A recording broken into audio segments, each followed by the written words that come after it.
It is round 2 of the VCO LFM FLExTREME series run on Assetto Corsa Competizione, thanks to Next Level Racing, Male, HyperX, SimGrid, and our other partners.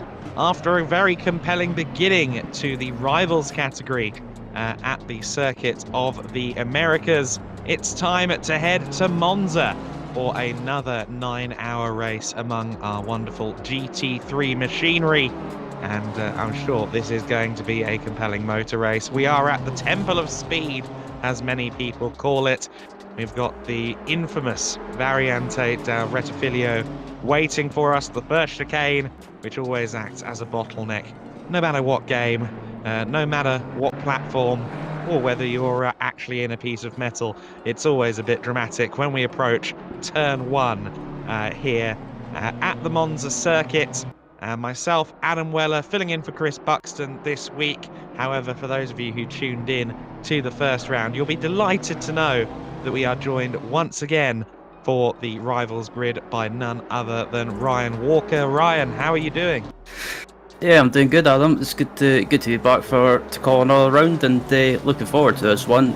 Monza is such a historic track, and one of my favourites on the ACC platform. And I think if anything like it was at Kota, I think we should be in for another good race here this afternoon. Of course, it was the number 343 Bentley, the VRM racing car, that had a great run of form in the opening round of the season. Jordan Burrows taking the car to the flag to take the win alongside Felipe Moreira and Nipam Shah. And I'm curious to see how the Bentley translates to this circuit. Of course, we've got bespoke BOPs within the GT3s for each of the 4 circuits that we visit this season. That's relatively in keeping with what the SRO do in real life as well. They have category A through D circuits and different BOPs corresponding to the circuit characteristics. From what you've seen of the teams getting ready for this one, of what you know of Assetto Corsa in general, what are you expecting to see out of our cars for this one? Do you think there's a favourite among the cars in terms of performance around Monza? Just looking at the cars in general, I think the car could be the favourite around here. Not teams as such, but just the car in general. I think the Aston Martin could be one of the cars that could suit this track, because Aston Martin in a straight line is absolutely just a rocket. And same with looking at the other cars on the grid as well. You've got the likes of the BMW as well, a car that's maybe not as quick as the Aston, but it's definitely a car that I think it's worth keeping an eye out. But teams in general, I'm not sure who I would predict, but I think it's going to be a close race, and just looking forward to it in general. And I'm not sure about you, but I think throughout the field, it's looking at the strength of the field, it's going to be hard to predict a winner. Certainly, yeah. I think it is going to be tricky to fully predict that. I think it'd be a brave man that forecasts where everyone will be at the end of this. Of course, GT3 racing, so much of it is a luck of the draw. And that comes down to the qualifying as well. The qualifying, which they will have done pretty recently, just a few minutes ago. So we've got an interesting mix of cars across the grids here for this one. Of course, as you said, there's lots of Aston Martins. We've got a few of the Bentleys. It's good to see that the Bentleys are still being represented fairly handily in SimWorld. We've got Lexus, BMW, Ferrari, only a couple of Ferraris, and only I make it 2, or in fact no, it's slightly more than 2. There's a less than a half dozen at least of the Mercedes GT3 cars. Mercedes GT3s, I think, probably the most popular in the real world marketplace right now. A stable front engine, naturally aspirated car. It seems to be a very big choice that a lot of people are gravitating to at the moment in the GT3 community. Of the cars on the grid, I mean, you've said the Aston's quick in a straight line. Does that tend to be your weapon of choice when you're not in the commentary box? Yeah, I always seem to go for the Aston Martin. I mean, it's one of those cars that suits my driving style. It's not always the quickest car, but it's one of those cars that it's pretty much user friendly, if you like. And That's I've always found it too easy to get to grips with, and yeah, I think the Aston Martin is my favourite, but there's other choices as well, like the BMW as well. It's similar to the Aston. I find it's easy to get a handle on. Yes, I've seen or have driven on ACC with the BMW M4 GT3 car, the new generation GT3 car, and it is a very impressive machine. Of course, debuted that car at Barcelona in 2021 and did its first full season of SRO GT3 competition across the world in this 2022 season that's just in the rear view mirror. First season of development complete, and they now have the exciting addition of the WRT team in the real world racing sphere, and that comes with some bloke named Valentino, who's more than familiar with Monza through the rally show events. I understand shortly we will be moving into the circuit itself and getting a look at the grid before we go racing.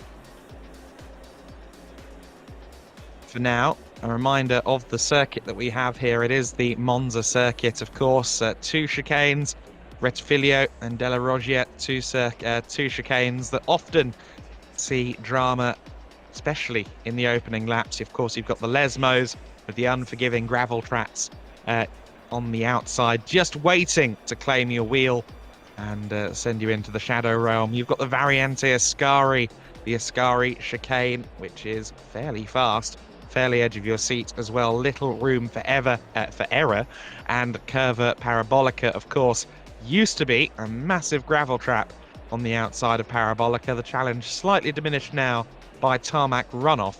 But Parabolica, of course, a critical corner on this lap because it sets you up for the long run down the main straight, and that is the overtaking opportunity here, isn't it?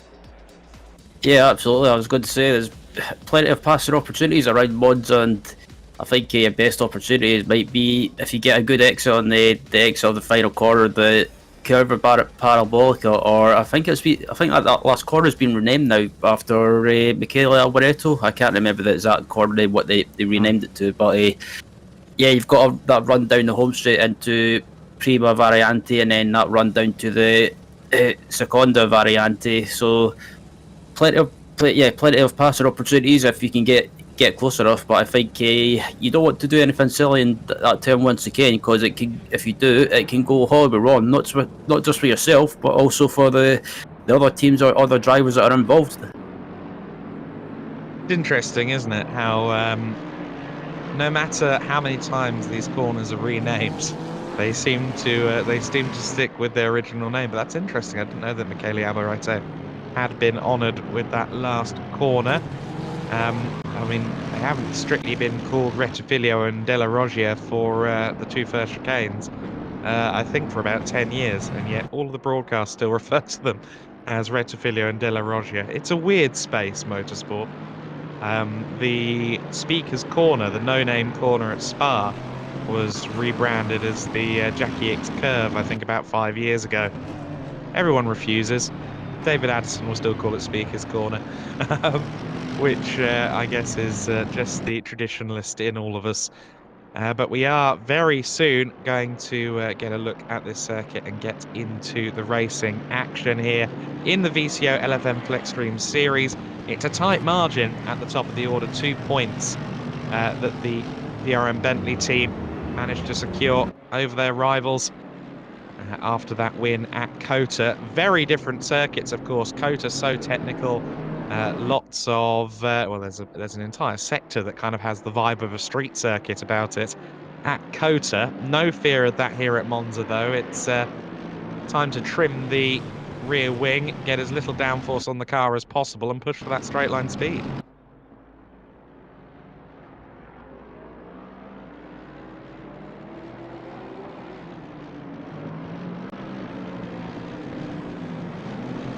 Yeah, that's the thing as well. You don't want to run as too much downforce around Monza, because you want that straight line speed. and also if you run too much downforce around you, that also creates drag. So yeah, I think don't be surprised if you see some of these cars up at the front, especially running maybe low downforce. I'm guessing they'll probably be running maybe wing 2 or wing 3, maybe a little bit of downforce for some stability in some of these high speed corners. But I think most of these cars will be on low downforce either way. But I think it's a long race, 9 hours. I think these drivers will probably realise that as well, and don't want to do anything too silly in the early stages of the race. As just watching the cars coming down now, and down to one of my favourite sections of this Monza track. So are you seeing stuff? Because I'm not getting anything. You're gonna have to take the action if there's racing happening.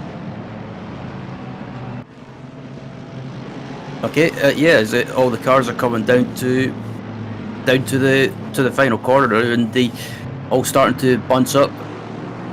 And yeah, I think this is pretty much the moment in the race where these drivers are starting to feel a little bit tense, a little bit nervous, and don't want to want to maybe just settle down and not do anything silly. But as they're starting to file up the 2x2 route, and yeah, it'll be Rees and the number 10 Honda coming round to the final corner that'll lead them away. And also another note as well, it's a wet track, so it's something for these drivers to be to think about, and maybe just be a little bit cautious.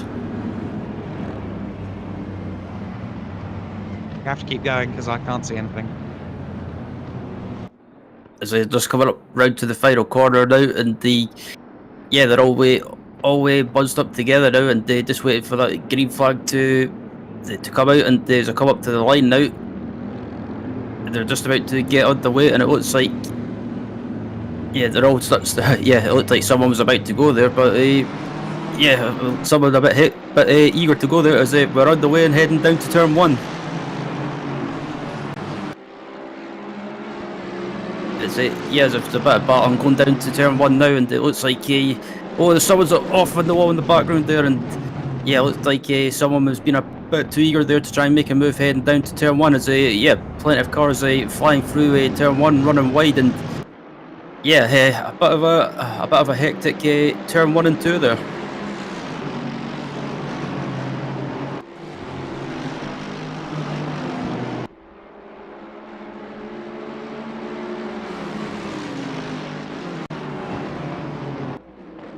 But as they head down to the second chicane now, it's still as again other cars running across on the track there, and I think some people are forgetting this is a 9-hour race, and or someone else off in the background there.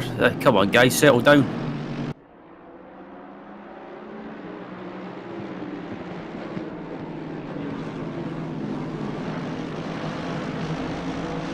As at the moment, it's currently.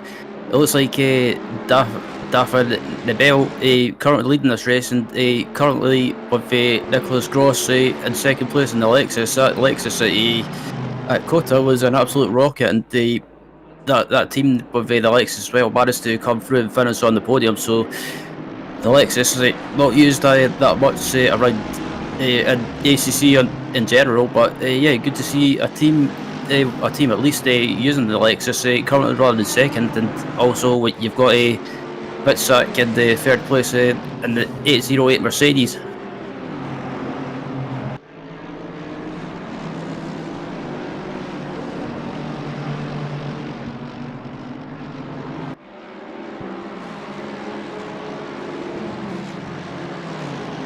But as I come across the line now, and it looks like we've had a change of lead for Nicholas Gross coming across the line in the Lexus heading down to turn 1, and it looks like further back in the field we've got a battle for 8th and 9th going on as well, between the Smoggy and Miato heading into turn 1, and apart from that a pretty hectic lap 1, but at the moment it seems to have calmed down ever so slightly.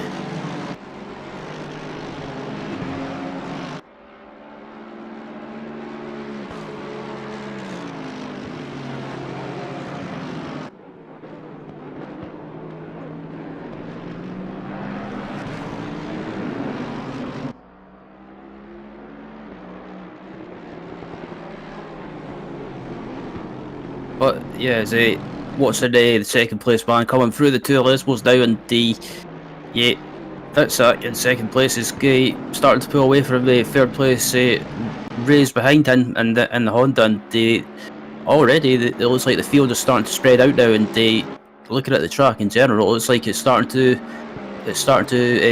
dry up slowly but surely.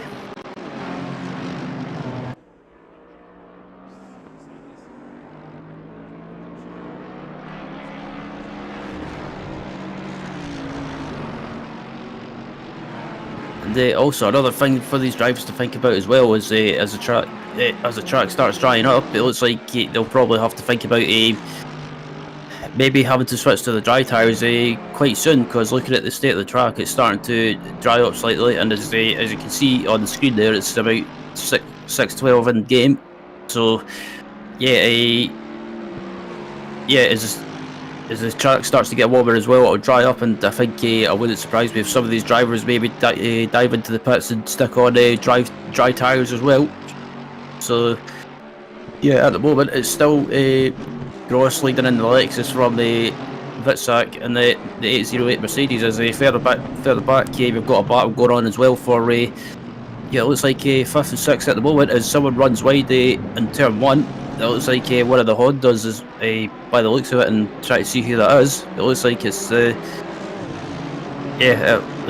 number 10 Honda involved in this battle as well. So maybe some drivers being caught out by the wet track in some places, maybe a bit damp. I think, but yeah, some of these drivers be putting on a show already, and I think we're all about probably 5 minutes into this race.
Have you got me, Ryan? Yep. Okay, so I see what you mean now about the rain. I couldn't see what was going on there on the formation lap or the early stages. But we are in here now, and well,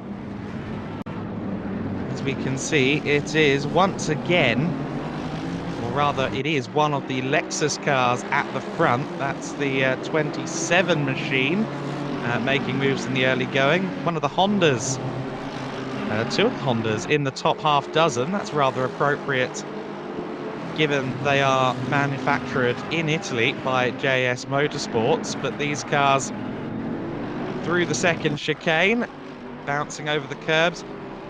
How well did everyone survive that first lap then? I see that we've got some of the brake boards down before the first Lesmo, but have we had any significant contenders in the walls or anything of that nature?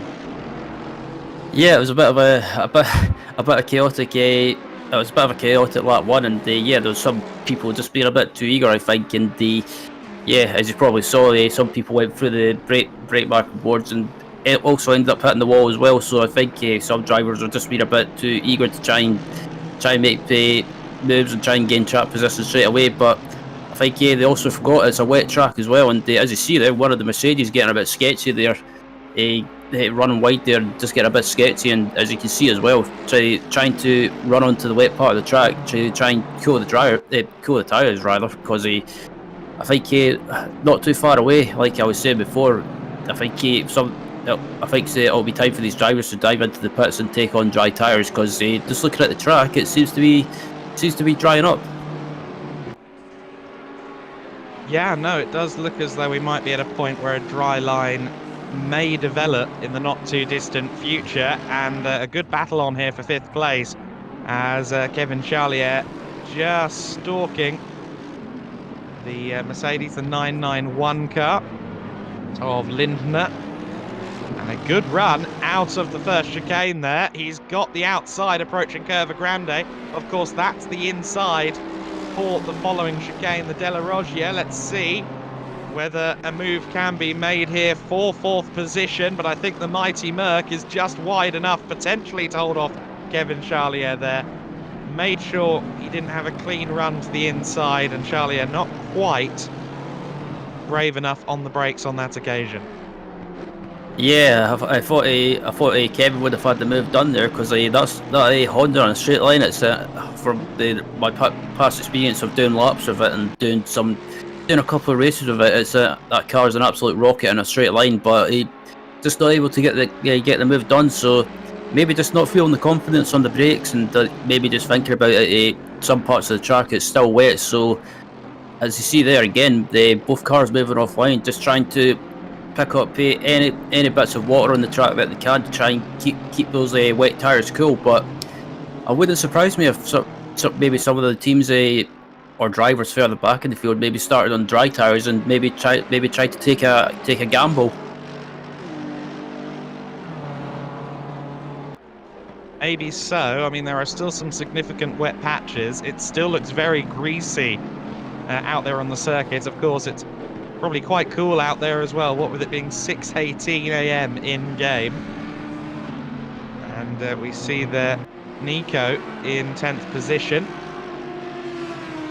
That is Nico Schatzke for the team Diffling Motorsport crew, or Stiftung Ren team. So the Audi running well there, and a rather stealthy Ferrari there, the number 1 car of Felix Tasvinswa-Hacker.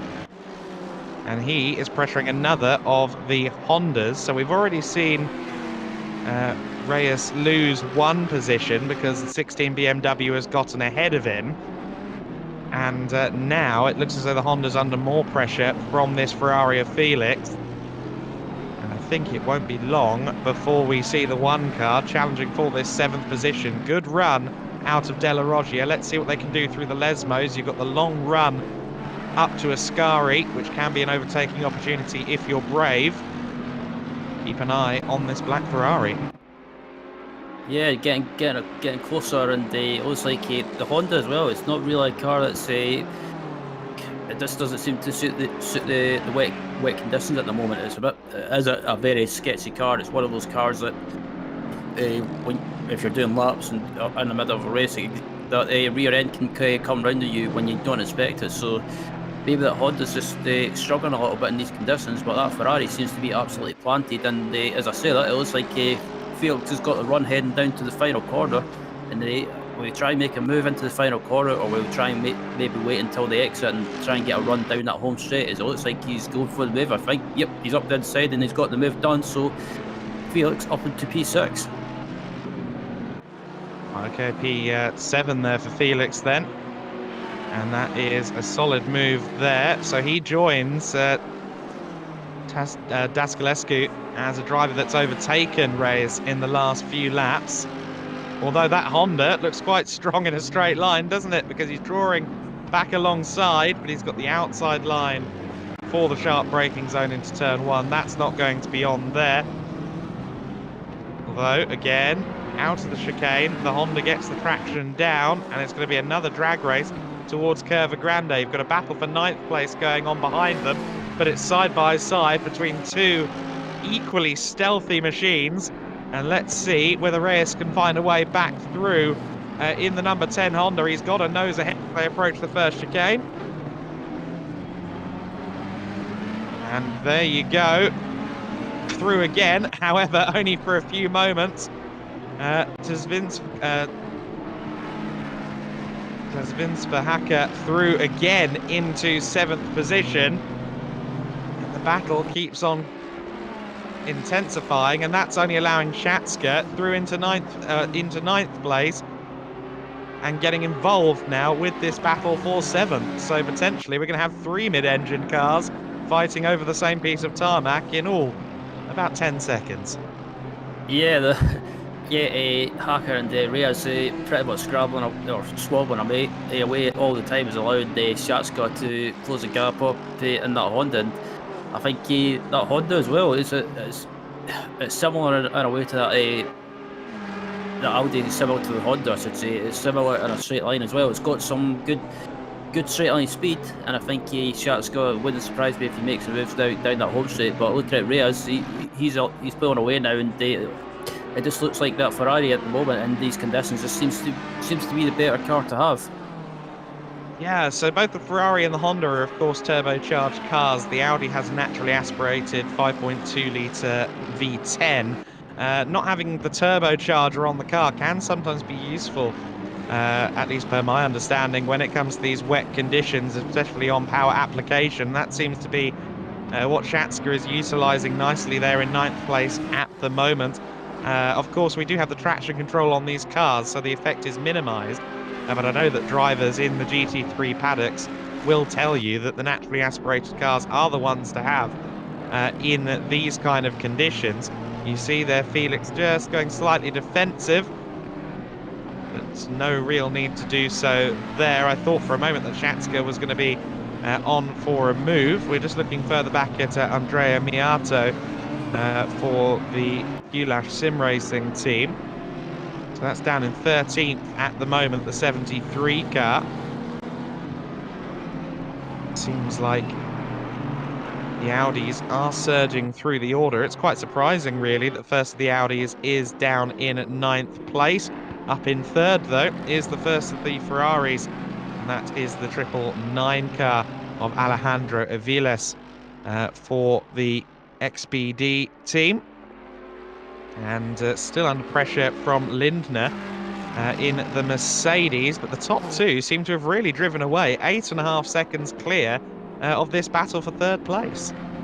Yeah, absolutely. I was saying earlier as well. It's there's only one Lexus in the field, but that Lexus up at the front with Nicholas Gross currently leading with Witzak in 2nd place with the 808 Mercedes. Pretty much like you say, they've got a big gap at the moment, pulled away while everyone else has pretty much had their own issues, or just maybe the other drivers have just not felt as comfortable in the early stages of the race with the wet conditions. But as this battle for 3rd place is still going on, it looks like Lindner in that Mercedes starting to close up as well. But that Ferrari in a straight line as well, it's no slouch, and it's as you see right there, it's just pulling away ever so slightly. So looks like this Ferrari, they're maybe running lower downforce than that Mercedes. They may as well be running the same sort of downforce configuration, but it's just it seems to be around Monza especially that this Ferrari in the high speed stuff seems to have the advantage, but in a straight line possibly that Mercedes is able to keep up, but just not enough. Yeah, no, it's a compelling little scrap between the two of them as it stands. In 5th place there is still Charlier in the back of shot in his NSX. But yeah, it really is a split top 10 right now. The top two 1.5 seconds apart and running in tandem. This battle for 3rd place much closer. And Aviles just controlling things right now in the XPD Emerald racing car. Just using every inch of the AstroTurf and the curbing there within millimetres of the gravel track. Very much precision driving there. You're seeing a dry line develop at certain parts of the circuit. Certainly, I think the approach to the 2nd chicane, approach to the Variante della Roggia, there is evidence of a dry line forming, but there are certainly parts of this circuit where you still, such as that little puddle there on the exit of Parabolica, there are quite a few sections of circuit here where I wouldn't want to try my luck putting traction down on a slick tyre. I think we're probably going to see them try and nurse these wets to the first pit stops at least. Yeah, absolutely. I think it's that's the feeling I've got, that whoever started on wet tyres, I think they're going to try and stretch out as long as possible and just try and basically live with that pain of the wet tyres maybe just starting to hit that cliff, if you like, or maybe just starting to overheat. But I think it's one of those things. I think they'll probably wait until the pit stop and then change to dry tyres. But you've probably saw a few times that some drivers are still moving offline slightly, just trying to look for any wet parts on the track that they can, just to try and keep those wet tyres cool. But there's this battle for P7 is still going on, P8, sorry, is still going on between Reyes and Siatska as well. So Siatska, I thought he would have got by Reyes pretty quickly, but it looks like Reyes is doing a good defensive job of keeping Siatska behind and just ahead of them. They've got a Haka in front of them in the Ferrari, so Haka has not pulled away as much as I thought he would. Yeah, Svinswa Haka in the number 1 car, just starting to ease away from the 2. You said the Ferrari was strong, and it seems as though he's taken it upon himself to prove you correct there, Ryan. And Nico Schatska in 9th position, still trying to find a way past Reyes in the Honda. And that is a good run out of the Ascari chicane, the Variante Ascari. Not going to be able to make a move surely into Parabolica, though. Looks like they might be seeking out some of the wet patches to try and keep these tyres at least a little bit fresh. Of course, the wets will eat themselves alive before too long if given the opportunity. Here comes Bastian Lindner then to the outside at the first chicane. He's got a nose ahead, I think, of the Ferrari, but he's in a less than ideal position in terms of the next corner, and he gets squeezed out by Aviles, but Aviles tries to put the power down, ends up in a spin, and Lindner, rather by default, ends up inheriting third position. This car down to 5th place then. Chartier has also gotten by, and he's now got to worry about the BMW of Dascalescu as well. But that is a huge drama for Alejandro Aviles there. I think that's one of those things with the turbo cars, isn't it? A spike of unwanted torque, and you're sent into a spin. Yeah, pretty much. And I don't know if there was a slight bit of contact there, or if it was maybe just trying to get. I did notice in the turn 1 chicane there was still a bit of a wet part of the track there. So I don't know if when he tried to put the power down, he might have just caught a bit of the wet part of the track there. But yeah, just unfortunate that incident ended up happening there. But yeah, still going, and there's still a long time to go in this race. What have we got? About 8 hours and 39 minutes left in this race, so plenty of time to make up positions and regain some time. Martin Hoyer then for Fusion Racing Team, another of the Hondas trying to get past Ernst in the 91 BMW. I'm liking the Harlequin Volkswagen energy on that livery, or if not Harlequin Volkswagen, then maybe Core Oiza Marcos, but not a good run out of the BMW there. Just got a little lick of the gravel, I think, coming onto the back straight, and the Honda with a nose ahead. However, side by side on the outside at Parabolica, never mind, late on the brakes. Martin Hoyer gets it done very tidily there, capitalised on a half an error there from Ernst, and moves up to 11th place. Yeah, that was a good move there, and the further back we've got this battle for 26 going on as well, with several cars involved, and it looks like it may have a change of position there. It looks like Sameli Vila is making a move up the inside into the final corner. Can he get the move done? Yes, he can, and I think he might be under attack from that McLaren though, because that McLaren in a straight line is no slouch. So, but yeah, they're just about to find out. And as I say, that McLaren for sure is definitely closing up, heading down to turn 1. But can he go to the inside? No, he can't. He looks like Vila goes to the inside to defend the position, and it looks like is it going to be a change of position side by side? Oh, both of them giving each other plenty of room there. So good respectful driving there.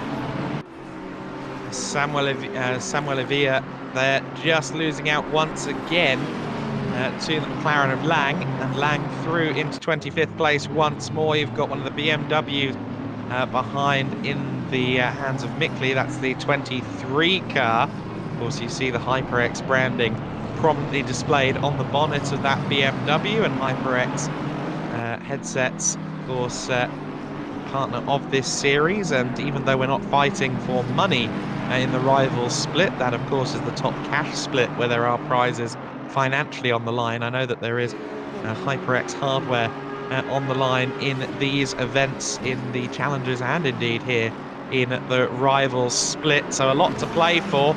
And Lang once again under pressure from Samuel Villa as they go under the banking on the approach to Variante Ascari, and Villa on the inside line surely gets it done. Yes, he does. I think the McLaren did well if he avoided the gravel there. It looked like he was drifting wide. Here comes Nico Schatska. Yeah, Schatska's got the run heading down to the first chicane, and can he try and? Oh, I thought he was going to try and go. Is he actually going to go on the outside? It looks like he's going to try it. Oh, this will be. If he can pull this move off, that'll be fantastic. And it looks like can he get the power down? It's going to be a drag race down to the next chicane. Yes, it will be. And of course, the outside for Curva Grande equals the inside for the Variante della Roggia. So let's see if Nico Schatska can hold on for the stiff-stung Reifen Test team. Oh, a little bit of a hip check between the two cars, and I think a little bit more as well. Oh dear, lots of contact between the two parties there. And well, Rios has held on to the position there. But Nico Schatska, I think, might have something to say about that. There were 2 or 3 instances of contact there in about 10 seconds. Yeah, it's pretty much one of those situations that neither driver was willing to give up the position, and I think Schatska came off the worst, and I don't think he'll be happy with that bit of argy-bargy going on there, because considering that he left a bit of room there, is further back we've got Dean Vela making a move, and it looks like he's picked a position up into P29, and Evardson's lost the position. That's the Geeks Energy Esports BMW. You'll note that just ahead of them is Lang in the McLaren. So I said earlier on, while he was fighting for 25th, that I thought he'd have done well to avoid the Ascari gravel, and the fact that he's dropped down a further 3 positions would suggest to me that he did, in fact, make a visit to the kitty litter involuntarily, and has now had to drop behind that battle for 25th place. But you've got quite a few cars there in the mid-pack, I'd say, from about maybe about 15th, 16th place back, all in one long queue at the moment. It's certainly making for compelling scrapping up and down the order. There's always something to look for in these races in terms of on-track action, wheel-to-wheel racing. And another example of that there is Dean Vela continues to move up through the order. Of course, that BMW, one of the M4 GT3 machines. Here is the battle for 5th place then. Alejandro Villas recovering from the earlier issue. We saw him in a spin just a few moments ago, and Chartier now is going to have to be very cognizant of the fact that a green and black Ferrari is hunting him down, although visits to the AstroTurf in these slippery conditions will no doubt raise his heart rate just a little bit. You see it's continuing to dry around this circuit, and Avias, I think, is going to continue to cry to move up into 4th place.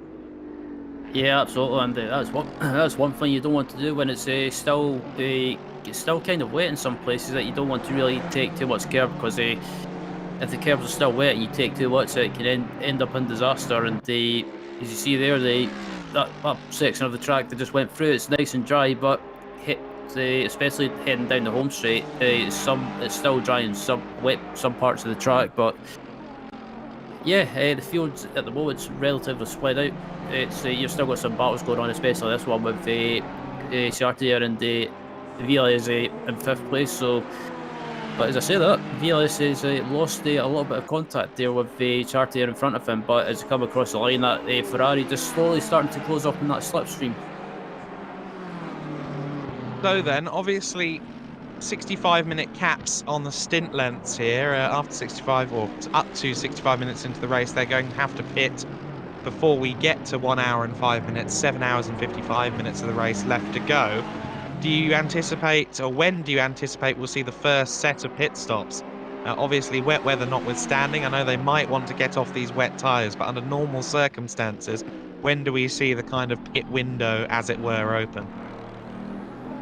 I'm just trying to think. It's difficult to say, especially with the start of the race being starting in the wet. So yeah, I think I'm not sure when the pit window will start to, or the pit stops will start to happen, but I'm probably guessing, my terrible guess it is, I'm probably guessing within the next maybe 20 or 30 minutes.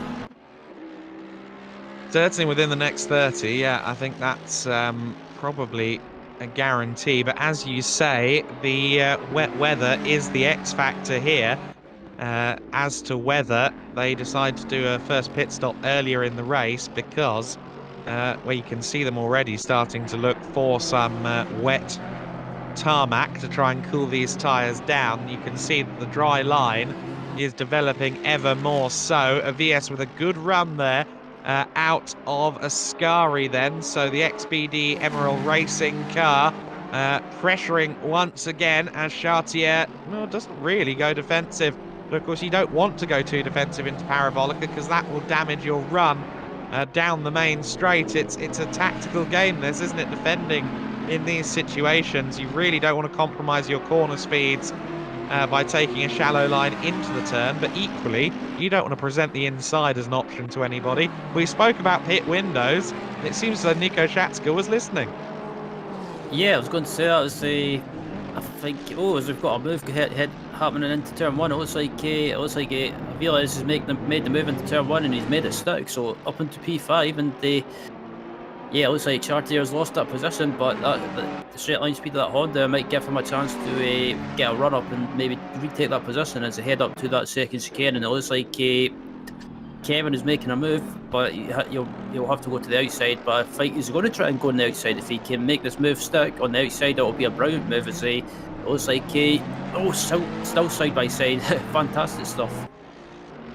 Very good stuff between the two parties. Chartier now with a nose to the inside as they go through the first Lesmos, but Avias trying to hold on with everything he can around the first of the two Lesmos. He can't quite do it though. Avias continues to stay in 5th place. Chartier in 4th position. Then that move started around the outside at the first element of the Variante della Roggia.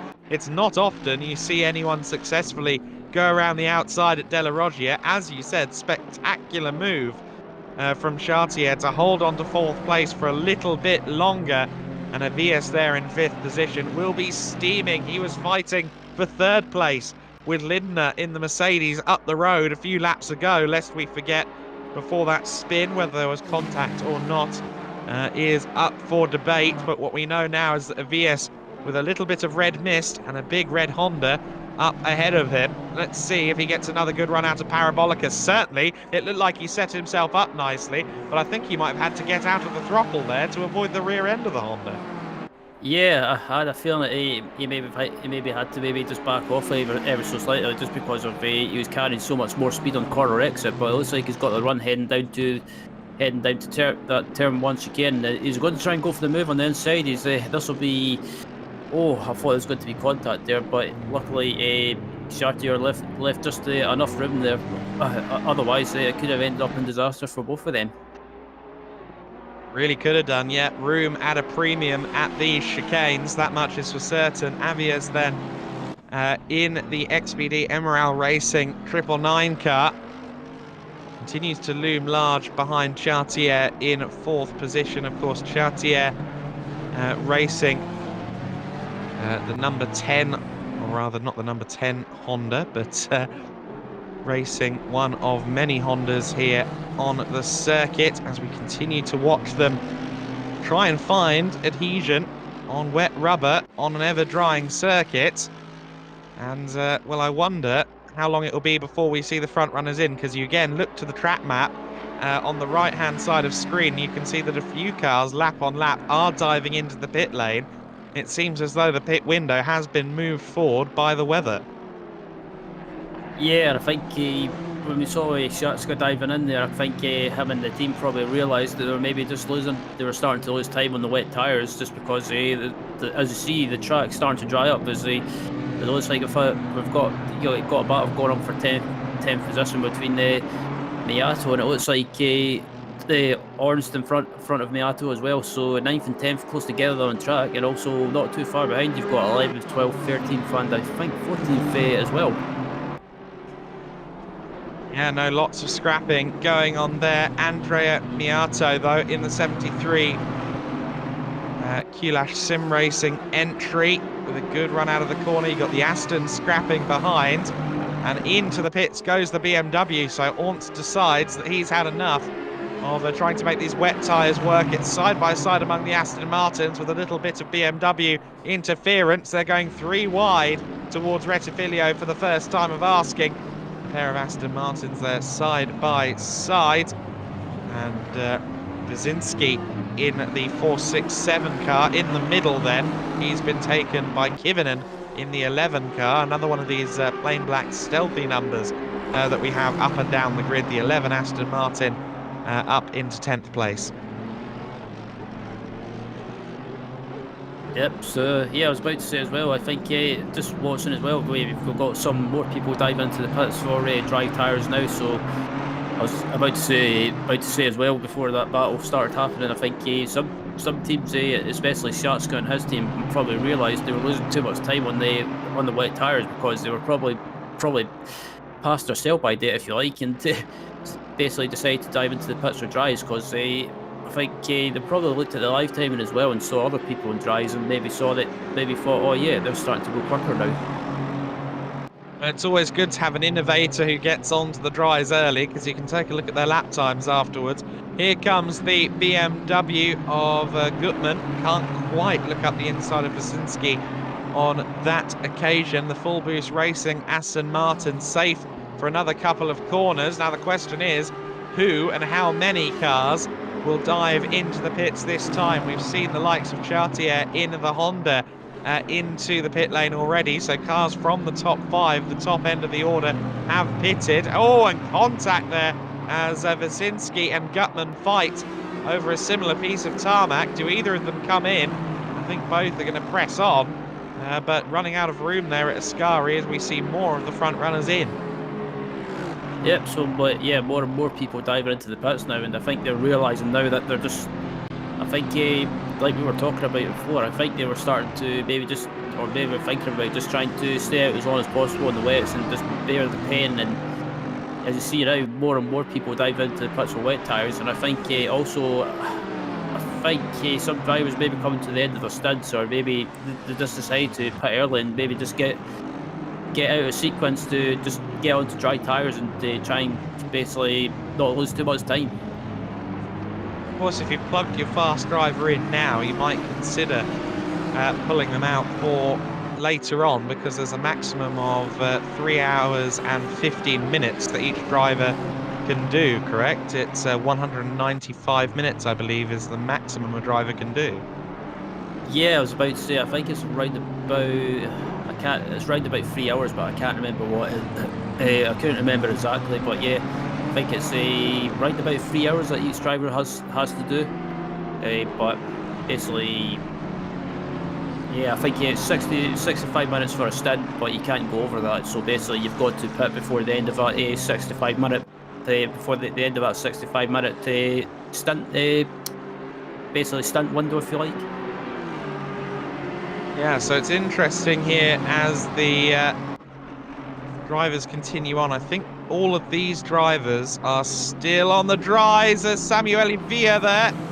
We've seen him in strife a couple of times in the Glitch Motorsport Ferrari, and that was quite major contact between he and the Aston Martin. I think both parties can consider themselves lucky, both Ottens and Villa, that they're still pointing in the right direction. Yeah, absolutely. I thought, I was wondering where that car was going there when he ran wide. I was like, oh, it's got a bit of contact into the final corner. Looking at this battle with Andrea Mickley getting a bit of a hurry up from behind there. So yeah, it all seemed to settle down, but it's starting to spice up again. Definitely is, as the Audi hunts down the Aston and the BMW, but the Aston and BMW both fairly wide cars. They go too wide into the first chicane, and you're going to run out of room quite quickly. Again, more contact as everyone tries to find their way through, but Andre Mickley there doesn't have quite as much to worry about there. Just kind of presses on in the 23 car, and he's leaving the Aston and the Audi to it. He is running, according to the timing screen, in 13th place. Yep, that's just updated at the first sector splits. So he's got Spenkelink and Jevremovic just behind him. And the Audi seems to be very eager to get involved in this battle. Yeah, absolutely. And Sam Spenkelink, a name that I recognise from the Simsport Racing International league that I commentated on Tuesday night, and yeah, a good driver as well, and always quick as well. So yeah, there's a ride on board with Sam as well, and not in his usual Bentley that I've watched him in before, but yeah, good to see. Just looking throughout the field, good to see a bit of variety. Well, actually, as I say that, there's quite a few Aston Martins on track, so I think the Aston Martin, they probably proved my point that I was talking about before. It's an easy car to drive, but it's still a popular car to drive as well, and I think it seems to suit this Monza track as well, with there being loads of straights. Of course, yeah. So the Flying Dutchman, Spenkelink, he's joined by James Mead and Simon Wiltz in this 74 car that we're riding on board with at the moment. So a formidable lineup of drivers. And Spenkelink just outside the top dozen at the moment. Oh, a bit of a direction change. It's a hasty pace there from the BMW, but Spenkelink makes it through. I think Sam is up into P12 there, unless the BMW can get a great run out of the Rettifilio, which I don't think is forthcoming. Well, it was quite good as they approach Curva Grande. Let's see if the big Beamer can find a way back past the Aston Martin in this battle for 12th place. Is he going to look to the inside? He certainly is poking his nose there, but no move made on that occasion. Of course, the BMW M4 GT3 car in real life runs with a Fanatec developed steering wheel. Just one of many connections between the GT3 scene in real life and the GT3 scene here on Assetto Corsa Competizione. The two scenes are ever more joined at the hip. Yeah, that's a good point you bring up as well. It's good to see the sim racing and the real life racing starting to get closer and closer in terms of like having the same sort of things. Like you talk about the steering wheel, especially with BMW having the same steering wheel that you can use for sim racing, or basically pretty much the same Fanatec wheel. So it's good to see real life and sim racing basically starting to develop in the same direction, if you could say.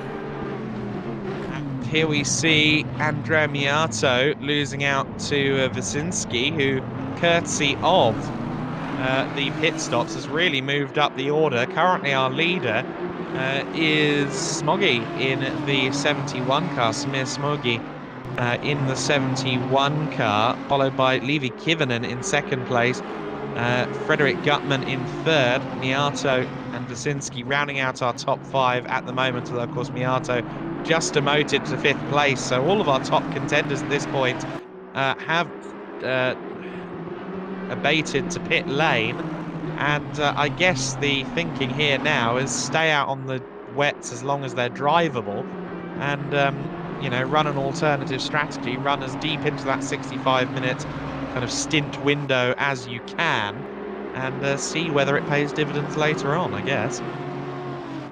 Yeah, absolutely. And just as watching this battle come down under the bridge now, and Beato as well. Beato and his team, Class Racing, they're having a good run at Kota, and I think it ended up just falling apart slightly in the closing stages. But good to see them back up there, having a good run in fifth place at the moment. And Beato as well, that a driver that I've watched quite a few times, and a decent driver, always quick as well, just like he is at the moment.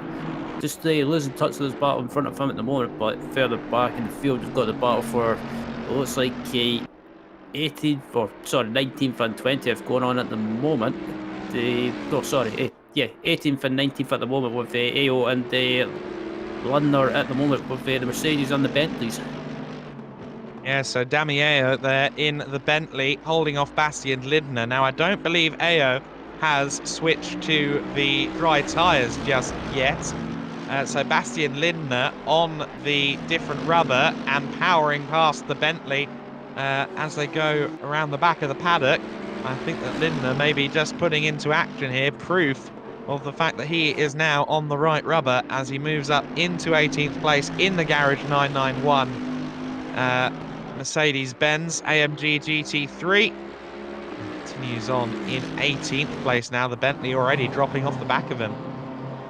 Yeah, so that Bentley, it's one of those things. If you're still stuck on the dry tires, and say someone's on a set of the wet tires, sorry, and someone's stuck on a set of dry tires, with the sunset starting to come up now, and or the sunrise rather starting to come up, and that's just going to make the track get even more drier and drier. And if you're on the wet tires on a dry track, you're pretty much on the back foot.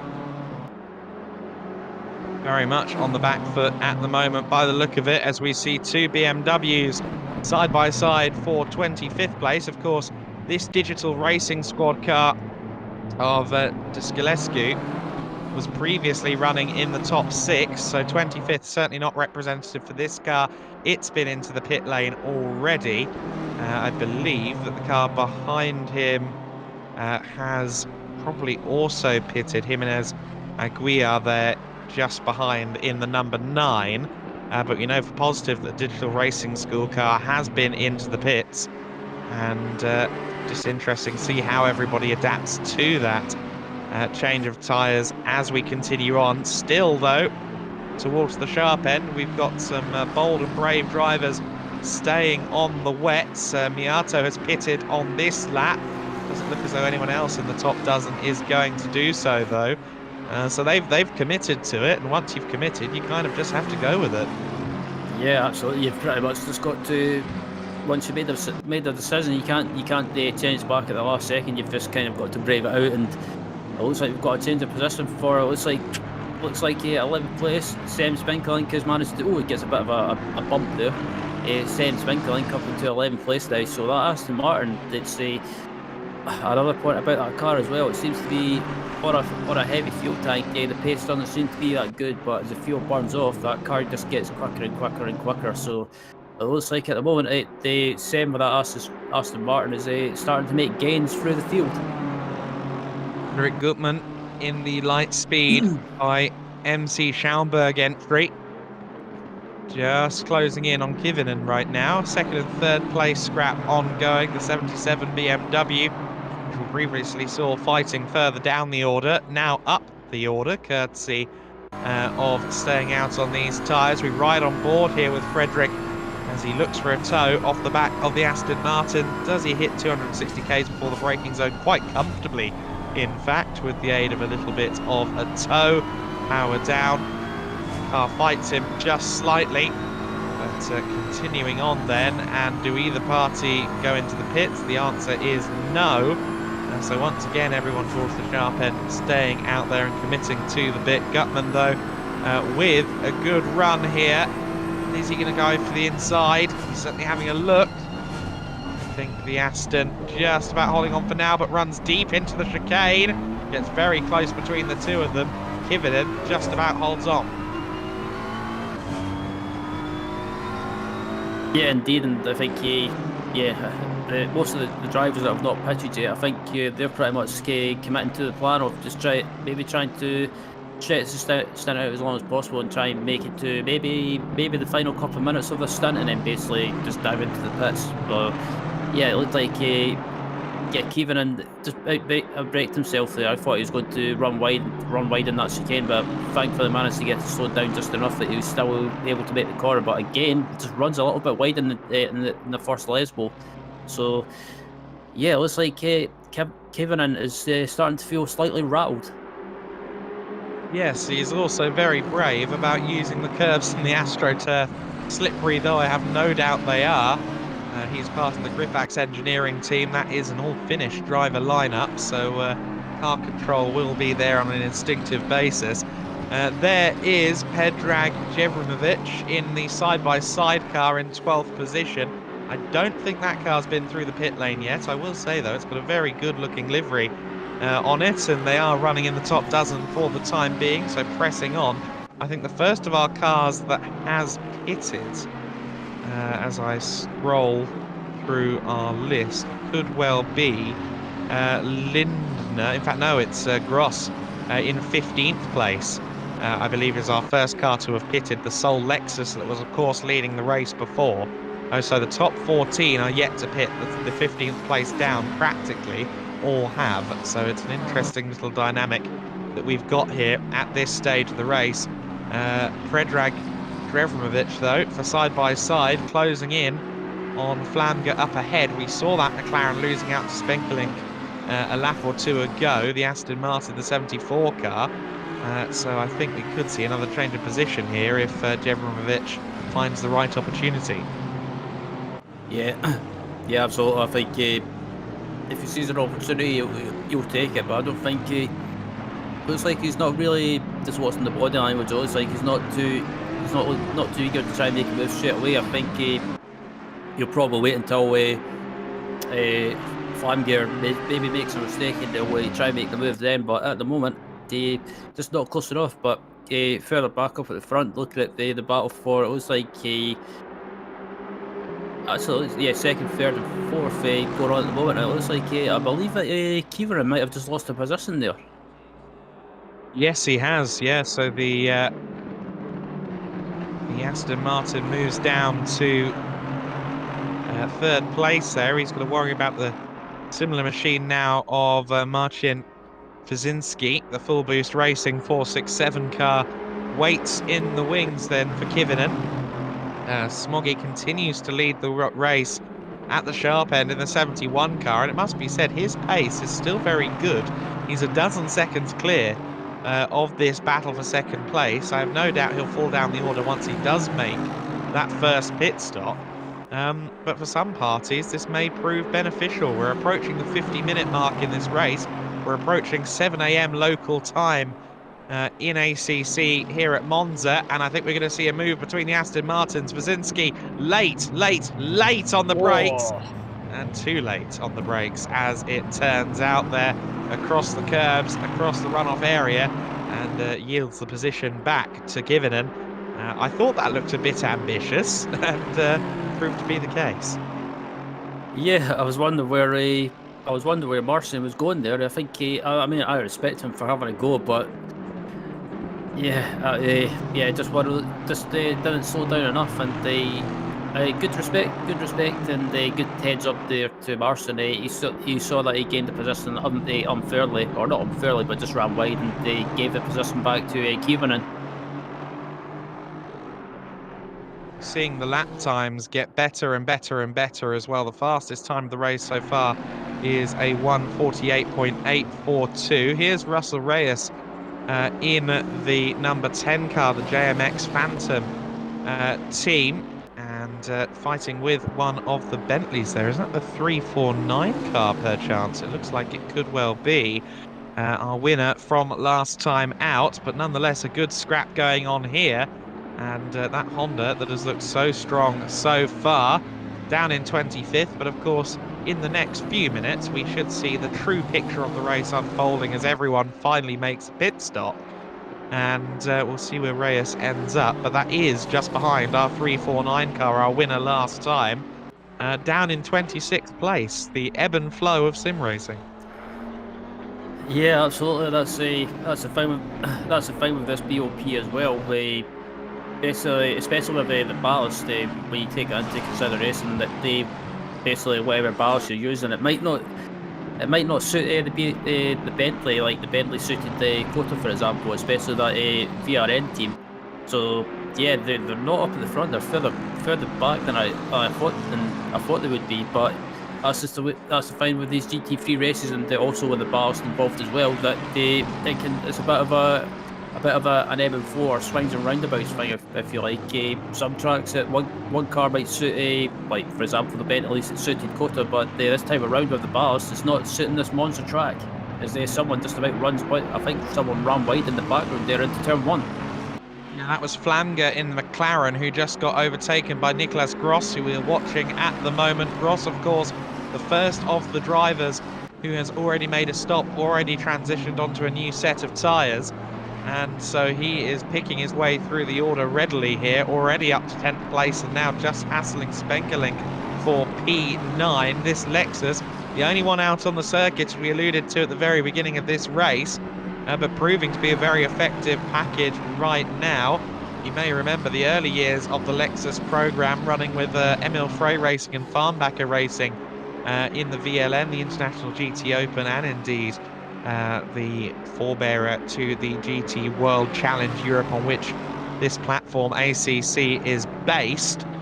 But Niklas Gross proving that Lexus is still something of a weapon when you give it half an opportunity here in ACC. Yeah, absolutely, and that's the thing with this the Lexus as well. Me and Chris Boxton were talking about that at Kota, that the Lexus doesn't seem to get used that much on the ACC platform anymore. But it's being used today. It's been used for the first round and this round at the moment. With the Nicholas Cross and the Minari Racing, and they seem to be doing a good job of this Lexus, and they again doing really well. They were up in the lead at one point of this race in the early stages, and before the pit stop. So looked like Felipe Morera trying to make a move on the BMW in 25th, and just a bit too aggressive and eager to try and get by there, and maybe just feeling that frustration of being further back in the field. Of course, we will once again see the true position of that Bentley once everyone has made the pit stop. Certainly the car ahead of him, Dasculescu in the BMW, was running within the top 10 before, so it's perhaps not as bad as the graphics will tell you right now for the 349 VRM Racing crew. But certainly, as you say, frustrated right now, wanting to work their way through the order in the big Bentley. And let's see if that opportunity is forthcoming now for Felipe Morera, who looks to the inside, gets a bit of a run on the BMW, has a nose ahead as they approach the braking zone and the inside line. That really became quite academic quite quickly. The 349 car up into what is now 25th position then.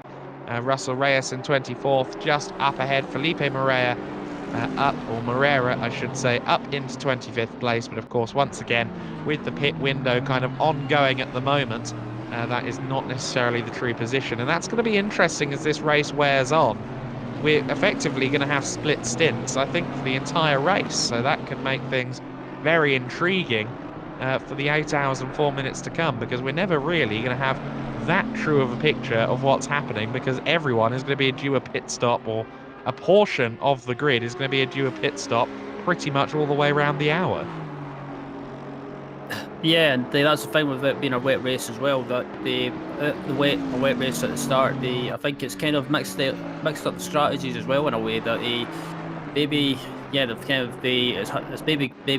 it's caused some teams to maybe just having to rethink what they're going to do with regards to strategy and their driver stint plans. So yeah, maybe a bit of a shuffle going on at the moment, but it looks like Sam Spencer, I think, is they dived into the pits from 10th place, and maybe they decide to dive in and they maybe change driver, or maybe they get off the wet tyres. But yeah, I think that's most of the people made a pit stop at the moment. But the other thing with the strategy, the pit stops as well, and the pit strategy, that maybe some teams might be out of sequence with having to pit early. Quite possibly. We watch as Felix Tazvinsva Hacker continues to pressure the Ornst-driven BMW up ahead. Both of these cars, of course, on the dry rubber, so both cars on an even footing when it comes to that factor, at least. I noted for Spenkeling before he came into the pits that he lost a couple of places over at Ascari, so I wonder if he made a mistake. No mistakes for Tazvinsva Hacker, though. He gets through in the PST LFM entry, moves up another position, moves up into 18th place. Very measured driving there from the #1 Ferrari competitor.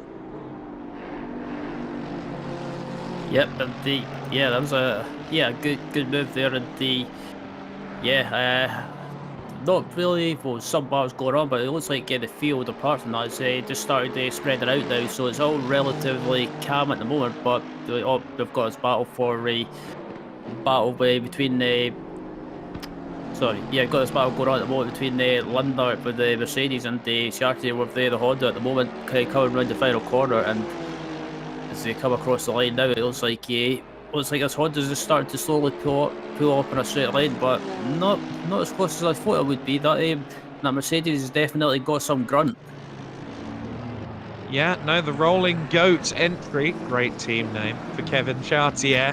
The 368 Honda, all over the back of Lindner right now. Of course, Lindner was running in the podium positions prior to the wave of pit stops that we saw for slick tyres.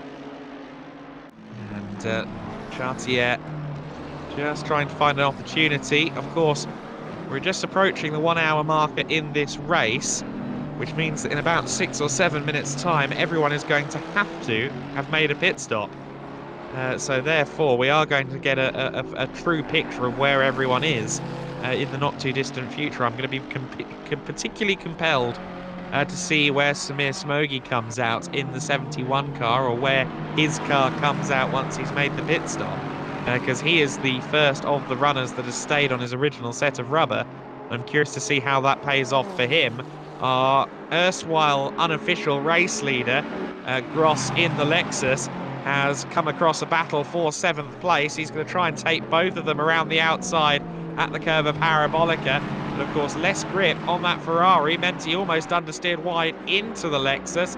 I think both parties are going to yield a little bit there, and the BMW comes into the pit lane as well. So Samuele Villa loses out there to Gross in the Lexus.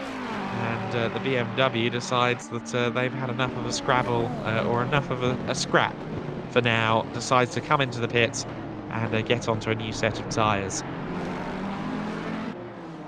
Yep, and I was about to bring it up as well. The pit stop's coming up as well, or some teams have still got to make a pit stop because they'll probably be coming towards the end of their stint time as well. I can't remember if you get a penalty for going over that 65 minutes, but pretty much you've got to come into the pits before the end of that 65 minutes to basically any time you come in, it resets the stint timer. So I'm interested to see if some drivers, or some teams rather, might just a single stint of drivers, maybe stick their quick driver in for the start, and then basically when it comes to the pit stop, maybe stick in their, I wouldn't say slower driver, but maybe put in their safe pair of hands, if you like. Well, certainly in the case of Lindner and Chartier, they've been in the car from the beginning, and they're well into their second stint, though of course their stint was shortened by their decision to move onto the slick tyres a little ahead of time. So we'll see as to exactly when those driver swaps happen, but you can't imagine people doing much more than 2 stints given the rules, unless someone has somewhere to be for the rest of the day, of course. Christopher Mees had to do that at Spa in real life. He had the small matter of a child being welcomed into the world, had to do his driving in kind of a block. Felix Tazvinsverhacker then, with a good run out of the second Lesmo, gets a nose ahead of Ao in the Bentley. I think I may have misrepresented Ao in the Bentley earlier on. I think that car might be on the wet tyres after all. I think there may have already been a pit stop made by that team, by that car. But nonetheless, continuing to scrap a little bit further down the order. This battle will surely be well within the top 10 once everything resets itself. Igor Orntz up the inside there in the BMW, and just behind him is Miato in the 73 Audi. And that's interesting because, of course, Miato was one of the drivers who stayed out for quite a while longer than the front runners on the original set of rubber. So it doesn't seem to have done him too much of a disservice staying out there for longer. Indeed, I'm a bit surprised by that. As just watching the screen now, you've got some drivers just outside the top 10 or inside the top 10 starting to make a pit stop. So the ones that have stayed out and not made a pit stop and stayed on those wet tyres, and pretty much bared that pain of the wet tyres crying enough. They're stretching out as long as possible, and I think this is the time when they'll start diving into the pits now. And I think I've just got a feeling if they're doing that and they're switching to the dry tyres, they may. I'm not sure. I think they might be onto something. Maybe just trying to. They might not need to make a splash and dash, if you like, towards the end. But obviously, still got a long way to go in this race. Yeah, that's the thing. You can react based on the circumstances in the now, but it always has a knock-on effect on the tail end of your race, and that is when the points are scored. That is when things matter. We see there Miato up the outside line approaching the Variante Ascari on Igor Ornst in the SERP Motorsport entry. And the Harlequin BMW continues to hold on to 13th place for the time being. Those who have not yet pitted are now very rapidly doing so. Wyszynski is in, Verindia is in the 120 car, although I think that car's just had a driver change. Pretty much everyone who is yet to make a pit stop has now done so, with the exception of the Honda, the 903 car driven by Artyom Avakumov, and I'm not sure whether he's going to get around in time to break that 65-minute barrier that is oh so important. Here comes the Audi then of Miato to the outside at the first corner, around the outside of the big BMW, and covers off the exit of the corner nicely as well, stifles the run of Igor Ornst in the BMW. Masterful driving.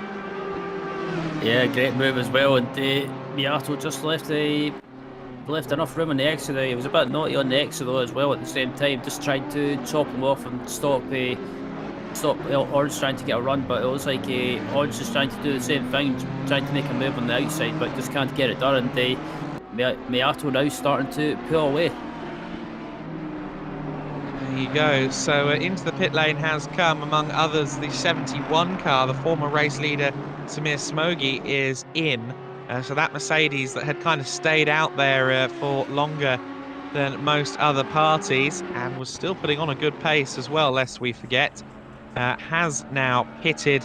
This will hand the lead eventually back to Nicolas Gross, who we see here in the Lexus. He is now our race leader once again. But let's keep an eye on what Samir Smogi's next move is, or where he rejoins the race, sharing the Cracked Racing entry with Jamie Nuttall and Sam Fleetley.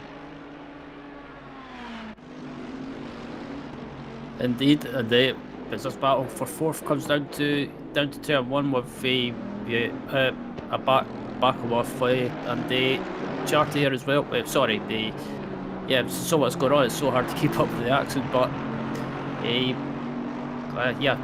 pretty much. I think it looks like everyone's made their. I believe they've made a pit stop. But I know you said that, and there's still one team or one driver to make a pit stop that was just coming to the end of their 65 minutes. And as I say that, actually, it was like a Bakalov is into the pits from P4 or 5. Yeah, just exiting the pit lane now, did come in before the 65-minute marker, so it seems as though everyone at the sharp end is safe from any potential penalty for running over 65 minutes to a stint, as Russell Reyes and the JMX Phantom Honda challenging here Kivinen, who's seemingly been in a scrap every time we've looked at him, yields a position to Russell Reyes, and this is for 11th place. Reyes through then in the number 10 car. We've got 10 and 11 fighting for 11 and 12. You couldn't make it up. The Honda NSX GT3 car, though, through into another place. Now, Reyes was quick early on. And again, interesting to see where those drivers that stayed out come out. Kivinen, who was on the wet tyres for a little longer than those around him, he's come out in the top dozen, now down to 12th place. So again, another example of someone who hasn't really had any negative knock-on effect from staying out longer.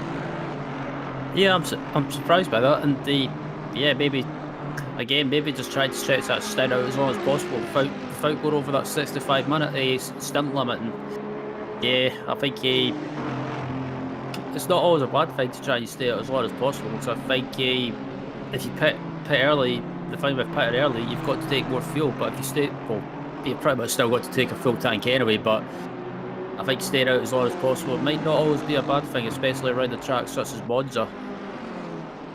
I heartily agree with you there. Out of interest, let's take a look at the 71 car, Fleety. We mentioned that that car was, of course, our leader previously with another driver at the wheel. But the 71 car has come back out in 8th place, so it was by far the quickest of those that elected to press their wets into service for longer. with a dozen second plus of lead, and now runs down in 8th place. So again, not too bad. Has it worked out for the 71 car? We continue to watch though as Bastien Lindner and Chartier scrap. These two cars seem to be locked in on each other definitively, or at least, well, for as long as the two parties want to play.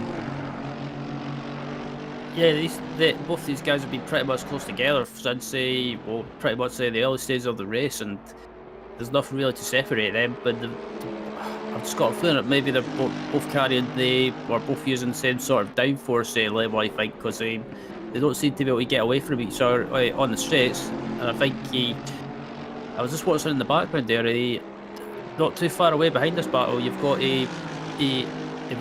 Aviles as well in the Ferrari in 5th place. So if these guys keep scrapping away amongst themselves, that's just going to allow him to close up and join this battle. Of course, Aviles was in a battle with this man, Bastien Lindner, in the Garage 991 Mercedes when we saw the 999 Ferrari have a spin right there in the middle of the first chicane. So I'm sure he'd be keen, still licking his wounds from that slight error, to close in on that Mercedes again.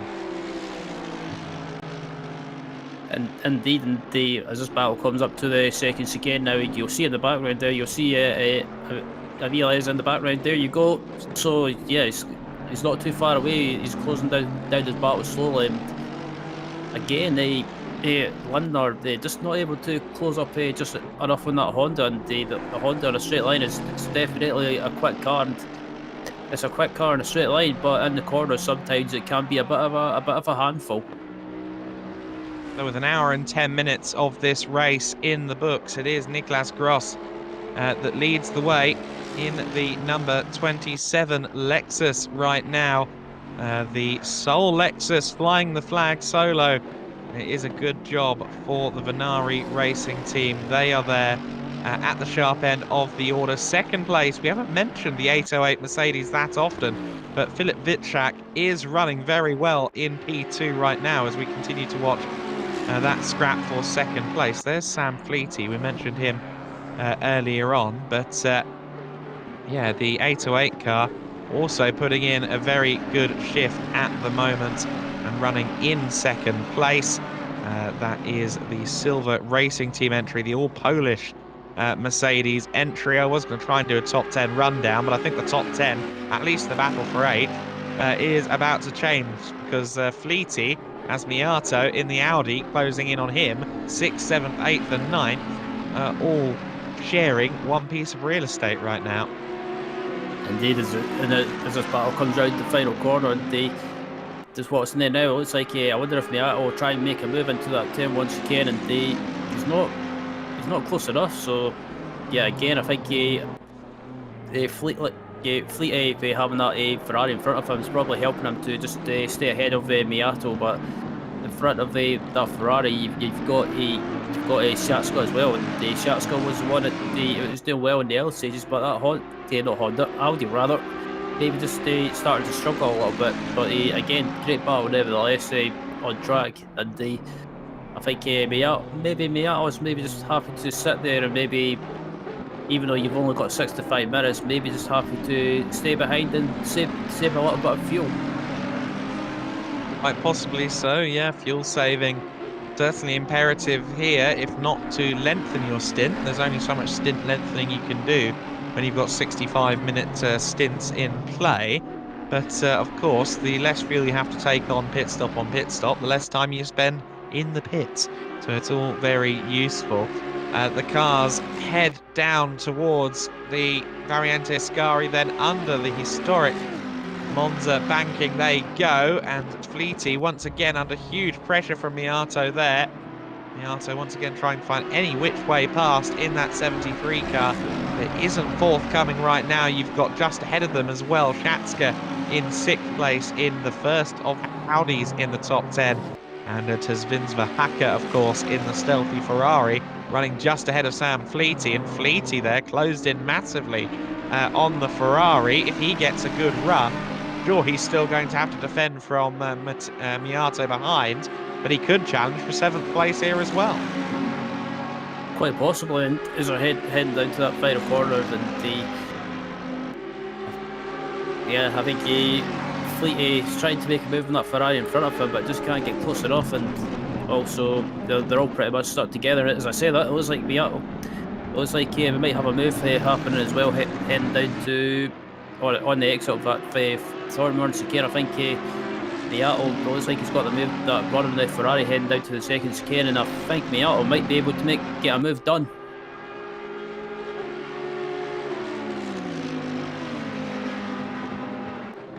Certainly looks prime, doesn't he, as they approach the chicane, and Miato up the inside of the Ferrari. They somehow find a way to go side by side through that corner. Jedi mind tricks at play, I think, there for both parties to survive that one.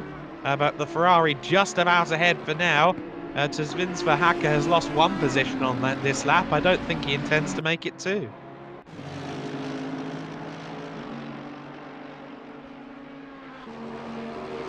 Yeah, that was the.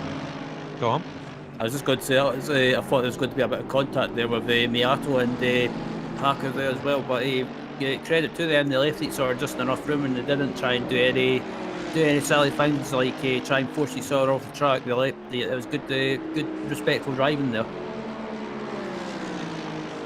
Definitely was, yeah, very clever from both parties to actually stay out of that. Certainly it's tricky often at the chicanes. At a circuit like Monza, where you've got those curves protruding out of every apex, especially those sausage curves, it's so easy when you go side by side to quite by accident take yourself and your rival out in one fell swoop.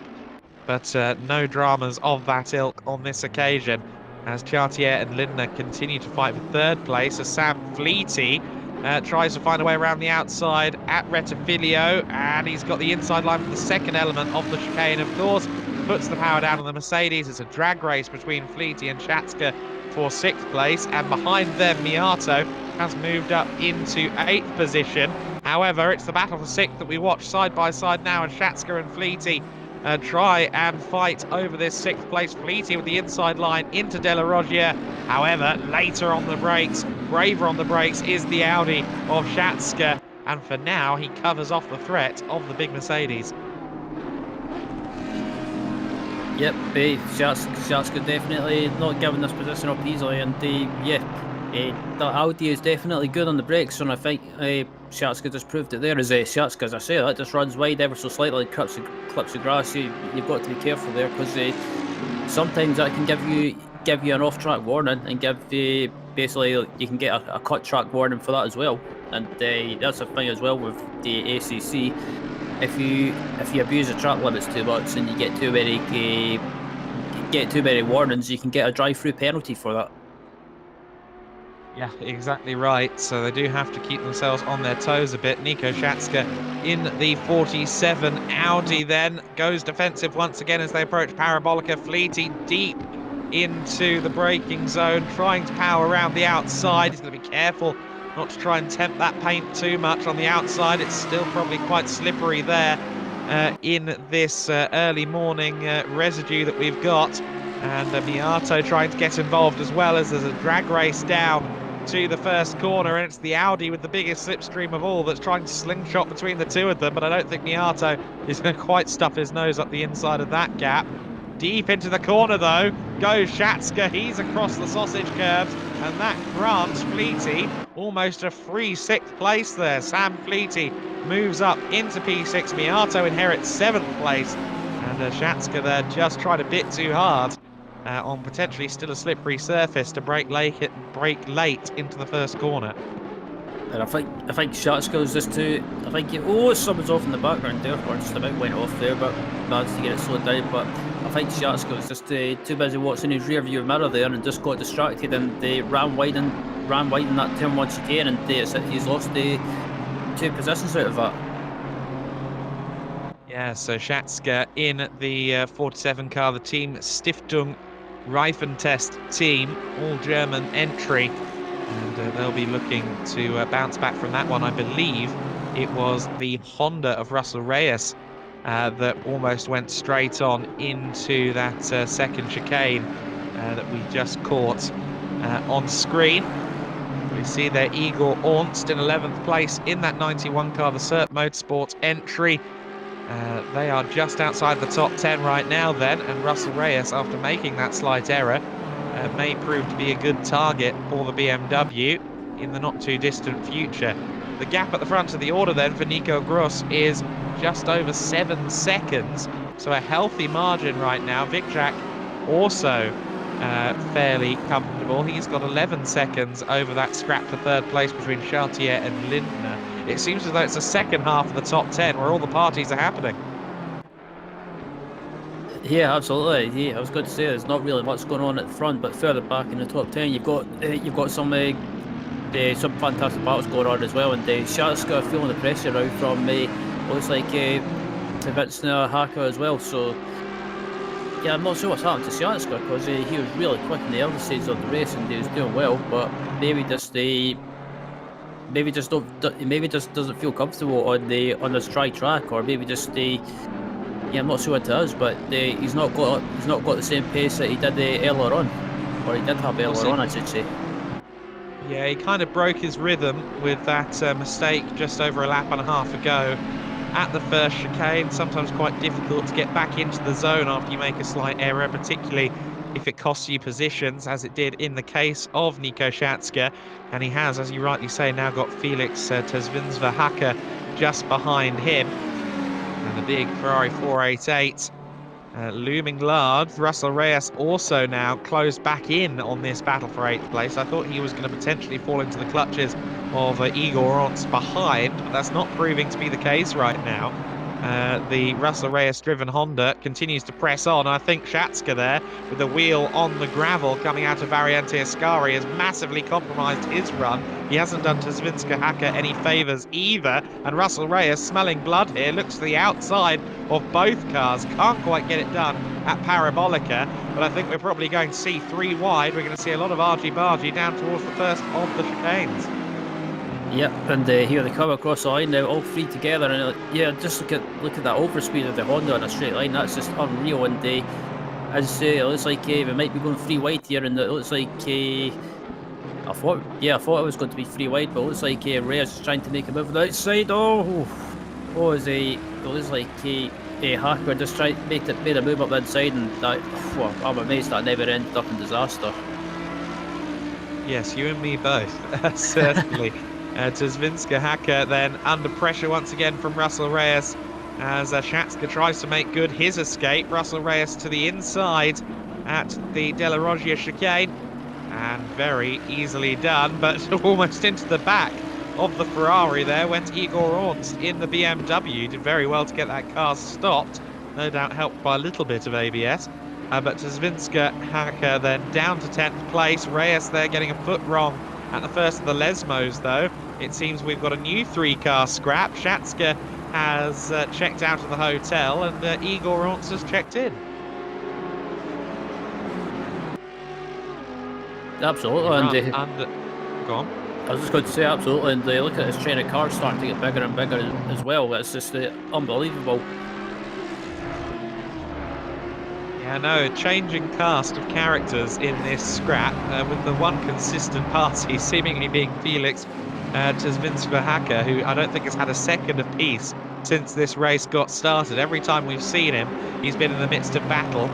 He was fighting another stealthy black car. He's got a slightly more multicoloured affair behind him now in the form of Igor Ornst, and I think Ornst may have just tapped the rear of the Ferrari slightly there, because getting unsettled was Tezvinsva-Haka as they turned into the final corner, and now they're side by side, and Tezvinsva-Haka giving him no room that he doesn't need. Igor Ornst, though, has the inside line, and would you believe it, our old friend Kivinen is also involved in the Aston Martin. So once again, 3 cars at close proximity as they approach the first chicane. Can Tezvinsva-Haka hold on to 10th place? Yes, just about for the time being, but it's now a 4-car scrap, because also joining the party is the number 77 BMW. That's Kevin Kruger, just behind Levi Kivinen.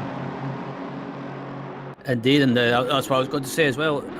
I have no idea where Kivinen came from, because he was probably after the pit stop. He was he's quite far back, but he's managed to get himself dragged back into this battle. And as I say that, Keevan take the advantage there and got a great run in the exit. Amazing stuff. Kivinen to the inside at the first Lesmo, and he's got it done on Igor Ornst. Igor Ornst falls down another place then to the all-finish Aston Martin, and the BMW tried to sneak through behind him. You'll also note just in the foreground of shot there for a moment, Russell Reyes closing in on Nico Schatska in 8th and 9th place respectively, so a good scrap going on between those two parties. Felix Tezvinsverhacker though in the PST LFM car down in 10th place and fighting very hard to hold off the cast of characters behind him. He's got Levi Kivinen now as his main competition, the 11th car, in 11th place at this stage, rather appropriately. And going defensive there goes Felix. And wow, Kivinen massively late on the brakes. He's going to drift wide coming out of Parabolica. He's compromised his run slightly, but he was very bold and brave in the Aston Martin there. It wasn't a terrible run out of the final corner, even though he looked like he was drifting wide. He's got the tow, so has everyone behind him, however. The two BMWs loom large in the mirrors of the Ferrari and the Aston Martin. It's a nose ahead for Levi Kivinen, but the inside line for Felix Tezvinsverhacker, he is doing a masterful job of holding on to this 10th place, even though he's seemingly got half the grid almost chasing him at the moment. I am, of course, exaggerating for effect, but Tezvinsverhacker, no matter who seems to be challenging him lap on lap, he is resolutely keeping that 10th position. Yeah, absolutely is, and yeah, credit to Kieferin as well, and Kieferin's not giving up either way. Someone runs wide there, and one of the BMWs, it looks like it's, is that Craig Kruger, I believe? Yeah, Kevin Kruger in the light speed by MC Schaumburg BMW there. Just tried to get the car stopped and didn't quite succeed in doing so. That team, a German-Swiss affair. They've got Manuel Stalder and Frederick Gutmann, who of course started the car along with Kevin Kruger. So we're yet to see the Swiss element of the team, but Kevin Kruger there did quite well to avoid the back of his fellow BMW.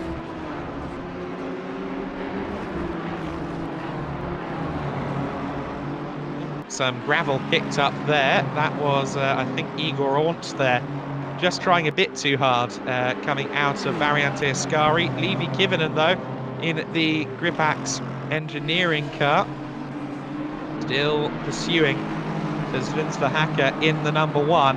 And once again, we're going to see a situation where the Ferrari will no doubt take the defensive line, will no doubt claim the inside into the Rettifilio chicane. I don't think Kivinen quite as close this time. However, he's been granted the inside almost. He isn't quite close enough, though, into the braking zone. Almost taps the rear of the Ferrari, and the BMW is still going at it. Another chicane skipped there by Kruger. He has to give the position back to Igor Ornst then. It seems as though Kruger maybe just struggling to get that BMW stopped in some of the tighter corners.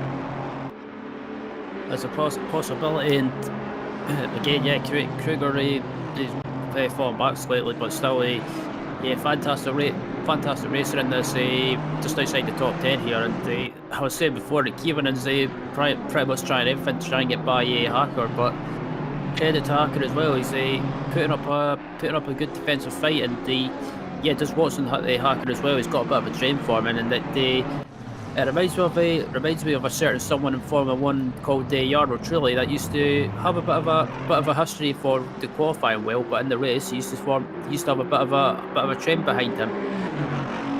Anything better than the Trulli train as the Wenger bus, as we see the battle for 27th and 28th place between the Aston Martins. Sem Spenkelink, who we saw earlier on in the top 10, courtesy of staying out longer on the wet tyres. Well, he is now outside the top 25 and losing out there to Grobler in the other of the Aston Martins there.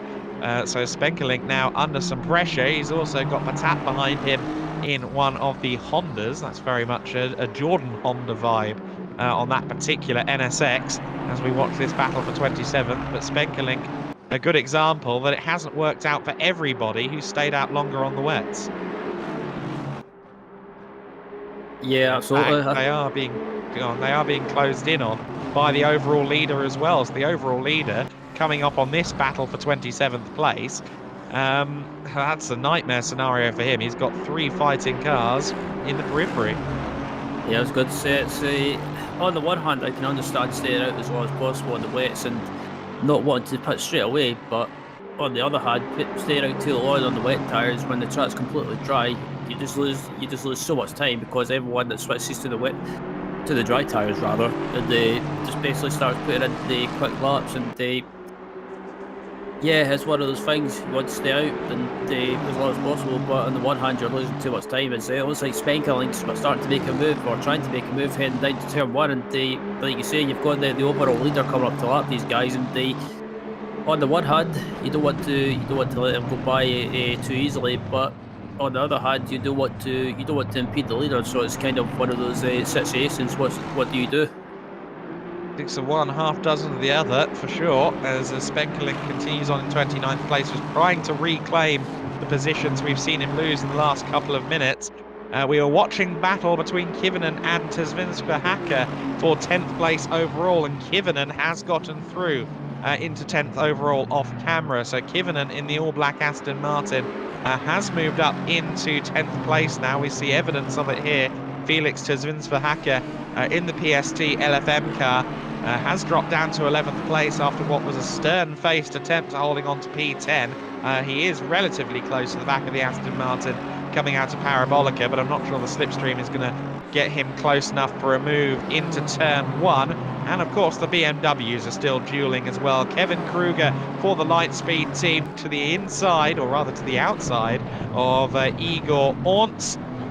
And has a nose ahead. He actually gets the car stopped for the chicane on this occasion. They're still side by side. They've got Sivek behind them as well in the Aston Martin, so they've got a lot to worry about right now. Kevin Kruger, though, with a nose, a bonnet. Oh, make that a full car just about ahead as they approach Curva Grande.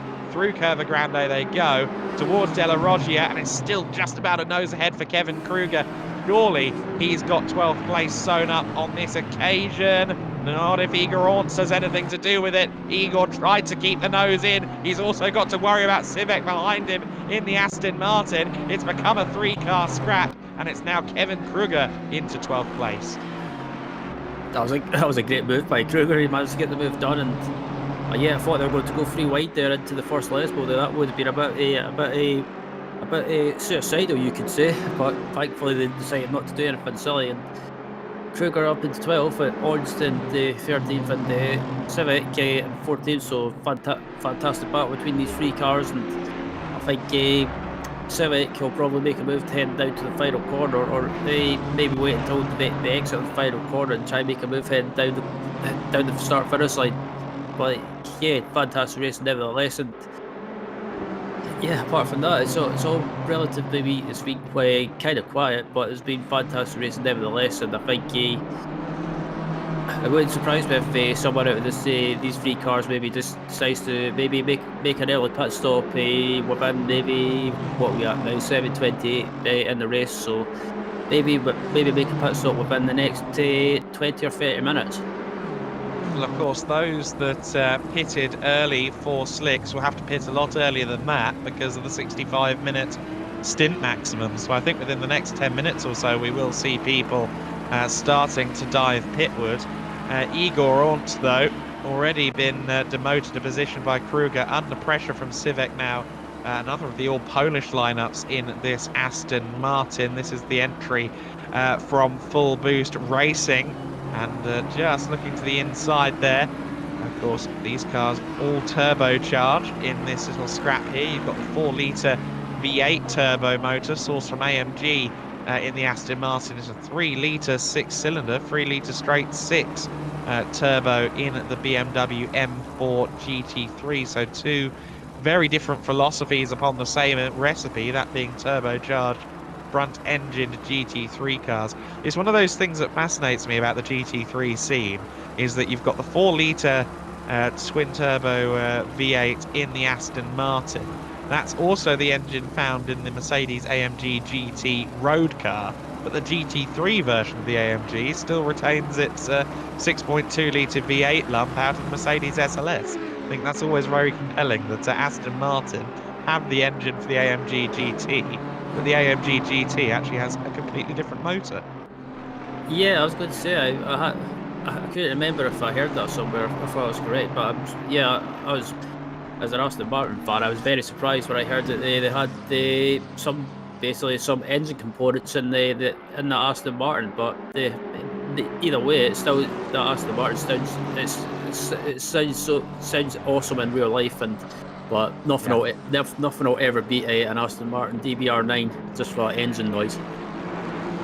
I can heartily agree with you on that. We saw Arthur Patat there for G-League Esports Elite trying to find a way up the inside of Grobler there. It's good to see that Gross in the Lexus has gotten past that scrap without any particular drama.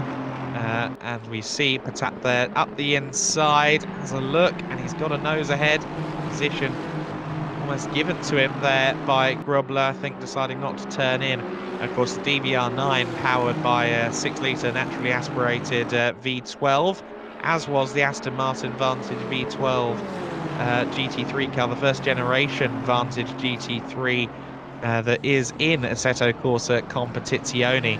Saw one of them running at the Hungaroring earlier this year without any semblance of noise restriction. It was running full bore, I think straight pipes as well, and that was the loudest race car I've seen outside of a V10 era F1 car. It was ridiculous.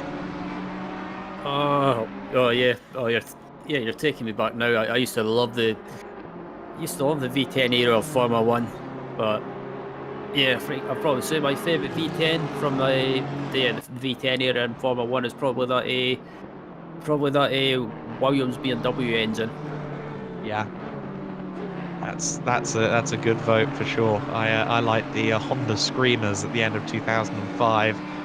They had full power for Takuma Sato and Jenson Button towards the end of the 2005 season. We saw that Mikhail Ermakov just running it slightly wide there in or rather it was the Aston Martin of Burundi that went slightly wide there. But Mikhail Ermakov, who was one of the last drivers to pit, he of course will have about 40 minutes, or rather about 20 minutes of his stint left to go. Others are having to pit now, as we can see in the background of shot there. The pit stops are beginning to happen. Shatska is in, one of the first drivers, of course, to change off the wet tyres in the first stint of the race. So Shatska in the 47 car has pitted out of the top 10. And over the next few laps, we'll see a lot of the front runners into the pits. Yep, indeed. So yeah, the ones that are putting now will probably, I've got a feeling the ones that are putting now might be able to jump a few people in front of them if they're putting now. So yeah, I think also as well, we're pitting early, they might have some clear track in front of them when they come back out. Possibly so. With this number of cars out on circuit, I think clean track becomes harder and harder to find, but maybe the luck of the draw will happen for Shatska. We'll wait and see. There, of course, is the car in 14th, our winner from last time, with Moreira at the wheel, the 349 Bentley at the moment in 14th place. Andre Miclea in the Rapid Esports entry stalking at the moment. That's the 23 BMW. Good run there out of the Variante Ascari. Of course, that gives him the outside line potentially for the Curva Parabolica to come. We've seen people make the move around the outside of Parabolica before, and he is later on the brakes. He's done that magnificently. Great drive, or great bit of driving from Andrea Miclea there to move up into 14th. Both parties continue on. We've had Tazvinsva Haka into the pit lane in the number 1 Ferrari. I suspect that car will see a driver change, but we'll wait and see whether that proves to be the case. However, Andre Miclea there with a great move on the outside of Parabolica. Yeah, that was a fantastic move, and yeah, I think pretty much it was a fantastic move, and it all started with that run that he got as well, and actually got another battle going on as well. It looks like Thomas Savek is getting a move done into the second chicane and getting the move done. Yes, he can. So up into, it looks like up into 11th place now, actually. Yeah, it looks like 11th place by the looks of it. Yep, just getting past Igor Orntz, then poor P11. Good driving from Sivek in the full boost racing 467 car. Some grass kicked up ahead by Kevin Kruger, who continues to press on in 10th place. Pit stop window then firmly upon us once again. We're going to see kind of a divide between the two parties of cars, those that switched off the wets in the early stages and those who persisted with the wets until the limit of that 65-minute stint cap in the early stages of the race. So it's a compelling split throughout the order. The first of the cars that stayed on the wets for longer is Sam Fleety, who's in 6th place, but will inherit some more positions as some more pit stops go on. Mikhail Ermakov there was getting a bit close for comfort with Daskalescu in the 16 BMW, but the team supporting Mikhail Ermakov don't have to worry about the paintwork just yet. I don't think there was any contact. Up the inside though, into 15th in the Honda NSX GT3 goes Mikhail Ermakov, and doesn't go straight into the pits. He was hugging towards the inside there. I thought for a minute he was due in the pit lane. There are, however, a number of cars in on this occasion. Chartier and a VS have both come into the pits and are now just leaving. You've also got Igor Orntz in the multicoloured BMW. He's come in, as has Moreira in the 349 VRM Racing Bentley. So again, a few front contenders pitting. I suspect we might see the leader, Gross, in next time by, or at least within the next 1 or 2 laps as well. That's a possibility. So, yeah, I've got a couple of people in the pits already, and yeah, at the moment I think yeah, when the pit stops, since the pit stops are starting, there's not really many battles. As I say, I'll take that back, because got this battle going on as well between it looks like the Honda of Kevin Chartier and Bruni in 15th as well. So yeah, the Chartier who was up there at the start of the race and the first half of the race pretty much, or the first stint in this race anyway, was right up there, but just ended up falling back. But obviously with the next set of pit stops starting to happen, the positions in the race will start to get shuffled up slightly.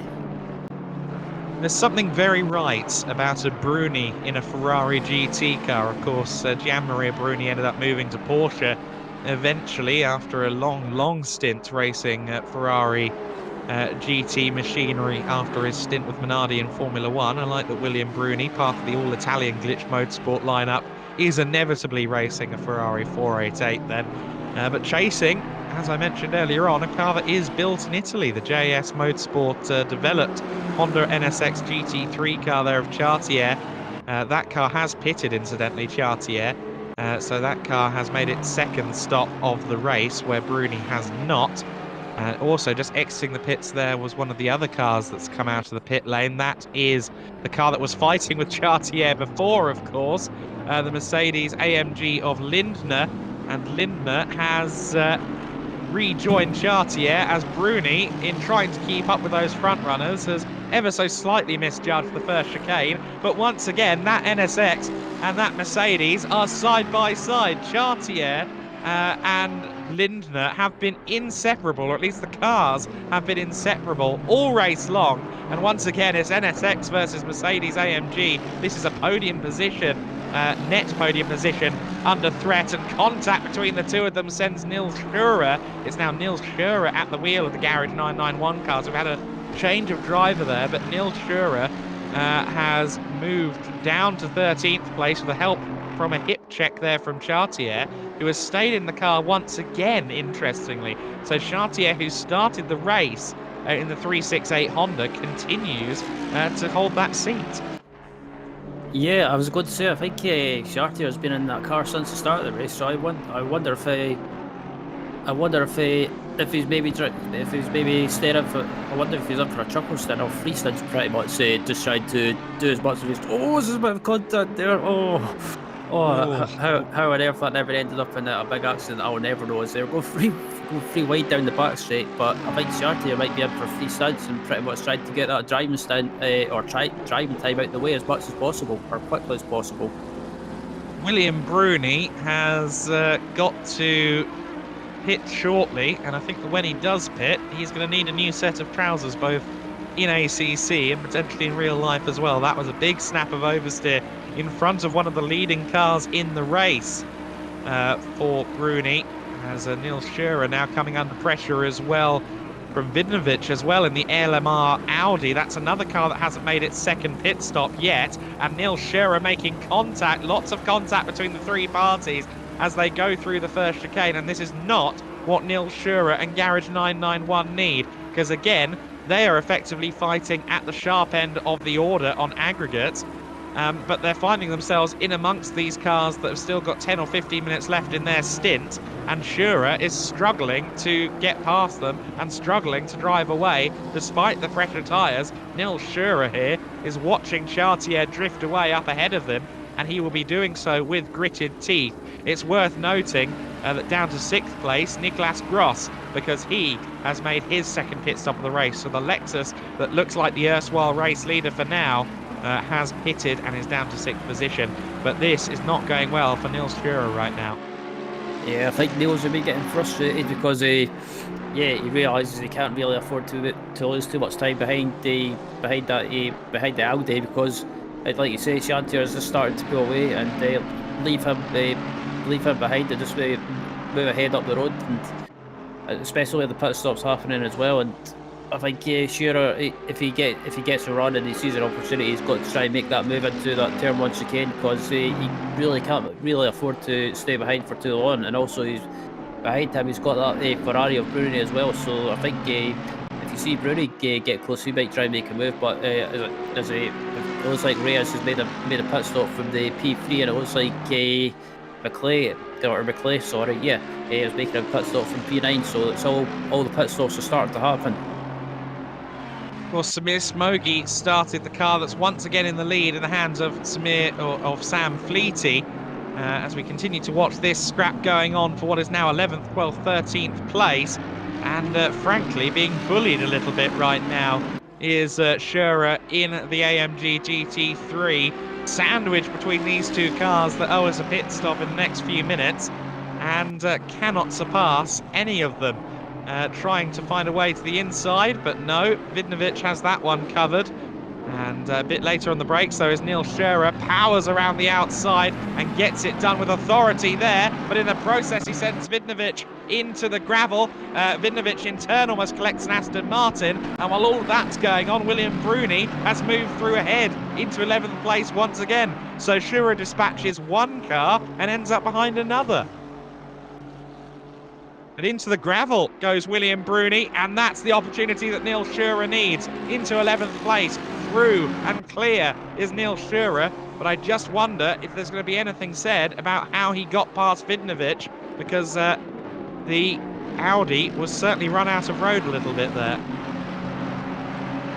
Yeah, that's the opportunity that Schurer needed, and he's up into 11th place now, and that's the opportunity he needed. And as you see there, Nils is starting to pull away now, so he's basically starting to pull away, and definitely shows that he's got the pace, and he needs to try and close down Chartier now.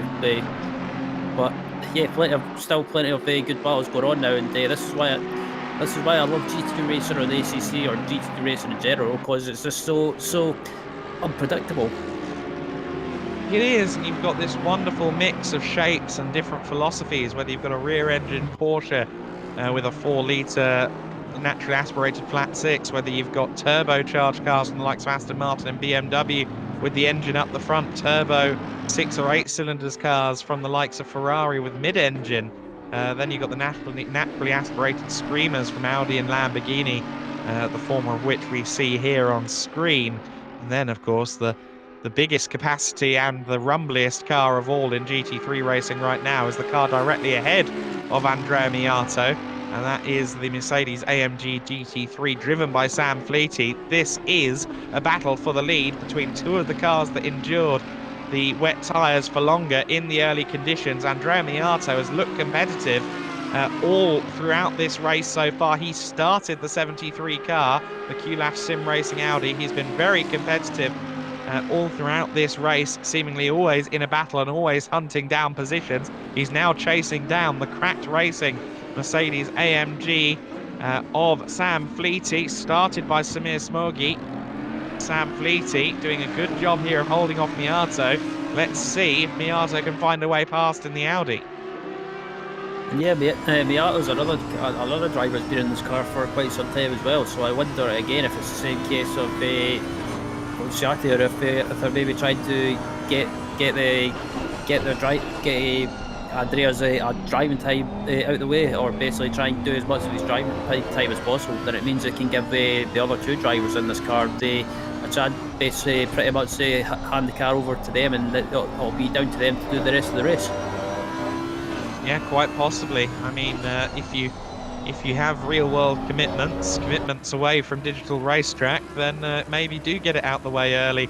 3 hours and 15 minutes driver time to be done, so perhaps some of them needing to get it done. We are, of course, rapidly approaching the holiday season. Whatever you celebrate, we hope you're enjoying the countdown towards your festivities, and thank you for joining us on this Sunday morning for what has been, or Sunday afternoon, goodness me, look at the time. At least here in the UK, we're well in Sunday afternoon.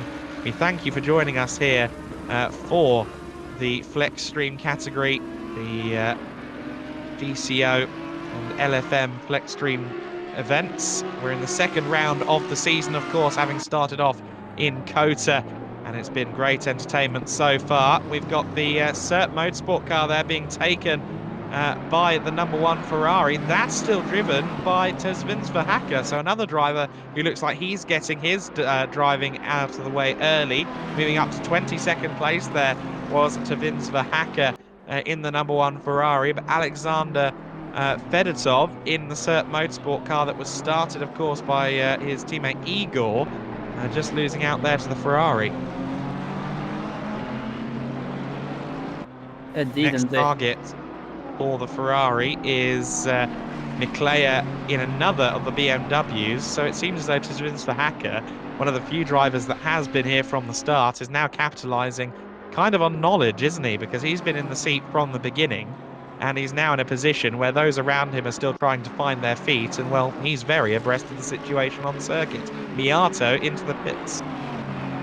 Yep, I was about to say Miato's into the pits now, so I think I believe that'll be a driver change, so yeah, it'll be interesting to see who takes that car out. I'll be very surprised if Miato goes for a fourth stint. If he does go for a fourth stint, that'll be, yeah, credit to him. That'll be pretty much a challenge, because I've done 4 stints in the past, and yeah, I tell you one thing, it's absolutely mentally draining. I think this would only be stint number 3 for Miato if he does stay in the car with a kind of truncated, well, not a truncated first stint, of course, because he was one of the cars that stayed out there on the wets for a bit longer. We watch Edu Martinez in the Ferrari challenging that Aston Martin. That's one Deutsche Post decal away from being a tribute to some Porsche Carrera Cup cars of the 2000s, the Aston Martin of Bassi. That's a battle for 12th place. We saw that the Audi came out onto the circuit again, the 73 car, and it is still Miato at the wheel. So much like that #1 Ferrari we were discussing in the hands of Tezvins Verhacker, it seems as though Miato's in it for the long haul in the early going. Yeah, I was going to say that. He's been in that car for a long time, and I think credit to him. Like I say, doing a long stint, even if it's just 3 stints, it's still it's got to be draining mentally, and also just because you're having to concentrate so much. But I think up at the front, I think I'm not sure if they had a change of position for P2, but between Kevin Kruger and it looked like Kevin in as well. But yeah, good to see that 11 car of the all-finish lineup back up into the top 3 after falling back after the last set of pit stops. But yeah, up there in 3rd place again, and they did have a good race at Kota until unfortunately just didn't go their way. But running inside the top 3 at the moment, but 3rd and back, we've got a battle for 12th and 13th and 14th. 12th and 13th going on between the Martinez and Bassi, and it looks like It looks like Bassi's got that move done up into 12th place. And defensive driving from Gabriel Bassi, because that Ferrari was behind him before as well. So Martinez had a nose ahead at the line, I think. However, Gabriel Bassi just about holds on to his 12th place at the moment. I like the integration of the Swiss flag into that IDA Pro Esports entry as well. Very nice livery on that car, but Martinez has to settle for 13th place for now. He's got Vea and Miato behind him as well, so not good for Miato. He's come out of the pits. We spoke about clear track before. He's got anything but clear track up ahead of him. Yeah, indeed, and yeah, I think it looks like we just had the fastest lap of the race so far from that 27 Lexus up in third place of Nicholas Gross, and Gross is another one that's been in for quite some time. So quite a lot of these teams up at the front and inside close to the top 10 are pretty much running one driver for as long as possible, I guess. Like you say, they've probably got real life commitments, or maybe just trying to basically make sure they try and get their quickest driver in the car for as long as possible, and then hand over for the other two drivers for the rest of the race, or maybe give the quick driver a rest for a few hours. But still, this battle for 12th, 13th, 14th, and it looks like 15th, and not too far behind we've got 16th as well, so got a bit of a pack starting to form. Yeah, Flaminger in 16th place, another guy that's been in there from the very beginning, in the first of the McLarens in the order. But we continue to watch as the Aston Martin of Bassi continues to just about hold off Martinez in the 999 car. Of course, that 999 car is one of the ones that we would suspect to be at the front of the order after the early efforts from their starting driver. That 999 car was, of course, started by Alejandro Avilés, the XPD Emerald car.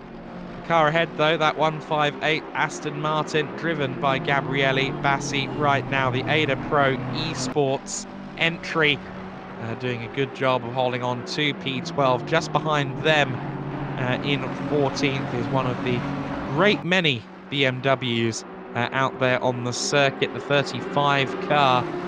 Very fetching colour scheme on that machine. It is entered by Geeks Energy Sim Racing. Of course, it's a mix of nationalities at the wheel of that car, but for now, it is Dean Vea at the wheel of the 35.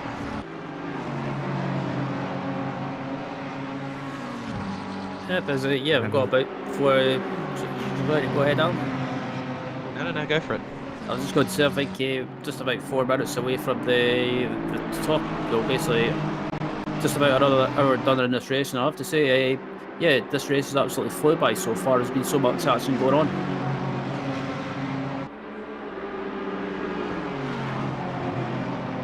This battle comes across the line, and still Bassi in 12th with that Aston Martin, and yeah, I have to agree, I do like that livery in the Aston Martin, and yeah, there's so much action going on, but this battle is probably the closest one we've got on track at the moment with that class Audi at 15th, and yeah, I think again Miato, I think he'll not waste any time in trying to make a move, and yeah, it's been a good race so far. I think we're just about 2 hours into the race already, and yeah, there's been so much going on. I didn't even realise it flew by already. Crazy, isn't it? We're almost 2 hours into this 9-hour race. Of course, traditionally the races here at Monza in the GT World Challenge would be 3 hours in length. Back in the FIA GT era, the races would go 3 hours, whichever came first. And this is one of few tracks where you'd get to 500 kilometers before you get to 3 hours in an old school GT1 car, just because of how quick they were in a straight line and how much straight line there is. Nicolas Gross in the Venari Racing Lexus up the inside of Kevin Kruger, another driver who's been in there from the beginning, along with Gross. And Nicolas Gross gets through into second place. Of course, Kruger still owes us his second pit stop of the race.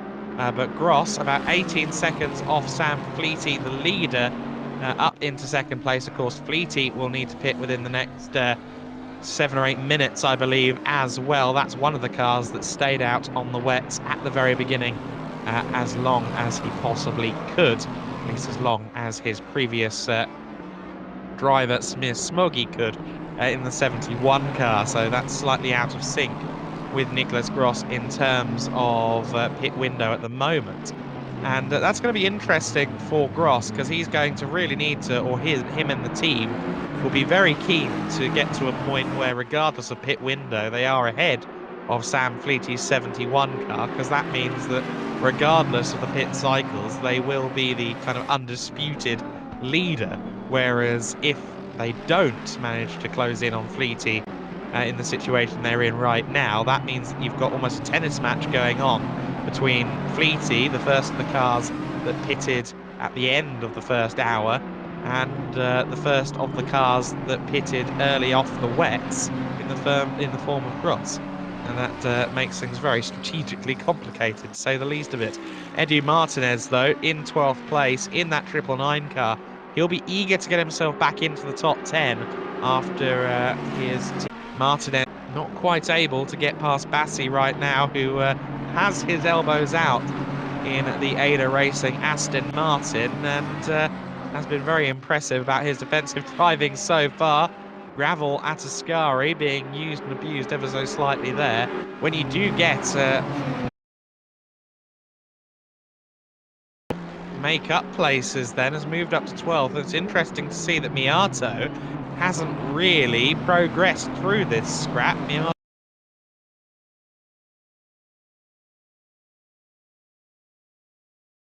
a bit of a wall in the form of this battle for 11th, 12th and 13th. Of course, individual cars' pace will fluctuate depending on who's at the wheel and things like that. And in the case of Miato, depending on his stamina and his mental fortitude, he might be starting to struggle a bit at the wheel of that Audi as well.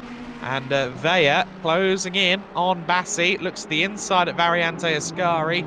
Thankfully, no move made on that occasion. I think it's always bold to try and go too wide around Ascari, and both parties thinking better of it. So we are just over the 2-hour mark in this race, and it is currently Sam Fleety that leads the way in the 71 Mercedes. He, though, owes us a pit stop in the next couple of minutes. So Nico Gross, kind of the aggregate leader, in second place behind him, just ahead of Kevin Kruger in third place. Thomas Sivek in fourth place right now, rounding up the top 5. Is Vitchak, another driver who's been in there from the start in the 808 Mercedes.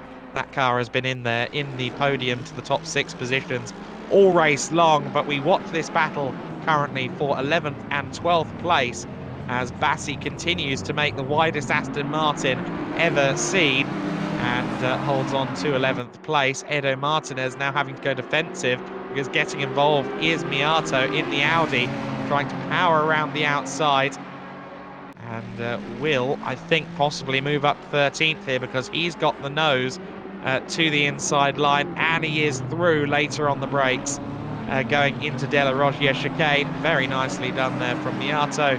He will press on. Yeah, that was a good move there, and yeah, sorry I went silent there for a second. I just had to quickly do something, but yeah, that was a good move there, and yeah, Bassi, mate, yeah, Bassi's still holding this train up, so there's four free car park behind him up there, so I thought Bassi would have pulled away, but it looks like he's started to hold these guys up.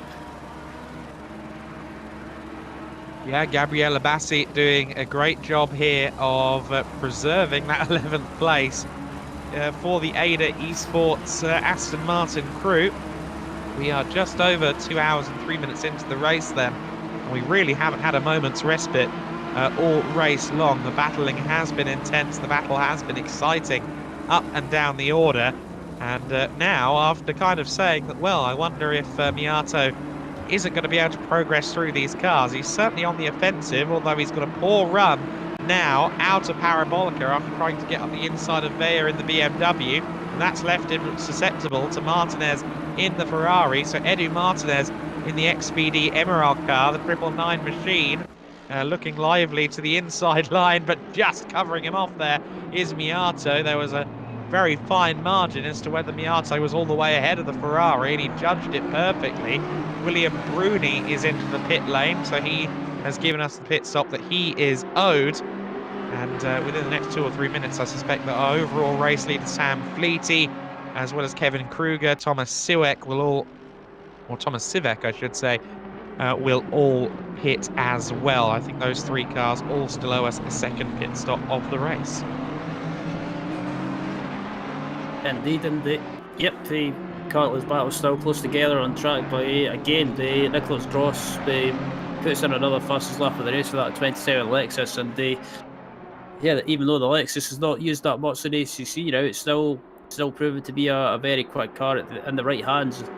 And now it looks like Bassi's starting to pull away slightly, but yeah, that defensive move by Miato, I think he judged that perfectly, and I thought there was going to be contact there, but thankfully nothing happened. But it looks like Miato, as I say that, is starting to put the pressure on the Vela, who's in 11th place now, and I think it's just a matter of time before Miato gains another position and makes a move.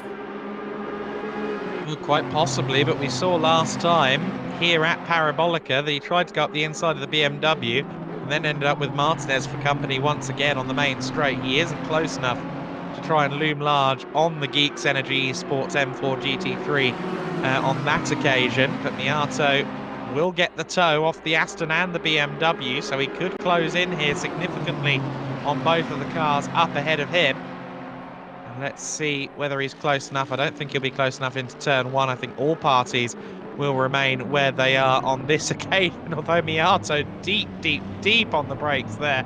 Overshot the corner massively, and that's going to leave him susceptible once again to Edu Martinez behind, because surely that run did not work optimally. No, it didn't. I don't think he's quite under threat for position going through Curva Grande, but certainly Bassi is. Gabriele Bassi in the Ada Esports Aston Martin, defending sternly from Dean Vea. I think a little bit of contact between them there, turning into the apex of the Variante della Roggia, but no harm, no foul on that occasion. Once again, Miato closes in on the 2 of them as they continue to scrap and duel. It's 8:15 a.m. approaching here in the Monza facility within ACC, so the day is very much dawning upon us now. The sun is out, the track is dry, and the battles are intense right now as we witness again defensive driving par excellence from Bassi in now 10th position.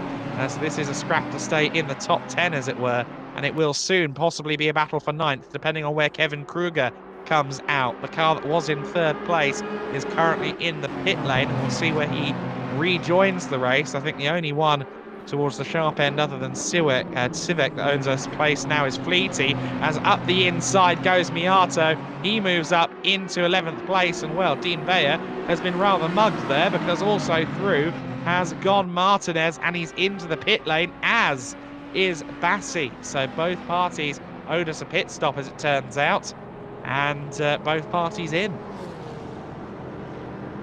Yeah, I think that's why Vila decided not to make a big fight of it, because he was pitting anyway, so he decided to let Miato go, and yeah, Vila into the pits. And I wonder if this team will do a driver swap, and I wonder if Bassi in 13th and his team will do a driver swap as well, or if they'll do what some of the other teams have been doing, and maybe keep the same driver in for another stint. Yeah, we'll have to see. Certainly, we have a few more pit stops that we are expecting in the next couple of minutes, chief among them from our race leader, Sam Fleety, the first of the cars that kind of went the full distance in the first stint, despite the circuit almost transferring over from wets to slicks gradually across the hour. You see there it was a longer stop for the Geeks Energy Esports car. It's Sheldon Muscat who has taken over the 35 car, will rejoin in the mid-20s on the circuit. Kevin Kruger, meanwhile, on my screen, is demoted to 9th place now, so he's come out just ahead of Miato after his pit stop. We alluded to the fact that he had come in. So all change at the moment as the last of the pit stops are made. But when will the leader come in? Fleety in the 71 car. Where is he on the circuit at the moment? I'm just trying to find him on that mini-map. He's just coming out to the second Lesmo bend at the moment. So I get the feeling the leader might not be too long before we see him into the pit lane. In fact, mathematically speaking, I think he kind of has to be in the pit lane within the next few moments. Sheldon Muscat, though, presses on in 26th place. And, well, he's found himself some clear track at least. More than can be said for the likes of Miato after that second stop. Yeah, absolutely. And it was like this team, Geeks Energy Esports, made their driver change as well with Vila jumping out and Muscat jumping in. So, yeah, I think this is probably the stage of the race or the next set of pit stops is where most teams will maybe make a driver swap and they stick in a fresh driver, which is not always a bad thing because obviously when one of your drivers has been in for a long time, maybe 3 stints, maybe even 4 stints, drivers need maybe sometimes need a break just to like go and get some rest or something to eat, something to drink, and maybe just rest up and stick a fresh driver in for the middle part of the race, or maybe stick in their slower driver for the middle part of the race, and then basically go back to using basically sticking a driver for the middle part and get their driving time out of the way, and they focus on the rest of the race with maybe their quick drivers. But obviously it depends on real life commitments or other commitments in general. Fleety into the pits then. So our leader has come into pit lane. So that hands the lead back to Nico Gross once again in the Lexus. So Fleety in, Ermakov also in out of 4th place. So pretty much everyone now who owes us a second stop has done one. And we follow Martin Wyszynski at the moment, who has also just recently pitted again. Wyszynski's been in the car for a good long while, so he's I think getting all of his driver time out of the way now, as it were. And the Full Boost Racing 467 car just pursuing the other Aston Martin of Berinda, who's also been in there for a while. That is, of course, another of the Aston Martins, as we said. That's the 120 car of Christian Berindia. And side-by-side action between the Astons now. I think Berindia with the inside line should just about hold on to what is now 12th position. Very, very nicely done. Yes, just about holds on to it, but Wyszynski still fighting him every inch of the way. Let's see, of course, there's going to be no advantage in terms of straight line speed unless they've gone for slightly different downforce configurations. Wyszynski not quite able to get close enough to dive up the inside into Della Roggia. And for now, at least, Berindia holds on to P12. Interesting to see that Sam Fleety, after his pit stop, has come out in 3rd place, just behind Kevin Chartier in the 368 Honda. So after that pit stop for the car that was formerly in the lead, it rejoins in 3rd place. So not as much of a drop through the order as I was anticipating. In fact, 4th place, my apologies. But not as much as a drop through the order as I was expecting for that leading car. Yeah, absolutely. I was thinking that as well. They didn't drop far back didn't drop as far back as I expected them to. So maybe the Fleety and his team maybe didn't take a full tank. Maybe they underfueled slightly to try and get track position. But yeah, so Andre Miclea there in the Rapid Esports car, closing in on the all-Finn Aston Martin. Salonen has taken over now, so we have had a driver change there in the 11 camp. So we no longer have our starting driver. The brilliantly entertaining Levi Kivinen has been sent to the bench for a little while. Andre Miclea just trying to negotiate his stakes at holding on to what is currently 10th place. I believe that is kind of solidified as 10th place now. I don't think anyone owes us a pit stop right now. So the order you see on the side of your screen is more or less the order as it stands, though of course with the pit cycles very heavily muddled up by the weather conditions. And we'll have to see how it plays out as the race goes on. We're almost 2 hours and 15 minutes into this one, and it has been grandstand viewing so far with battles up and down the order. The Rapid Esports BMW of Andre Miclea just pressuring Salonen at the moment. The Rapid Esports 23 car, we've seen it occasionally.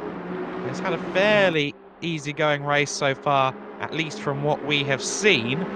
Salonen, though, the 11 car, he's inherited a car that's always been in the scraps. To the inside then goes Miclea, and he's surely overshot Ascari. Yes, he has, across the gravel, across the grass, keeps it pointing the right way, but he's now going to watch Salonen disappear over the horizon after that little mistake.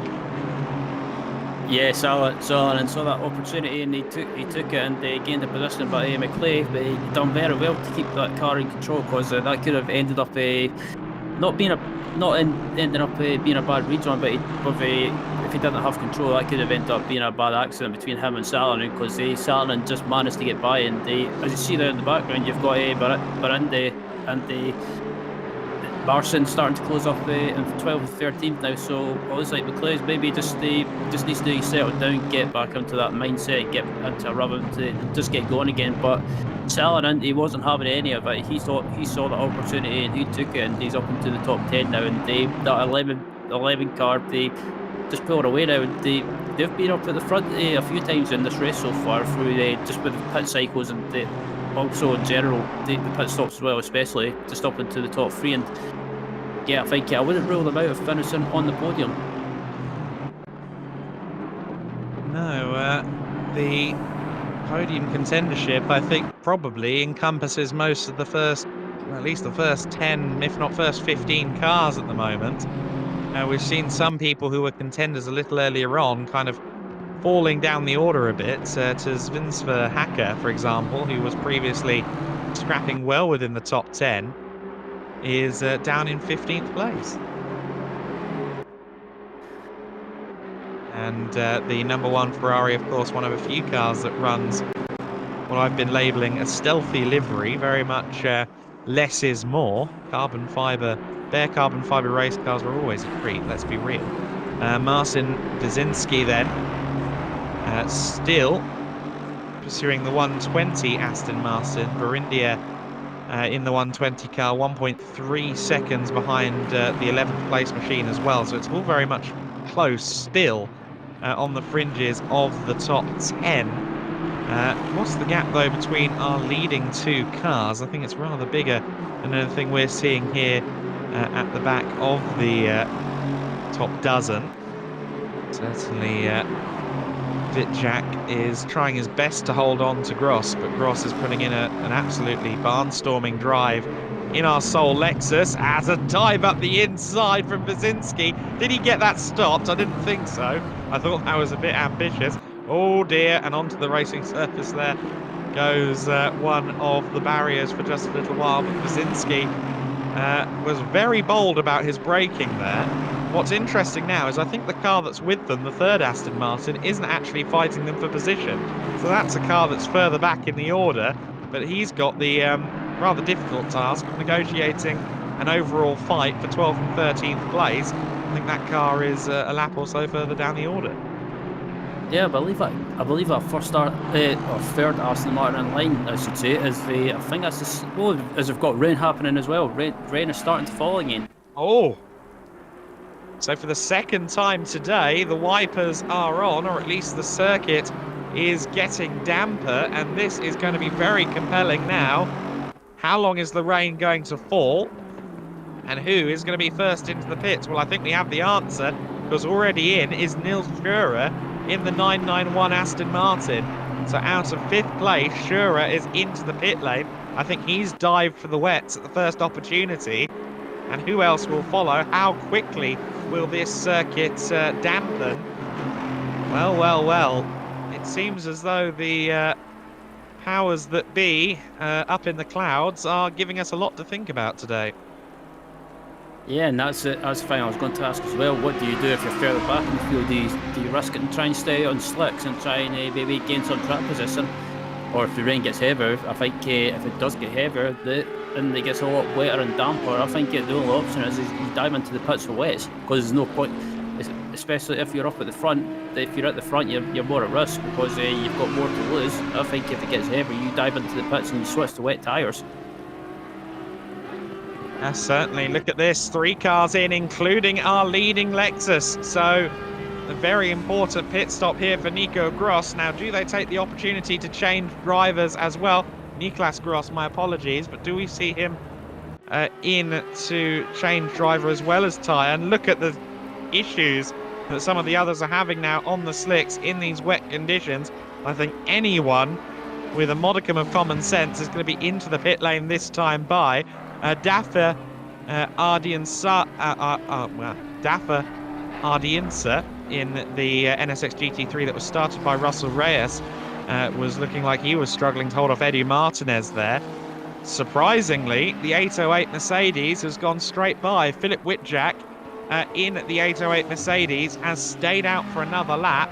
Everyone else in the top 5, it seems, is pitting. Now, that could be a masterstroke for Whitjack in the 808 car, the Silver Racing Team Mercedes, or that could be the moment that sees them fall well out of the competitive order.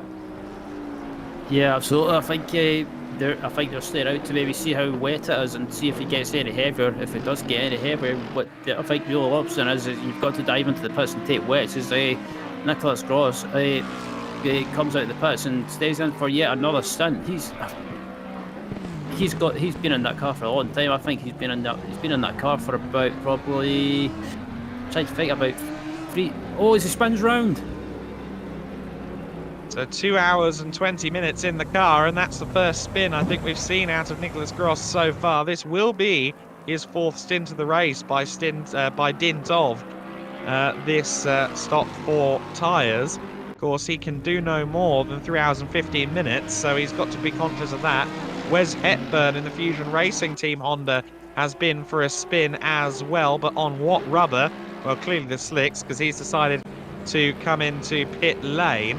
But I think going past him there was Whitjack again in the 808. So I think Whitjack is potentially going to keep pushing on, which is... oh no, that was the 991 car. My apologies, that went past there. So I think that is a car that has now pitted for wet. But look at the sheer number of cars that have come in for the wet tyres. And this time, Whitjack has come in. So despite the effort to maybe try and stay out there, the 808 car is in. Second place car of Ardiansa has also not pitted. So let's see whether the number 10 Honda decides that it needs the wet tyres. Surely it will come into pit lane. I'm just waiting to see. I'm trying to see on the telemetry where that car is. It's just coming through Parabolica now, and surely it's due a visit to the pit lane any moment. We've seen how difficult these conditions look. Even Nicholas Gross on the wet rubber went for a loop, so the people who are still on slicks are surely suffering greatly. The 10 car is into the pit lane, so I think just about everyone at the sharp end of the order is now on the appropriate rubber for our second deluge of the race. Yeah, I'm very surprised that some people are still staying out in the slicks. I mean, it's a bit risky. I think with the way the rain is, it's getting hit. Looking at the track now, it's getting wetter and wetter, and it's a lot heavier as well, the rain. So wet tyres is the only option. I think if you're staying out in slicks, and it's a bit of a risk to take, and you're just shooting yourself in the foot. So I think Whitjack is the only person on slick tyres, did you say? So I think that's a bit of a risk. No, I was just saying that he and Ardiansa have both pitted for the wets, so no one is on the slicks anymore. Okay, yeah, I was going to say, I think staying on slick tyres, it's very, very risky. So I think wet tyres is the only way to go. And at the moment, I think that mistake from Nicholas Gross is probably the first mistake we've seen in the race from him, like you were saying. So yeah, I think he'll be kicking himself for that mistake. I think it was maybe just a case of being caught out on cold tyres as well. So yeah. But he's still managing to keep going. I think he's still in the P3, I think.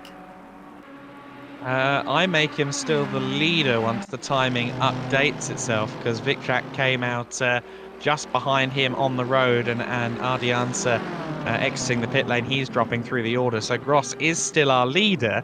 However, of course, he has lost a bit of his advantage courtesy of that spin. Of course, Neil Scherer was the very first driver to pull the trigger for wet tyres, and he has rejoined the race in 5th place where he was pre-pit stop. So he actually hasn't profited in that much of a significant manner, and he's actually joined now on circuit by the ever-challenging Frederick Gutmann, who started this car, was out of the seat and is now back in. So second stint of the race for Gutmann, and he's looking to try and get himself into the top 5 in the light-speed BMW. Yep, so Frederick Gutmann, making good progress at the moment and managed to close that gap down to Schurer. Hopefully I pronounced that name right, but I'm not very good at pronouncing names, so I apologise. But Gross again in a spin. So for the second time in as many laps, we see a spin, or second time in the last 5 laps, we see a spin for Nicolas Gross, and that's cost him the lead because through has gone Witjak in the 808 Mercedes. So we have a new leader in this race. Nicolas Gross not quite got webbed feet then. He's struggling for traction in the wet conditions. And with 2.5 hours of this race completed, almost, for the first time, it seems as though the Lexus is on the back foot and not our leader by aggregate or otherwise. We see some of the other cars struggling to get stopped there. One of the BMWs straight lining that chicane. I think that's a little bit questionable whether there was an advantage gained there or not, but these conditions are looking torrential out there. Yeah, absolutely, indeed. This is the thing of racing in the wet or driving in the wet as well, that you've got to be careful, especially when it comes to some of the curbs on the corner exit. You've got to be careful not to take too much curb because they are going to be incredibly wet, incredibly slippy, and also racing in the wet is different from the dry because you've got to basically change your mindset of you've got to change your braking points, you've got to brake much earlier, and you've just got to be you've got to be much more heads up. So there's definitely a lot to think about. It definitely is, yes. There's Jevrovic in 21st place, one of the Audis that has kind of been knocking around the high teens to the early 20s all race long, although sometimes cropping up more towards the top dozen depending on the pit cycle.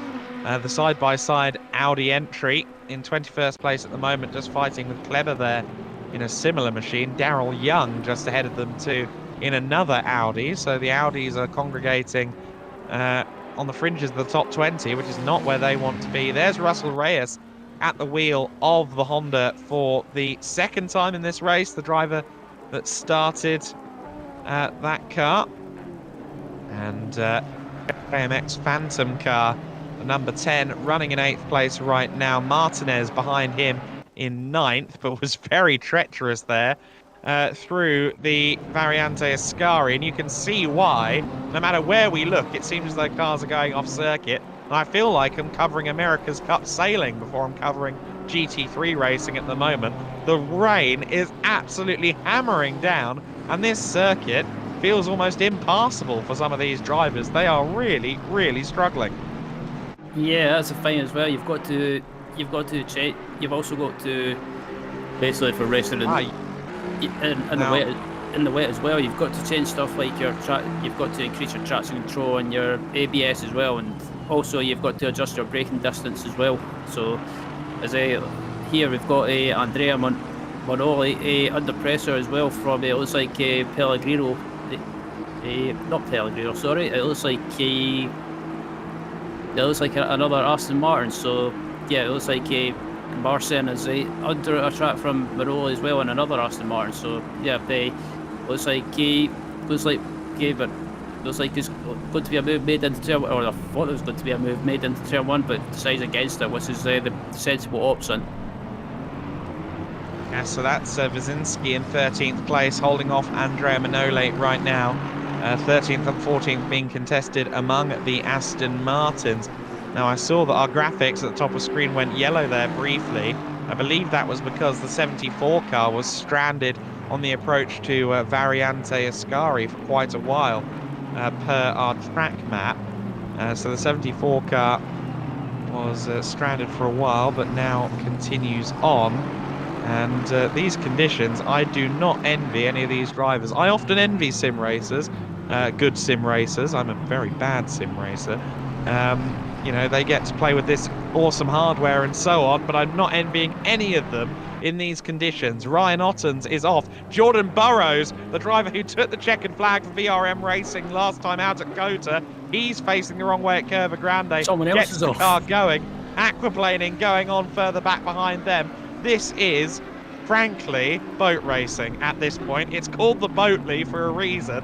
That's because of its size, but it's now taking on water like a boat as well. Yeah, I was about to say, it says I was watching Burrows go off track as well, and then all of a sudden I saw an Audi just say complaining off as well, and this is the thing with these conditions as well. There's so much. Oh, someone else is off now. That's Pavel Schutzen, sorry. Yeah, the Armamentario Gold Honda there off track. Christoph Kleber in the Stiftung car. That is the car that, of course, was being driven by Miato before, and that car is in a little bit of drama there. And facing the wrong way is Patrick Pellegrino in a very poor place there, right smack bang in the middle of the final corner. The Parabolica gets it going again, but everyone is struggling hugely in these conditions. It takes a very deft right foot and left foot and pair of arms to keep the car facing in the right direction in these conditions. I think, if anything, if you're just driving around now at 50%, but keeping the car in the right direction, I think that's the way to go. You can't afford to be pushing in these conditions, surely.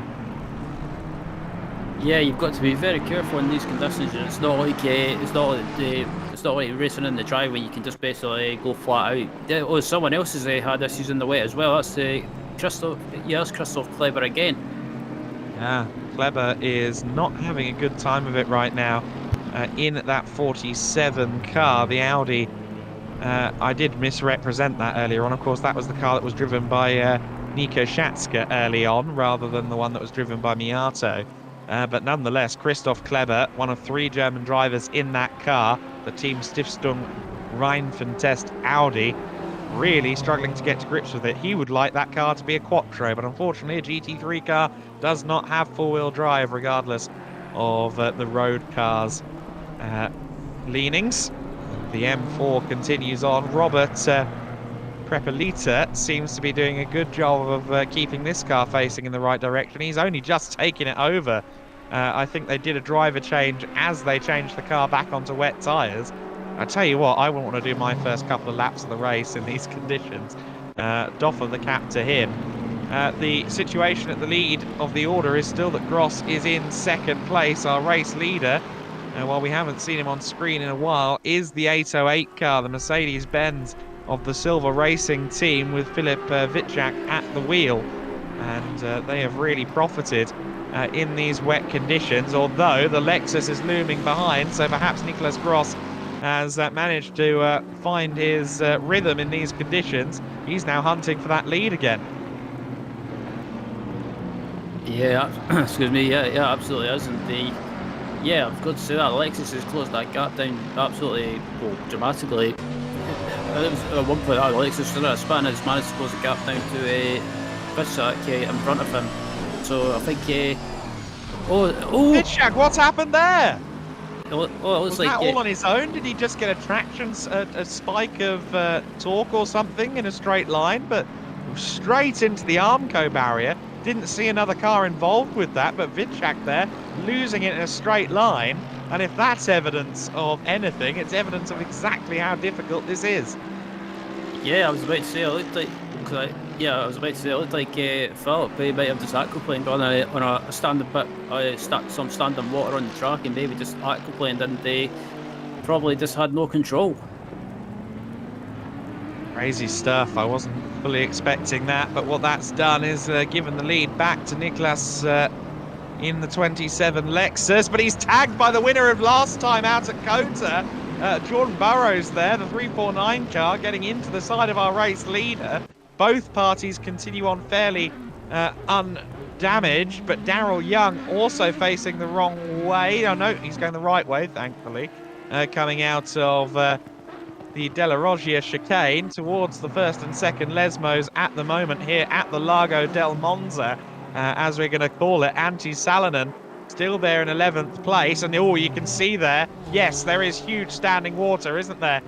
Down towards the Parabolica on that back straight, and it's caught out Salonen just as it caught out Vitjak a little while ago. So there is genuinely standing water to the extent that it will slingshot your car off the circuit between Ascari and Parabolica. That is crazy. Yeah, is that... Whoa! Oh, it's all kicking off now. They're all over the place trying to avoid Salonen and catching the standing water as a result. If you have a tiny little bit of steering input on the car as these conditions worsen in a straight line, it seems as if you're off. Yeah, I was going to say, as soon as Salonen came back on track there, I just had to hold my breath because I saw two cars going side by side, and then just complained as well. That was definitely a heart and mouth moment. Salonen in. What was going on there for Salonen? Looked like he might have dropped out. Yeah, it's like he came to the pit entry and it just basically stopped. Okay, well, Andrea Miato, he is still going around. He's in 7th place, so he's been in the car the whole time. Alex Krapp in the Limitless Speed Drivers entry. He's spun on the main straight. How much worse can this get? I mean, how much more potential for wet conditions is there within ACC before we reach the peak? I've no idea, but this is absolutely bonkers because everyone's trying to fight for control and they can't really do anything. But it's just it's the same as real life racing. That some drivers might not be happy racing in the wet, but it's kind of one of those things you kind of just got to adapt to it. But this is, the amount of standing water on track is causing some of these drivers to have like loads of aquaplaning, and if you start aquaplaning, you're pretty much just a passenger. I think this was real life racing in 2022. The safety car and the red flags would have already both made an appearance, but that's not how things roll here in ACC. We continue to press on. Must be annoying as well with that bridge there. Just before Ascari, there must be a little dry patch there that causes your car to grip up more so than it does anywhere else on the circuit, and that can also catch you out if you're not careful. But it seems to be this back straight in particular, the approach to the Parabolica, where there is a lot of standing water waiting for you, and you can see people making corrections in a straight line. Here's a battle for 6th place. Schroer in the 991 Mercedes. I was erroneously referring to him as Scherer earlier on, but he is Niels Schroer. He is just ahead of Miato in the 73 car. Miato has driven in pretty much every conceivable weather condition over the course of the last 2 hours and 40 minutes. He's got a good amount of experience right now, at least, in the Culash Sim Racing Audi. We've got slowing McLaren up ahead. As this battle for 6th place continues on. They're also being closed in by Russell Reyes as well, who looks fairly confident in 8th place in his NSX.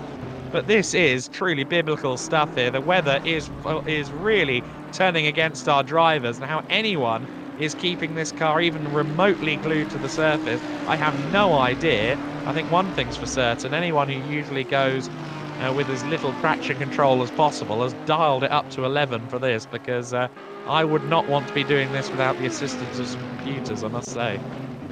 Yeah, absolutely. I think some of these drivers, it wouldn't surprise me if they're using full traction control at the moment, because especially that back straight head down to the final corner is full of standing water, and I think this home straight as well has got some standing water as well. So as you see there, Beatle having to hold the car, like basically try and correct it all the time, and I think it's just one of those things. You've got to be very, very careful. Otherwise, if you do something wrong in these conditions, it'll bite you. And as we've seen already, we've seen several cars aquaplaning on standing water and hit the wall. Yeah, no, exactly right. This has been traumatic and dramatic in equal measure, I think, for our drivers. But Russell Reyes is adapting to this wonderfully in the JMX Phantom number 10 Honda. Of course, he's in the car for the second time today after taking the start and handing over for a little while. But he gets a huge snap of oversteer coming out of Curva Grande. Just about holds it. The in the right direction. Miato up the inside of Schroer for 6th place, and Nils has to concede to Miato, and now Russell Reyes wants a piece of that as well. He tries to get the power down, gets a nose ahead. He is into 7th now, clear of the Mercedes, and Reyes has done a great job there of getting past the Merc there, but Schroer has been dispatched there 2 positions in about 2 corners, and it doesn't seem as though the Merc is playing particular ball for him, at least. Of course, Vicjak still in 2nd place. He's running well. So is Nuttall, who's taken over the 71 in 4th place, the cracked racing entry. But certainly, this is such a challenge for the drivers, and people who we'd normally expect to be quick in the dry don't necessarily have the mileage in these torrential conditions. So there really is an X factor at play right now. Yeah, it's one of those things as well that some people have maybe not got as much experience racing in the wet or in these conditions like we're seeing right now. But I think, I think if you've done several races in conditions like this or ACC, I think you won't have as many problems adapting. But again, it's one of those things. It's one of those things that sometimes it can catch you out, and as you see right now, it looks like Miato might lose a position to Reyes behind him, and Reyes has got the run heading down the home straight. But I think it's going to be a test of who can break the latest. As I say that again, it looks like someone else is off the track in these conditions. It looks like Pavel Schutzten. Yep, the 903 Armamentario car once again finding the gravel down at Ascari, but Russell Reyes has moved up into 6th place. He's gotten around Miato then and moved up into 6th. And watching that car through Curva Grande is a hair-raising experience. Those with very, very long memories complain that Curva Grande isn't really a corner anymore. I think in these conditions, suddenly, yes, it is. We have 6 hours and 20 minutes left on the clock right now. 2 hours and 40 minutes of this race complete. We're on lap 84. Once we get to lap 87, we are 500 kilometers into this race. 87 laps equals just over 500 kilometers around this Monza circuit. That used to be the traditional race length of the 3-hour or 500k races in the FIA GT Championship back in the day. And they had to face some conditions at Monza in the past. I don't think anyone has seen it quite this bad, though. Patrick Pellegrino once again in a spin in the Glitch Motorsport Ferrari. We've seen that car facing the wrong way a few times. And oh, Vicjak with damage to the front of his car. For the 2nd time we see him off the circuit. The car that was in 2nd place is now into the pit lane. And Philip Vicjak was clearly pushing on to try and hold on to Niklas Gross, our race leader, and it's worked against him. Jamie Nuttall also with an askew bonnet at the moment in the 71 cracked racing Mercedes. He's got Frederick Gutmann behind him as well for company in the battle for what is now 3rd place as they pass Vicjak, who's limped into the pit lane. But Jamie Nuttall in the car that has led at various points courtesy of the pit cycle during this race. He's under huge pressure now from Gutmann. It's also worth mentioning the 368 Honda as well, because they've finally had a driver change. The Rolling Goat entry now with Bryce Mingue at the wheel. But the battle for 3rd and 4th continues on, and 3rd place is now in the hands of Frederick Gutmann, because he has gotten past Jamie Nuttall for that position. So Gutmann moves up to 3rd place once again. No stranger to the top 3 positions. But wow, this is an ever-fluctuating situation in these conditions, and you'll note that the car behind them, closing in quickly, is Russell Reyes. He seems to be really dancing that Honda around this circuit. I was about to say that as well. It looks like Reyes has been closing that gap down quite quickly, and maybe, yeah, like you say, he's making that Honda dance around in these conditions, but well, somehow it seems, yeah, Reyes seems to be making it work, and as he come across the line, because yeah, this battle comes across the line now with it looks like one of the Audis Wildfound's racing Audi in 17th, and it looks like Rosso in 18th as well. So Yeah, these conditions has definitely been catching drivers out, and yeah, some people you wouldn't normally see up at the front are starting to get closer to the front now. So maybe these conditions are starting to suit some of these drivers. Maybe some drivers like to make the car dance around, like we saw with Reyes. George Theodore Rosu here in the Digital Racing Squad entry, down to a 17th place at the moment. Made that 18th place because Daryl Young is just ahead of him. Although, no, sorry, it is 17th place because Vitchak is still in the pit lane in that 808 car and falling through the order. Although I think Vitchak may have actually just exited the pits, but nonetheless falls to the edges of the top 20 after that damage, after that spin. And yeah, this race is proving to be tricky. The 808 car has rejoined in 19th. That is now confirmed as one of the other Hondas goes for a spin there. That was Simonian in the 79 car having a little bit of a spin. He's just been lapped there by the 368 car in second place in the hands of Bryce Mingwe. I think each and every one of these drivers deserves a medal right now. This is very impressive that they are managing to keep their noses at least somewhat clean. Reyes, though, is challenging for fourth place. He's right on the back of Nuttall right now in that battle for fourth and fifth. So Reyes in the number 10 Honda, who we've been watching with bated breath as he continues to kind of push the very limits of what his wet tyres will allow him to do. He is closed into the back of Nuttall and that 71 car.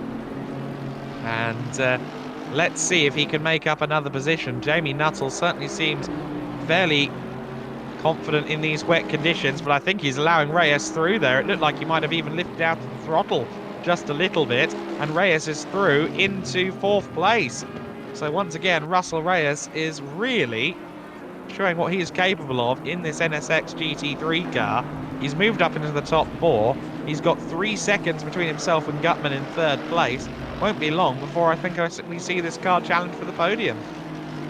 Yeah, and I think Nuttall realised as well that Reyes was probably quicker in these conditions, and that there's no point trying to fight too much in these conditions. As again, Reyes dancing that Honda around, and but somehow it seems to be working for him. But further back, we've got looking at 17th, George Theodore Russo at the moment in the BMW, still behind this Wild Fins Racing Audi of Young, and coming through the chicane now. And yeah, it might just be me, but I think the rain, it's still raining, but it's not as bad as it was before. Yeah, no, I'm getting that impression as well, that the actual rate of the shower is slowing up a little bit, which will be a welcome reprieve for these drivers. It's still going to be sopping wet for the foreseeable future, but at least the rain doesn't appear to be refreshing on the surface quite as quickly as it was previously. George Theodore Rosu watching on, and a ball of spray up ahead. I'm assured there's an Audi in there somewhere in the hands of Daryl Young. Oh, there's its tail lights. Yes, there is the 26 car. But very tricky conditions indeed. And I do agree with you that I think the rain is beginning to subside just a little bit, and they're going to hope that it does so, because those conditions about 5 or 10 minutes ago, when it was still absolutely hammering down, some of the most difficult I've ever seen in a sim, to be honest with you. It was crazy stuff. As we ride on board with Theodore Russell at the moment, and they still stuck behind this Wild Fins Racing, the Audi, and just look at the spray out from his onboard. It must be so difficult to see in front of you because of all the spray, and especially trying to spot your braking point. Is it right behind back up at the front? We've got the battle for 6th place, or 5th and 6th place. We're going on between Nuttall and Miato, and I think Nuttall as well probably realises that he's struggling slightly with that slightly front damaged bonnet. I think all of the Mercs are struggling a little bit right now. They all seem to be falling through the order to one degree or another. Of course, we saw Nuttall getting passed by Russell Reyes a couple of laps ago, and now he's under threat from Miato in 5th place. And it's interesting to me, actually, because I think, at least in my experience on different sims, I haven't spent that much time on ACC, but as a rule, I tend to favour the front engine cars for being a bit easier to manage in the wet, but it seems as though The Hondas, the Audis are more than holding their own as Miato dives to the inside and gets to 5th place. Very nicely done. Jamie Nuttall did not have a retaliation for that. The 73 Q-Lash Sim Racing entry moves up into 5th place. Andrea Miato, almost 3 hours into this race himself. He's been there from the beginning. And, well, no matter what comes for his teammates, I don't think Miato can be blamed. He has been pressing on wonderfully, as in the back of shot, Neil Schroer in the 991 car was in 7th place, I think remains in 7th place, but went off there into the gravel at Curva Grande. Even though the rain does appear to be letting up, the surface is going to continue to be very slippery for, well, as I said before, for the foreseeable, for a long time to come. Indeed, as Beato was still struggling there in the wet there, tried to get the power down, but he had to back out of it slightly because the rear end was moving around there. But yeah, just watching now, it looks like the rain has stopped, but obviously the track's still wet, so I think it'll be quite some time before this track dries up, possibly if it dries up. So I think everyone at the moment is just trying to keep it on track, but some of the contenders that we saw at the front have had issues and after aquaplaning, and they unfortunately ended up falling down or have fallen out of the race. But yeah, as I look at pre-drag, Yevro Mavritz tried to make a move into the second chicane, but decides to not make a move, especially in these tricky conditions. 91 BMW of Voskowski just ahead of him then. Interesting to see as well that that number 1 Ferrari now has a second driver at the wheel. Alessio Mellis has taken the helm of that car. So a second driver of the race in for that machine. But yeah, we are seeing these conditions now, I think, being adapted to by the drivers, especially as the damp patches are now a bit more uniform. I think lap on lap they were changing in those wet conditions as it was still pelting everyone with rain. But where are we now? Because, I mean, obviously at the start of the race, I unfortunately had a technical issue and couldn't see what was happening. So where are we now relative to where we were at the start of the race when it comes to the track conditions? Trying to think.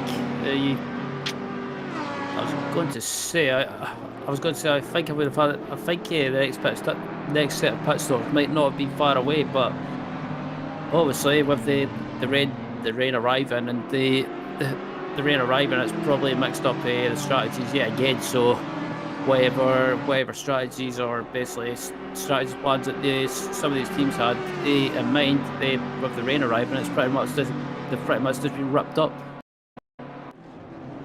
Yeah, well, certainly we've seen that it dries up fairly sharply, but I do think we're going to be sticking with treaded tyres for the foreseeable future here as Predrag Jevromovic continues on in the side-by-side car. He tries to go side-by-side with Voskowski at Curva Grande. He can't quite find an Audi's width, and oh, that did look like aquaplaning again there, didn't it?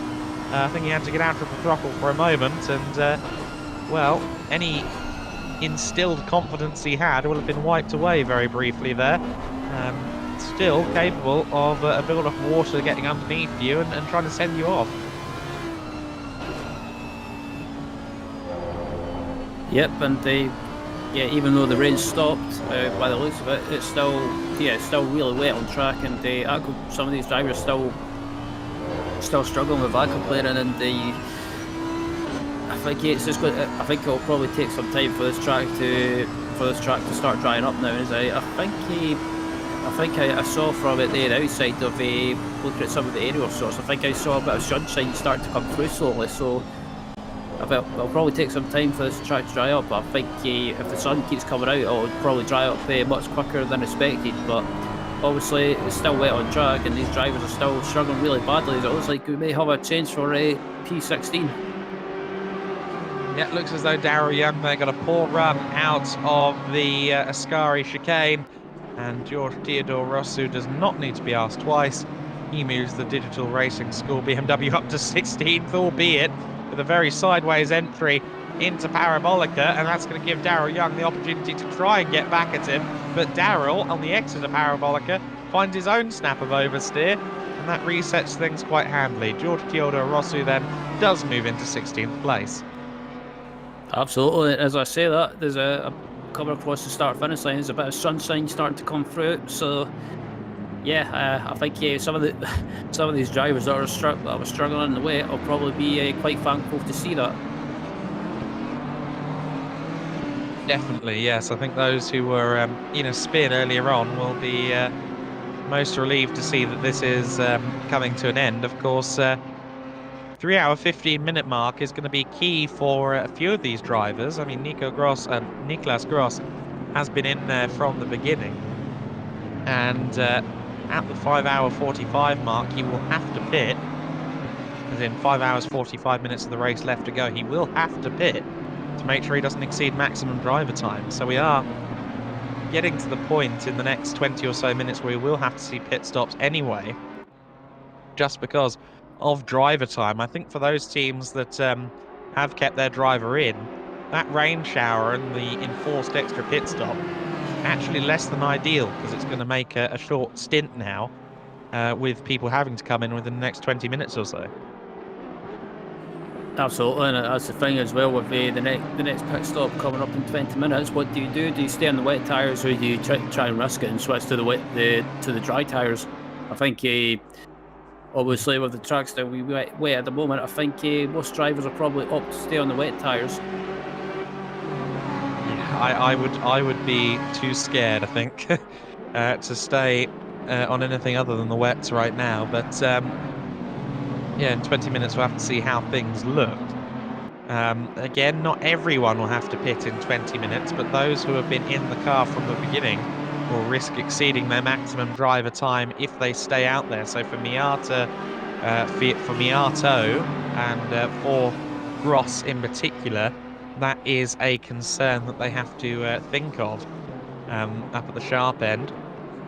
For others, it's not as significant of an issue, as Jevremovic there bounces across the curbs, and the 16 car, Rosu there, makes up 2 places, albeit off the circuit, and well, he's rather stifled the run there of the BMW of Voskovsky. That's not going to make him popular, because he overtook Voskovsky by way of cutting the chicane. He now steers clear and allows Voskovsky through, but you've got an interesting scrap here for 14th place. Jevremovic is now through into 14th. Behind him is Voskovsky. Then it's Daryl Young. Then it's Rosu in 17th place. And yeah, they're fighting for 14th. A pair of BMWs and a pair of Audis in amongst the scraps. Yep, and looking at Jevremovic at the moment, currently 14th, and I think it was all a bit dicey there in turn 1, and but thankfully everyone managed to survive. But as you see there, the sun has definitely started to come through now. You can see it on the track, some of the sun shining onto the track now, and I think that may help with the track, with regards to starting to dry it. But I think at the moment it's still really wet, and as you see there is a bit of a dry line starting to form. But obviously that will probably take quite some time to start drying up more and more. But still, I think most of these drivers are probably happy that the rain has finally stopped. I'll be happy that they can go down that straight without worrying about ending up in the Armco inexplicably. More so than anything, although you can see that there is still standing water, particularly off the racing line at parts of this circuit. Jevremovic, they're just having to manage a little bit of oversteer coming out of Parabolica, but doesn't lose too much time, doesn't fall into the clutches of Voskovsky as a result of it. But this has been a real yo-yo scrap in recent times for 14th, and they're closing in on Alessio Mellis in 13th place as well. So the number 1 Ferrari is being caught by the cars behind. Of course, the number 1 Ferrari, the very humorously named Porsche Spinala team entry. Alessio Mellis, who took over from Felix Kazvinsva Hacker. And so 2 Italians and a Brit at the wheel. And the number 1 car currently with Mellis at the wheel. Yeah, I think he is losing time here to the chasing pack. Yeah, indeed. As a drag comes through this first and last now, and just trying to got to be very careful with the curbs, and especially in these conditions, because those curbs can be very, very slippery. As you see some drivers there that right now not taking off the curb and trying to avoid it at all costs if they can, because that can go horribly wrong if you take too much, especially when they're still wet. But behind as well, the Daryl Young trying to catch back up to the BMW in front of him of Voskowski as well, trying to get back by. But I think at the moment it's one of those things. If you're behind someone in the wet, as I say that, actually, it's like the 449 is off track. Yeah, Jevromovic there, running it wide at Ascari. Of course, these guys are battling. I've just noticed that the leading Lexus is closing in on them again. It's going to be interesting. Oh, and a big spin there for Edu Martinez. So Martinez exploring the limits of what his right foot is doing right now. He rejoins the race in 11th place, unless that's Hoyer coming up behind him in the 5:01. Yes, it is. So Hoyer moves up into 11th place there. But goodness me, I don't envy any of these drivers. We're rapidly approaching the 3-hour marker in this race. If this were the GT World Challenge Europe, we'd be approaching the end. Here, we're only approaching 1/3's distance in the FLExTREME VCO LFM category. This is the rivals split. Of course, below us is the challengers split as well.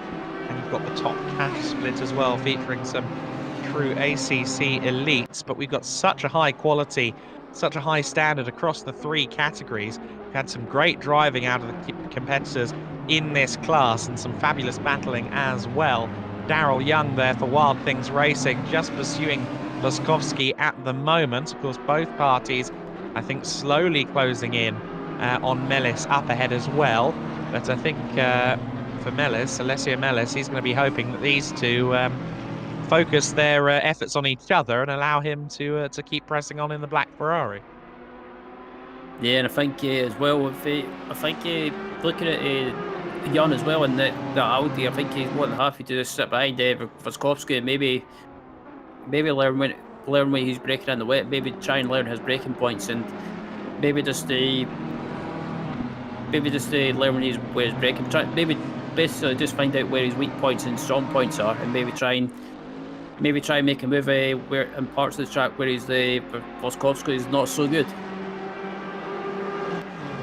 Yeah, no, I think that's about right. So it's interesting because obviously everyone pitted within about 2 laps of each other when the rain came.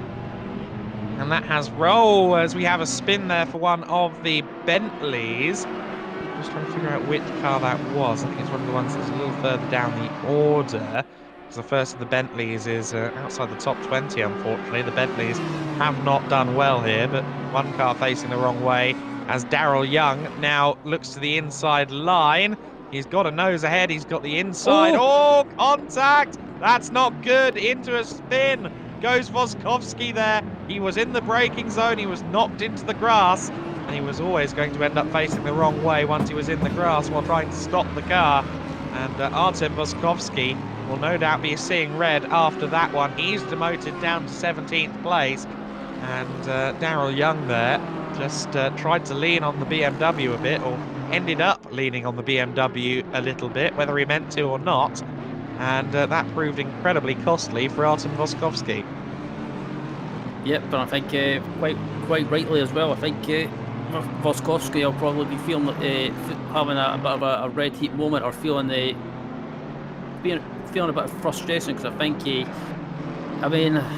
on the one hand, I guess there was nothing that Young could do, especially on the braking, because in a way he was braking on the white line, and if you brake on a white line when it's wet, it can cause the car to be very, very slippery. And I think Young might have just maybe just misjudged how far alongside he was Voskowski, and just didn't leave enough room. But yeah, that was a bit clumsy there.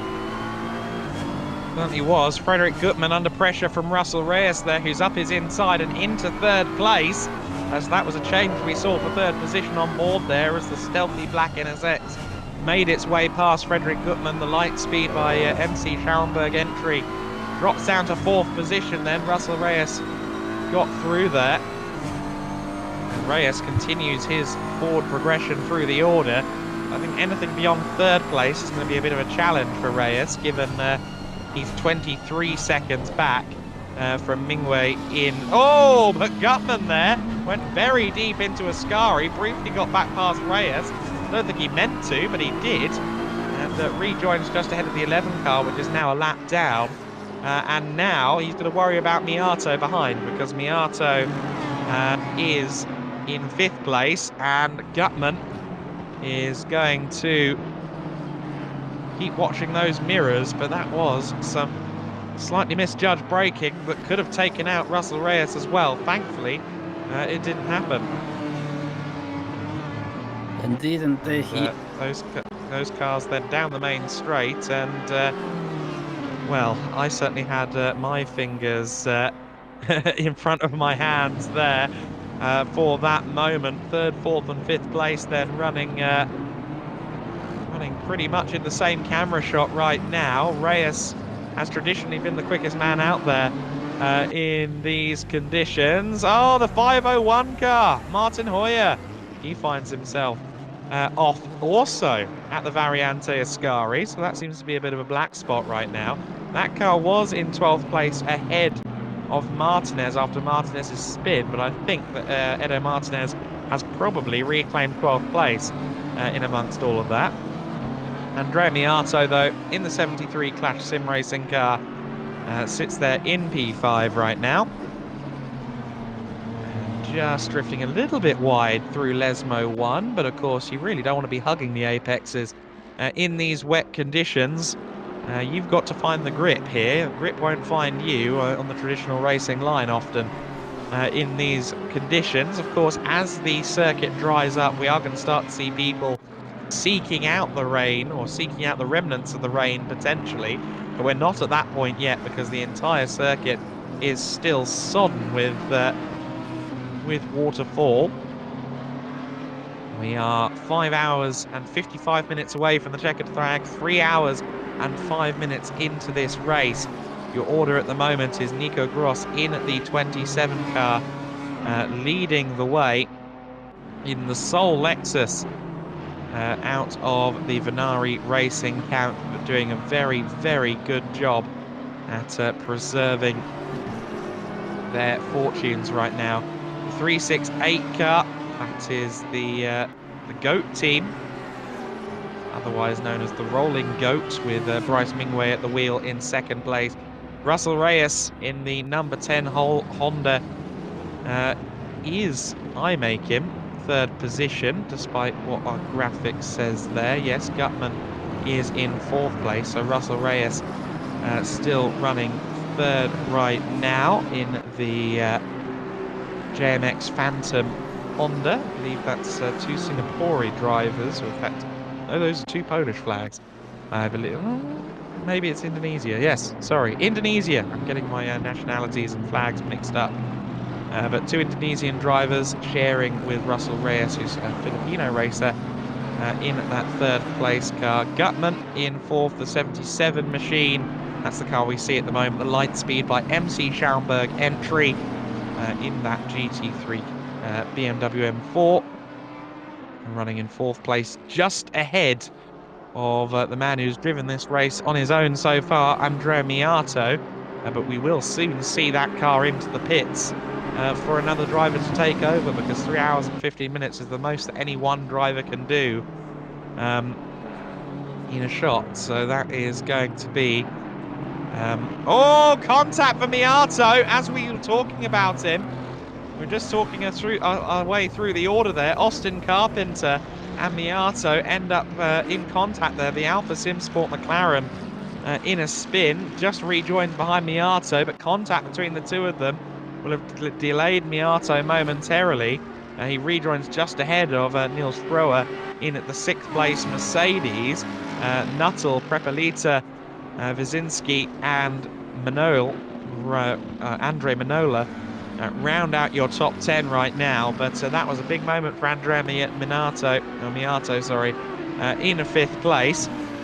Now we have the Lexus falling through the order. Gross falling through the order. Now, is that because he's in the pit lane? Certainly I don't see him in the pits on my tracker there, but I have to assume he has pitted. But Gross nonetheless is down to 6th place on our screens here. So Nicholas Gross, if we can try and find him on the circuit, he's just coming into turn 1 actually. So Gross is down to 6th place as we see a drive-through penalty for Martinez, I believe, in the 999 car.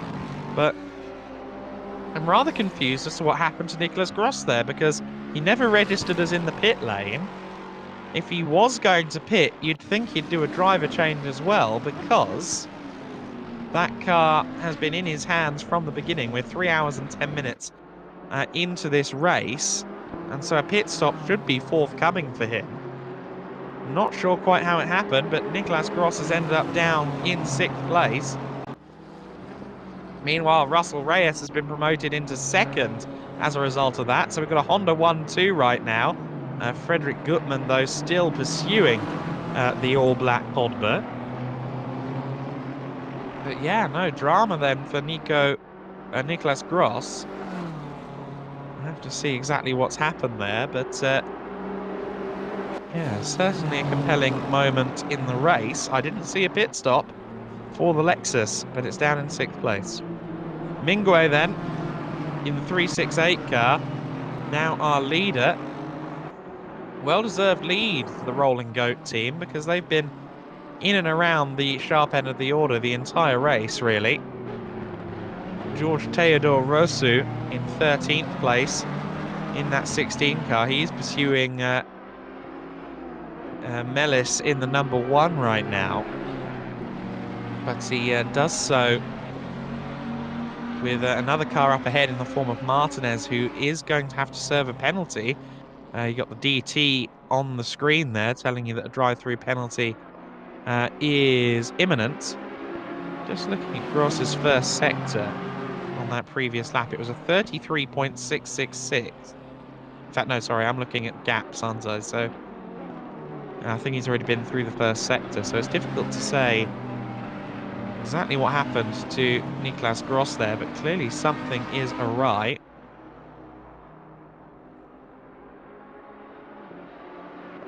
For Gross, who now sits in 6th place.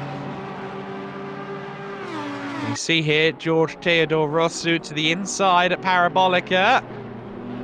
BMW with a nose ahead, and surely has the traction. Yes, he does. Fairly easy pass there up against Alessio Melis ultimately. So Rosu has been, I would say, on the move.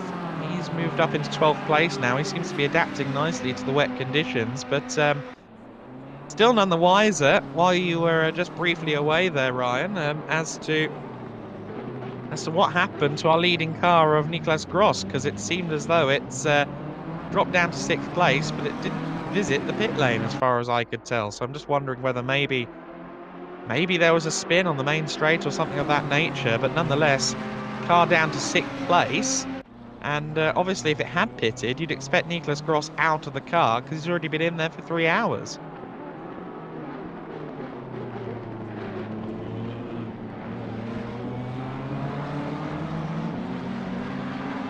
I think you might still be muted, Ryan, if you're trying to talk. Oh, sorry about that. Yeah.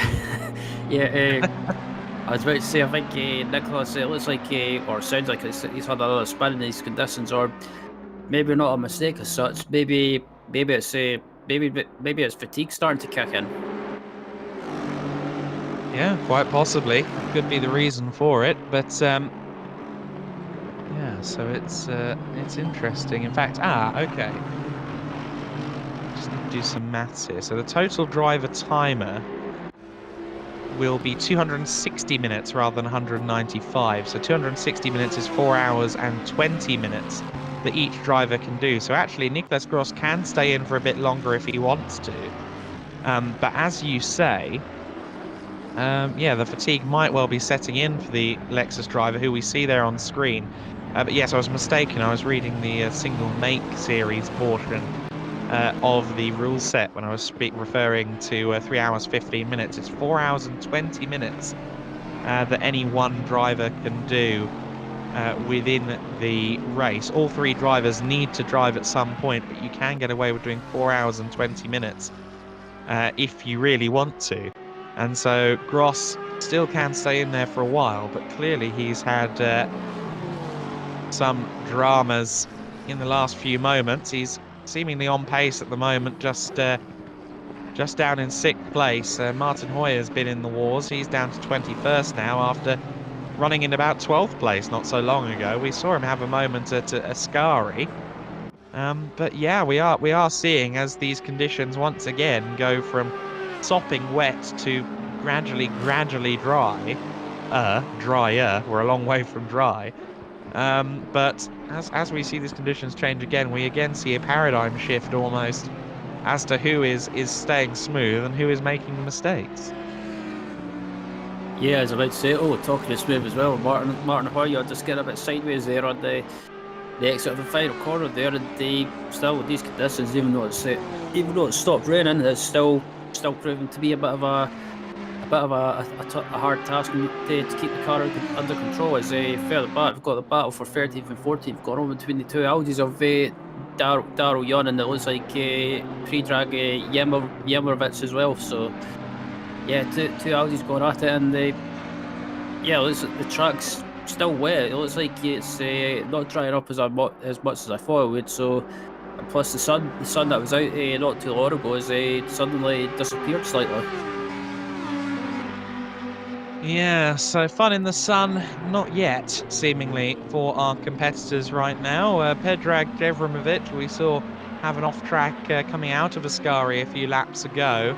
Remains in 14th place, just behind Daryl Young. I always want to call him Daryl O. Young after the World Touring Car driver, but of course it is just Daryl Young at the wheel of the 26 car. Jevremovic in 14th place, the side-by-side racing 449 car, though, keeping a watching brief as Mellis and Young scrap for 12th place up ahead.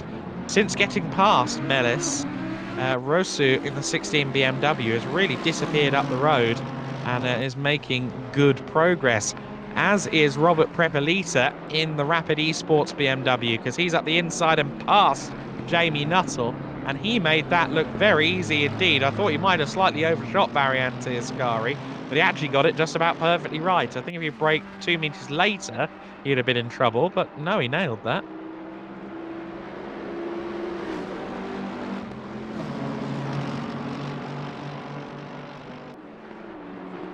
Yeah, absolutely. That was a good move there, and I thought the same as you. I thought Robert was going to run wide there. I thought he might have overshot the corner slightly, but he got it slowed down just enough, and up into 6th place now. And just I think the next person in front of him is Nicholas Gross in the Lexus, but it looks like someone else has had an issue. Andrea Manoli in 10th place now. He might have had a spin there. Yeah, no, definitely did have a spin. We also saw Nuttall coming into the pits after losing out to Prepelita. He brought the 71 car, the cracked entry, Elan. So I'm interested to see whether there's a driver change, whether Nuttall has decided he's not the driver for these wet conditions. That could be what's happening there. But Edu Martinez in the XBD Emerald Racing car. Of course, that car was running right up at the sharp end at the very beginning, challenging for podium places. They now find themselves in the mid-teens after the wet conditions have played their havoc on the overall running order. I think we're going to see a lot of teams, if it stays dry for the rest of the day, which is by no means a guarantee. But if we don't see any further rain, we are going to see a lot of teams kind of surging back through the order as we get towards the second half of the race. We've got 5 hours and 43 minutes left on the clock of this 9-hour race here on Assetto Corsa Competizione. This is the rivals split of the VCO LFM FLExTREME category, and it really has been very exciting stuff thus far. Of course, we'll do a mix of GT3, Porsche 992 and BMW M2 CS competition across these races. We've got one race each that's single make later on in the year, but these 9-hour races are strictly GT3. This is very much pure endurance racing, and well, even though it is endurance racing, we have seen a lot of drama thus far, and I'm sure that drama is only going to continue, Ryan Walker. But for now, we continue to watch as Martin Hoyer, well, would you know it, he's got some company. It seems to always be the case for him. Yeah, absolutely. He's got some company there, and Martin Hoyer, looks like he's trying to make the move. Currently down at 21st, and trying to make the move on one of the Audis that was right up there in the other stages of the race. Christoph Kleber for the number 20 car, or 47 car rather, in 20th place, and the 47 Audi. It's not really been going their way, especially when the rain started pouring down, and they just basically started pouring down, and most of the drivers had issues, and the Audi in 20th not been having the greatest of runs at the moment, and just yeah, I think the Audi as well is a car that doesn't seem to really suit wet weather conditions. But as I say that, there's some other Audis close to the front that seem to be doing all right. But as I say that, it looks like Martin Hoyer is about to make the move up into 20th place, gets a bit of active clearance under braking, and I think sensibly decides against that move. As I say that, further back up towards, or further back up in the field, there's Alessio Melis had an issue. He's went round in turn 1, and but he's got going again. But yeah, that was like the track is still relatively wet, and as I say that, Hoyer's making a move again under braking, and on the sketchy part of that wet track, he manages to get it slowed down up into 20th place now.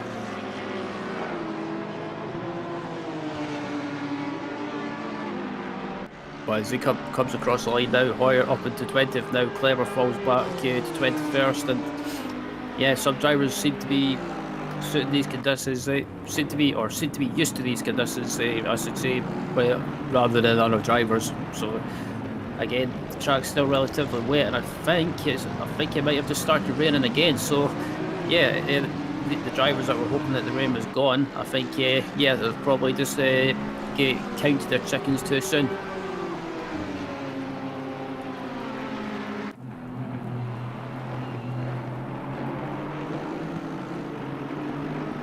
But as Hoyer comes up to the second chicane now, he's starting to pull away from I was about to say, he's pulled away, but it looks like he made a little bit of a mistake there in that second chicane. But yeah, but thankfully manages to get away with it.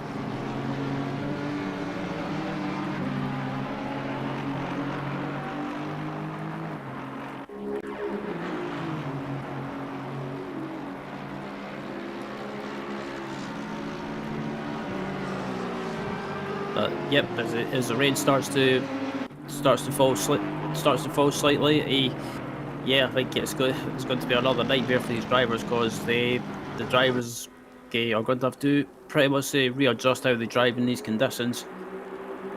And yeah, looking at Andrea Manoli, after having a spin in turn 1, I think he's lost several positions down into 18th place now, and as I say that, it looks like Manoli's made pretty much swept by one of the Aston Martins, and they managed to keep going again. Yeah, no. So I mean, looking at the weather right now, I'm not unconvinced. No, okay. So the rain is back. I thought it was just overcast. Yeah. So it's raining again, and I mean, I hope for everyone's sake, particularly for everyone's sanity's sake, that we don't get what we were getting before, because those conditions that we were dealing with about 25-30 minutes ago were the most extreme wet conditions I've seen on any sim in quite some time. And with the rain falling again, I'm sure people are having some flashbacks right now. Although, if you're Russell Reyes, who seemingly was born to swim rather than race, you might be delighted with that. You're closing in on the leader anyway in the form of Bryce Mingwe, so we've got a good Honda-on-Honda scrap for the lead right now. But Russell Reyes seems to be thriving in the rain. He'll be willing them on, won't he? He's like, yeah, keep going. I want this wet weather. Yeah, I was just saying that. Excuse me. I was just saying before you got back as well. I think the drivers that were praying that the rain was gone and the rain had stopped.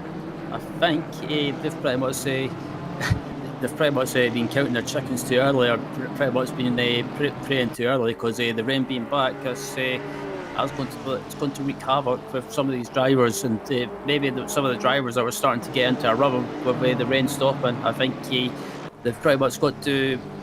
I guess they've got to readjust that mindset yet again. Yeah, no, exactly right. Russell Reyes, though, through into the lead then, so he has managed to make it stick. And Mingwe now will watch on, although he won't be able to retaliate necessarily, as he has come into the pits, and so has Frederick Gutman, who was directly behind them in third place. So I think now three cars, Miato in as well. I reckon they might have all decided, you know what, I think it might be worth a fresh set of wets here. Yeah, quite possibly. I was about to bring that up as well. I think when it comes up to the pit stops, I wonder if some's off in the chicane there. But I was going to say, I wonder when it comes to the next set of pit stops if some drivers that are on wet tyres that switch to the wet tyres early. I wonder if they'll maybe take the risk and maybe just stay on the wet tyres that they've got already, depending on what the tyre wear is. Yeah, no, exactly right. Well, certainly if I was in the position that Reyes is in, I'd be thinking, well, you know what, I'm going to stick with what I've got, because right now it seems to be serving me well. But Eddie Martinez, once again, in scraps now with Voskovsky. These two have been at it hammer and tong for quite a while now, certainly since the rain rejoined us. And Eddie Martinez just behind Voskovsky. They continue to scrap. Oh dear. Strepsils helping me through this broadcast, if that cough didn't make it abundantly clear. But Eddie Martinez in the 999 machine, once again snaking, and everyone seems to be coming in right now. Martinez in too, as is Voskovsky, as are a number of their colleagues up ahead of them. So I think pretty much everyone not named Russell Reyes has come now, probably fresh tyres.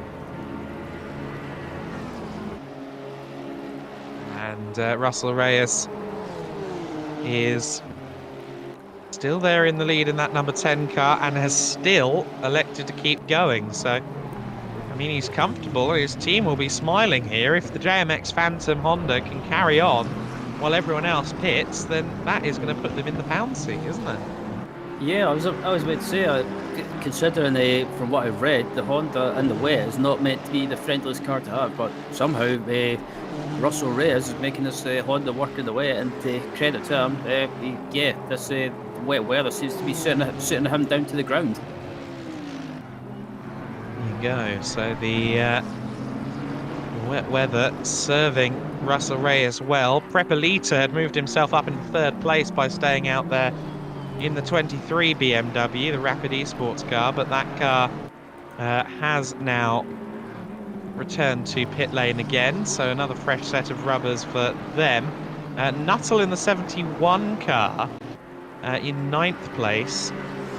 Has he gone a lap down? Yes, so that is Nuttall behind in 9th place. We just saw the yellow and black car in the back of Scott, and that car, I believe, is 9th overall and a lap down, which is a big showcase of just how far clear Russell Reyes has put himself with this decision to press on and stay out.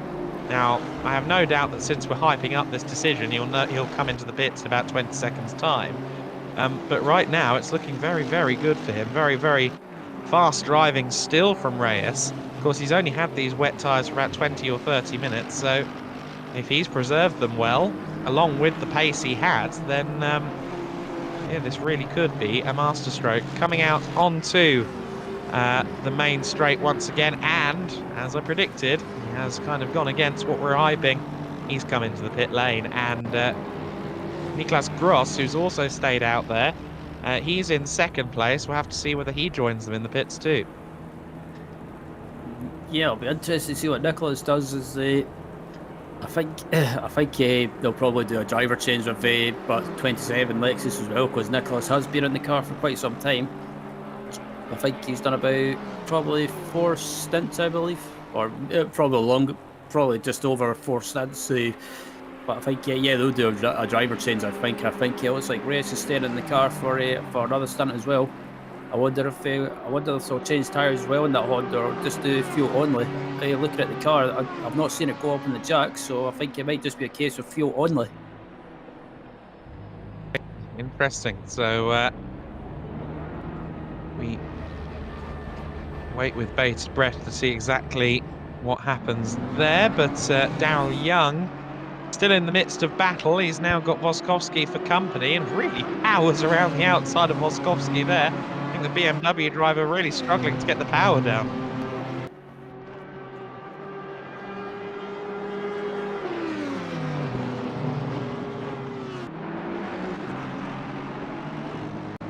And so we are going to switch broadcasters here on the stream. That is just so we can make sure everything's running perfectly smoothly. So we will be back in just about 30 seconds or so. Make sure you rejoin as we just briefly have a little bit of a switch behind the mic and behind the cameras.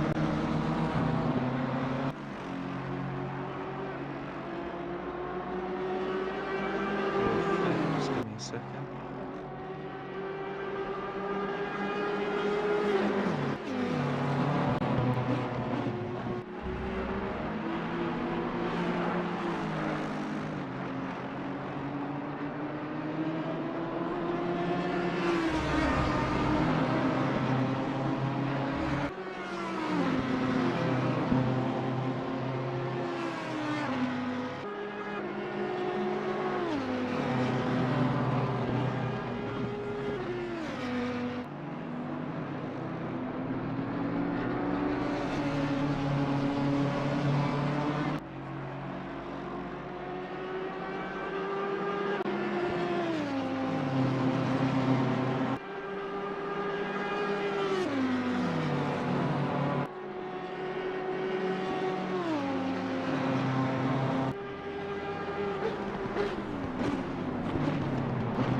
We rejoin the action here in the VCO LFM FLExTREME round number 2. We are at Monza. We're just over 3.5 hours into this race, 5 hours and 28 minutes left to go. If you're just joining us, this race has been awash, quite literally, with downpours. It was damp at the start of the race. We had a deluge about an hour ago, and a second stint of rain just came over the Monza circuit as well, though it appears the rain has once again, if not stopped falling, then at least lowered significantly in terms of the rate of waterfall. But nonetheless, this has been a dramatic first 3.5 hours. We've got Nicolas Gross once again leading the way after what appeared to be a spin a few moments ago. Or perhaps it was just a tyres-only stop. We didn't quite see in the heat of the moment, but nonetheless, the battling has been intense up and down the order, aided by the weather. Very rarely has the surface been dry, and while myself as a lily white southerner cannot attest to significant rainfall, my colleague Ryan Walker certainly can.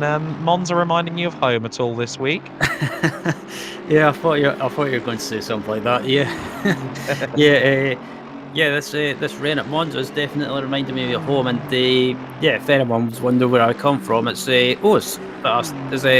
Michelle just about does a bit of grass cutting. But yeah, this rain at Monza is reminded me of home. And yeah, for anyone wondering, I do come from Scotland, where it pretty much rains every single day. It's a slight misrepresentation, but certainly at this time of year, yes. I wouldn't want to be trying to do the North Coast 500 loop right now, for example.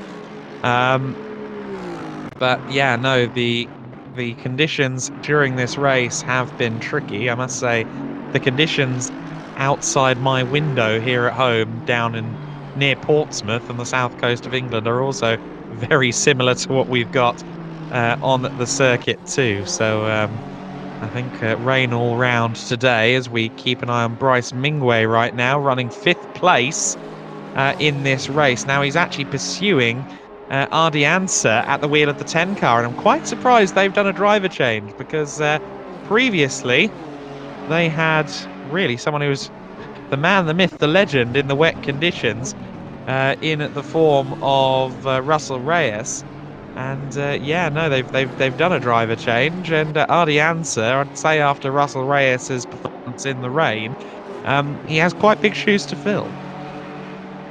Yeah, he does indeed. And Russell Reyes was pretty much towards the end of his stint, when in these conditions he was pretty much in his element, and they somehow managing to get that car back up, or basically get that car up to the front, and the conditions that don't really suit the Honda that much, but somehow they managed to make it work. And I think yeah, his teammate Bryce has definitely got some big shoes to fill.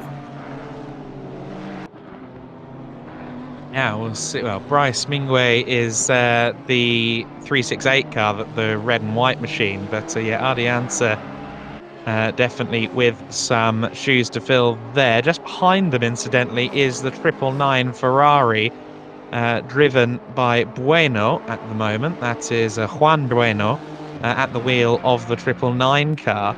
That car was up at the sharp end in the early stages. If you remember, they were fighting for 2nd and 3rd place at one point.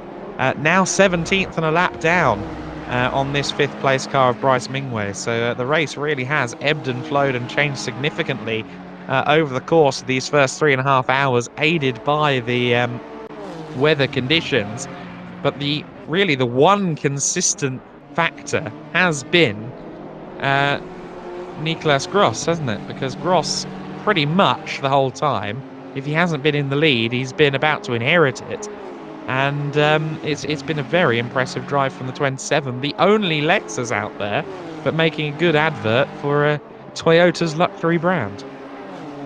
Yeah, absolutely, and that's the thing as well, that that 27 car, they've had issues themselves. They've had especially when the rain arrived, they ended up having several spins, but somehow they managed to basically not lose a lap, but also get back up into the lead. So it just demonstrates how much of a good job they're doing. And I think Nicholas as well has been pretty much doing a good job with that car as well. But I think I believe this will be his last stint in this race anyway so far. Then I think they'll probably make a driver change at the pit stop. Yeah, no, so it's 43 minutes before the 4 hours and 20 minute complete marker. For those drivers who started the race, they will have to get out at 4 hours and 20 minutes, because that is the maximum driver time in these 9-hour races. You may remember I was referring to 3 hours and 15 minutes earlier on in the broadcast, but that was me getting my wires crossed with the 6-hour and 9-hour versions of these regulations. In the 9-hour race, it is 4 hours and 20 minutes that any one driver can do, which is interesting, because that means that if you've got two very quick drivers and one mate from down the pub, then the mate down the pub only technically need to drive for 20 minutes, but everyone does need to drive for some significant period, or for some period of time. And it is intriguing to see which teams go for kind of very democratic, all things equal strategy and do practically 3 hours each, and who is maybe swallows their pride and admits, you know what, in Monza in the wet, I think it might be best if driver number 2 does most of the heavy lifting. It's an interesting dynamic, and I'm sure the driver situation is fluid as these conditions and this race evolves. Indeed, and I think as you see there, it's not raining anymore, but so we only had a short spell of rain again, so the track's not as wet as it was before, but still, I think yeah, most of these drivers will probably be in a rhythm with regards to basically, or they'll have a plan in place of like who drives when, basically, or who goes first, but. Yeah, I think what I was saying before with regards to the strategy as well, and the driver stint plan as well, if they had one set in stone, I think it might have been ripped up, and maybe some teams will probably be rethinking what to do with the drivers, like who basically, what they'll do with maybe their, not, I wouldn't say slower driver, but maybe they decide to, like maybe they'll put the less quicker driver in for conditions that are maybe not as wet. Maybe put them in when the track starts drying up, if it does start drying up, as that is. Bryce Mingwe, then, we're riding on board with him briefly there. He is chasing Dafa Ardiansa in the number 10 Honda, so you got a Honda scrap for 4th and 5th place right now. At one time earlier on in the race, these two cars were 1-2. That is, of course, no longer the case. And the number 10 Honda, of course, is the JMX Phantom entry. This car is arguably one of the best team names out there, the Rolling Goat machine, currently in the hands of Bryce Mingwe, the Belgian driver. So the 368 and the 10 car line astern out there on circuit. It's also worth noting that they're only 4 seconds or so back from Miato in the 73 car. Now that is another driver who's been in there from the beginning, Andrea Miato. He's clearly elapsing all of his driver time at the very beginning. Daryl Young in 13th. He's been in that car for a while, but he didn't take the start for Wild Things Racing in 13th position. He is, however, right behind the number 1 Ferrari, the ever stealthy number 1 of Alessio Mellis. And so it seems as though these two cars have been pretty much welded together for the last hour or so. Every time we cut to either car, the other one is lurking in the background. Yeah, I was about to say, there's always a car lurking about in the background there, as you see there, and yeah, it seems to, like, most of the battles seem to have spread out ever so slightly, but even though we've still got this battle with Melis and Yun still going on at the moment, and I have to say as well, you were talking about the touring car driver Daryl O'Yon. I almost came close to saying Daryl O'Yon as well earlier on when we were talking about this team and car here. Such an easy mistake to make, and I think I've always done it. I've always done it several times in this race so far. Yeah, former World Touring Car driver with the Bamboo team. And also then went on to compete in events including the Macau GT Cup and the old GT Asia series that was rather replaced by the GT World Challenge Asia several seasons ago. Craft Bamboo, a team with a lot of experience on the global stage, largely pushed by Daryl O. Young, but it is Daryl Young, lack the O. For Wild Things Racing, that number 26 car, 26 Audi, rather reminds me of the Santalock team in the GT World Challenge Europe. Santalock, a team that have been there in the FIA rankings of GT3 for over a decade now. I believe their first season with Audi was 2010, if memory serves me correctly, the second year of the Audi GT3 program, which began in earnest in 2009, and the Audi teams have been a force to be reckoned with ever since then. They had huge strength in numbers in categories like GT Masters, to the point where they took 50 wins this season in GT Masters, courtesy of Christopher Mies and Tim Zimmerman for Land Motorsport. The Audi really has been one of the cornerstones of GT3, and I understand the GT3 program is fairly secure among the Audi Sport hierarchy right now, which is really good to see.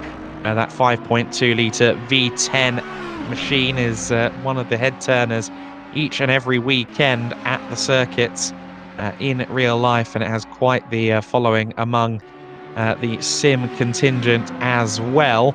And we see this car continuing to stalk Alessio Mellis in the number one machine.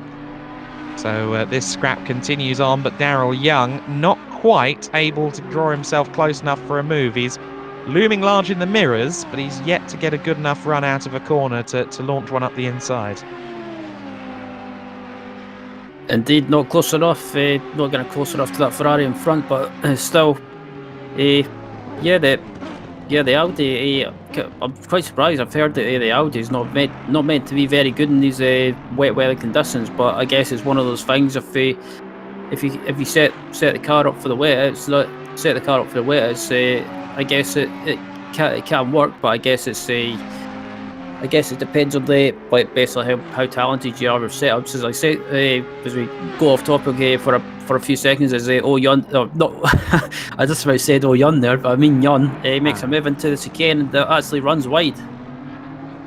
Yes, and he runs wide. Mellis has an issue there, and well, the result of that is Darragh Young leaving the corner in 12th place, but there's a lot going on all at once there at Della Roggia. The 26 car moves up into P12 for the time being. It doesn't look like Darragh Young feels he has any reason to hand that position back. I would say we are back to relatively where we were at the start of this race in terms of just how wet it is. It was wet but not raining at the beginning of this race, and we had to change over to dry tyres. Well, certain parties changed over to dry tyres with about 35 minutes of the race elapsed. Others decided to dive into the pit lane at the end of the 65-minute maximum for stints. And it'll be interesting to see just how long it is before people start to venture towards the slicks again here. Yeah, that's what I'm thinking, because looking at the track, it's still relatively wet, but it's not as wet as it was before, and yeah, it's a question. I think if you're at the front and you're doing well, I think it's worth staying on the wet tires for as long as possible. If just looking at the track in general, all around is still wet, still really wet in some or pretty much all places. So I think staying on the wets is probably the most sensible option to do at the moment. I think if you do switch to the slicks, especially with the way the track is at the moment, I think you're just taking too much of a risk. Yeah, no, I think right now it would be more than too soon, but give it a quarter of an hour and we'll have to see. Our race leader is in. The Lexus of Nicholas Gross is in. Now, one has to assume, as he's just exited the pits again, I was going to say one has to assume that a pit stop is forthcoming, but clearly not, because, well, according to the screen, he's now exited the pits again. You see he's now dropped to 5th on the screen. What's going on there with Gross? Yeah, that's what I was thinking. Yeah, that's a bit weird, because I checked and I couldn't see anything. I didn't notice anything pop up on screen, anything like a drive-through penalty, so that was weird. There has been a driver change now, just confirmed. So that would make sense then. So the driver change has happened, and Glatter has taken the wheel of the 27. Absolutely no pressure there at all, mate, when it comes to taking over the car that Nicholas Gross has driven absolutely wonderfully to this point. So the top 4 resets again, effectively, with the 27 Lexus dropping down to 5th position, or it could be worse than 5th position once the timing screen has fully caught up with the situation. But you can really see at areas such as the approach to Parabolica just how much this is now a circuit of two halves. The racing line is certainly not bone dry, but it's definitely not wet tyre mandated. But if you get a foot in the wrong direction, you are curtains, frankly, if you're on slicks. I still wouldn't do it yet, but that dry line looks ever more tempting. Yeah, I think it's probably tempted to switch to slick tyres, but it's more if you do switch to slick tyres, you've got to be very, very careful and not go offline. And if you go offline and catch a bit of a wet part on the track, you're pretty much going to either spin and hit the wall, or just basically you'll probably lose too much time.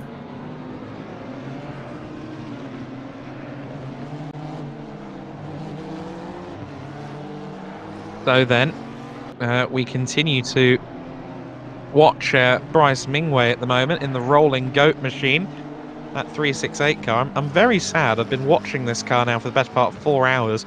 I don't see a goat. I like my liveries literal. Yeah, I have to say I do like the team name for this car. Wrote the rolling goat. It's yeah, it certainly makes me chuckle. Just need a little billy goat on there and we'll be perfect. Andrea Miato in the Q-Lash sim racing car. Again, this is a driver that's been in there from the beginning. He's half an hour away now from having to make a pit stop, courtesy, or having to make a driver change, courtesy of the regulations. So I'd imagine that whenever the next pit stop comes for Andrea Miato, it will be the one that signifies a driver change too. So it's Sasha Glatter who has taken over from the other marathon man, Niklas Gross. So Sasha Glatter takes over. And Andrea Miato presses on for another lap. Of course, this is the battle for the lead that we are looking at on screen at the moment. And it is less than a second between Frederick Gutman, who is our race leader in that BMW, this man Andrea Miato in second place.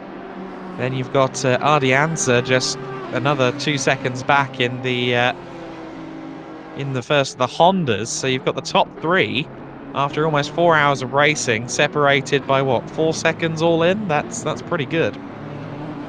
That is less than 3 seconds. I misrepresent.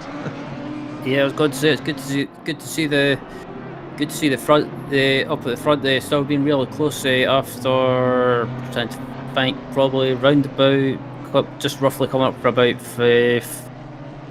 4 hours, after 4 hours or 3 hours of racing. That's still really close, and yeah, I shouldn't say it, but yeah, you don't get that in Formula 1. Well, if they'd been racing for 3 hours and 50 minutes in Formula 1 through a deluge, I think we'd be in a very different era of the sport. As we see there, one of the BMWs, the 91 car, running off the circuit. That's the Cert Motorsport car going on another adventure, as does Andrea Miato.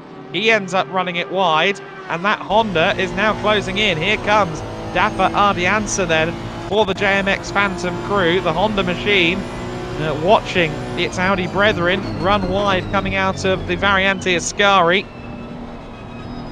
And the number 10 car was very, very quick in the hands of Russell Reyes a little earlier on, but Dafa Ardiansa has taken the baton and run with it admirably. And all of this, of course, has allowed the light speed by MC Schaumburg BMW of race leader Frederick Gutman to heave a little sigh of relief, because he's no longer got the Audi looming quite as large in his mirrors. Dafa Ardiansa, though, smells second place, and he'd rather like the opportunity to get through. Indeed, it looks like Dafa's got the run heading down to the second chicane, and I think Beato's maybe just unsettled after that mistake when he ran wide, and it looks like Dafa's got the move, and Beato's not going to fight that too much.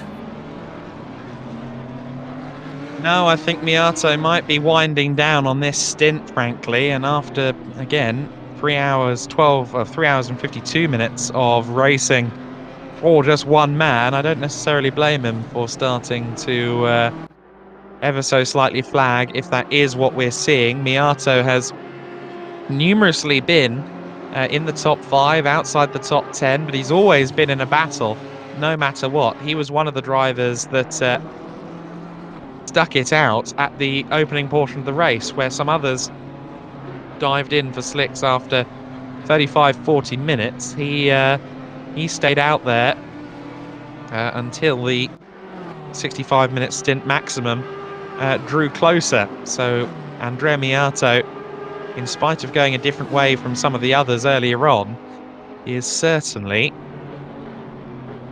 showing that his alternative strategy paid dividends, because he's there in 3rd position and has been running well the entire race. Of course, the entire stint situation rather reset by the fact that everyone had to come in for wets about an hour ago now, when it really did start to pour.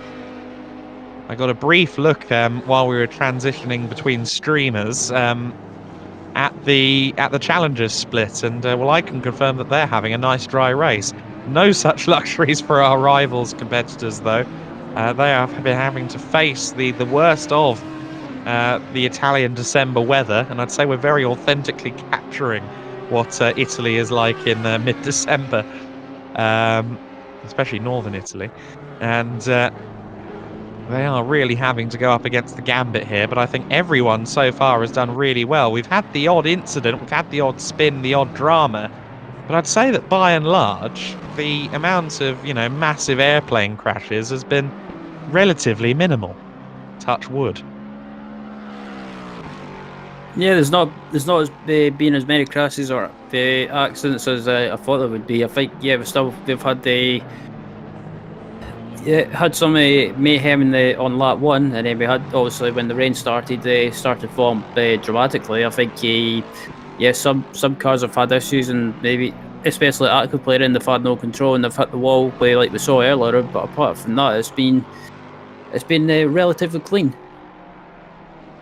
Yeah, I was disappointed that a technical hitch at the beginning meant I missed lap 1 in the wet at Monza, but sadly I didn't get pictures for the first 10 minutes or so on my end, so I missed out on that drama. But yes, since things have settled down, we have largely had everyone playing nicely.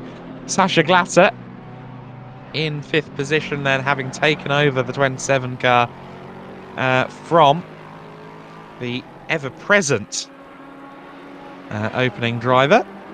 And Niklas Gross will clearly have his feet up after his stint. I do wonder if he's left a half hour of his stint on the table.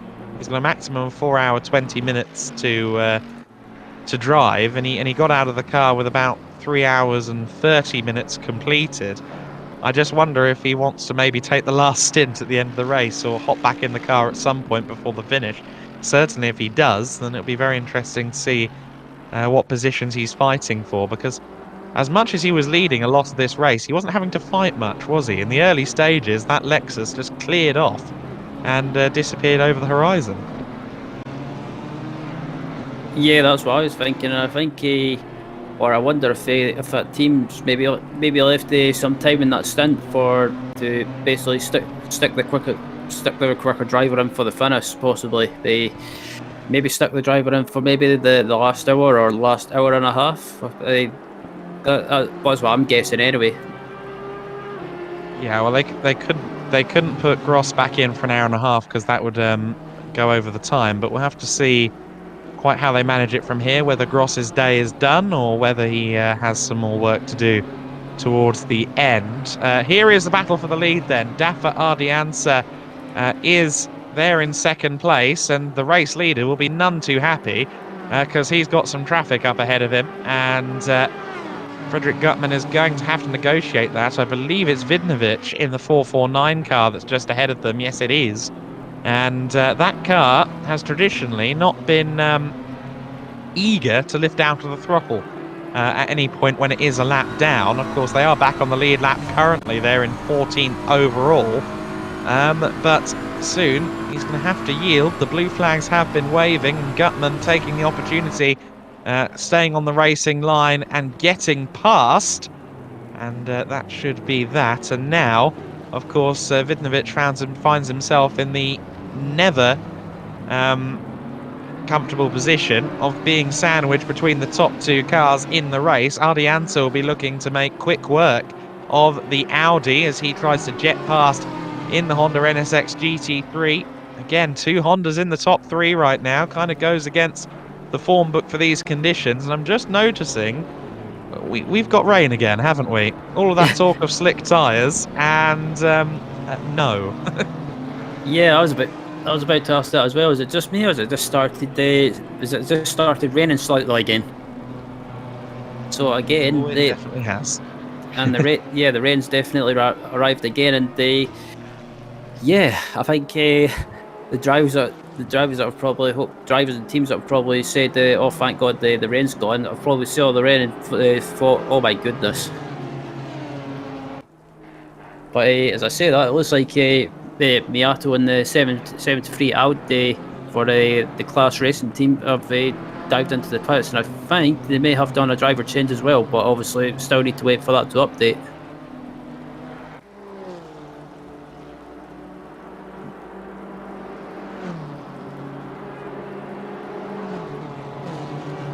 Tried to elegantly take a swig of drink there, but then I managed to drop my bottle cap and all sorts of things ensued from there. Andrea Miato then still listed as the driver, but as you say, you'd expect that to update, and it just did now, so we have got confirmation that finally the 73 car finds itself in the hands of another driver. That Audi, with a marathon stint from Andrea Miato, it's now Alessio Fumilari who has taken over. That's an all-Italian lineup for Culash Sim Racing. And Miato, I'm sure his day is probably just about done, but I think he can reflect upon the first 4 hours of the race as a job very well done indeed. Absolutely, yeah, that was a marathon stint from Miato as well. He's probably feeling. Probably needs some rest after that, because that was about probably probably about 2.5 hours in the car, or oh no, it was 4 hours. He's been in from the start. Jesus, I thought it was only like 2.5 hours or 3 hours at most, but 4 hours, in a 4 hour stint, that's some going. So then as we hit that 4 hour marker in just 10 seconds, it is Dafa Ardianza pressuring our race leader, Frederick Gutmann, at the moment. The 77 car, the BMW M4 GT3, always looks imposing in the mirrors, but it's the mirrors that the BMW driver is having to utilise most of all right now. Ardianza up the inside, going into the Variante Ascari, and that was really textbook stuff. Dafa Ardianza set that up, coming out of the second Lesmo, got way more pace than Gutmann, who I think just troubled the grass a little bit on the exit of Lesmo 2. And, well, a move for the lead, and Ardianza in the number 10 car is now our leader. Trying to cast myself back through the first 4 hours of that race. I'm not sure, even with Russell Reyes at the wheel, I'm not sure there's been any time in this race where we've seen the number 10 in the lead, but that is where we are now. Yep, as the leader comes across the line now, and he's got a Gutmann behind him as well, and second in the BMW. So as actually third place pit safe and third place in the pits, Minguet in the 368 Honda. So yeah, looks like the latest set of stops are starting to come up. Definitely, yeah. So I think the pit stop's probably a while away, since a lot of people, when it started to rain again, about 20 or 30 minutes ago, a lot of people came in for new wet tyres. So in theory, pit stop shouldn't be needed for another 20 or 30 minutes for most parties, but we'll have to see whether anyone does elect to make another stop. Certainly our third place car has just come in, as a matter of fact. That is the 368 car of Bryce Mingway. So Sasha Glatter inherits third place for Venari Racing. The Soul Lexus is back into the podium positions once again. Again, we'll be slightly out of sync with the rest of the field now, since the 27 pitted rather out of rhythm with everyone else. Nicholas Gross handing the car over to Sasha Glatter about 10 minutes ago, and doing so when the pit lane wasn't in fashion. no one particularly was in the pits. So again, out of step is the Lexus, but up in third place, 13 seconds clear of the car, the 991 of Jensch, a little further back. So a comfortable third place, a ways off that lead battle right now, but it's not much of a battle anymore, because since we've looked away, Ardianza has built a 4.2 second advantage over Gutman. So Gutman really has, well, not so much met his match as he's seen the leader go past him and disappear off over the horizon. Yep, and watching Bryce now, and I think with the red starting to come down again as well, I think I think it's one of those things. What do you do with the red starting to arrive again? Do you, when it comes to the pit stop, do you do a driver change, or do you keep your current driver at the pit stop? It's who's more familiar with these conditions. Yeah, so Bryce Mingway dropping down the order. We have him down as in 9th place now, just behind Famulari, who of course just took over the 73 car. So two drivers who are fairly fresh out of the pits, although Bryce Mingway has done a stint or two already today. But for Famulari, he joins the race for the first time, having watched his co-driver spend 4 hours doing a very good job indeed. I'm sure a lot of pressure for the driver who currently sits in 8th position, but we'll have to see how he adapts to it. Alessio Famulari taking a shallow line there, looked like he was challenging or troubling the pit entry for a moment, but he's not expected in there for a while. There is the Q-Lash sim racing car in 8th position right now. Must shout out as well the 23 BMW. We haven't seen them for a little while, but Robert Prepolita in 5th place at the moment, so that car is still there in the top echelons of the order. What of our race winner from last time out? What happened to the big Bentley? Well, the answer is they're fighting well out of the top 20 right now, unfortunately. The VRM Racing crew that took the win last time out, they do look quite unlikely to be able to repeat that feat. Yeah, excuse me, I'm very surprised to see VRM so far back, because they were right up there at quota and they took the win. But yeah, I don't know. Maybe it's something to do with the ballast. Maybe it's maybe the track doesn't suit them, or maybe it's just a case of not being able to put in as much practice like they maybe did at quota. Yeah, could be practice, certainly key. There's a huge time commitment to be at this high of a level, and it doesn't just apply to the 9-hour race duration. The preparation is hugely critical. And there's one of the other Bentleys. That's I.A. Jones in the Turn 1 Bentley. So both of the Bentleys are struggling, because this car, the 101, is in 29th. I'm just trying to scan the order to see where the 369 is. I think it's outside the top 30 even. So goodness me, they really have had a trouble, haven't they? As I.A. Jones comes in, and looked like he was coming to a stop there. But yeah, so the Bentley is not doing well at Monza in these wet conditions. Back into the car once again is none other than Felix Tazvinsverhacker in the PST LFM car. So the number 1 machine, the stealthy Ferrari that was running in Felix's hands at points within the top 5, now down in 18th place. I'm sure that Felix will mean business at the wheel of that car now. He's got some hunting to do. He's got an old foe and an old target from earlier in the race, actually, just ahead of him. We're just seeing the car in the foreground there briefly. That's Nico Schatska up ahead of him. So Schatska versus Tazvinsverhacker. That's a battle we've seen happen a couple of times already in this race. I don't think either of those two drivers, though, would have wanted to have been fighting for 17th and 18th. They were well within the top 10 in the early going. Yeah, I was going to say, especially Schatska, he was right up there, up at the front, doing well. And then, as soon as the rain arrived, I think he just ended up ended up falling apart. But I think it wasn't Shaska who was at the wheel at the time. I think it was his teammate. I can't remember who it was. I think it was Christoph Kleber. I think. Yep. Clever, you're saying he had some issues. Yeah, just I don't know what it was. Maybe just not comfortable with these wet weather conditions at the moment. Yeah, no, Kleber's stint was looking a little bit hairy at times. So the 101 Bentley was in for a stop-go penalty eventually. There's Juan Bueno in the 999 Ferrari, the XBD Emerald racing car.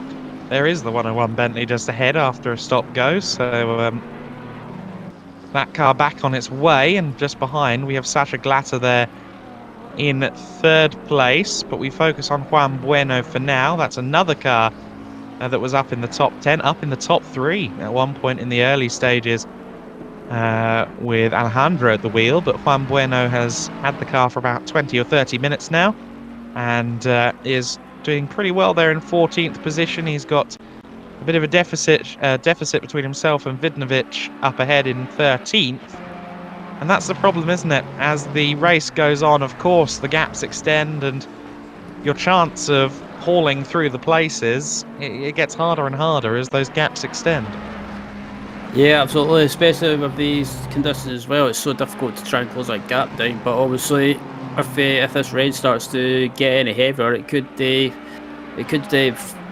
mix up this race, and you might see people get closer to the front you normally wouldn't see, but still Juan Bueno coming around the final corner, and trying to get back through the field. But looking at 9th place, Manguet as well, he's trying to get back through the field as well. And I think just in front of them, you've got a P7 and P8 in front of them, or in front of him, sorry. So, or it's one of the other Audis, I say, Famulari, or Famulari, I should say, just in front of him.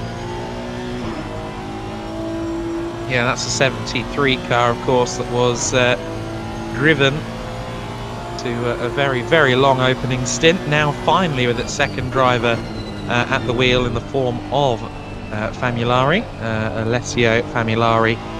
They're in 8th place. Bryce Mingwe then 9th place right now, but that's, I think, partially down to the pit cycle. That car's been up in the top 5 for a majority of this event so far.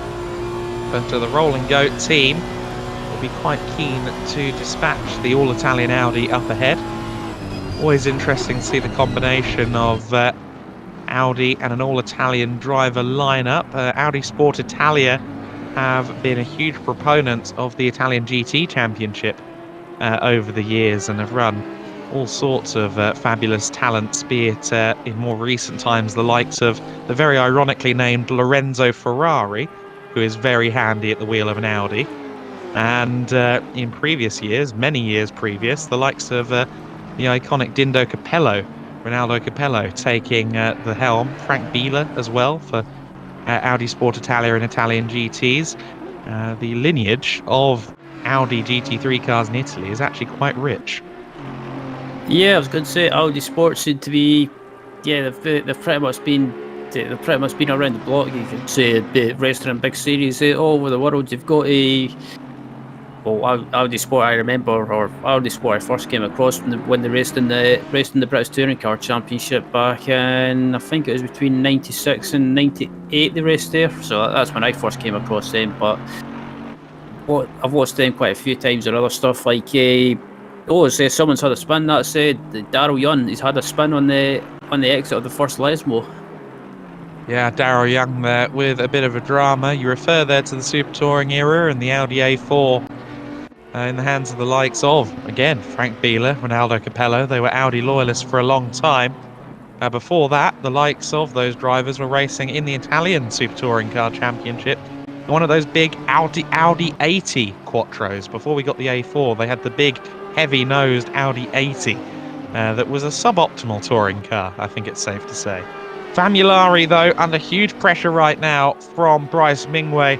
The Rolling Goat entry under a lot of pressure to move up the order again after being in the top 5 quite a lot in recent times. But Alessio Famulari doing a good job of just bottling up the Belgian racer behind him right now. And they've got to be wary as well, because Rossu, as Mingwei gets the traction and does move up to 8th place, but as these two continue to scrap, they've also got to be conscious of Rossu in at the number 16 BMW, who's just lurking in the back of some of these shots in 10th place as well.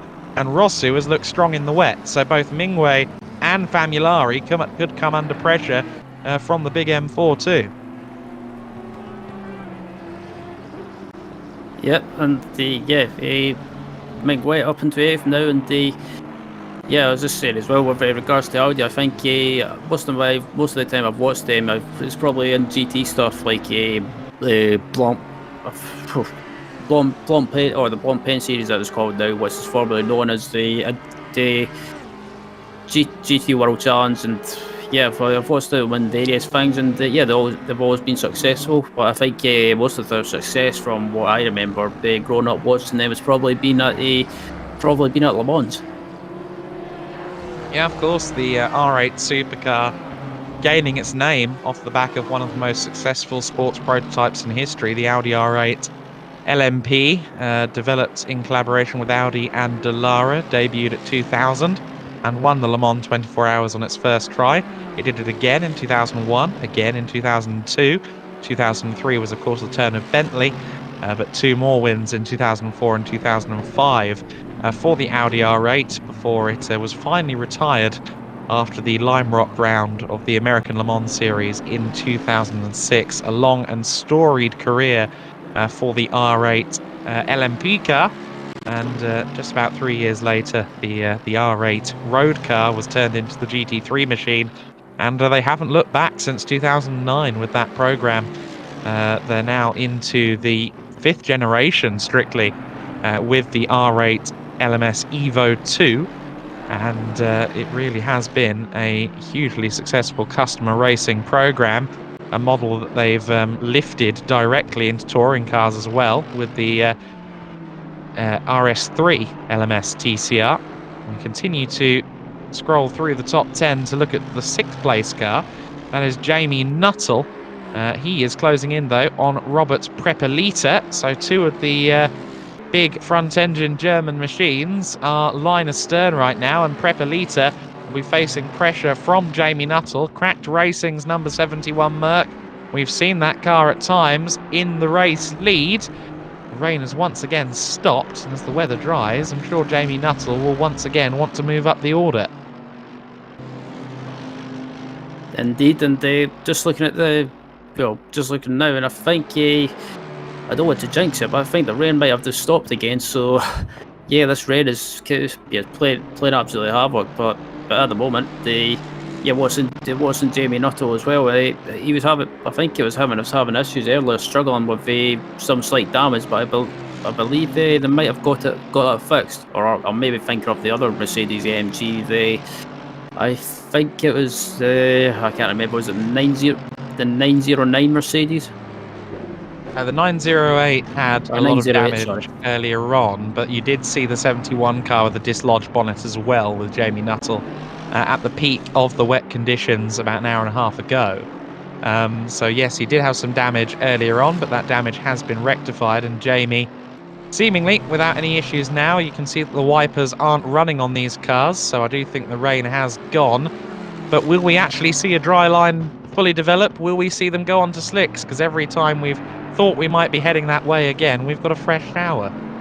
Yeah, that's the thing as well. There's always it looked like there was a dry line starting to form before the rain arrived, but I think there's still a little indications of a dry line starting to form slightly, but not too much. I think like you say, every time there's a dry line starting to form, especially when it comes up to the pit stops as well, it always seems to start raining. So that's I wouldn't like to be a race engineer or a strategist for any of these teams. Just trying to look at the timing screen in full. Now my timing screen only goes down to 30th place. I don't know if that's an indicator that there are only 30 cars left. But if that is the case, then that means that the VRM car is gone. the race winner from last time is gone. The VRM Bentley that did start the race was there. I haven't seen it for a long time since the peak of the deluge. And yeah, it's not appearing on my timing screen anymore anyway. Yeah, it's a shame if that VRM cars dropped out because yeah, they were doing well. They weren't doing well, but they were still going, and I think hopefully they can do it. They can probably try and get back up there at the next round because yeah, what's the name of Kota? They did have a good pace, but just not up there, not up there this time around. So yeah, it's a shame. It's a shame to see, but as a part of races, sometimes you'll have good races and bad races.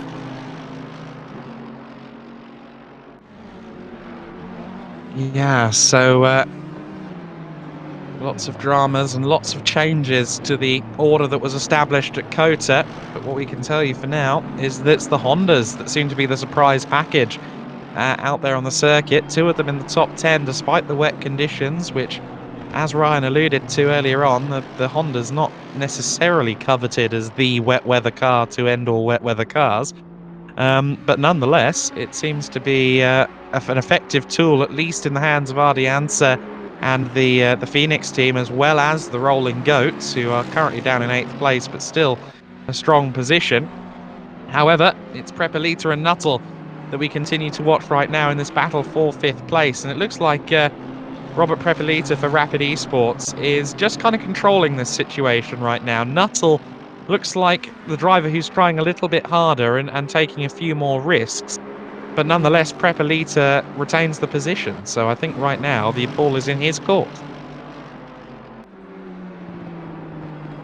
Yep, absolutely. As I look at Prepelita at the moment and coming around the final corner, you can definitely see it's starting to get, though to jinx it, but it's starting to get a little bit drier in some places. So I wonder if any of these drivers wonder if any drivers are diving for dry tyres and they take the risk. I don't know, we only saw the rain stop about 10 minutes ago, and while it is clearly drier on the traditional racing line, I think we might be a bit too damp out there still right now. I'd give it 20 minutes if I were at the wheel, but yeah, there's many a reason why I'm commentating and not racing, and one of them is nerves and a lack of audacity to ever roll the dice. So someone may well roll that dice as we approach the half-hour mark in this race. 4 hours and 40 minutes left on the clock. 4 hours and 20 minutes have been completed now. So we are getting to that halfway marker at 4.5 hours in. And certainly there has been very little let-up in terms of action out on the circuit thus far in this race. I mean, we've got this brilliant battle for 5th overall going on right now, with Prepelita just about holding enough in hand over Nuttall. But every given moment there has been a fight out there on circuit somewhere, and it's always been very exciting to watch. Yep, indeed, and as you look back from Prepelita and looking at Nuttall, and yeah, you can definitely see there it's getting a lot drier, but still, as you see there, one of the Aston Martins keeps it to the right, trying to keep the tyres as cool as possible. And yeah, you see there on the racing line, it's definitely getting a lot drier. Yeah, certainly with the sun out, the surface is drying quickly, and we are starting to see some people pit. I note that Manole has just pitted the 120 Aston Martin. You see him on the side of the screen in 12th place. Whether or not that's a move to slicks, I don't know. Again, I'm of the mind that it'd be too early, but you see the car just exiting there. And Nuttall has peeled off into the pit. So I wonder if Nuttall, out of this battle for 5th place, is now trying to maybe move on to those slicks. Maybe. You being a more prominent sim racer than me, maybe you're quite right. Maybe it's time to make those moves. Yeah, it's quite possible. I mean, as you see there, as we were talking about that, the sun has came out again, and what time are you at in game? We're at 10:30 in the morning. So yeah, definitely the sun's back out, and I think that may help with the track drying out. So as you see there, some drivers keeping to the left, trying to again keep those wet tires as cool as possible. And I wonder if you're further back in the field, I wonder if some of these drivers might try and go as long as possible and just try and basically stay out as long as possible, and then basically once the track dries out, they dive into the pits and switch to the dry tires. I must say, towards the Lesmos, it certainly looked like parts of the circuit were, in fact, practically dry. But other parts of the circuit look like they're not drying that quickly. So right now, I still feel like it'd be a gamble, but I mean, everyone seems to be looking that way. Gutman is in from second place into the pit lane, and one can assume that these stops are coming with changes to dry tyres, or at least that's what you'd suspect. I mean, it's certainly not dry. I mean, I wouldn't want to take my chance with the pit exit more than anything on slicks, looking at that run down to turn 1. But yeah, I mean, it might be that that's what's happening right now. We'll have to see how the paces change, how everyone's race develops over the next 20 or 30 minutes to try and work out whether they are in fact on slicks. But yeah, no, it's a compelling situation that we've got here at the moment as we once again transition from wet to dry.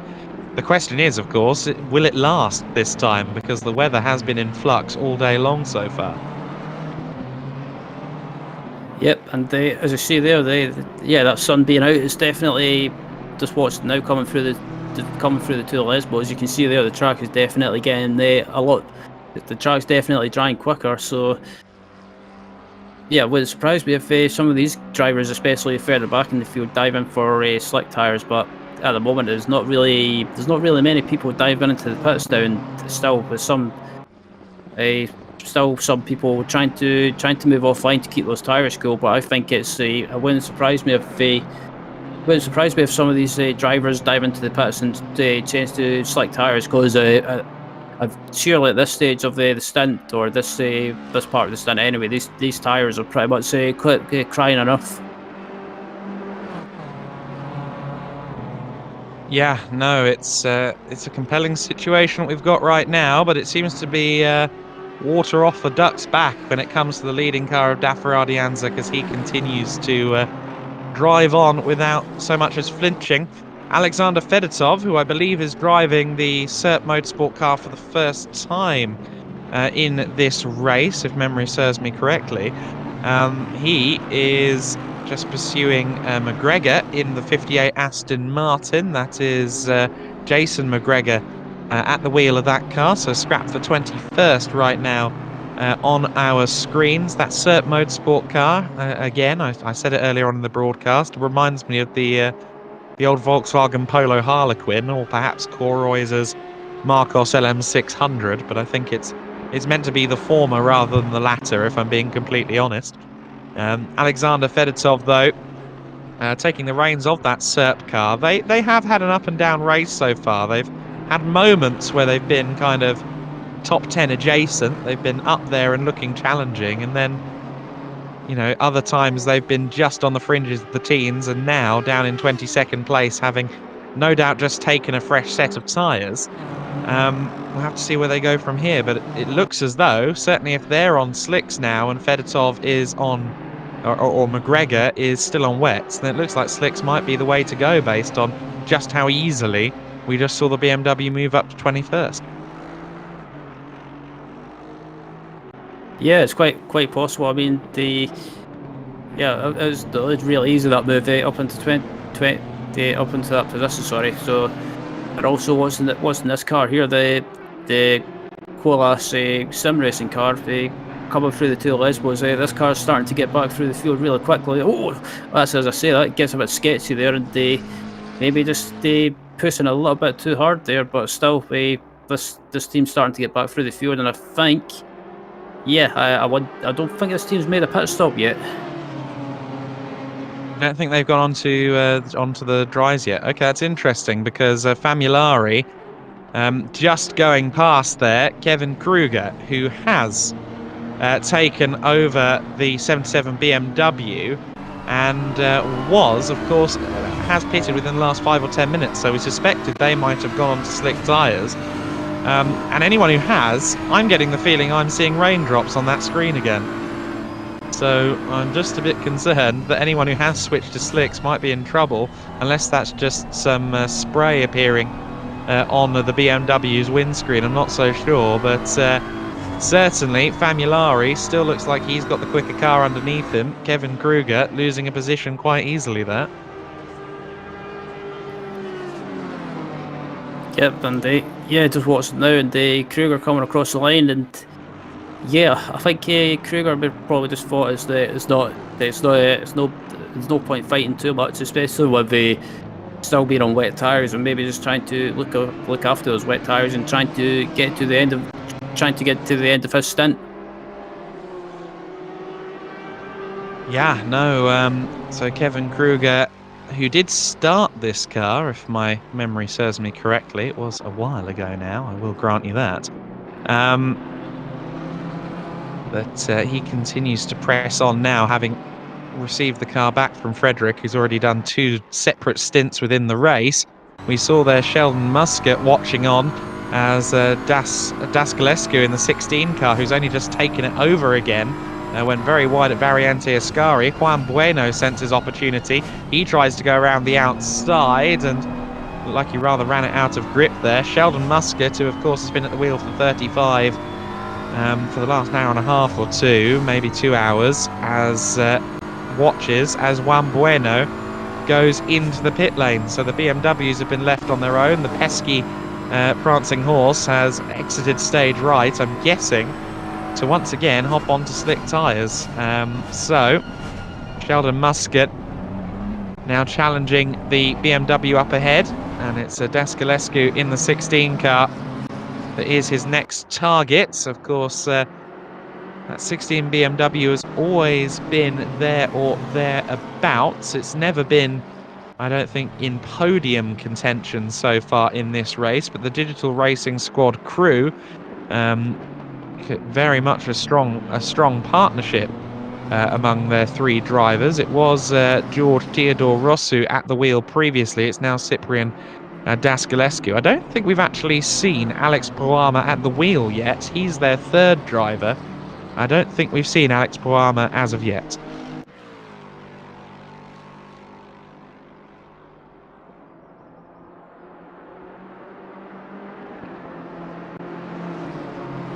So the clock ticks. We're about to hit 4.5 hours left to go in this race. The halfway marker is about to be passed here by our lead drivers, and we will do so on lap 140 of the race. And in fact, as we cross over to the second half of the race now, we see the lead car in. So Ardianza has pitted, one of the last cars to bite the bullet and come in, and that means that Sasha Glatter will once again resume the race lead. Now, has Glatter already pitted for slicks? Of that I'm not too sure, but the line taken there on the approach to the first corner makes me think that perhaps not, because that looked to me like someone venturing to keep wet tyres under temp to me.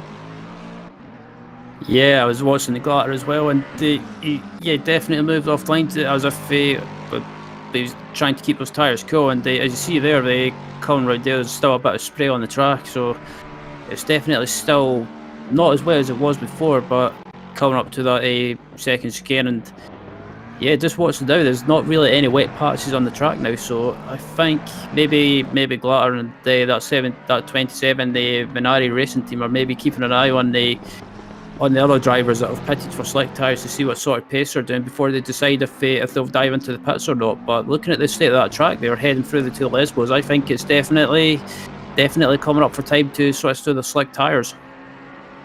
Yes, well, they might well have done it, but I don't believe so. Robert Prepelita is in, as we see the Ada Aston Martin going straight on at turn 1 as well. Oh dear.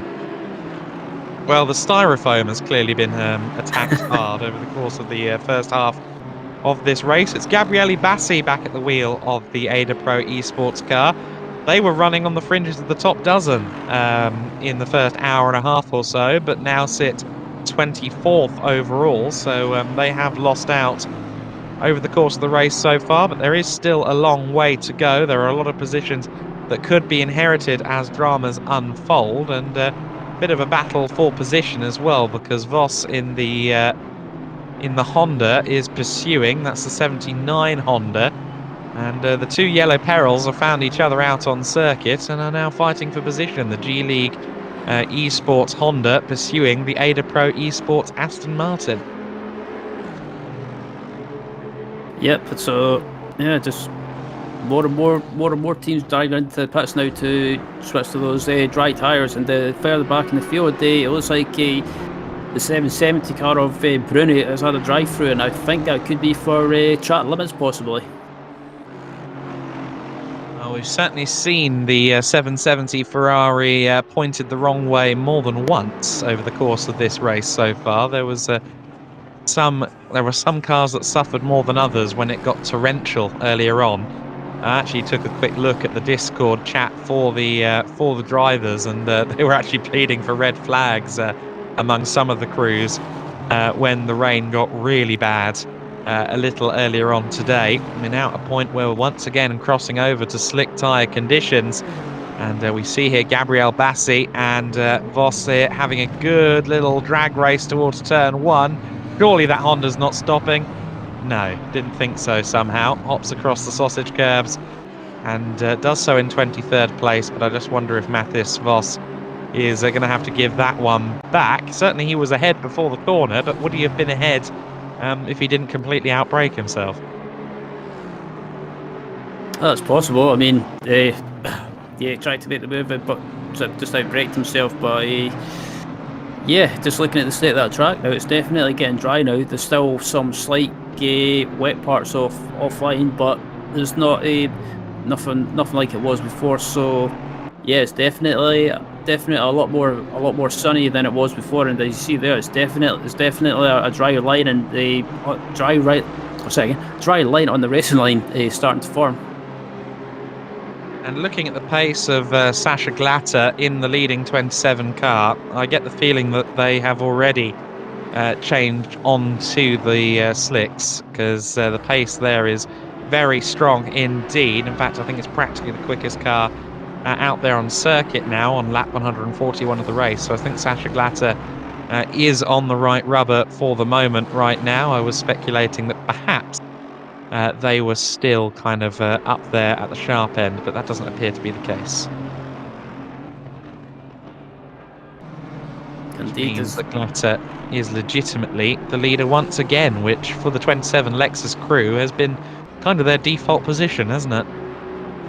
Yeah, pretty much has. Considering that they had a couple of spins earlier on when the rain arrived, it's a good recovery back into the lead, and yeah, they've done well at quota as well. But at the moment, they're doing a good job yet again, and back up into the lead. And it's pretty much at the moment, no one's really had an answer to pretty much their pace and their performance at the moment. Oh, for sure. It's been a compelling one thus far in this race. I note that the 71 car that we did see in the hands of Jamie Nuttall has reverted now to its starting driver again in the form of Samir Smolgi. So Samir has once again taken over the car that now sits in 8th place. Of course, for a while in the race, courtesy of the wet conditions kind of staggering two halves of the order in terms of when they pitted, because half the grid peeled off onto slicks about 40 minutes into the race, and another half decided to wait until about an hour in.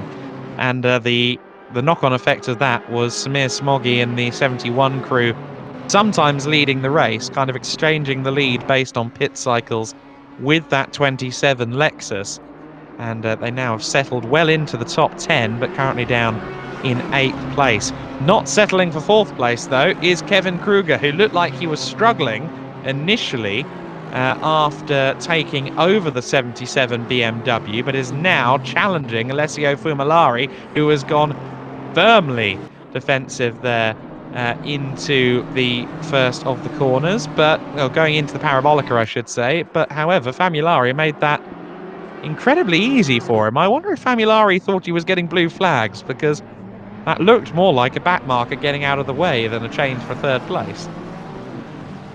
Yeah, I was very surprised that Familari they let him go so easily. I'm not sure. I wonder if I don't know. I don't know. I wonder if that 73 car is maybe still on wet tires.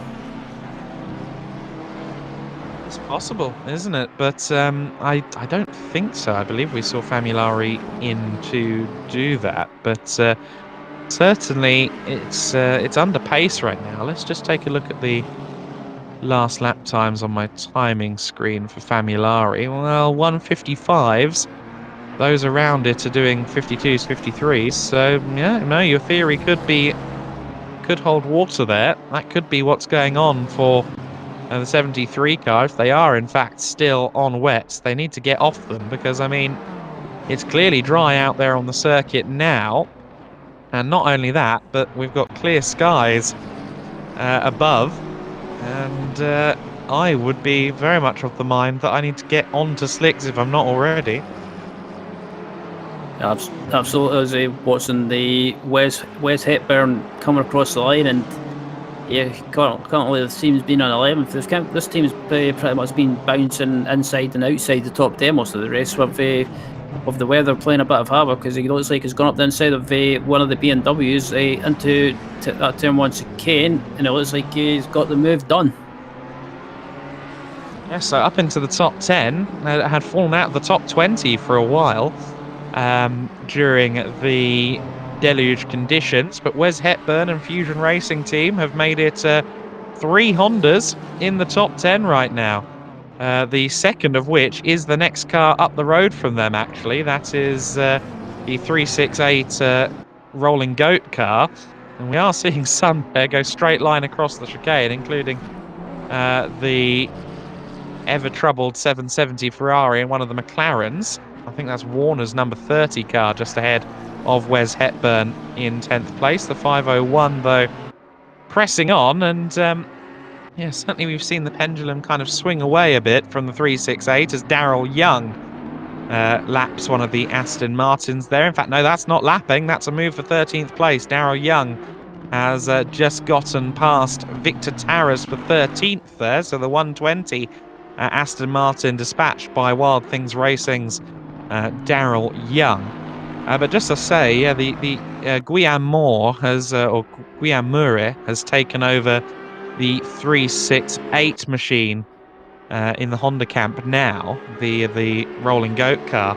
And the pendulum has swung away from them a bit because they were up in the top 5. They were often up in the top 3 in the first 2 or 3 hours, and they now find themselves with 4 hours and 40 minutes complete in 9th place and being pursued. However, the car that was pursuing of Wes Hepburn has actually just pitted. So I was thinking that the 501 car was a bit out of position, and that might go some way to explaining it because the car is in. Yeah, I had a feeling that they were maybe out of sequence with regards to the pit cycle, but yeah, they're into the pits now. So it looks like Hacker's into the pits as well now, just behind. So a couple of cars making the pit stops, and I think I've got a feeling that some other cars might dive into the pits as well, in the not too distant future. Yeah, quite possibly. We'll have to see if there is another pit cycle coming. Certainly, Taz Vinsver Hacker in the number 1 Ferrari has also come in. Gabriele Bassi in the Ada Pro Esports machine down in 23rd place. That battle, that forever war of a battle with Voss in the 79 Honda is still ongoing at the moment. They've been practically together for the last half hour or so. The 158 Honda certainly not where they would have thought they were going to be after about an hour of the race, but still in it. And you do have to be in it to win it, as the ancient proverbs have told us. But the Aston crews in general not really having the run of form, really, are they? Because Sivek is the leading Aston in 8th place. Oh, mate, that's 7th place. But by and large, the Astons have never really looked threatening at the very sharp end of the race. Yeah, absolutely. The Aston is a really quick car, but sometimes toward the end of the race, or sometimes just in general, it doesn't seem to be the quickest car. Or it doesn't seem to have the pace. But it looks like Smoggy's into the pits from P8 as well. So yeah, a bit more drivers diving into the pits. Yeah. So the pit cycle, I think, that you predicted is very much happening. We'll see what effect that has on the order. For now, though, it is Sasha Glatter in the lead. Adam Weller with you, along with Ryan Walker, for the duration of this rival split race here in FLExTREME, the VCO and LFM category. And San Viestra we are watching, or San Viletstra we are watching at the moment for Geeks Energy Sports. We haven't, or Geeks Energy Esports, I should say. We haven't seen this car for a little while, but they've stayed there in the top 20. Solid running in 15th.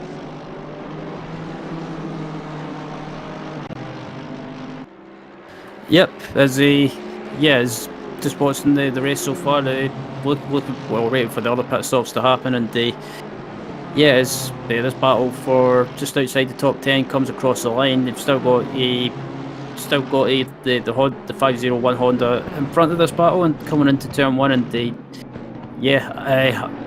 hopefully nothing happens with regards to the rain. It looks like it's a dry track at the moment, but now I've said that, I've probably jinxed it, and it'll probably will start raining at some point. But but still, as the 501 Honda of Pogado comes up to the second scare, and it's been a good race so far. It's absolutely flew by, and we've still got about just about coming up to 4.25 hours left, or basically 4 hours 15 minutes left in this race. And it's been plenty of action throughout the field, plenty of incidents, but still at the moment it's been a relatively clean race. As one of the Mercedes in the background, they're being lapped. It's got a bit of damage, so it looks like it's had a bit of a off somewhere. But it's been a good race so far, and one that I've enjoyed calling.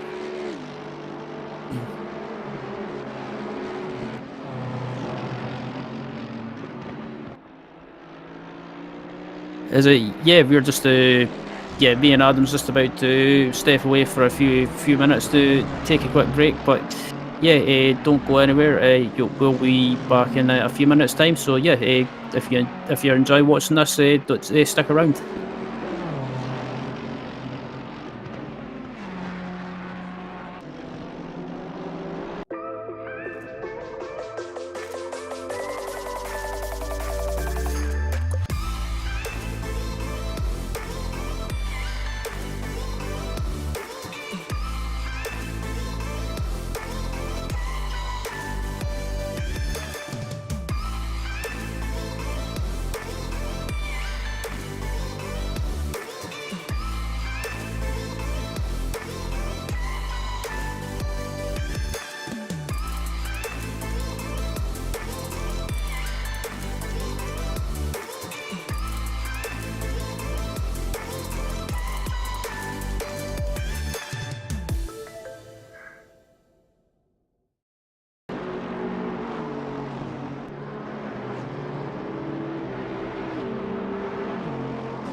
Hello and welcome back to the 9 hours of Monza here on the VCO the LFM FLExTREME series here at Monza. And yeah, it's been a good race so far. There's been plenty of action going on, and several incidents as well, but as is the part of racing. And also we've had a bit of a mayhem as well with the rain arriving not once but twice during the race, where the rain stopped and then all of a sudden it started raining again, so it's caused a bit of a headache for some of these teams with regards to the strategy. And yep, but still, nevertheless, been good battles, and it's been good fun calling the second round of the series. And at the moment, the race has been led by Nebel up at the front with Kruger in second, and also Sasa Glata up there in third, and that 27, the Lexus. So, yep, there's been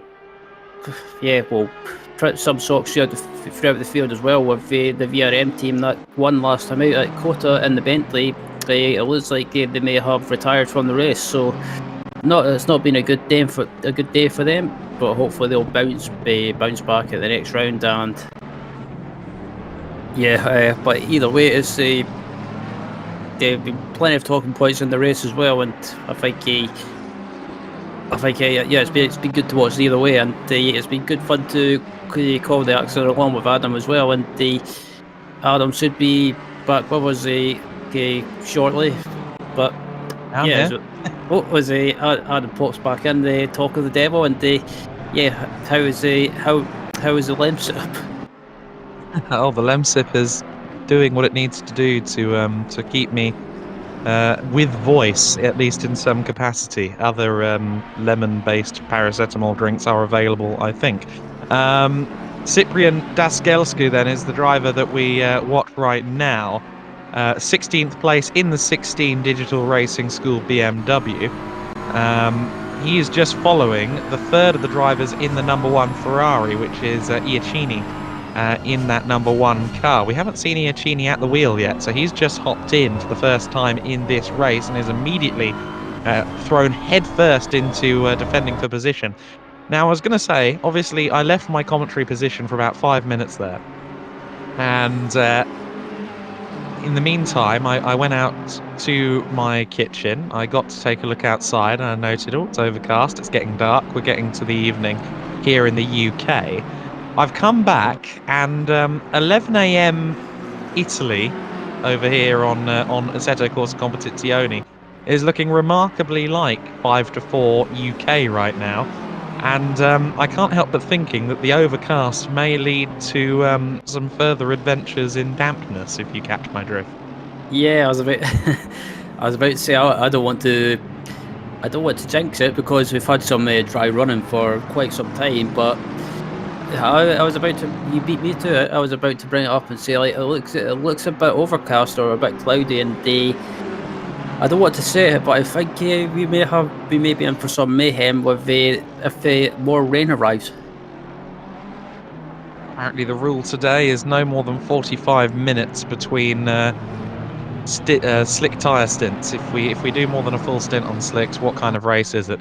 The VCO LFM rival split in the FLExTREME series has certainly not been blessed with the best weather right now. In fact, some of the drivers from Challengers and even from the Cash Split were asking us to send some of the rain over to them, and I don't think they want it as much as they think.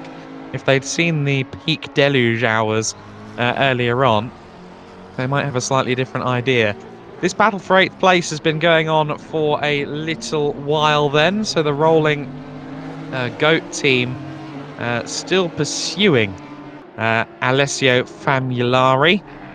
It is Guillaume Mouret that we follow at the moment in the rolling GOAT 368 car, of course the 73 car, one of many Audis. This is the all-Italian Audi of Q-Lash Sim Racing that's being pursued right now by the 368 car. The 73 Audi started by Andrea Miato, who we must again shout out for his 4-hour stint at the start of this race. We are yet to see the third driver, Umberto Principi, but Alessio Famulari has taken over the Audi and is doing, by all accounts, a very good job to fill the shoes of Andrea Miato, who did the first 4 hours of the race. Yeah, absolutely. And I think Fabio Ari, when he had I can't remember who it was that passed him. He made it a little bit too easy, but I think he's maybe just easing himself into a stint, maybe just getting into a rhythm and just didn't want to make a big deal of it. But now he's doing a good job there, up there in 7th place, and they started to feel a bit of pressure from Murray in 8th in the 368 the Rolling Goat Honda. So got a bit of a battle to starting to form up here, and it looks like they've got a bit of traffic in front of them as well. Yeah, and so we referenced the overtake earlier on. Famulari made it very, very easy on the approach to Parabolica. It was as if he thought blue flags were to be served. That was with Kevin Kruger closing in on him at the time for 3rd place. And Kruger is, of course, now our race leader, as of now at least. I think the pit cycle once again proving slightly deceptive on that front, but the 77 car it is that leads the way. Just 10 seconds clear, of course, of the Phoenix, or rather the Phantom Honda. This is Dafa Nabil at the wheel of the number 10 car. Only just taken that over in the last 20 minutes, half hour or so. And this car has really been flying the flag for Honda in this race, has always been in amongst the dramas, has usually been the first of the Hondas on our timing screens. And particularly with Reyes at the wheel earlier on, Russell Reyes, we saw some incredible moves up the order. But the two Daffers, I was just going to say they've been doing very well, but what's going on there for Dafa Nabil? Yeah, I was about to say what happened there, because all of a sudden, that was weird. I thought, it looked like he slowed down, or maybe just, that was a bit weird. But I was about to say they were doing well, and then all of a sudden, something happened. But thankfully, they're still going, and maybe I don't know if that was maybe a technical issue or not. Maybe, Guian Moore, Guian Murray, just getting past their Famulari. So Famulari, a lap ago, looked like he was coming under threat from the Honda. A lap later, Murray, with a good run out of Parabolica, has moved up into 7th place. Very nice driving from the Rolling Goat 368 competitor. And just up the road from them as well is Sivek in the 467 Aston Martin. Not the car directly ahead of them. In fact, it's 29 seconds up the road, so it's going to be a little while before we see any further advances for the cars in 7th and 8th place. But we join the car in 6th place to Finu Catalan, having a bit of a moment there. So he's actually just been overtaken by Sivek. That's happened in the last 10 or 15 seconds. And Sivek has moved up to 5th place, courtesy of the BMW, which looked more than a little bit skittish on the curbs just now. Yeah, I was going to say that was a bit of a sketchy moment there, as it looks like the 501 Honda of Pagano trying to go defensive there, and both cars going side by side, and it looks like the 35 Geeks Energy Esports car goes by into P12 now. So yeah, get a good move from Velestra there. Yeah, Stan Velestra, who's been at the wheel of the 35 car for a while. It's looked as if he's been kind of chipping back through the teens now, and he's moved up to 12th place, working that 35 car back into contention for top 10 places. We've still got positions changing in that 5th, 6th, 7th, 8th place battle. In fact, no, that was just my timing screen finally registering that Murray had got past Famulari a lap ago. Just ahead of Velestra is the very wounded Mercedes, that at one time was our race leader, of course, and we saw the 808 car go headlong into the barriers on the main straight, getting caught in on a puddle. We also saw a couple of laps prior to that, also the car catapulting into the Armco here between Ascari and Parabolica.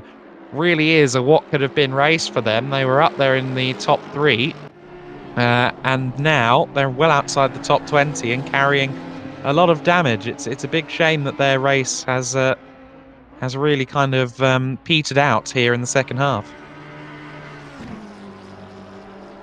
Yeah, absolutely, and they looking at the familiarity as well, and yeah, honestly, just looking at his pace seems to be really close to his teammates of Miato. So Alessio and his teammate Miato have been doing a good job keeping this car in contention and running inside the top 10. And at the moment, they trying to stay with that 368 Honda in front of them. So doing well inside the top 10, but I think they probably would have been further up, close to the podium at this stage of the race. But still, just under 4 hours to go, and anything can happen. Yeah, certainly it feels like much of the top 10 is still very flexible as to what could happen in the coming hours. We are just under that 4 hour to go marker, 5 hours complete in this race, and it is Kevin Kruger that leads the way in that 77 BMW. That car is, of course, entered by the Lightspeed by MC Schaumburg crew. You've got the Phantom Honda, the car in second place, with Dafa Nabil at the wheel. Sasha Glatter driving the 27 Lexus, the only Lexus out there on circuit, entered by Venari Racing. They sit third place right now, just ahead of the 991 Aston Martin. 991 to me is a big-time Porsche number, but it is a Mercedes 991 car, isn't it, of course? And it's Bastian Lindner at the wheel of that car for the second time. It runs in fourth place, just ahead of Thomas Sivek in the 467 Aston Martin. Sixth place is the Rapid Esports BMW of Tufinu Catalin that we watch at the moment, just behind the fifth place car. Very much an active battle for fifth and sixth place happening at the moment. Guian Murray in seventh place ahead of Famulari. Daryl Young has managed to get the Wild Things Audi up into ninth place, and the 71 Mercedes also still in a very strong position in 10th place, having at various points actually challenged for the race lead. Yep, this battle comes through turn 1 and turn 2, and yeah, they're still close together, and look at the swarm of cars in front of them, and try to think who's in front of this battle. You've got the 991 Mercedes, 467 Aston Martin, 23 BMW, and it looks like pretty much several cars involved in this battle. And but it looked like this race is pretty much did pretty much look like it quieting down. But again, it's starting to just get back into life, if you want to put it that way. And you've got this battle going on at the moment. Yeah, you've got the complicated situation at the moment where the cars are trying to work their way through the traffic, and Iacchini in the number 1 Ferrari is currently between the 5th and 6th place cars. Of course, Iacchini in the number 1 Ferrari, the stealthy black number 1 car. Andrea Iacchini, the third driver to have appeared in that car. We've now seen the entire lineup for that particular Ferrari entry. Of course, Alessio Mellis and Felix Taz-Vinsver-Hacker have both driven already in that car. But we see now that car being put a lap down. I thought he was going to put a squeeze on the 23 for a minute. That would not have been advisable. But Tufinu Catalin continues on now for Rapid Esports. He'll be looking to lock in on Sivek up ahead. Absolutely, as looking at Catalan coming across the line now, and he's got he's got a bunch of traffic, or he's got a lap car behind him, between him and looks like he's got a few cars between him and the next car behind him, and anyway, but as I've got a battle going on at the moment between Matthias Voss and it looks like the 158 Aston Martin of Bassi, who was in the car in pretty much the first half of this race. So back in the Aston Martin and trying pretty much to wheel this car back through the field as much as he can. Yeah, we've seen these two fighting a lot over the last hour or so. The two yellow perils side by side once again, and Mattis Voss trying to go around the outside now of Bassi. And I think he's going to just about lose out to the Aston Martin, though, because it looks like a good run for the Aston, which is pretty good in a straight line. And the Aston has the inside for the Rettifilio chicane to come. The Variante Rettifilio awaits. And as we watch these two negotiate their way towards the next corner, we also watch just behind them the battle for 9th place as Smoggy in ninth place now has gotten back past Daryl Young, but they are having a good scrap just behind these two for 9th and 10th. So 22nd and 23rd will have no shortage of blue flags right now, but they're too busy fighting as 9th and 10th try and find a way past. Yeah, no,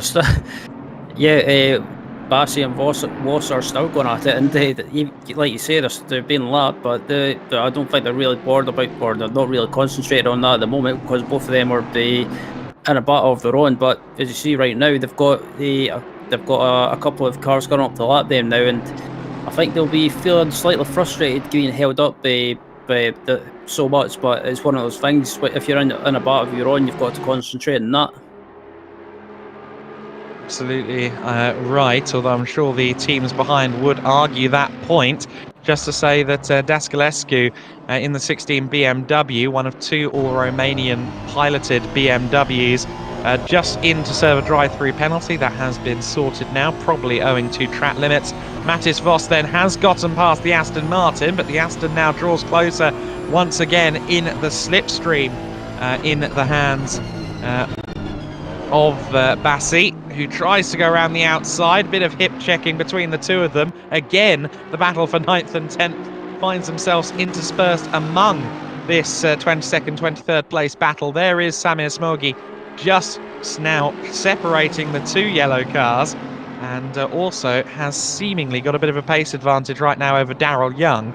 So if he can dispatch these two fighting cars as they go three wide, and the Aston Martin ends up straight lining the chicane there. Unsurprisingly, once he tried to brake on the grass, that was always bound to happen. But I'm sure Samir Smoghi will count himself lucky that he didn't get caught up in that. Nonetheless, the net result is Daryl Young falling back behind him as Pete James in the Turn 1 Bentley continues to struggle. We've seen them in the wars a lot in this race. Yeah, absolutely. I think might be a bit of contact in turn 1 there. It looks like he might have been helped there anyway. But looking at Daryl Young in 10th position, it looks like he's under attack from. No, I was going to say I thought that was another Audi, but I think that's a car they've just lapped. But the Daryl Young and the Wild Things racing car, this team's been in. Well, pretty much they were outside the top 10 at one point, and then all of a sudden, I think through strategy and also that rain shower possibly helped them as well, so they're up into the top 10 at the moment, and doing a good job. Yeah, no, for a majority of the race, they weren't really in the discussion for the top 10, but that has now evolved, and courtesy of maybe making some wise decisions in regards to when to get off the wet tyres during our numerous showers and go back onto slicks. I think that's greatly aided them in their rise through the order. There's Juan Pablo Ordonez, a hefty mix of an ex-Formula One driving Colombian and the inaugural winner of the GT Academy project. Juan Pablo Ordonez in 21st place. This is actually now a battle for 20th overall, and I'm sure that's a sticking point for Igor Ornst, who has taken back over the 91 car just ahead of Ordonez. And the reason that's a sticking point is because last time he was in the car, he was fighting in the top, or just outside the top 10. He's now trying desperately to get back into the top 20, or remain in the top 20 with Ordonez all over the back of him. Yeah, absolutely. Probably. Yeah, trying to get back onto the back of him, and try and gain as many positions as possible. But yeah, for some reason, as soon as I saw the name Juan Pablo, I thought I just about said Juan Pablo Montoya as well. Yeah, no, certainly Juan Pablo Montoya, a famous name, and a name that quite heartily took part in the various sim races during the big kind of racing pause of 2020 and 2021. has been focusing very heavily on the career of his young son, Sebastian Montoya, who has been competing in Formula 4, I believe this year in FLExTREME, if memory serves me correctly. But the younger Montoya, or the younger Montoyas, I should pluralize, are moving their way through the ranks. It's a bit weird at the moment, looking at the karting and the Formula 4 scenes in Europe. You've got the Barrichellos showing up. You've got the sons of Alex Wurz in and around the scene. You've got the Montoyas. It's all very 2001 again around certain sections of the junior single seater and karting community.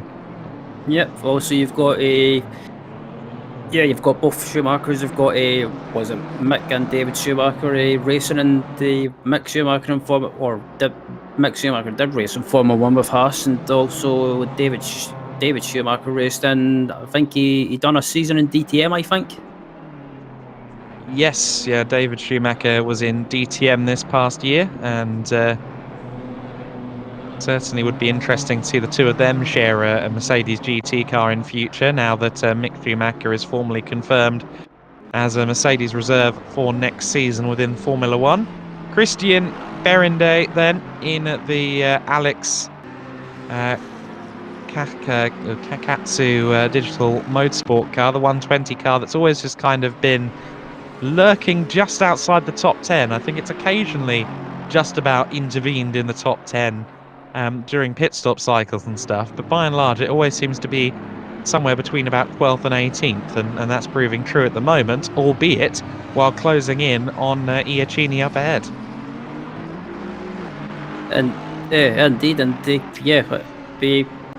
start this team's I think this team was close to the top 10 at one point, but they ended up dropping back slightly just because of when the rain arrived. They're still doing well, starting to basically they're picking up any positions that they can get. But yeah, I have to say, look at the time remaining in this race. It's absolutely just even during the break we had. I looked at the time how much was remaining, and I never knew how much it flew by, but I think we've got about basically just under 3 minutes 47 minutes left in this race. So yeah, it's just flew by, and I have to say it's been a great race so far. So many talking points, so many accidents happening at points as well as during this race. But as I say that, as we go back to the front, Sasa Glata has been held up by traffic, and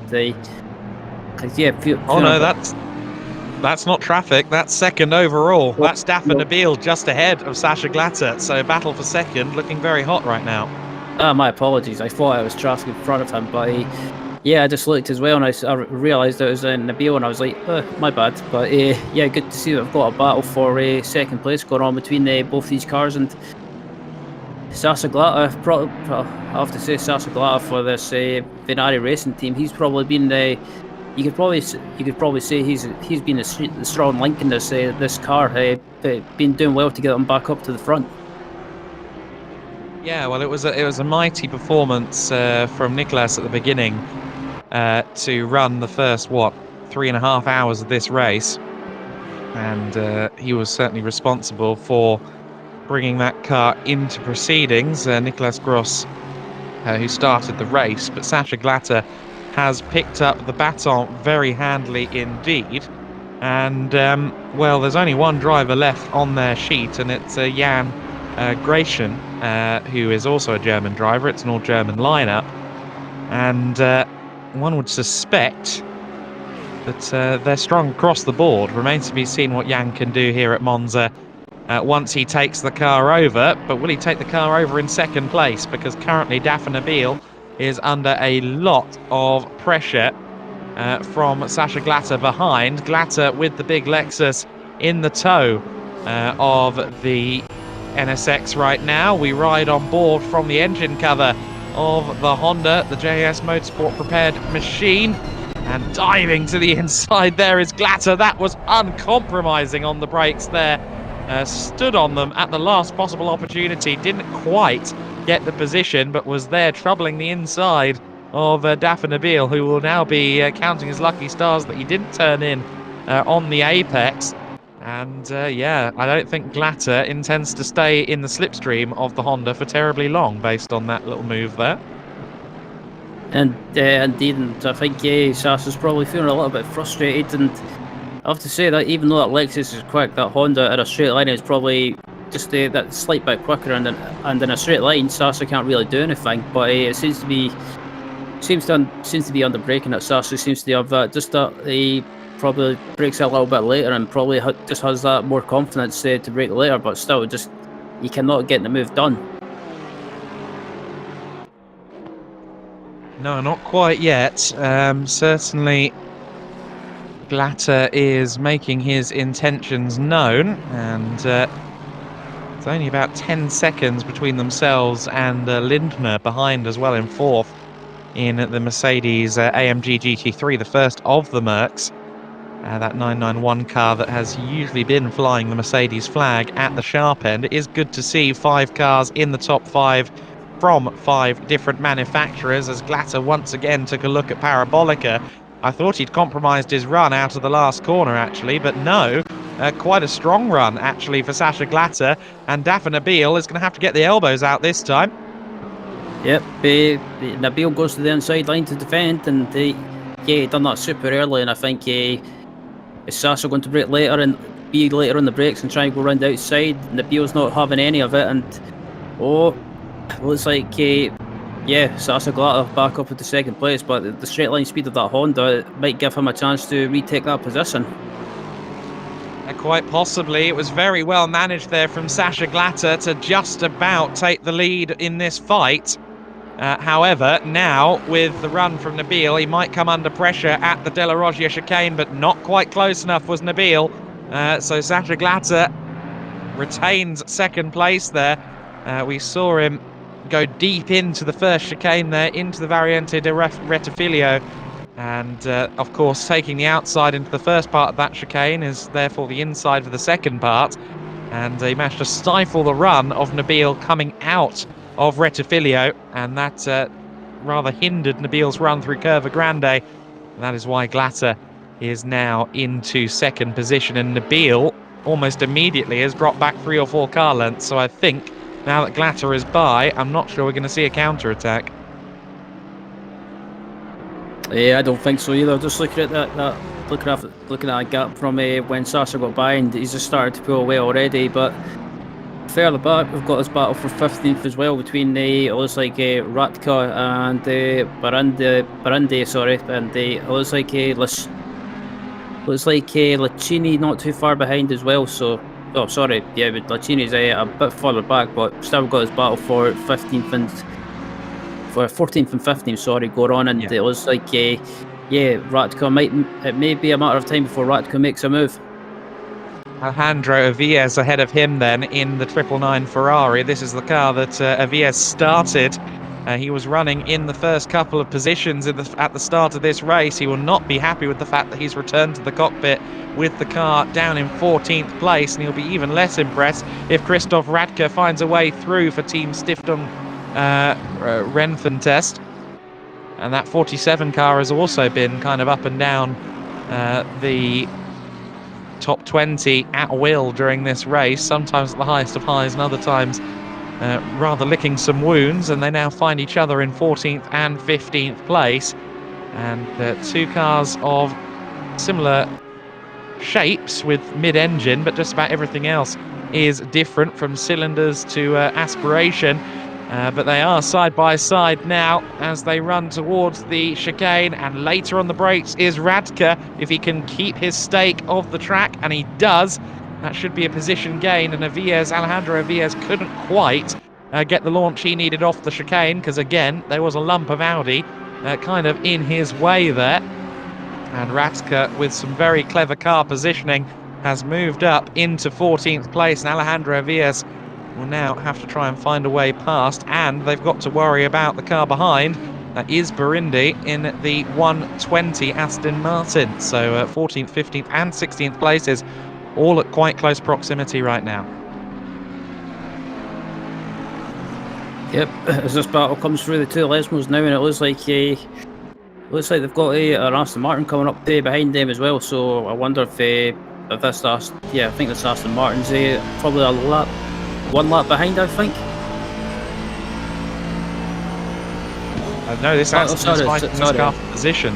Yeah. Oh, sorry, I was looking at something else there. Yeah, this Aston Martin's on the same lap, so I kept thinking it was a back marker, but yeah, there was several cars I was looking at, and I kept thinking that this car was a back marker. But this car, the digital motorsport car, up into 15th now, and the next car in front of him is that Audi of Radka. Yeah, so Burundi has moved up into 15th place there in the 120 car, and the Aston Martin moves onwards then. And is that a car heading for pits in the form of Radka? Certainly was taking a hugging line to the inside, but no, does not come in to pit lane. The all South African Aston Martin 58 car, currently piloted by McGregor, that car is in the pits. I think it is about the only car in the pits, down in 25th place. But right now, everyone out on circuit, everyone on slick tyres, and the race continues on for that 14th, 15th, 16th scrap, as does the 20th place battle among the BMWs. Juan Pablo Ordonez still with Igor Ornst in his immediate vision, but not quite able to find a way past the multicoloured BMW yet. Yep, as they come across the line, and Juan Pablo will come across the line, and getting closer in the slipstream. As I say that, it looks like the battle further up for 13th and 12th and 13th has gone on between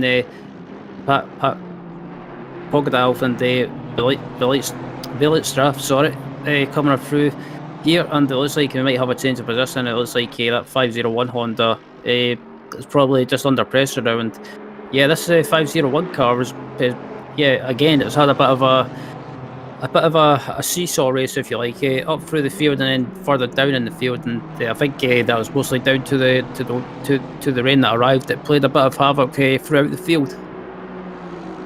Yeah, no, the rain certainly has made its chaotic shadow cast over this race for sure, and Stan VLExTREME in 13th has been working his way through the order nicely, as we alluded to a little bit earlier on, but for now Pogadal in the Honda up ahead. Robin Pogadal for Fusion Racing Team holding on to 12th place right now. That Honda's very much been a sleeper car in terms of its on-track presence. It's always kind of been lurking, but it's never drawn too much attention to itself.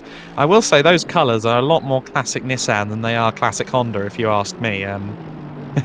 It does seem a little bit out of character for the car to be running red, blue and white, but what do I know? Of course, red, blue and white are the colours of HRC, so I guess both of the Japanese firms can stake claim to those colours, but I look at that and I see a Nissan. I don't know. Yeah, I was looking at the colours, and when I saw the red and white, it sort of reminded me of the early days of when the early days of the what's in the Honda Accord and the BTCC, when I think it was Pro Drive ran the, no, not Pro Drive, it was a JAS Motorsport, and the WSR ran the car. Yeah, no, so that was into the late 90s, the likes of Tom Christensen at the wheel of those cars, James Thompson as well. Robin Pogadal taking the inside line then for the Parabolica. Around the outside goes VLExTREME, but he can't quite get the run he requires. Robin with some solid defensive driving there. Indeed, and it looks like Robin's got the run heading across the line now, and it looks like again it'll be a battle of who breaks the latest, and if they can go through this chicane here side by side, it can be done if you leave just enough room, as we saw a few times during the race. But nope, it looks like Robin decides to back out of it and let's VLExTREME go. Now VLExTREME still behind Pogadal at the moment. Robin Pogadal with the big BM in the rear view mirrors, and VLExTREME looking for any whip way past. Oh, Castrol. Didn't notice the Castrol colours as part of that livery, but that is the case on the Honda. And again, we wait to see what VLExTREME can do next. He has been up into the top dozen during this stint, but finds himself back down in 13th as well. These guys are both a little way back from the 11th place car. That's the 449 Audi, which we haven't seen in a while. That's Luke Weininger at the wheel of that car right now. And of course, he is the last car before we get into the top 10, which Daryl Young is still a part of in the 26 Wild Things Audi. So we are starting to see people kind of settle in their positions, aren't we? Because in the early stages, particularly with the rain doing what it was doing to the running order, we saw people kind of seesawing up and down the order. And now I think we're at a point where the race is starting to settle in the sense that, you know, these guys fighting for 12th and 13th place are now unlikely to be challenging for a podium at the end. Yeah, I agree with that. And I think seeing these teams like these teams here, I think it's pretty much. I think they'll pretty much be fighting for places just inside the top 10. I think if the way it's going, or just pretty much trying to finish where they are at the moment. But obviously, we've still got about 3 hours 34 minutes remaining, so still a long way to go. But I think the likes of the front running teams, like you see from the Sasha Glatter, for example, or that Ferrari racing team, I think they're pretty much battling for the win. But the teams closest to the top 10 or outside the top 10 is pretty much they're just fighting to try and finish as best as they can. Yeah, and we look at Tufino Catalin at the moment in the Rapid Esports BMW, the 23 car. All three pilots are Romanian racers, and the same applies to the 16 BMW actually as well. So there's quite a bit of Romanian representation among the BMWs here in the rivals split. And Catalin in the 23 Rapids Esports car there, just testing the outer limits of the runoff area there. Coming out of the first of the two Lesmos, and even brushing the gravel a little bit there through the second Lesmo as well. So evidence as if it were needed that this is definitely a 9-hour sprint, isn't it? There's not much letting up and getting into a steady rhythm. It seems as though everyone is pushing and pushing. Yeah, pretty much. I was expecting it to be like a typical endurance race. Basically, treat the first stint or the first couple of stints, use them to get into a rhythm and basically kind of feel comfortable. But since the start of the race, it's pretty much just been a sprint race, and you'd probably think it was a 9-hour race, but it's been more like at times anyway, more like a 9-minute sprint. Very true. Lead car is in. Kevin Kruger has pitted in the number 77 BMW, so that is quite significant for the race. He's actually already rejoined the race in 4th position. And, well, there's an illustration, if we need it, about the fact that it is getting a bit more spread out, because the car that's come back out in 4th place is still a lap clear of the 6th place machine. So the top 4 cars are kind of on their own little island, really, and then it's everyone else behind them at this stage. And Kruger rejoining the race. In fact, no, I think my timing screen was telling me lies there. Actually, I think I've been tricked. But Stalder has taken over the 77 car, and in fact it does now correct itself that Tufino Catalin is just behind. And oh no, do you see windscreen wipers? Yep, I was about to say. I think. Oh no. I think the driver's best friend has just arrived on the scene in the shape of rain. Now the question is, did Stalder take on some wet tyres when he made that change, or was that a very horribly mistimed pit stop? If they were out of fuel, there was very little they could do, of course, but Manuel Stalder has taken over the car, has now lost 5th place there to Catalin. But the question is, what rubber does he have on the wheels? I would assume they didn't immediately see rain falling and dive straight in. I think they've just been caught very unfortunate there with when their pit stop was made. Yeah, that's a good question. Because obviously on ACC you get a bit of a. I think on ACC you get an indication, like a weather indicator, saying when the rain's expected and how long the rain will last. And I think I wonder if that changed to rain before the pit stop, and if it did, I wonder if they decided to switch to wet tyres just as it started and take the risk. That'll be interesting to see. Possibly. Veletstra then has gotten past Robin Pogadal there on screen at the Retifilio chicane there.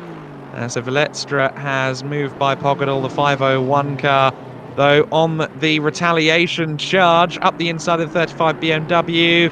BMW drifts wide and bounces across the sausage curb at Della Roggia. They're into the side of each other. Both cars just about continue on, but that was a hefty thud there. And Pogadal ended up coming off worse there. Veletstra, though, could argue that, well, look, I was drifting wide because I thought that Pogadal was coming up my inside at the first part of the chicane.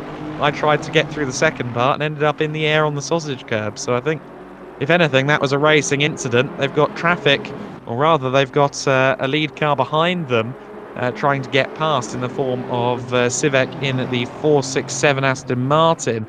So Thomas Sivek is eagerly awaiting a way through.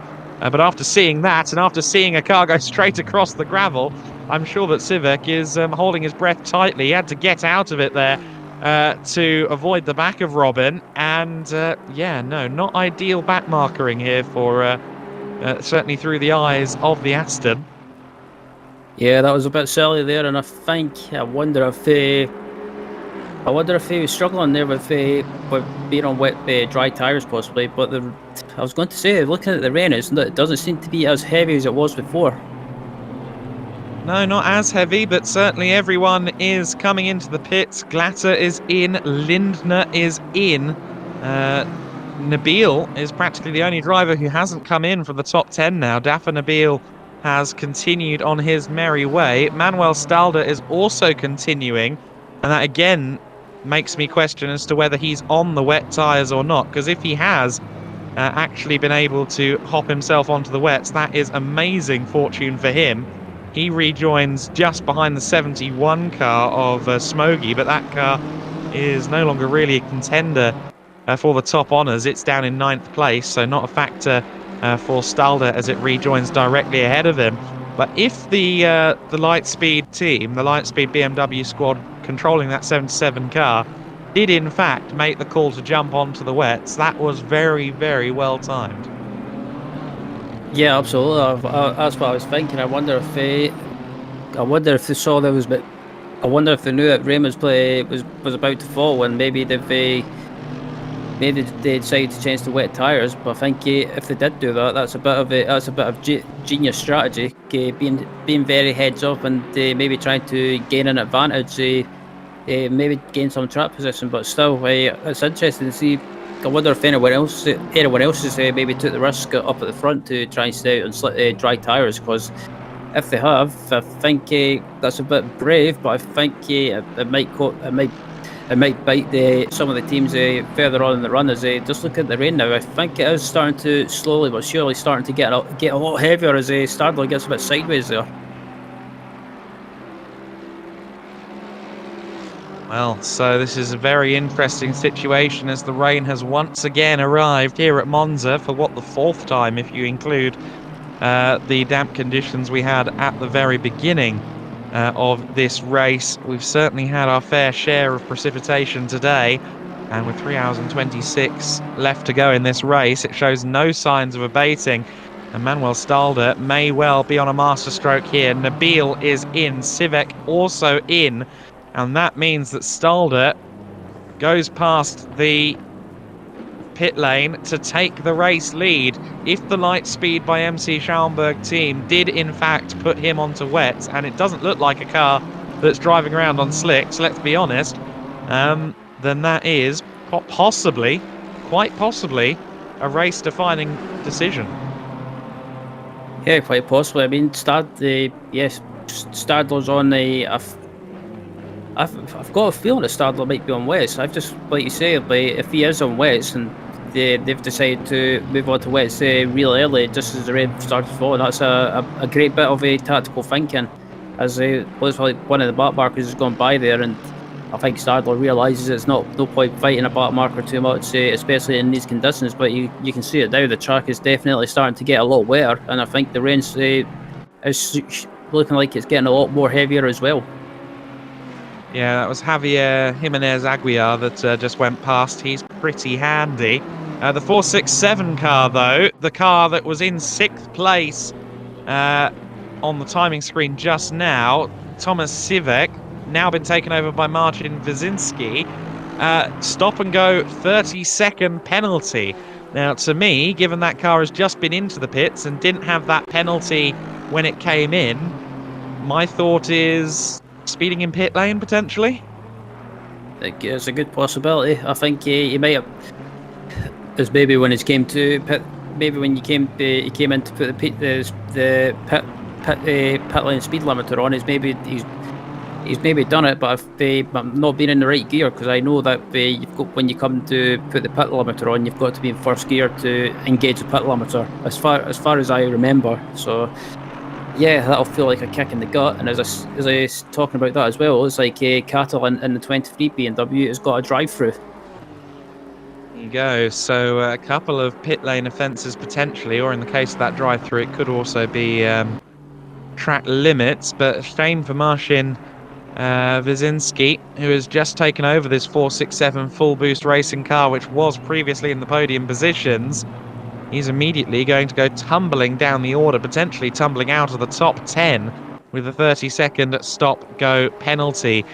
So it's advantage Stalder and it's advantage Lightspeed BMW at the head of the order. 174th lap of the race ongoing at the moment, which means we are practically 1,000 kilometers of racing in the rearview mirror right now. So we have already gone a long way in this race. And we've got a long way yet to go as well. We're going to cross the 1,500 kilometer distance threshold well before the end of this race. But Stalder in the 77, just 6.6 seconds clear over Sasha Glatter in second place in the Venari Lexus. I think that gap is coming down as well. So the BMW through with a bit of clever use of the weather radar, but let's see if the pace is there now for Stalder to hold off Sasha Glatter. Indeed, as looking at Stadler as well, and the gap between Stadler and Glatter, I think, is about 7.2 seconds, I believe. But I think Sasha Glatter, I know what he's capable of what he's capable of doing with that Lexus. I think it wouldn't surprise me if he's able to close that gap down. Yeah, well, it just went up in the middle sector. Whether that was down to traffic or something for Sasha, we'll have to see. But yes, it's ebbing and flowing between the two of them, and clearly Manuel Stalder is pushing. He's really testing the outer limits of some of these corners on the painted stuff, on the AstroTurf and so on.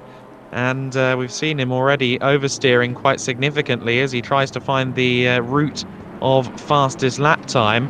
Glatter gap down to 6.4 seconds, so it's basically reset to where it was at the end of Sector 1 after losing time in Sector 2. There was traffic ahead of the Lexus, so we'll have to see now, with some clear road up ahead for Sasha Glatter, quite what the pace is looking like between himself and Manuel Stalder up ahead. Yep, and as a Stadler comes up to the second chicane now, and I think Stadler just needs to, especially in these conditions, just needs to keep a cool head and not do anything silly and not push too much. As they're looking at the gap now, it's about 5.8 seconds now, so Glatter is slowly closing this gap down. Not as much as I thought he would, but still I don't think he's pushing too much in case he doesn't want to make any mistakes, and also in front of him he's got some traffic as well. Say that gaining half a second in one sector is certainly not anything to sniff at, but certainly Sasha Glatter continues to press on in the Lexus for now. Venari Racing, I think, have practically always been in the top 10. For a majority of the race, they've been in the podium positions. Frankly, for a majority of the race, they have been our leaders, but certainly not unchallenged. And a new leader has emerged, really, or a new challenger for the race win has emerged with this decision from Stalder and the Lightspeed team to get onto those wets early. And the benefit that they have reaped is a 5.6 second lead, but it's a 5.6 second lead that you just wonder how long it will take to continue to shrink. We'll keep an eye on that situation as it unfolds. Let's see what the gap is as they cross the line. This time it's down to 5.0, and so it is on the way down. Incidentally, just exiting the pits there is Wazinski in the 467 car. So that car has now served its stop-and-go 30-second penalty and rejoins the race in 9th place, according to our graphics there. So it seems as if he might have lost out to Fleety as well in the 71 car. So unfortunate there, they've fallen behind the cracked racing Mercedes, and they've gone from podium contenders to 9th place in a matter of about 3 laps. Yeah, so the 467 is not really falling back as much as I thought they would, especially when they had that 30-second penalty. So yeah, they're probably feeling slightly frustrated by that, but it's one of those things that it's so easy to, because that pit entry at Monza, because you're going so fast, and all of a sudden you've got to slow down really quickly, and especially in these conditions, like you might lock up the front wheels, and you maybe get the pit limiter engaged in time, but yeah, maybe just overshoot the pit entry by maybe 1 kilometre or 2 kilometres over the speed limit. And before the rain re-emerged, this car was in 6th position and fighting for 5th. Then was leapfrogged up into the podium places during the transition to wet tyres, but yeah, now down in 9th place and about 13 seconds off of Fleety. We'll see whether they can get themselves back towards the top 5 in the remaining 3 hours and 18 minutes. This weather so far has been schizophrenic in this race. It's benefited some more than others. Certainly Famulari has profited.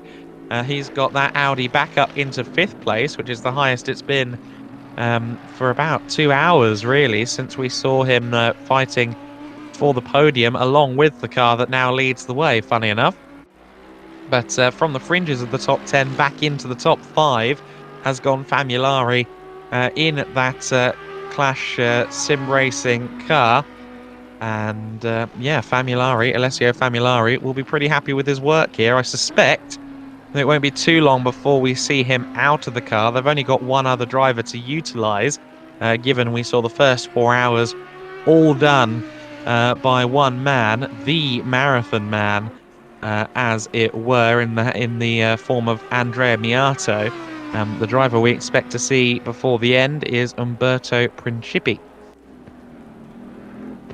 Yep. So I think Miato's driving for this race is pretty much done by the sounds of it. If he's done a 4-hour stint, so yeah, his driving time's out the way, and I think they might be doing the same with Alessio as well. Maybe trying to get his driving or much of his driving time done as possible. And it means for the last, I'm trying to think, probably the last 2 hours or maybe just under 2 hours of the race, it'll be left to the last driver in the driving lineup.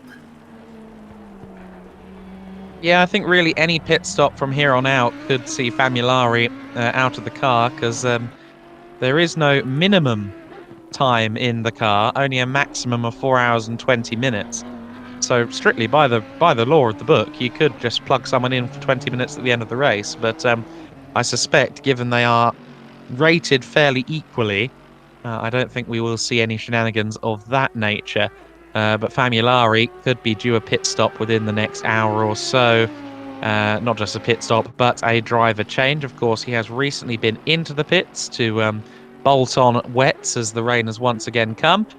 We'll see whether he fancies staying out there in these wet conditions, or whether a pit stop is forthcoming, or a driver change is forthcoming at the next stop. Yep, I think a driver change at the next stop will probably happen. I think if maybe the Famulari is maybe the designated. How can you say, maybe the designated driver? Maybe the safe pair of hands, if you like. Could be the case, certainly. We join Victor Taras in 14th place there, just pursuing FLExTREME, who has been at the wheel of that 35 car for quite some time now. And the Alex Cascatao Digital Motorsport Aston Martin, the 120 car, trying to make itself wide in the mirrors of VLExTREME.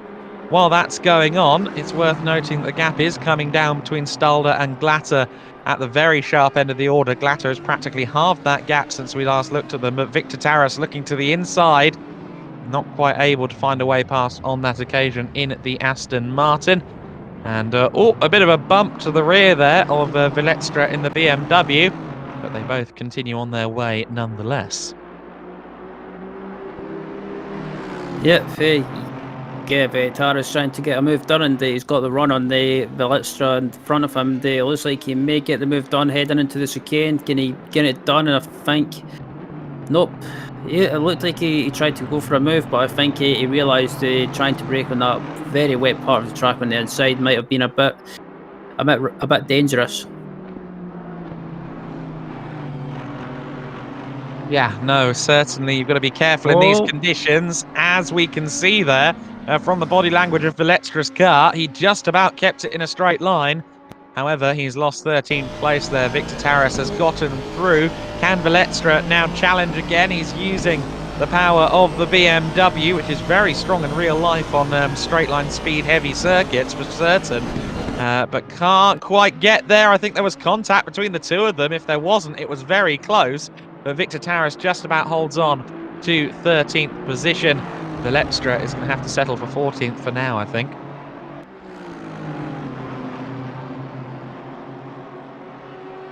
Yep, indeed. Yeah, that was a good move from Taras. He saw the opportunity when VLExTREME got sideways there and the exit of the second Lesmos, and they went for the move and managed to pull it off. And I think I wouldn't surprise me if Taras starts to pull away now, because just watching now coming across the line, that gap's starting to get a little bit bigger. But as I say, that VLExTREME starting to slowly close back up to the rear. Yeah, but the lead battle is the one that I think we probably need to take a look at, because Sasha Glatter is not too far from a second away from our race leader Stalder. So Stalder has been losing time gradually, slowly but surely, over the last couple of the laps, and it's Sasha Glatter in second place for Venari Racing, who is once again hunting down Stalder. Stalder, who is our race leader for now by dint of some very clever strategizing. But Glatter and that Venari 27 crew want the position that they feel is rightfully theirs, and that's the race lead that they've held practically an iron claw over for the duration of this race so far. They power out of the final corner, and Glatter's got the run. Can he challenge going into the first chicane? Yeah, Glatter's got the run, and I think what's Stalder going to do is going to go to the inside and defend him. I'm very surprised he never went to defend on the inside, but I think maybe he realises that Glatter's the quicker driver. Yeah, I think that's very mindful driving there from Stalder, realising that probably not much is going to come of having to very heavily defend that position. They've got to remember that Schroer in the 991 Mercedes is also about 7.5 seconds up the road as well. So if they start knocking body parts off of each other, they're only both going to get overtaken for the lead. So I think that's smart driving from Stalder, all considered. Yeah, indeed, and it looks like Glatter's starting to pull away now, but as I say that, it looks like Stalder's managing to keep with him.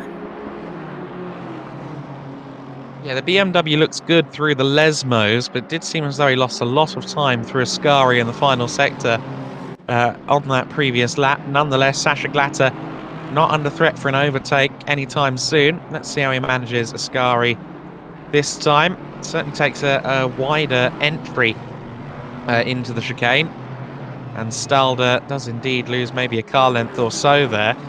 Note that the windscreen wipers have been stood down once again, and a dry line is once again emerging on the circuit. Well, I mean, given the race we've seen so far, I somehow doubt we've seen the last of the rain. But it seems that for now, at least, we might be stepping away from wet conditions once again as Alessio Famulari comes into the pits. Yeah, I was going to say, it looks like looks like the rain's starting to ease off now, and the track's starting to dry up. And I thought someone coming out the pits here, but it looks like it's just Glatter trying to look for a wet part of the track. And as I say that about the rain easing off, it looks like we've got a bit of sunshine starting to make an appearance again. Yeah, no, it's a very schizophrenic weather cycle that we seem to be going through here at Monza. We can't decide what tyres we want, how bad the track will be at any given time. We did have the Largo del Monza at one point during this race, when it was properly hammering down and showing absolutely no signs of relenting. It's nowhere near that bad now, but we are still in wet tyre conditions at the moment, but we'll be rapidly getting a dry line again, I suspect. I just wonder whether Famulari's pit stop was to stick himself on slick tyres to try and make up some places. I think it would be a bit bold right now to be on slicks, looking at the dry line and just how close some of the standing water is to the dry line. Yep, and as I come up to looking back at Javier Jimenez Aguila, I probably butchered that last name, but anyway, most of the cars trying to stay to the right to try and keep the wet tyres as cool as possible. But as I say that, the sunshine's making an appearance, and I think this will probably dry the track up a lot quicker than usual. So again, I don't want to say it, but hopefully this time around with the track drying out, the rain decides to hold off for more than how long was it the last time? Was it probably about just around about an hour, I think. It held off. Yeah, I think we got something like an hour to 90 minutes worth of rain-free action, but again, we've got a third of this race to go, and with the way it's gone so far, I'd be keeping a set of wet Pirellis close if I was in one of these garages, put it that way. Javier Jimenez Aguiar then closing in on Fedotov, who has taken over the 91 car. So Igor was back at the wheel of the 91 for a little while, but Fedotov has now taken over again, and Javier Jimenez Aguiar once again trying to find a way through. Oh, they got the big Bentley up ahead of them though, and Jimenez will continue to try and find a way past, but these two have been locked in battle for position for a while now. It was previously 20th and 21st, it's now 19th and 20th, but these two BMWs seem pretty much tied together.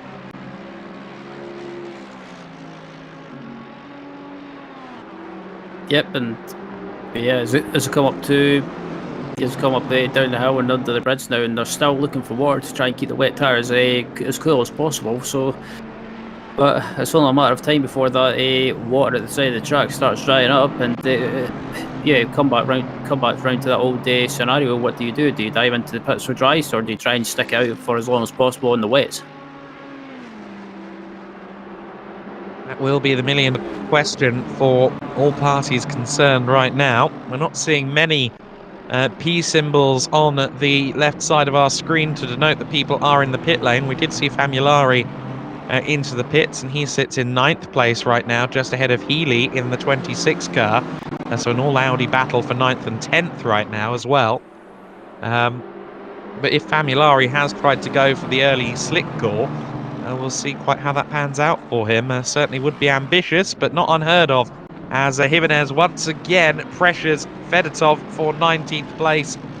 Not quite able to get close enough, though, as the Bentley getting rather rudely tagged into a spin there in the back of shots. AJ Jones, who has been in the wars, as is everyone, I think, in that 101 car. Continues to fight another day. I believe quite literally last of our runners right now, unfortunately, and some 6 laps off the rest of the pack. But here's this battle we were talking about between the 9th and 10th place cars, and Famulari has just lost out on 9th place there to Healy up ahead of him, Healy being Dom Healy in the 26 car, the Wild Things entry. So Alessio Famulari, if he has moved himself onto the slicks, he isn't making grand progress right now. He's losing time and position. Yeah, absolutely. And I was about to say, looking at Healy, I think I was looking at the gap between him and the Famulari, and yeah, that gap's been coming down quite a lot, and I think it's just a matter of time before the Family makes a move and tries to take that position.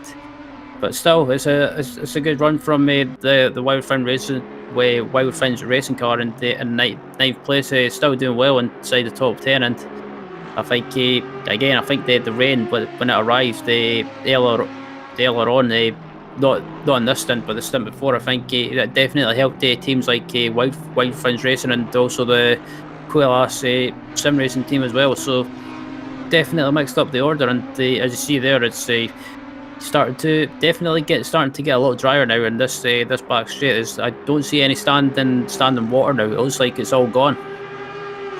Yeah, no, it's certainly looking promising now. There's a bit of standing water there in the just before the braking zone for the Parabolica. Catalin is into the pit lane in the 23 BMW. So that's one of the first cars from the top 10 that we know for sure is moving on to the slicks. I get the feeling that Famulari is also on the slick rubber, but that's more a hunch than a guarantee, I must say. But let's see if Catalin has also moved into the dry tyre club. We'll see that in due course, as we have seen a swap between Jimenez and Vedetov for now. They're now fighting for 17th place as some of the drivers dive into the pits to change tyres.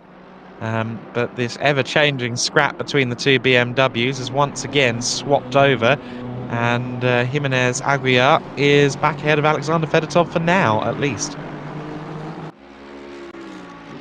Yep, and the exit of the second Lesmos there, it's like, as you see in the background there, you've got the overall leader, Sasa Glatter, starting to close these two down, and I think it's just a matter of time before you'll see Sasa Glatter trying to get by as quickly as possible, as again, two BMWs and also the leader trying to find some water on track to cool the wet tyres, but the more these cars go around and the more the sun pops up, the quicker the track's going to dry, but still it's been a good race anyway, and as you see there, Sasa Glatter starting to close these back markers down, and you have to take your hat off to Glatter and also that team in general, leading the race. The Varani racing team, they've done a great job. They had some issues earlier on in the race with Nicholas Gross, I think it was, having a couple of spins when the rain first arrived, but they've kept it cool, kept their head, and managed to get themselves back up to the front and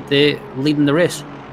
Yeah, it was a mixed stint for Gross. He was the one that built the lead in the early stages for that car, but he's also the one who, as you rightly said, had a couple of spins. Once on the slicks as it got wet, and then once on new wets as they were just heating up. Both spins came at the first chicane here at the Monza circuit, at the Rettifilio. But those small chinks in the armour aside, it has been a practically perfect race so far. I note that we've had a change for second place as Neil Thrower has gotten past Stalder for second place. So the 991 Mercedes is once again in contention, once again in discussion at the sharp end of the order. That car has been in the podium hunt here and there. That is the Garage 991 car, Nils Thrower at the wheel for now. Of course, Bastian Lindner was in the car just a few moments ago, so that's a fairly recent change of driving cast there, I believe. But Schroer up to second place is the next car behind. Glatter, who is just closing in on Fedotov to put him another lap down. Yep, absolutely. As you see Glatter there coming up to lap one of the back markers there, and looking back at 8th place, looking at Alessio Famulari and as well in 8th place for Quillas Racing, and yeah, looks like they were right behind the 26 Wild Friends racing car, and yeah, it seems to have just dropped back ever so slightly. But as you see there, the Wild Friends Racing Audi and the Quillas Audi as well of Famulari, and not too far behind, I think, about 4.7 seconds back, you've got Veda Novak as well. So yeah, plenty of battles going on through the field, and excuse me, as you see in the field as well, it seems to have spread out just a little bit, but still got close battles on track. as they come across the line, and again, Familari just not close enough to make a move on Healy in front of him. So I wonder if he'll dive up the inside and try and make a move, but I think not close enough.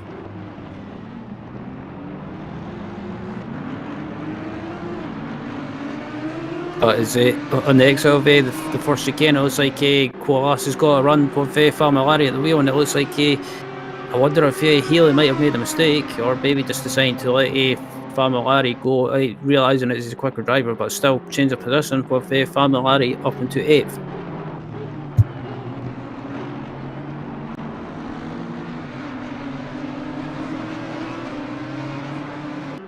But is it the head up to the first Lisbon route? Actually, that's Familari up into 8th, and I think it's Healy up into 8th, Familari up into 7th, I should say. They Healy up into 8th now, so yeah, but change of positions going on. There's I think the upcoming pit stops are starting to happen now, and I think the 368 Honda of Murray as well is in the pits from P4. So I think I wonder if that'll be a driver change with the tyres being changed as well. It does seem as though Familari might have been the innovator to get back onto the slicks then, doesn't it? And now the opportunity is his to pick away positions as people come in to make the stops. Yeah, it's quite possible. Is it looking at I think that's the 71 Mercedes it's in the pits as well. I think they've done a driver change, because I think Sam Fleetier is taking over the wheel now, as we see the rolling Goat Honda coming out of the pits now, and switching to the dry tyres, and hopefully, or that's what the drivers will be saying, that hopefully that the rain doesn't arrive for quite some time.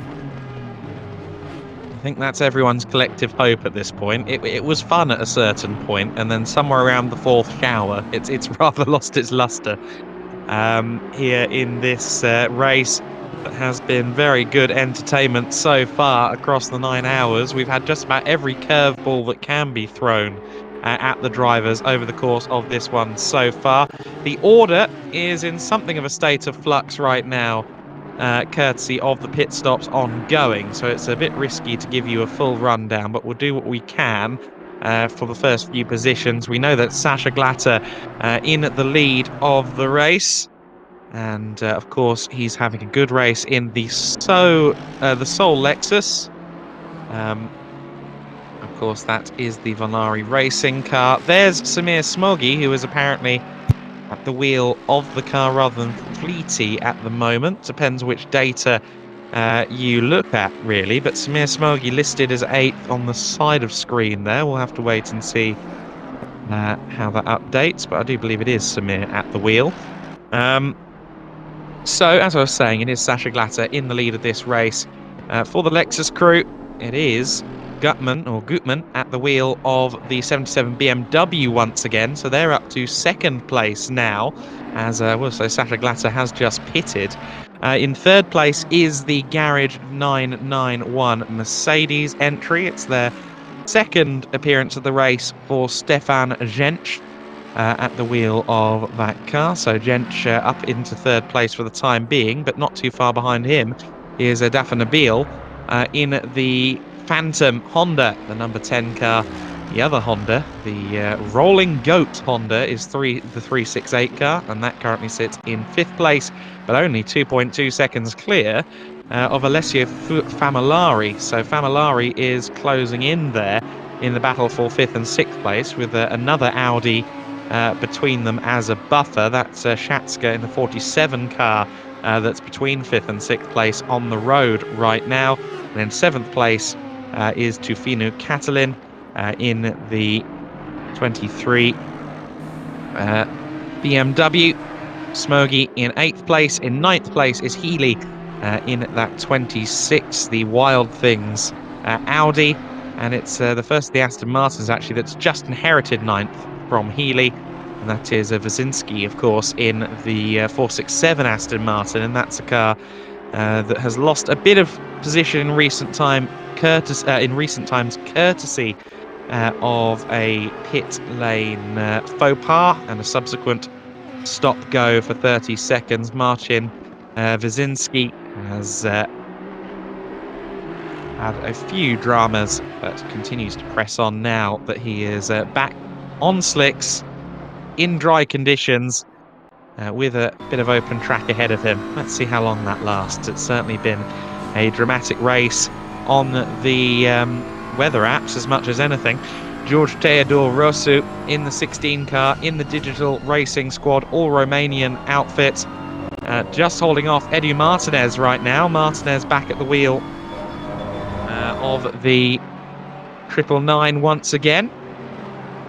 Certainly a car that he's more than a little bit familiar with right now.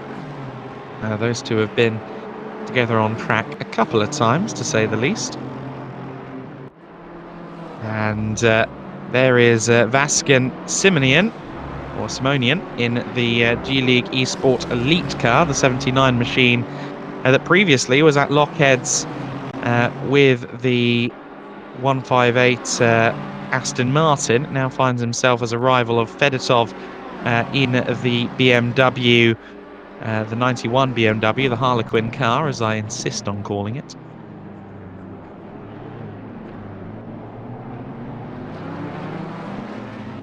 So then, those cars powering up through the Curva Grande now in this battle for 17th place. Edu Martinez just trying to go all the way around the outside at Curva Grande, which is fairly easy in the dry conditions, certainly not in the wet. And that should grant him the inside for the Variante del Roggia, but no, not brave enough on the brakes. George Theodore Rosu stamping his authority on this scrap and hopping on to 17th place. Goes very, very defensive indeed into the first Lesmo. The digital racing squad guys will be cheering him on all the while as he continues to fight off the 333 Ferrari.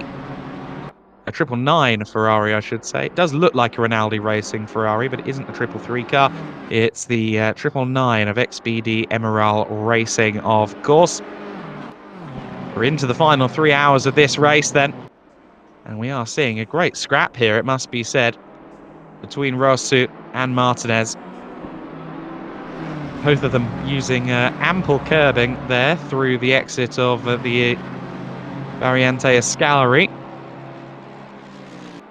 The famous back straight heading toward the Parabolica, of course running adjacent with the banking, the classic Monza Oval. Rejoin the route of the Monza Oval here coming out of the Parabolica. Wasn't unknown for them to run a combined layout using both laps in one fell swoop here at Monza in the 60s and 70s. Sadly, we don't do that anymore, but we do still have slipstream battles. As we can see, Edu Martinez goes to the outside. Again, not quite the favoured line for overtaking, surely, but it helps when Rosu outbrakes himself, and that's exactly what's happened there. He's got some cars that are further ahead of him to worry about now in the form of the 23 car, in the form of Catalin in 7th overall, so he's going to have to yield whether he likes it or not to Catalin. Does George Theodore Rosu, and that'll be an extra kick in the teeth after going deep into the corner just a few moments ago.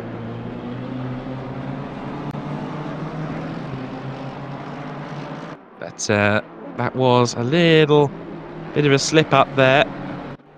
The driver of the 16 BMW. Meanwhile, we take a look at a very big dive there from Luca Weininger, and I'm not sure that dive was necessarily intended.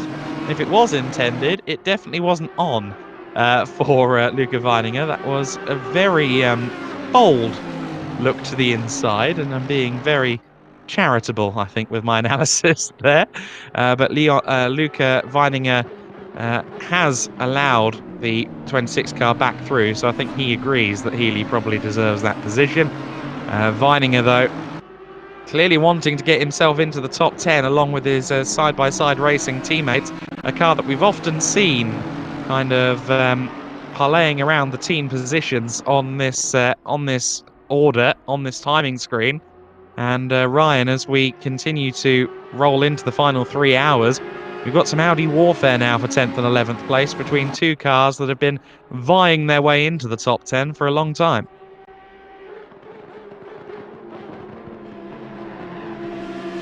I think you might be muted again, Ryan. Yeah, sorry about that. I keep forgetting I'm muted. I keep, I keep forgetting it. Yeah, I caught the end of that move with Vinegar, and I think I was a bit optimistic from his point of view, or from his perspective. Yeah, no, I'd say I'd co-sign that, but it's a good little scrap that we've got here now between Healy and Vininger.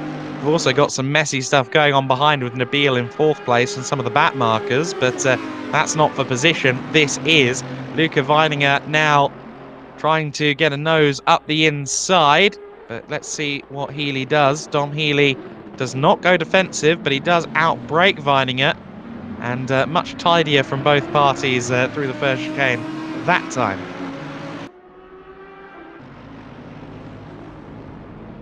Yep, indeed, and Nabel, sorry, just making a mistake, and basically gives I thought he was giving a possession back, but anyway, he did give the possession back. My bad. He just gives it back for what's a good sign of sportsmanship. Or I'm sorry, that was the 12th place Honda as well. Sorry, I was getting mixed up there. As again, Dafa slows down. So we've seen this a couple of times already, and this time Dafa Nabil almost came to a total halt there. I just wonder if maybe he's got something, as silly as it sounds, like some equivalent of when your TV says, yeah, I'm on standby in 45 seconds or something like that, because there's a couple of times now we've seen him slow to a crawl, as if he's painstakingly reaching across the desk to get the monitor to stay on or something like that. Whether it is a hardware issue or something else going on, we're not sure, but nonetheless, Dafa Nabil certainly is having to occasionally lift out of the throttle and sort something out. Yeah, I wonder if that's what I was thinking. I wonder if it's maybe something like you say, maybe his monitor. I know I used to have that with an old monitor. Was sometimes if you didn't use it, or if you didn't use it for so long, it would go into like standby mode, and you had to press a button to stop that. And yeah, I wonder if it's something like that has happened, or even worse, if he's using VR and it's maybe started playing up, and he's had to maybe basically press a button or something like that. We had a mad in Jimmy Broadbent's 23-hour of Zolder race broadcast on SimSport Solutions last week. He did a full 23-hour race in VR solo, which was pretty insane. It takes a good amount of endurance to stay in a VR headset for that long. Dom Healy then, now fighting for 10th with Vininger still. They're quite a way back from Wazinski in 9th place in the 467 Aston Martin. But Dom Healy trying his best to hold off Vininger, and you can tell that Vininger is pushing. He's very much exploring the limits of the circuit. And interesting that behind them is the 808 car. Of course, that car's down in 22nd place. Navicki at the wheel at the moment, but that car at one time was a podium contender. So they do have a car that's behind them, strictly speaking, but Mikolaj Nowicki could be quicker than these two. They're going to hope that he doesn't play interference at all.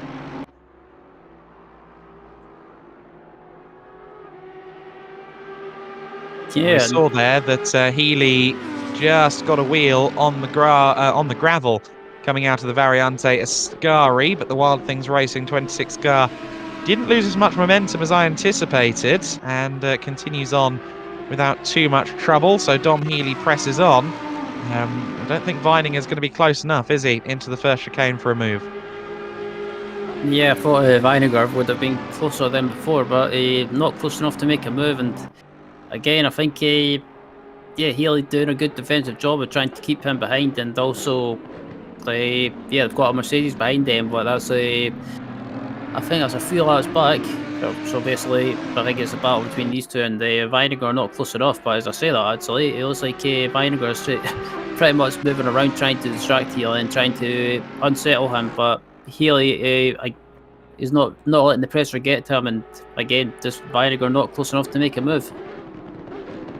No, and as I somewhat anticipated, Nowicki is kind of quicker, seemingly, than both of these Audis right now, but despite being a long way down in the 808 car. But again, that 808 at one time looked like a contender for a podium, if not a victory, so not entirely surprising that they've got a very fast lineup, albeit in a slightly out of place position. That is the 808 Silver Racing Team car that we saw there, haranguing the rear of the two Audis.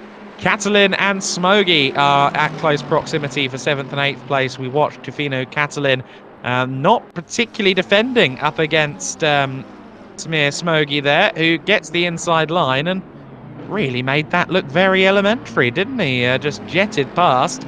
And I think that Catalin might be focusing more on his own race right now because Smoggy just, glided past. Yeah, I think Catalan probably just realised it's probably better just to be sensible and try and just basically finish the stint in one piece and just see where we end up. You lost the position down to P8, but like sometimes when you look at it, it's always better to let the quicker car go by and just tuck him behind to say, "Oh, is that Duffer and Nabil?" I didn't quite catch that, I'm afraid, but if Nabil has had an issue, that would be a big development. But certainly has been losing time hand over fist to Murray in the 368. We'll have to wait and see what the verdict is there on the timing screens. I don't know if Nabil was caught out. Yes, he's dropping down the order, so I think you picked that up correctly. Nabil is dropping through the timing screen like a heavy stone at the moment. He's down, well, on the graphics, he's gone completely, isn't he, in the number 10 car? Has there been something like a disconnection or something like that? Yeah, because I basically turned back to my main monitor, and I saw that his car was flying towards the barriers as if he had a disconnection, or maybe even worse, maybe his ACC game crashed. Well, either way, the car is dropping. It's down to 8th place now on the pitwall.live timing, and is nowhere to be found on the graphics here. So I think that Nabil has certainly had an issue somewhere and is now falling out of the top 10 and falling out of the race, which is a huge shame for a driver and a team that have really worked their way into podium contendership, and now it seems like that's all for naught.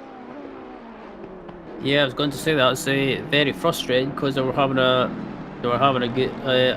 great run, but yeah, it's just the way it goes in these races. Sometimes you can have technical issues that are outside of your control, and there's basically internet disconnections that can happen. And unfortunately, I think that's what happened to him. But still, this battle for 9th and 10th is still going on at the moment, and between Healy and Weidiger, and Luca just can't seem to be able to get a run on Healy in front of him and they try and make a move. But still, again, it's been a great defensive job from Healy to keep him behind. And I think the Mercedes that was behind them has managed to get by. But obviously that car's down in 21st. Yeah, no, exactly. So they've been unlapped, as it were, or rather they've been, they have seen themselves unlapped by Novicki in 21st place, but it hasn't seemingly affected their battle too much. They're in the same order, and they're in about the same proximity, albeit we might see Healy afforded a little bit of a tow down the straights by the big 6.2 litre Mercedes. Of course, he's also probably getting a little bit of dirty air through the corners, so 6 of one, half dozen of the other. But Weininger trying to vie for any way past that he possibly can, and Dom Healy is controlling this very well indeed. I note that one of the sponsors on the side of the car is Weininger Beer. I wonder if that's a legitimate brand or whether it might be a Grand Theft Auto style parody, but nonetheless, very well prepared car, and a car that has been chipping its way into the top 10 over the course of the event. Yep, indeed, and just looking at Weininger again, it looks like he's lost a little bit of touch with Healy in front of him, and as he come across the line, and I think just looking at the track now, it looks like the track is completely bone dry. So fingers crossed, this might be the last of the rain until the end of the race. But yeah, wait and see what happens, because especially in these long races, anything especially on ACC, anything can happen with regards to the weather. The Scottish commentator just said it, so I'd just bolt the wets on now, to be honest with you. Yeah, I was going to say, just wait for it and I'll start chucking it down. Yeah, so you see, I usually get bullied in European, continental European paddocks for being the arbiter of rain as an English commentator. So I suppose it's my turn now. I feel like the Scotsman's probably the one who carries the rain in his back pocket in this commentary box. But it is certainly bright right now. It's giving off the impression of a race that wants to stay dry. But well, the first 6 hours and 20 minutes have been anything but so far for an overwhelming majority. We started in the damp and we've fluctuated in and out of torrid weather ever since then. Certainly has added a lot of spice to this race. And I mean, look at the top three. I mean, there's 15 seconds between them right now. I think that's largely because we've seen a pit stop recently for the 27 car of Jan Grijssen, who has now taken over. So I think Jan Grijssen has taken over the 27 Lexus to go to the finish, because we saw 2 very long stints from his cohorts. So I think that Lexus is now in the hands of the driver who will take it to the flag, unless there are any issues. And yes, that's interesting. We are getting to the point now where we're getting an approximate idea in some cases for those teams that like to do a longer stint. We are getting an idea now of who might be taking the flag. Obviously, we saw Nicholas Gross for the first 3.5 hours at the wheel of the Venari Racing Lexus. We saw Sasha Glatter at the wheel until very recently, and now it's Jan Grijssen who takes over. The car is in second place and 7.5 seconds back from Frederik Gutmann, who leads in the 77 BMW. But the top three at very close quarters, 15 seconds between the top three after 6.5 hours. I think that's a commendation to just how high quality the rivals split is here within the VCO LFM FLExTREME Championship.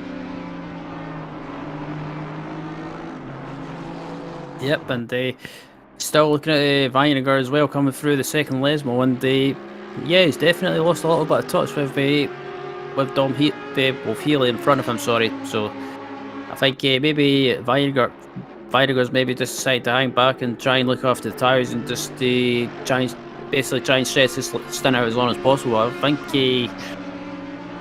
talking of stunts, I don't think we're too far away, but obviously the pit cycle with the rain we've had so far in the race, I think is probably mixed it up and kind of just maybe some teams will probably go longer and other teams will probably have to pit the next set of pit stops for some teams might not be too far away.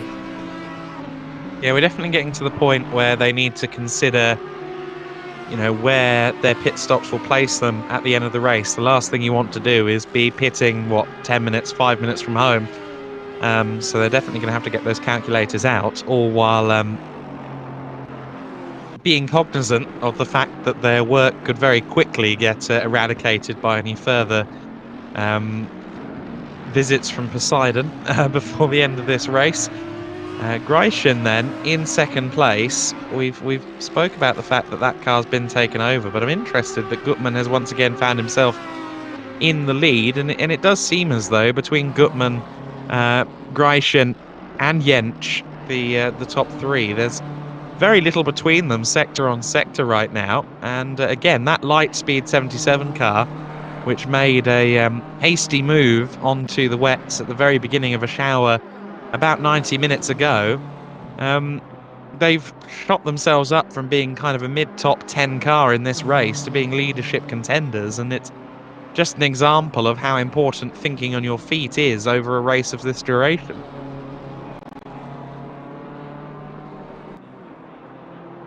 Yep, as watching Frederik Gutmann coming around now across the line, and still leading the race, and it looks like excuse me. It looks like that 27, the car in second place, have made a driver change with Grijssen taking over for what I presume would be, I'm not sure if he'll do the end of the race, but probably the next couple of stints. And then I'm guessing for the finish, they may stick by either stick Sasha back in for the finish, or even Nicholas Gross for the finish. I don't know. I was saying just now that I think Greischen's probably in for the duration, given both of the previous drivers have done, if not more than, very close to 3 hours apiece. I think it would make sense that Greischen's in there till the finish, unless there are some problems for him, as I was saying before. But we will have to see. Maybe they'll throw in Nicholas Gross or someone like that for the finish. Stefan Jentsch then in the 991 car, the Garage 991 machine. In third place, and it really is the top three and then everybody else at the moment. Murray in fourth place is a way back for the Rolling Goats in the first of the Hondas. And doesn't that feel weird to say of its own thing? The Rolling Goats are now the top Honda, but with the number 10 car seemingly out of this race, the Phantom number 10 Honda disappearing, seemingly with either a game crash or a connection issue. Yeah, the complexion of the race in general, but certainly among the Hondas, has changed quite significantly. Yeah, absolutely. I was about to say that the Rolling Goats are the top Honda. I think it was trying to think, looking back through the field, I think it was the 501. It was their top Honda at one point, and then basically, like you say, we had the number 10 car. Did you say that up there at one point? But that's just basically ended up falling back. I think it was one of the cars that ended up having issues when the rain first arrived earlier on, and the track was really damp. And I think they were one of the cars that had issues with hitting the wall after complaining on one of the wettest parts of the track on that back straight. Yeah, no, so I was just saying before that the leading Honda for most of the race was the number 10 car, the Phantom Honda. The 501's never really been the chief among them. It's just kind of been and also ran in the teens into the lower end of the top dozen. But yeah, it is very strange now that we've lost that Phantom Honda. The all-black Honda has been the flag bearer for the mid-engine Japanese supercar, but it is no more in this race. Yeah, it's sad to see because they were right up there as well, but yeah, that's the way it goes in these races sometimes. As I look at Stefan Jensen's in third place at the moment for Garage 991, and yeah, this team's had a bit of an up and down race with being up there at the front, and then I think they ended up falling back at one point, just ever so slightly, but they managed to rein themselves back in up into third place at the moment with 2 hours 33 minutes remaining, or just under 2 hours 33 minutes remaining, but still doing well in the top three. And I think this race has been a bit of a mixed bag. That's the way I would call it, or describe it anyway. There's been plenty of stuff going on out throughout the field, and yeah, I think this race has been pretty. The along with Cota has probably been assigned to call as well, and I think there's been a good season so far, and there's been plenty of people up at the front that you wouldn't normally see. And again, the winners at from Cota last time out, the VRM having issues, and yeah, pretty much retired from the race from what I understand. Yeah, no, the last time's winners will be today's non-finishers by the looks of it. We watched Dean Veyer for Geeks Energy Esports in 14th place, and closing in on the 120 Aston Martin, which is currently being driven by Victor Taras. So the 35 car again in a scrap on the verge of the top 10. What else is new? As it just clips the gravel trap on the outside of the Variante Ascari. Now we are into the final 2.5 hours then of this race. And just to circle back around to the 911 car, or the 991 car, the Garage 991 Mercedes AMG, it certainly has had a little bit of a wobble here and there. I think when Bastian Lindner was in the car at one point, it had a slightly misjudged sequence for pit stops around one of the cloudbursts. But yes, I think that overall they've always been there or thereabouts. I think scarcely, if ever, have they been outside the top 10 at the Garage 991 crew, and they've certainly established themselves now as contenders for the win. They're in third place. They're still, I believe, within 15 seconds of the lead. So no reason at all to rule them out of contest at the very sharp end. Yeah, absolutely. And looking at Alexander Fedotov at the moment coming round the final corner, and this team's pretty much. I don't know why. Every time I say that to Chris Buxton at Cota, but every time I look at this livery, it's I keep getting NASCAR vibes of Kyle Busch's M&M's livery in NASCAR. I can see that. I can definitely see the colour palette there for sure. Of course, Joe Gibbs Racing, who ran Kyle Busch for, well, a number of years. I believe he made the move over to them for the 2008 season, and they've just severed that partnership. He will move to Richard Childress Racing in 2023. Will be taking over the number 8 car, I believe, and that's going to be very interesting to see how Kyle adapts. But that means the end of the enduring partnership between M&M's and their parent company Mars and the Joe Gibbs Racing team, which produced quite a few famous liveries. I think there's some people questioning whether that means we get the 91 loses it there. Fedotov into the wall, coming out of the second. Lesmo was just very shallow on exit. What's a rejoin? Yeah, that was a bit. Incidentally, that was Navicki going past him for 20th place there. But that was not good at all. He made slight contact with the barriers, but it doesn't look like the front end of the car is too mangled. But yes, what I was going to say, for a nostalgia-tinged lens, was whether or not we see the Interstate Batteries 18 Joe Gibbs car back, like the Labonte days. Time will tell. But what we do know is that Alexander Fedotov has just lost himself and the SERP Motorsport crew a few positions there. They're outside the top 20, and that's the first time in a while that car has been out of the top 20. Yeah, absolutely, and that was a bit of a scary moment in the second Lesmo for Alexander, because I saw him reversing onto the racing line, and I thought don't reverse out in front of other cars, but thankfully he managed to get away with it and get going again. But that could have ended up being a much worse incident. Sure, Mikolaj Navicki is currently saying, scary for him. How do you think it was for me? I'm the one that came across the reversing car. It certainly looked like a hairy moment for all parties, though. Just closing in on this car now is Dom Healy in the 26.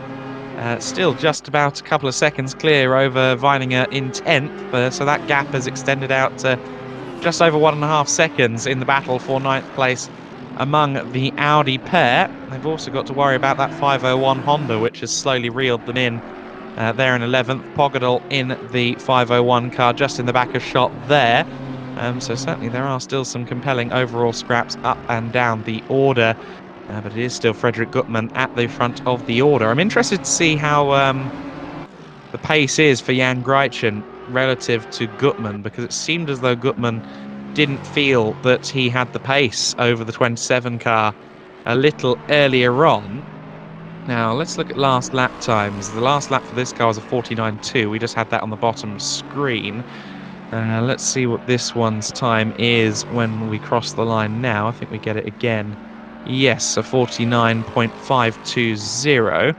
Gutmann's last time was a 49.010. So actually, Gutmann seems to be lapping a bit quicker than Greichen now in this final third of the race. So potentially, again, that roll of the dice when it came to the tyre change, putting them into leadership contention. But not only that, it's now put them in a position where Gutmann and the 77 crew are actually getting away from the Venari Lexus, the car that for a long time seemed like the runaway favourite. Yeah, that was a thing with this 27 Lexus team as well at the Cota that I noticed is basically the sucking. I think it was Greitzen at the sucking for the finish for pretty much the last hour or a couple of hours at least, and they were doing well, but they ended up falling back slightly, because I think Greitzen wasn't as quick as Glatter and Nicholas Kraus at Kota. So I think this might be a good opportunity for that 77 BMW with Gutman behind the wheel at the moment to try and maybe pull away and build up a bit of a gap. Yes, the Lightspeed BMW really is pulling away at light speed right now, relatively. We've seen a lot of close fought battles at the front, but right now it's Gutman making up tenths upon tenths upon tenths, sector upon sector right now. The gap almost out to a dozen seconds, and I believe it's also shrinking, the gap between Greitzen and Jentsch in third place as well. So it's a very interesting situation here, as 991 Racing could soon find themselves scrapping with Jan Greitzen for second in the race. I think Greitzen's got to worry more about what's going on behind him than what's going on ahead of him right now. Yeah, absolutely, and I think the gaps just went up to about, I think it's about 12.1 seconds now, so Greitzen, I think, I have to agree, he has to watch what's behind him and in front of him, and I think in front of him he's got a back marker, or a couple of back markers ahead of him, I think, so he needs to try and get by them as quickly as possible without losing too much time. Speaking of drivers who suddenly have to make better use of the rear view mirrors, Weininger in the 10th place car is being challenged quite heavily right now by the 501 Honda. Robin Pogadal is all over the back of him, just 2 tenths between them at the last split. So Dom Healy has kind of distanced himself from the 10th place car of Weininger, the 449, and Pogadal is right in that wheelhouse now. So that could be an interesting scrap in the next few laps. Of course, that 501 Honda is the Fusion Racing car, and yes, currently, in fact it is already through into 10th place, so Weininger has lost out on 10th position there, as we continue to watch Jan Greitzen in 2nd place, but so Weininger has lost out there to Pogadal. 2 Hondas back into the top 10 once again. Absolutely. So yeah, Weininger lost that position, and that 501 Honda of Pogadal definitely on a recovery drive, and starting to slowly get back through the field. And the next car in front of him is the 26 Wild Fins Racing car of Dom Healy, and I think it'll just be a matter of time before Healy loses that position, I think, because Pogadal's definitely looking at his pace. He's quick at the moment. Yeah, that's true. We'll have to see how the relative pace is between Pogadal and Dom Healy in 9th and 10th places respectively right now, but certainly Luca Weininger wasn't able to match or defend against Pogadal, who has very quickly worked his way through into 10th place and is just looming large behind the BMW of Fedotov right now, which of course is trying to put a lap on, and I believe successfully did put a lap on him just there. So we'll see what Pogadal does as this one keeps going. There's a lot of battles going on all at once here at the moment, or a lot of tidal changes in the ocean of this race right now. On lap 206 of the race, reminds me of a particularly shoddy Peugeot that my aunt once had. Gutman is our race leader, then Greitzen in 2nd and Jentsch in 3rd position right now. We've still got 3 manufacturers in the top 3. We've actually still got 5 manufacturers in the top 5 as well in this race. Proof in the pudding then that these cars seem to be on something of an even keel, and around a circuit like Monza, where straight line speed is not everything but close to it, it's always a good thing to see that the cars are pretty well balanced. Yep, and look at the Fusion Racing team, Honda in 10th place at the moment, and I think not too far ahead of him. He's got not too far ahead of him. He's got the Wild Fins Racing car in 9th place, about 1.6 seconds ahead down. I think Pogadal's definitely on a roll closing that gap down, but I think he's got a couple of he's got a back marker behind him, but I don't think that'll hinder him too much. But as come across the line, that Healy's definitely definitely been closed down. I think, yeah, about 1.1 seconds now. So Healy's definitely been closed down, and I think I don't think he'll make too much of a big deal of it. I think it's just a feeling I've got. That Healy doesn't seem to be overly aggressive. Interesting. I had the feeling Healy might get those elbows out. We'll have to see which forecast proves to be true, but certainly Begardle's gap has, Begardle has halved the gap between himself and Healy over the last lap and a half or so since we switched focus to this scrap. Rest assured, I am keeping an eye on some of the other intervals around the circuit, but this is practically the closest battle on circuit. It's certainly the closest battle among the top 10 positions, as Robin Begardle, having infiltrated the top 10 once again for Fusion Racing Team, continues to stalk Dom Healy of the Wild Things Audi team. Of course, that Audi is the Evo 2. Not as drastic of an evolution between this generation and the Evo 1 and the Evo 2 as there was between the first Evo and the initial second generation Audi R8 LMS. There was quite an upheaval in terms of the bodywork and the aerodynamics. A much more subtle, at least visually speaking, upgrade for the 2022 season. But it's one that's certainly proven effective, and the car, the alleged goal was to make it more drivable for gentleman drivers. It is a very good car, but it was on a bit of an edge. I think the idea of the Evo 2 was to just slightly dull that knife, so it's a little more acceptable for all parties. There is the Wild Things Racing Audi then. And the gap will be down under, or just over, half a second as Begardle in the tow now brings the Honda ever closer to the rear of that Audi R8 LMS GT3 Evo 2. And this is a scrap for 9th overall in the race. Dom Healy will be watching his mirrors with interest and perhaps just a little trepidation as Begardle closes in. And let's see if Robin fancies a tilt in the next few corners. Certainly he's not going to be close enough going into the Della Roggia chicane. Someone who was very close coming out of Della Roggia, though, was Vaskan Simonian, who for G-League Esport Elite is just trying to find his way around George Rosu right now in this scrap for 18th place. And Simonian trying to use the power of the Honda to draw alongside, and alongside he will draw, but will he have the nose ahead before they get to the corner? He does. I think Rosu there quite wisely decides not to put up too much of a fight up against the charging 79 Honda.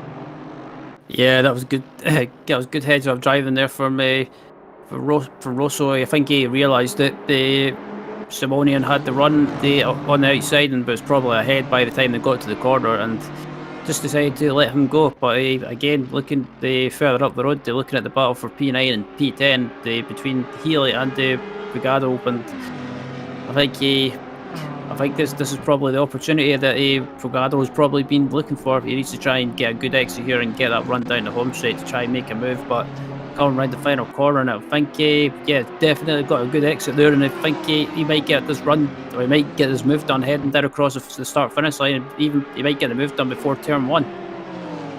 There's some traffic up ahead of them, which may cause a little bit of an issue through the first chicane. In fact, no, it's a little bit too far ahead to cause a problem, but it is a drag race down to turn 1, and much braver on the brakes there is Robin Begardle. Turned out to be rather elementary academic textbook stuff there from Robin Begardle. He was on the outside line, but he was much later on the brakes. He had the run, courtesy of a good exit from Parabolica and the slipstream that followed. And now that Robin Begardle is through, I just wonder if Dom Healy has the pace to try and mount a comeback. Certainly there is some traffic ahead, that could play its part. But just on paper, looking at the speed, unless Pellegrino up ahead makes a significant error or causes a significant hindrance to Robin Begardle, I think that's 9th place decided for the time being. Yep, absolutely. Meanwhile, go on. I was going to say, I'm just looking at it as well. It looks like Begardle is starting to pull away now, and I think just looking at the body language of the way Healy was moving around, I don't think he wanted to make too much of a fight of it with Begardle being a quicker driver. But as you said, they've got the back marker up ahead now, so this might might allow Healy a chance to maybe close back up in the rear of Pugado.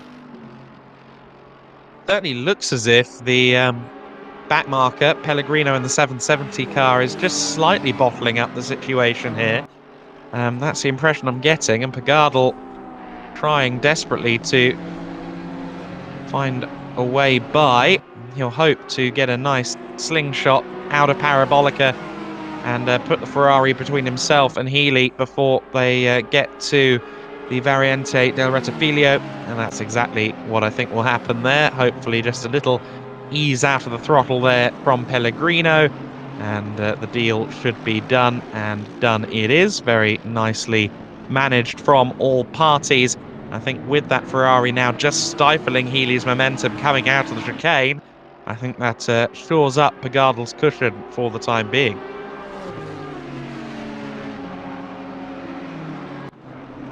Yep, and Pugado starting to pull away now, and as you see there, it looks like Healy trying to make a move on the back marker as well. Can he get it? Nope, he can't get it done, so Healy tucks back in behind, and yeah, but apart from that, there's not really many close battles on track apart from the one between this one between Pugado and Healy, but Pugado starting to pull away now.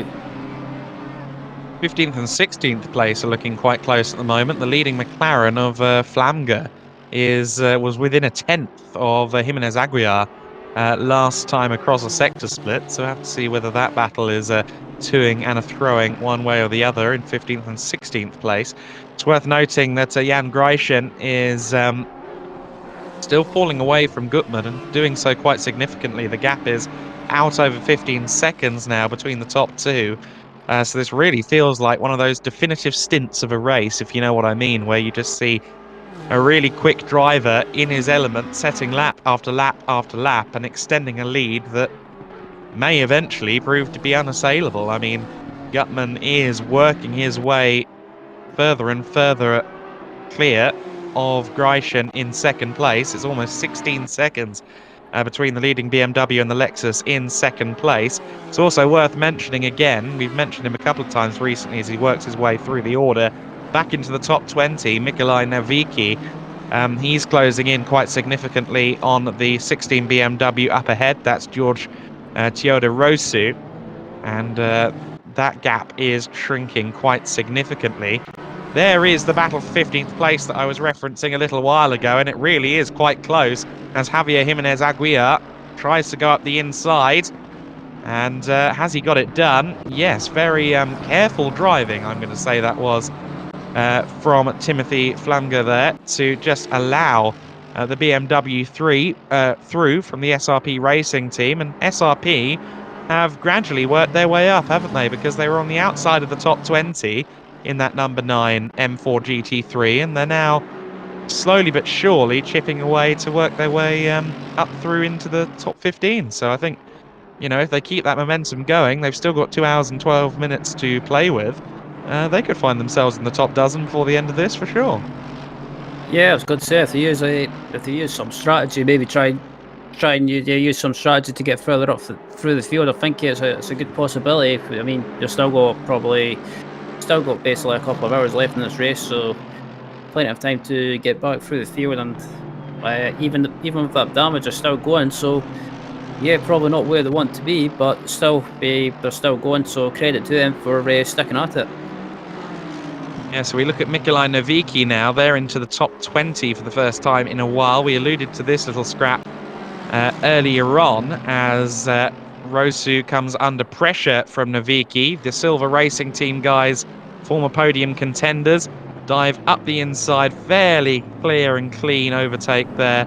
I think that was a degree of diplomacy and understanding between both parties there as the 16 car allows Mikolaj Navicki through in the 808 machine. Of course, that 16 car, one of many M4 GT3s out there on the circuit. I think the M4 has proven quite popular with the ACC community since it was added towards the start of this 2022 calendar year. The Digital Racing Squad car down to 20th place then, but still fairly clean, hasn't been involved in too many accidents, just kind of really working themselves on, aren't they? They're one of a pair of all Romanian BMWs in this race, and the Digital Racing Squad guys have been doing very well to just keep going over the course of this 9 hours. And I imagine we'll see Cyprian Disculescu back at the wheel before the end, and he was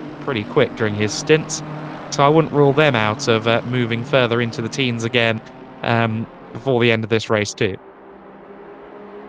Yeah, it's quite possible as well. I mean, yeah, it's good to see a variety of lineups in this series, and like you say, you've got Romanians, you've got Finnish drivers, you've got German drivers, you've got some teams with a mixture in the driver lineups of mixed by basically different nationalities. So it's good to see.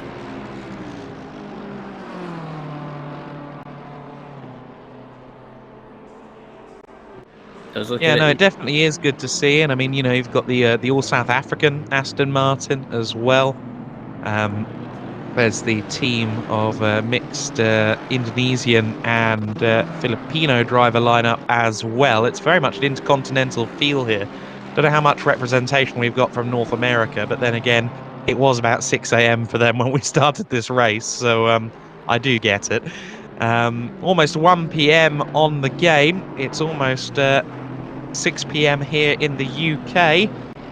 For a lot of these drivers who are based in continental Europe, it'll be 7, 8 o'clock in the evening now.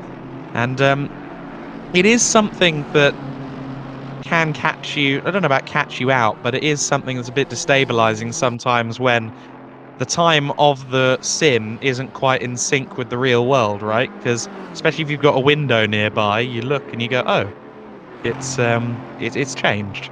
It's nighttime outside. It's the middle of the day in my game. Interesting. I will say just quickly, we haven't caught it on camera, but yeah, Jan Grijssen has fallen down the order again. He's dropped to 3rd place now. So Jentsch in the 991 car has moved up to 2nd place. So that is quite a significant change of position there for 2nd place in the race. I don't know how recently or otherwise that happened, but certainly in the last couple of laps we've seen the Lexus fall to 3rd. Meanwhile, Marcin Wazinski, who we see for Full Boost Racing here, in 7th place. Of course, this car recovering from the 30-second stop-go that it had about an hour ago. 3.2 seconds back from Catalan, and I believe gaining. Yeah, I've been keeping an eye on that gap as well, and it's definitely coming down. I think in about 2.7 seconds now. So yeah, Marcin's definitely pushing and trying to close that gap down to Catalan in front of him. And I think the pace that Marcin's going at the moment, I think he may be able to close that gap down. As we've got about, we've got about just under 8 minutes left. Or basically 8 minutes left, I think, or pretty much not far away from the end of the stint. So I wouldn't surprise me if some cars be in the top 10 or close to the top 10 as well. Start diving into the pits to make what should be, I think, their second to last pit stop, depending on where they win the pit. As I say that, it looks like 4th place in the pits right now. Yes, indeed. So 4th place Famulari is in. It seems as though we are coming upon a pit window. Jan Grijssen for Venari Racing is in 3rd place, having recently lost out to Jentsch, who is up ahead of them there in the Mercedes in 2nd. But our race leaders, after a roll of the dice between weather conditions earlier on, moving themselves up into the upper echelons by moving on to wet tyres, an opportune moment. That is Frederick Gutmann. And that is the 77 BMW crew, who are currently our erstwhile race leaders. As we will briefly take a little bit of a broadcast intermission, it is the Lightspeed by MC Schaumburg BMW M4 GT3 that leads the way with almost 7 hours complete here at Monza.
We're rapidly approaching the final 2 hours here in the VCO LFM FLExTREME Series Rivals Split. And the race continues to evolve in interesting fashion. We have had a close scrap in recent times between Jench and Gretchen in second and third place. We also have Mingwei and Taras having a good scrap right now. Victor Taras in 13th place, just stalking behind the 368 car of Mingwei. Of course, that Honda, the Rolling Goat entry, often has been a contender within the top 5, but currently lurking down in 12th, I believe largely because of the pit cycle. An example of how close it still is, relatively speaking, for a 9-hour race. Here as we rapidly approach hour 7. It's Adam Weller still with you alongside Ryan Walker.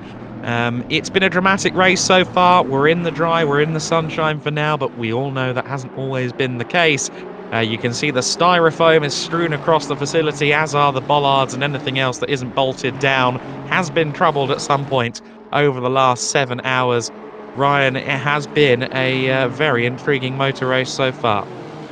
Yeah, absolutely. We've had plenty of accident in the race, and there's been incidents, there's been battles, there's been we've had, well, we've mentioned it several times, there's been red in the race as well, where cars have had the incidents as well, just because they've had no control, and just because the water's been so bad that the cars have just aquaplaned and drivers have had no control. Yes, exactly. We saw a lot of that at Curva Grande, which suddenly became a corner for the first time since the installation of the Rettifilio chicane, turns 1 and 2. And we saw a lot of aquaplaning there among some of the cars. There was certainly a lot of standing water. We saw cars going off in a straight line here on the back straight and on the main straight, courtesy of just how much standing water there was at one time. But as we hit the 7-hour to go marker in this race, it is that 77 BMW that leads the way for Lightspeed by MC Schaumburg Racing. The 991, or the Garage 991 Mercedes AMG. And that car is second place as the 12th place car of Victor Taras comes into pit lane. But that AMG has worked its way into second place and is 20 seconds off of the lead. However, the leading car in the back of shot there has just come into the pit lane, so our race leader is in for a pit stop. I imagine that's all scheduled and no drama there. I note that Jan Greichen in third place has been closing in on Jench actually in second as well. So Greichen in the sole Lexus, still fighting to try and get himself back into victory contendership. And with the pit cycle doing what it's doing at the moment, we've also got Samir Smogi in the 71 car running pretty close by. He's in fourth place, but he does owe us a pit stop, as does Wazinski behind in fifth position. So we are mid-pit cycle right now, but certainly still some compelling battles out on circuit. And while the gap has extended out to a comparatively huge 20 seconds versus what we've seen at times in this race, I still wouldn't want to call the lead battle either way. Here's the battle for 16th place, though, as Fedotov finds his way past Veya there in the 35 BMW, so that's a move for P16 in that instance. And I think that's also mostly because of the pit window, because Fedotov was running just outside the top 20 just a short few minutes ago, and so I think once he makes the pit stop he owes us, we'll see him drop down again. But yes, we are mid-pit cycle. I'd imagine we've probably got just the 2 stints, just the 1 scheduled pit stop for the drivers if conditions remain as they are now. We are getting into the tail end of this race, which it feels kind of bizarre that 7 hours have already passed us by. Yeah, I was going to say, I think there's only, I was just checking as well, I think there's only 2 more stops if it keeps excuse me, if it keeps going as it is. So, but yeah, talking about the league battle as well, it's so hard to predict a winner who'll win this race. But I think if I was to come down to strategy, I think it's going to be between that 27 Lexus and also the 77 BMW of Gregson and Stalder. So I think Stalder's onto the furnace for the 77. I've just got a sneaky feeling that the 27 team might try and maybe do a driver swap and put in Sasa Glatter for the finish. Certainly a possibility. Catalan, who we follow here in the 23 car, he's just lost out to the Audi up ahead of him. That's Shatska in the 47 car. We just saw that happen at first Lesmo. A change for position there. So Nico Shatska up into P7. Of course, that's a car, the 47 Audi, that has been a study in fluctuation up and down the order. Currently, the all-German Team Stiftung Reifen test car is owing us a pit stop. In fact, it has just gone into the pits. So despite that car briefly moving up into P7, I imagine it will now drop down the order once again.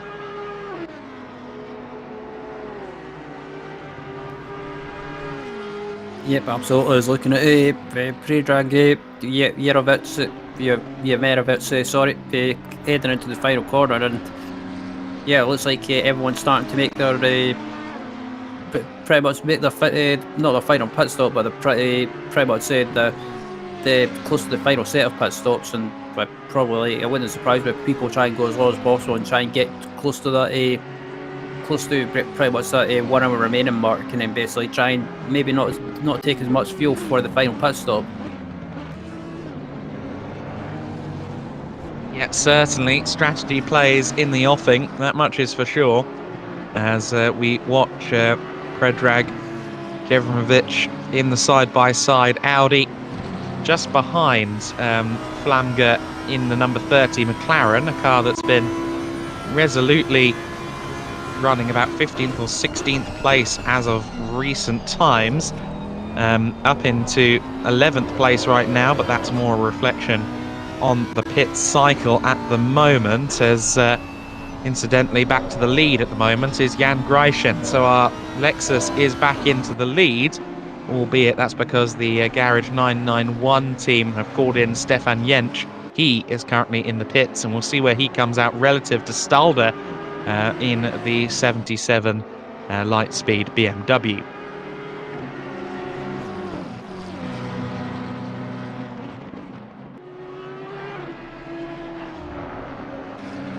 So then these two cars work their way through the Variante Ascari, and seen a good many cars end up in the gravel there, albeit without many consequences. It seems as though everyone has avoided dipping a wheel in and ending up in the Armco thereafter. Usually a harsh mistress is a gravel track on the outside of a corner, but it does seem there's been some reprieve and respite for a few of our drivers who have chanced the gravel over the course of this race on the exit of Variante Ascari. Tamir Smogi has come into the pits as anticipated, so he will drop down from 4th. Dom Healy also owes us a pit stop. He currently sits in 5th place, but we'll see him fall through the order before too long.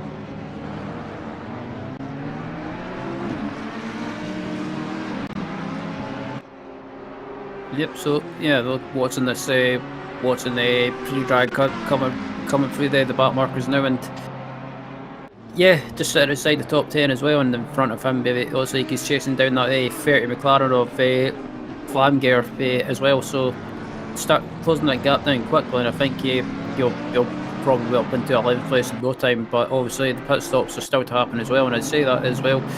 Some of the other front runners as well into the pits as well. So I think it wouldn't surprise me if you see some driver swap happening as well. It's like as Mikolaj Novak just about runs into the back of Aston Martin there. Yeah, no, that was a little bit harem-scarum there behind Ottens and the 58 Aston Martin for Vicky. But he managed to keep the car out of harm's way. Predrag Jevrimovic has made his stop. I imagine he'll be curious to see where he comes out relative, or rather, where Dom Healy comes out relative to him, because Healy is in the pits now out of 5th place, but of course he was fighting for about 9th or 10th position Along with this car, the 449 side-by-side entry of Predrag Jevremovic before the last pit stop, or before this pit cycle begun. They'll also have to keep an eye on where Hepburn is at the wheel of the 501 Honda. That car has come back out in 9th place and actually come out some dozen seconds clear of the 449 car we were looking at. And there's confirmation of where Healy comes out then. He comes back out in 10th place, and he does so about 5 seconds up the road from Jevremovic. So he has built himself a little bit of a cushion over the course of that pit cycle over the 449 Audi.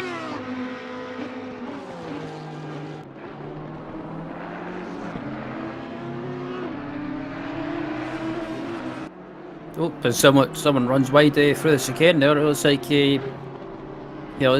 one of the, I think it was a Honda or McLaren that ran wide through the chicane there. But yeah, Healy definitely came out and gained some time, about 5 seconds up the road from Jevremovic. I can never get that name right, but yeah, 5 seconds up the road. I'm probably not getting it right, but I'm saying Jevremovic, but we'll see quite how accurate that proves to be. I will say the car you spotted going across the chicane is an interesting one, because that marks the return of Nabil and the number 10 Honda. So the Phantom Honda is back out there on circuit in 23rd place as well. So I think they've been back out there for a while. They've just been outside of the top 20, but that is interesting to see that he's made it back out there. Dafa Nabil in the number 10 Honda is back on the circuit, so hopefully they can at least salvage a few points from this. Unfortunately, their chances of podium contendership that they had at the time the car dropped temporarily out of the race are long gone, but at least they can see the flag, which is all important.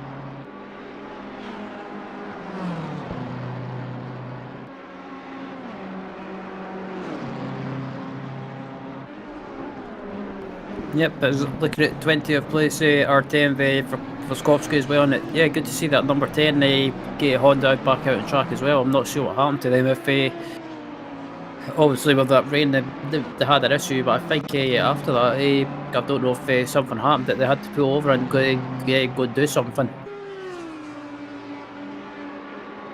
Yeah, well, you saw the car go full speed into Parabolica, didn't you, as if it had been disconnected? The Honda from Phantom. Yeah, oh yeah, I forgot about that. Yeah, well, I wonder if they were waiting for someone to come back and take over and do the rest of the race. But that was just unfortunate that happened, because they were having a great race, but that's the way it goes in these races sometimes. That technical failures in the virtual world you can kind of, I guess you could put that down, or put that down as a mechanical failure. Yeah, it's interesting because it was Nabil who was at the wheel when it all went horribly wrong for them, and he's back at the helm of the car now. So I think your original theory of a hardware and/or game crash is probably close to the truth in the case of that machine. We are approaching lap 225 of this race right now as we take a look at Patrick Pellegrino in the 770 car, and I must say, of all the cars that have been involved in stuff so far, I think Pellegrino and the 770 Glitch Motorsport crew have had the most near misses. A number of times, especially in the damp conditions, this car was pirouetting and miraculously avoided by the competition is worth documenting. And I will say that just behind them in 25th place is the number 1 car. Now that's interesting, because the number 1 Ferrari, formerly a top 10 contender, last I saw of it, it was in the top 15 at least. Now down in 25th, so that points to some issues for Mellis and co as well. So we are seeing dramas as this race goes on. Yeah, it's pretty much excuse me, it's pretty much that stage of the race where some people might start having issues, or just down to little things, like maybe just starting to get tired and lose a bit of their concentration, maybe starting to start some fatigue, or start having some fatigue, because doing these races, it definitely can take a toll on you, especially when you start feeling tired. Yeah, so the Porsche Spinala team, as they call themselves, and the number 1 Ferrari, Alessio Mellis, who's at the wheel at the moment, Andrea Iacchini, who was only at the wheel for a little while, and Felix Tasvinva Haka have struggled a little bit and now find themselves all the way down in 25th overall, so a real dip of form for them. And in fact, I think that means that this car, it does mean that this car that we're riding on board with, Juan Bueno, in the XPD Emerald Racing Ferrari, that's the top Ferrari in 19th place. Tell you what, if Enzo was around, he wouldn't be appreciating that performance at Monza, of all places, for Ferrari.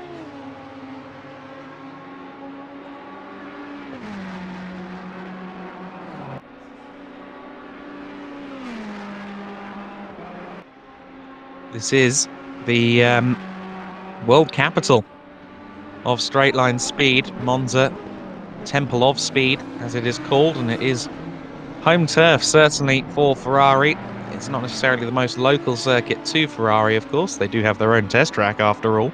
But it is a circuit where the Tifosi always loom large in the spectator banks. And when it's not a Ferrari weekend, certainly looms large in the memory all the times we've seen a sea of red approaching the podium with a red-clad driver on the top step of the podium. Here's Christopher Radke in the Stiftung Audi, the 47 car, has cycled back into the race post-pit window in 12th position, so they're gradually recovering the race they once had. They were in the top 10 in the first couple of hours and kind of dipped out of form after that. They are slowly homing in on what's becoming kind of Audi territory. You've got Audis from 9th, 10th, 11th and 12th places. That car in 9th place, incidentally, Principi in the 73 car, is the leading Audi. So you've got this interesting batch of them in and around the 9th through 12th places. And we'll see if Radke has the pace to challenge. Certainly Healy and Jevremovic are still close. The 449 car 2.5 seconds back from Healy in 10th place. Of course, Healy for the Wild Things team and Jevremovic for the side-by-side entry. And Healy is actually closing in on Principi right now, so he might soon be challenging for 9th place if we're not careful. I think Principi in that number 73 car could soon have some company. Yeah, absolutely. And looking at Christoph Radke as well, coming around the final corner, it looks like I thought he was under attack from the BMW, but it's just a back marker Aston Martin which dives into the pit. So Radke's slowly recovering through the field up into 12th, and it's a shame for this team because they were right up there challenging in the early stages, but just the issues out of their control when the rain arrived, they just put pay to that. But they currently up there in 12th and not too far outside the top 10, and not too far behind Radke as well. But is Vela and Taris currently battling for 13th. Yeah, no, so this is an interesting scrap here between Vea and, Taris, who is about 7 seconds further back. You just see him in the back of shot there, coming out of the Red Filio. But, Dean Vea has been up and down the order a little bit more in his stints, but 35 car has firmly embedded itself now around 12th, 13th, 14th place for the last 3 or so hours. And the 35 car of Geeks Energy Esports, of course, Dean, just one of the 3 drivers there.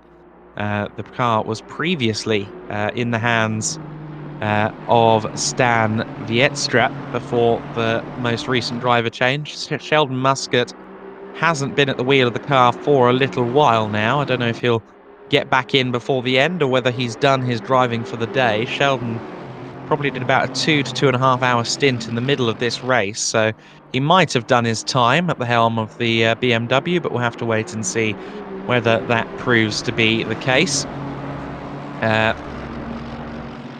See what the interval's going to look like this time by between Principi and Healy. I'm just keeping an eye on the graphics for that one. It's still knocking around that 2.5 second boundary, and Jevromovic is actually closing in on Healy. So it's about four seconds between 9th, 10th and 11th place right now.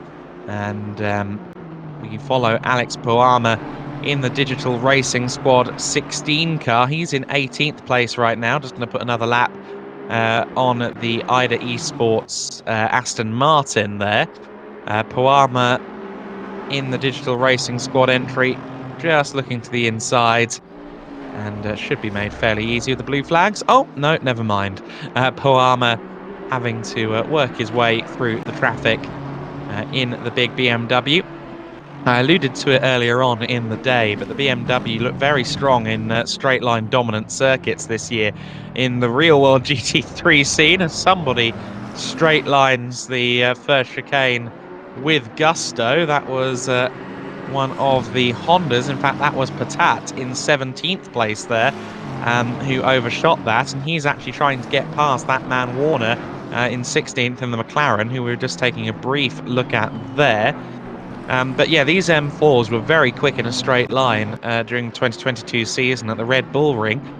Schubert Motorsport BMW took both wins in ADAC GT Masters, and in general it seemed as though the BM a bit of more of a force in a straight line than they used to be back in the day. In the days of the BMW Z4, they were infamously not much cop in a straight line. But the M4 GT3, certainly a big progression, a big step up from the M6 that it replaces, and a welcome addition to the Assetto Corsa Competizione car list as well.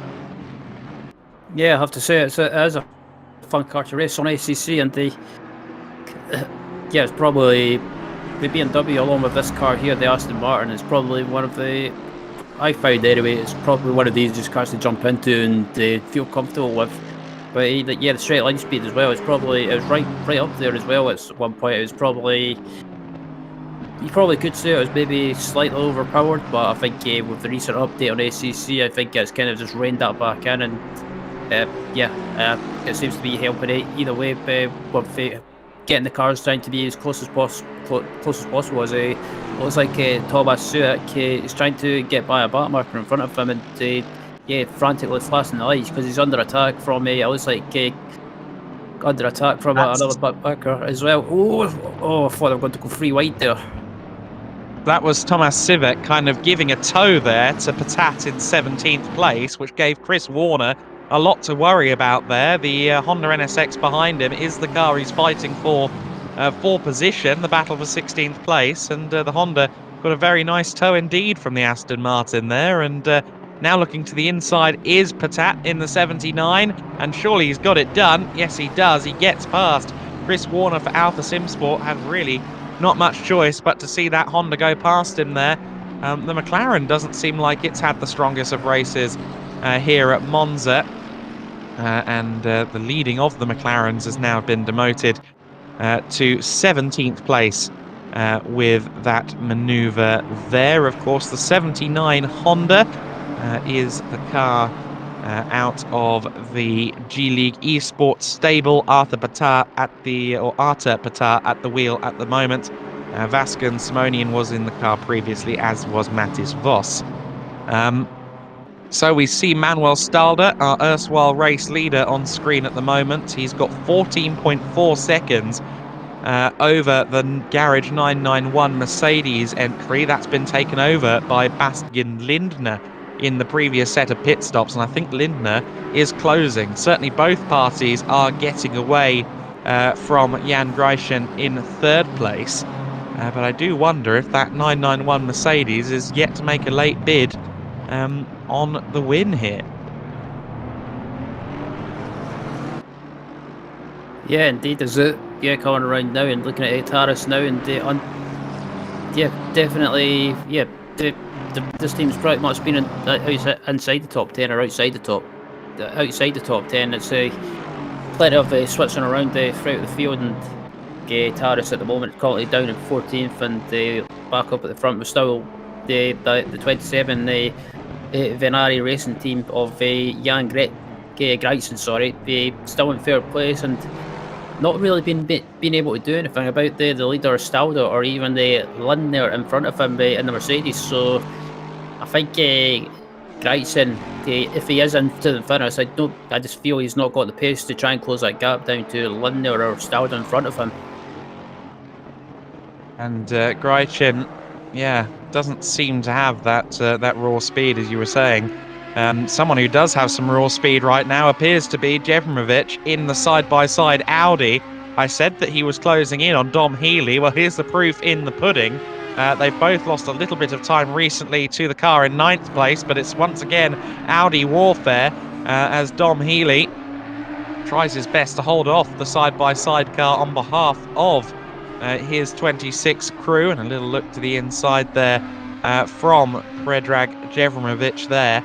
They do have Principi not far up the road in that 73 car. It is Umberto Principi taking the car to the flag as suspected at the 73 outfit, the all-Italian Audi entry.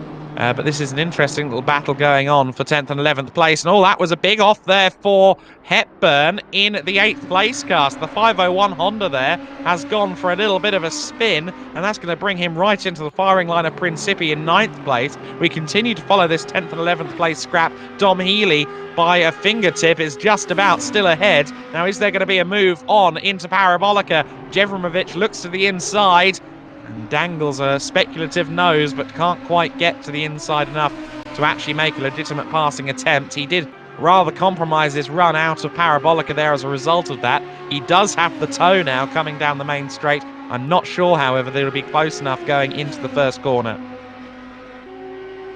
Yeah, I think he just watched the Jevromovic heading down to turn 1 and again closes up on the braking behind Healy, but just can't really make a move. And again, Healy's doing a great defensive job trying to keep that 449 car behind, and I think not letting the pressure get to him. And Healy, I think he's not being erratic, he's just placing his car where he needs to, and just trying his best to keep him behind as much as possible. But further down, you've got this battle for 15th place between looks like Vela Taris and Pozibon, and between these cars at the moment.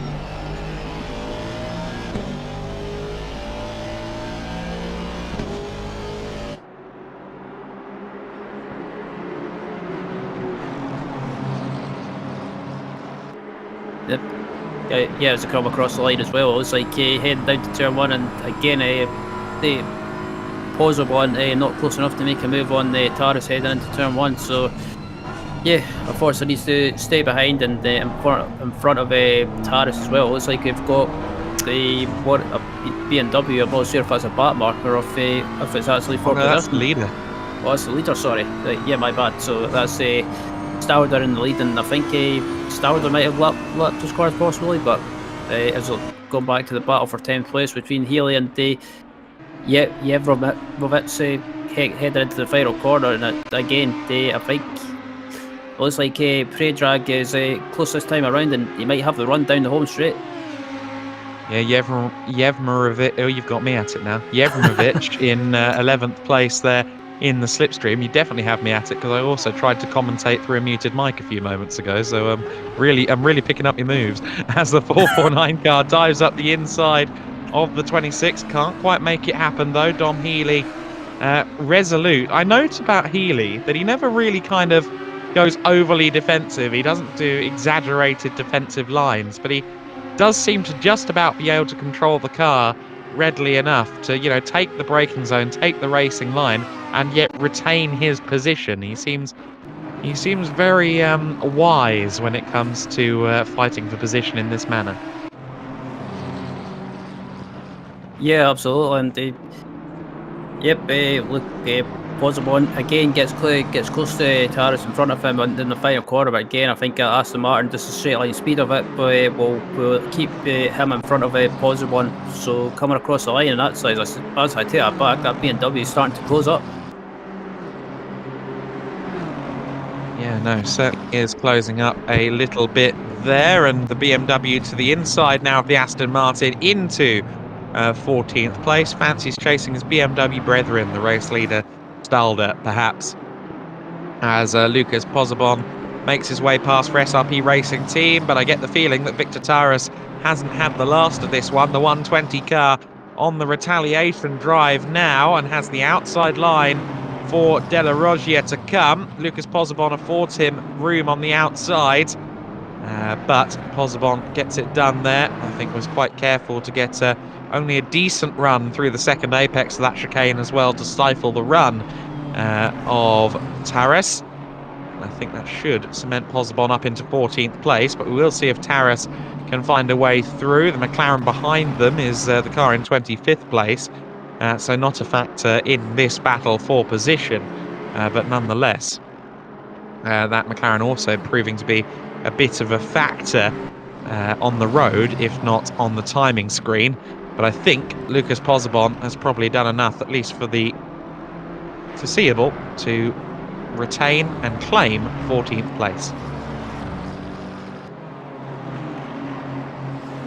Yep, as still Pozobon not close enough to make a move, and actually he did make the move. Sorry, I was looking at something else there, but got the move done in the Aston Martin and starting to pull away now. So maybe the tyres on that Aston Martin starting to just starting to fall away ever so slightly, and I don't want to jinx it, but I think I've just noticed that the cloud cover is starting to get slightly overcast. Yeah, no, it's been overcast, I'd say, for the most of the last half hour or so. It keeps lulling me into thinking that we're into the early evening here at Monza, but that's not the case at all. If you look at the in-game time at the top of your screen, it does say 1:37 p.m, and I don't care what time of year it is, it's not time for the night to fall over northern Italy just yet. We still have 90 minutes of this race to go. The tail have had many a twist to this point. I just wonder if we're due at least a couple more. There's lots of close battles out on circuit then, including this one. We've also got a couple in the top 10 with Catalin in 6th place in that BMW, only a little way clear of Mingue in the 368 Honda. There's only about 4 seconds between them. You've also got that Hepburn-driven Honda in 8th place, the 501 entry. That car, of course, had a little bit of a spin earlier on, and that's leaving it now quite close, quite close proximity of Principi behind in 9th place, and these two fighting for 10th and 11th within 10 seconds of P8 as well. So there are quite a lot of clusters of cars in close proximity in the overall top dozen or so, meaning that it is still going to be lively going into the closing salvo of this motor race. And I will say, I speculated earlier on the 991 car, the Garage 991 Mercedes, could be closing in, and that is the case. Bastian Lindner, over the last 5 laps or so, has gained maybe 2 seconds, or close to 3 seconds over the course of the last 5 or 6 laps over Stalder in the lead. So while that is a fairly small rate of catching, a rate of closure between the two, I mean, we've still got 90 minutes, so that's still a long way to go. And if Lindner can continue to chip away that gap, he could soon find himself in lead contention. Yeah, it's quite possible, and excuse me, I think it'll probably come down to the final set of pit stops. I think with the final set of pit stops coming up, I think it could possibly decide the race and who finishes on the podium. But obviously we still got the just under an hour and a half, I think. So, basically just under 1 hour 30 minutes remaining. So plenty of time for something to happen. I think at the moment, looking at the strategy, I think the battle for the win could be between the Stalder, Lindner and Greitzen, but Greitzen's just, I've been watching his pace again, and that gap in third place just keeps growing and growing. Yeah, I do get the feeling that Lexus is dropping away from leadership contention, but again, still a ways to go. We'll have to wait and see. Certainly we should expect to see the pit window opening for the final time as we approach the top of the next hour. Just as we get around the 1 hour to go marker, I'd expect that we're going to see everybody pile into the pit lane for what should be the final time. I get the impression, though, that Stalder may have just had an error because he came out of Ascari in a very weird fashion there, implying that he'd maybe had an off, and Lindner is suddenly about 5 or 6 seconds back. You can see the Mercedes in the back of shot behind a back-marking Honda, and Stalder, I believe, has had an issue and has lost time in this battle for the lead. I don't know if it's going to be 5 or 6 seconds, but it's certainly a much reduced gap between the 77 and the 991. I'm way overestimating. It's down to 3.6 seconds. Bastian Lindner has suddenly had the door left ajar right in front of him, and the Garage 991 Mercedes crew will now be willing him to get past that back-marking Honda, which he does, and he can now go BMW hunting for the race lead. Yeah, I'm wondering what happened to Stalder, because he was about, what was he, about 10 or 11 seconds behind, and I think he might have made a mistake and ran through the gravel. Yeah, quite possibly. I wonder if he dipped a wheel in the gravel coming out of Ascari, and unlike some of the others we've seen, I wonder if he was punished for it. But nonetheless, clearly he's lost 7 or 8 seconds somewhere there. Predrag Jevrovic in the 449 side-by-side car, though, still giving absolutely no quarter, no reprieve, no respite for Dom Healy in the number 26 car. Healy has been, or along with the team, has fought long and hard to get himself into the top 10. And I think this battle between Healy and Jevrovic is particularly fraught, just because both parties would so love to record a top 10 finish, and both have worked very hard to get to the position where they can. They've both got a nice sizable cushion over Radka in 12th place, as I understand it right now. So it is an interesting little scrap between these two that could well determine the top 10, and they are both closing in as well. On Principi up ahead. Umberto Principi is the car you see just ahead of the 2 black Audis, so we could soon have something of a mini Audi RS, Audi R8 LMS Cup going on for 9th, 10th and 11th place, as these two continue to scrap each other but also close in on Umberto. Yep, and I have to say again, it's been a good defensive drive so far from Healy, and yeah, he's not really let that pressure from Jevrovic get to him, and I think Predrag will probably be feeling slightly frustrated because he knows he can get by and maybe pull away, but again, just Dom Healy's doing a good defensive job and just keeping that Wild Funds Racing Audi bit ahead. But further back, we've got this battle for 21st going on between the Mikolai Novicki and it looks like the 91 BMW of Voskowski losing a position. Yes, and Novicki back into the top 20 again, has slowly worked their way at Silver Racing Team back into the top 20 after a disastrous spell in the torrential rain in the first third of this motor race. And so slowly but surely they've worked their way back into contention. They're still bearing the battle scars of a meeting with the pit wall earlier on, but the 808 car, the Silver Racing Team entry, is still there. Silver Racing Team and Eurowash, I should say, to give them their full nomenclature, but they sit there in 20th place. Their next target, should they get anywhere near it, is Juan Bueno in the 999 Ferrari, and in fact that car is only 8 seconds up the road, so there's still room to improve further for Nikolai Novicki and the Silver Racing Team crew.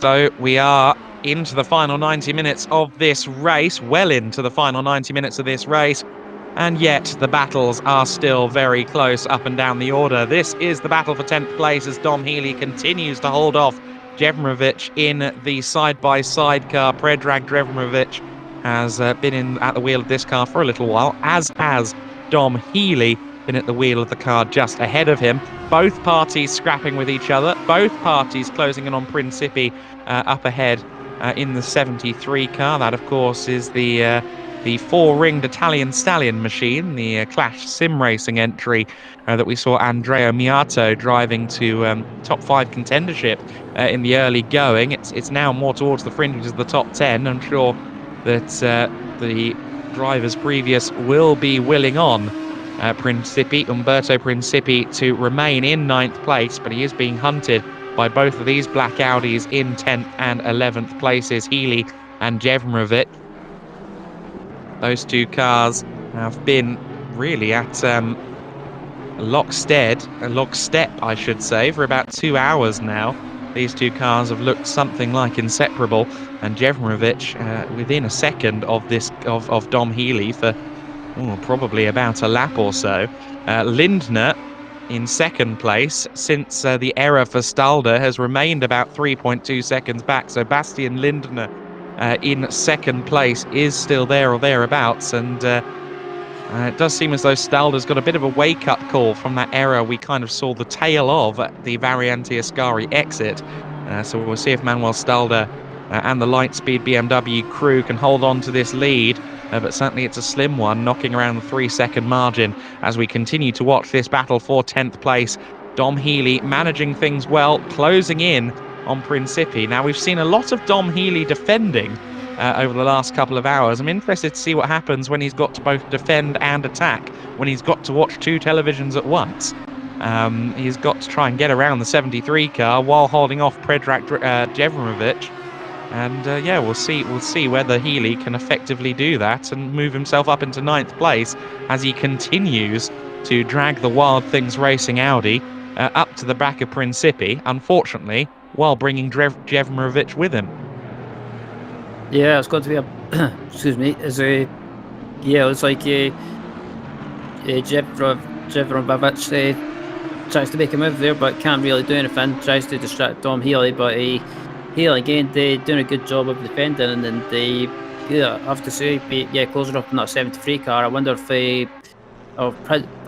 Principi might try and defend hard, or maybe they try and let Healy go and tuck him behind him and try and pull away. But yeah, it looks like we've got a three-way battle going on. They coming up soon, and I think if I was Healy, I wouldn't do anything too rash. Maybe just if he sends an opportunity, or if you get a run, say down the home straight, then try and go for the move. But I think Principi will probably try and defend as much as possible.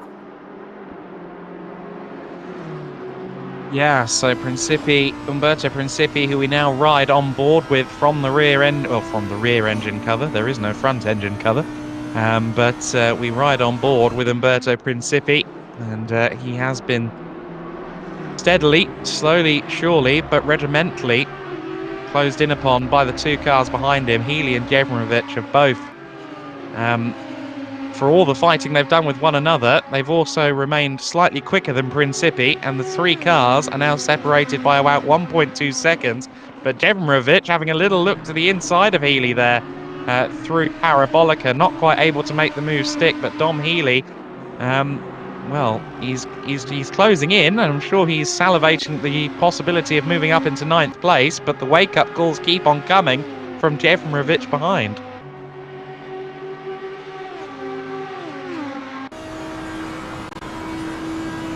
We ride on board then with Predrag Jevmerovic as he looks to the inside at the first chicane. Can't quite get it done at Rettifilio. What kind of exit does he get out of the corner? A passable one, but not a fabulous one, is the answer. This is now firmly, though, a 3-car train. Healy has had a bit of a tow off the back of Principi down the main straight, and that has now led to a 3-car train as they run down towards the Variante della Roggia. Little bit of curb hopping there, and all 3 parties remain okay. They go through the first of the Lesmo bends there, and just running out wide a bit there was Predrag Jevmerovic. Of course, the side-by-side racing crew in this 449 car, and slowly chipping themselves into the top 10 at times. They're back out of the top 10 for now, but there is an opportunity abound through the windscreen to maybe move up to 9th place as these 3 Audis continue to stay close. Dom Healy there just getting slightly sideways on the curb on that 26 car, and then getting raggedy on the exit of the Variante Ascari as well. Predrag Jevremovic then, for the second lap in a row, is very close behind the 26 as they go towards Parabolica, but not close enough for a manoeuvre. Healy, though, runs it wide, and that could be the golden opportunity, the golden goose for Predrag Jevremovic. They're side by side as they run past the main straight now. Under the iconic Monza podium they go, and it's Jevremovic with a toe to the inside line, but I think a slightly better exit for Dom Healy allows him to just inch ahead of Jevremovic as they get closer and closer to turn 1. And by the time they're on the brakes, Healy has done just enough to retain 10th position. That's what I was talking about all along. Healy doesn't seem to make many defensive moves, but he does have a knack for keeping his positions when he wants to. Meanwhile, while all of that's been going on, the gap between the two leaders is down under 2 seconds. It's continuing to gradually dissipate, the gap between first and second place, so we're keeping half an eye on that on our timing screens, but this battle for 9th, 10th and 11th is proving to be grandstand viewing right now here at the sharp end of the order. Predrag Jevremovic then proving to be a huge thorn in the side of Dom Healy, while Healy tries to focus at least a little bit on Umberto Principi up ahead for the Clash Sim Racing group. And it does seem as though those two black Audis have slightly fallen by the wayside now, giving Principi some much needed respite as Jevremovic once again closes in on Dom Healy, but not close enough going into Variante Ascari. It's not the biggest braking zone in the world, therefore not the best overtaking opportunity in the world as Principi goes off-roading. Well, I was just saying he had some much needed respite, but never mind that. Here come the other two Audis to once again cause him all kinds of hassle, grief and strife. They come onto the main straight as a trio once again then, and Ryan, I think an overtake could be in the offing. Yep, it looks like Jevremovic has got the run heading across the line, and I think Healy's wise to that. I think he's not going to fight that too much, but also on the other hand, you've got that other Audi in front of Healy that's given a slipstream.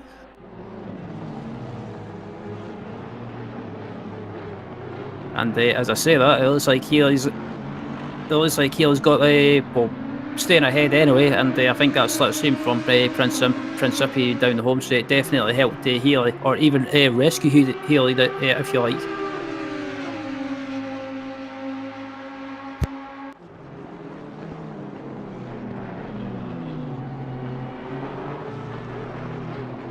There was something of a lifeline that slipstream existed for Dom Healy, and the Wild Things Racing crew will be willing him on in this scrap. I said it before, it's a bit like having two TVs on at once.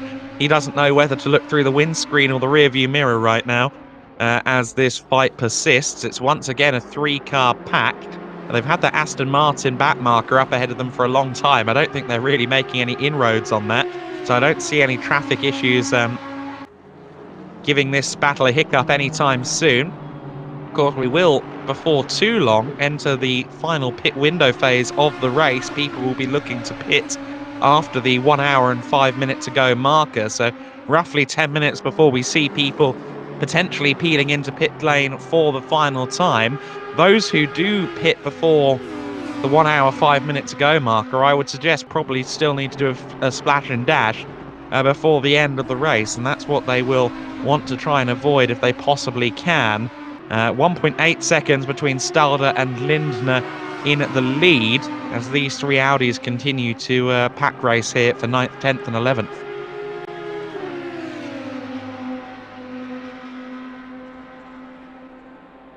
All three Audis are close together, and Healy not close this time around, but I think that slipstream from Principi in front of him is definitely helping him stay ahead of that 449 Audi behind him. And I think again, Healy doing a good job and a good defensive job, and he's not moving around, he's not getting ragged or rattled or anything like that. He's just pretty much just placing his car where he needs to if he has to defend, and pulling out from behind to try and distract Principi, but again, just not close enough to make a move. As yeah, you were saying about the people who pit before the 1 hour 5 remaining mark. I think I'd probably say you can get away with putting at the 1 hour 5 remaining mark, but I think if you want to be absolutely safe, I think especially up at the front, you want to try and go as long as possible before you make your final pit stop.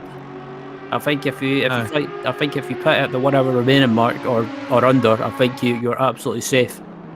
Yeah, no, quite right there. I think the further they can push this stint, the better their chances are. We've got so many compelling scraps here. We've mentioned the lead battle kind of knocking around that 2-second marker. We've got this one that we see on screen. We've also got 7th and 8th place, or 6th and 7th place, very close together out on circuit as well. As we now see Jevmerovic having a look to the inside, and this could be the opportunity he's been waiting for. He's up the inside of Dom Healy. Healy made a slight error coming out of Ascari, and that's opened the door for Predrag Jevmerovic, who makes a fairly simple move there, going into Parabolica, got the better run, made sure he had the inside going into Parabolica, and he is now up for 10th place. Next target, Umberto Principi.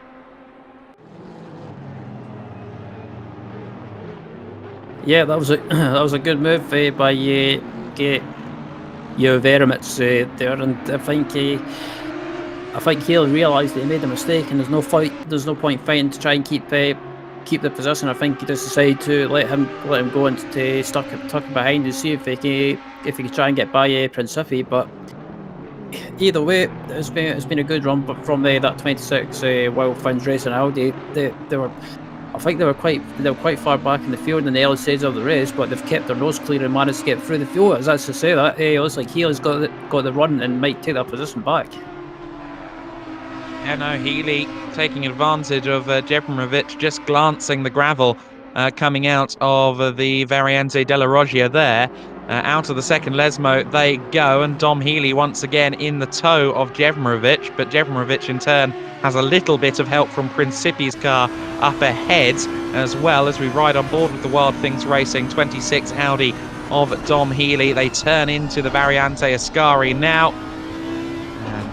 All parties fairly clean through there, although Healy, I think, took a slightly more exaggerated run through the corner there, had to do a bit more steering input and scrubbed a bit more speed because he was later on the brakes into the corner, and that's just given Jevmerovic maybe a car length or so. And let's see what kind of run Jevmerovic gets out of Parabolica then, because he hasn't got pressure from behind, and does that mean he can try and get a better run to try and challenge Principi up ahead? I don't personally think he's close enough to try and launch one up the inside of the 73 car, but let's see what the intervals are. Certainly all three cars now compact together courtesy of the slipstream down the long main straight. I don't think anyone is due a move on this occasion into turn one.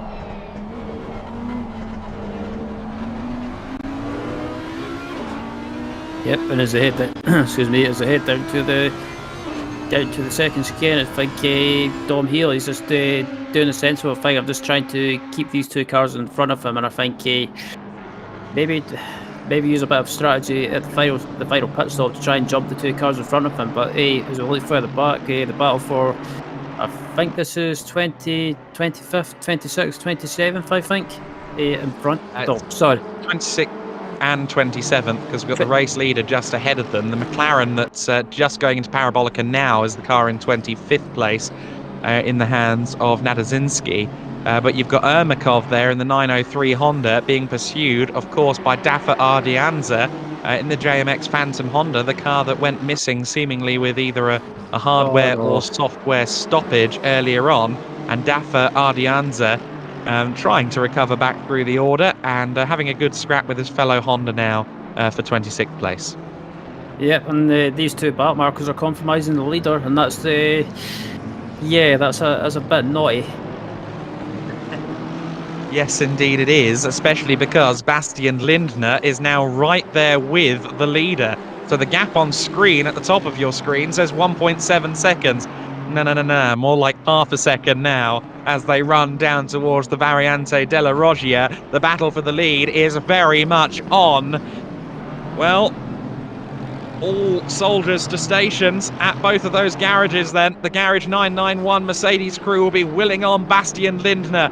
The 77 BMW crew will be willing on Stadler to try and get past these cars up ahead, although they are seemingly getting away from him at the moment. But the light speed by MC Schaumburg crew will be willing on Manuel Stalder, the Swiss racer, to try and get this car home in the victory position. Of course, we've still got an hour and 8 minutes left to go. We've still got another pit stop for these drivers we will have another pit stop for these drivers before the finish, but this could be a defining moment of the motor race now as we ride on board with the Garage 991 Mercedes with Bastian Lindner, who just waits in the wheel tracks of the BMW, has a little speculative jink to the inside as they approach Parabolica. He goes deeper into the corner on turn-in. That should square up the corner nicely for him coming out of the turn. The two Hondas are still there up ahead, fighting for 26th place, and that gives Stalder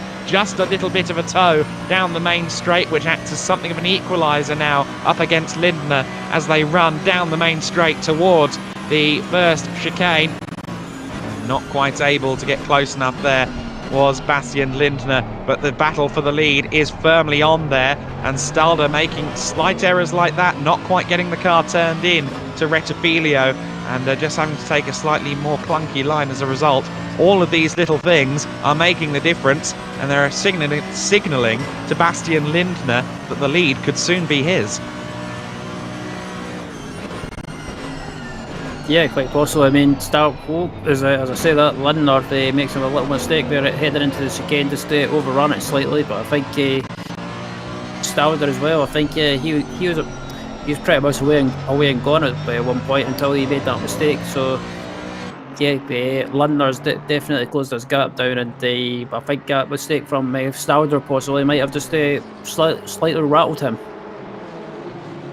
Yeah, of course, we saw him lose a lot of time at Variante Ascari maybe 20 or 30 minutes ago, and since then the gap had kind of knocked around 2 seconds for a long time between these two.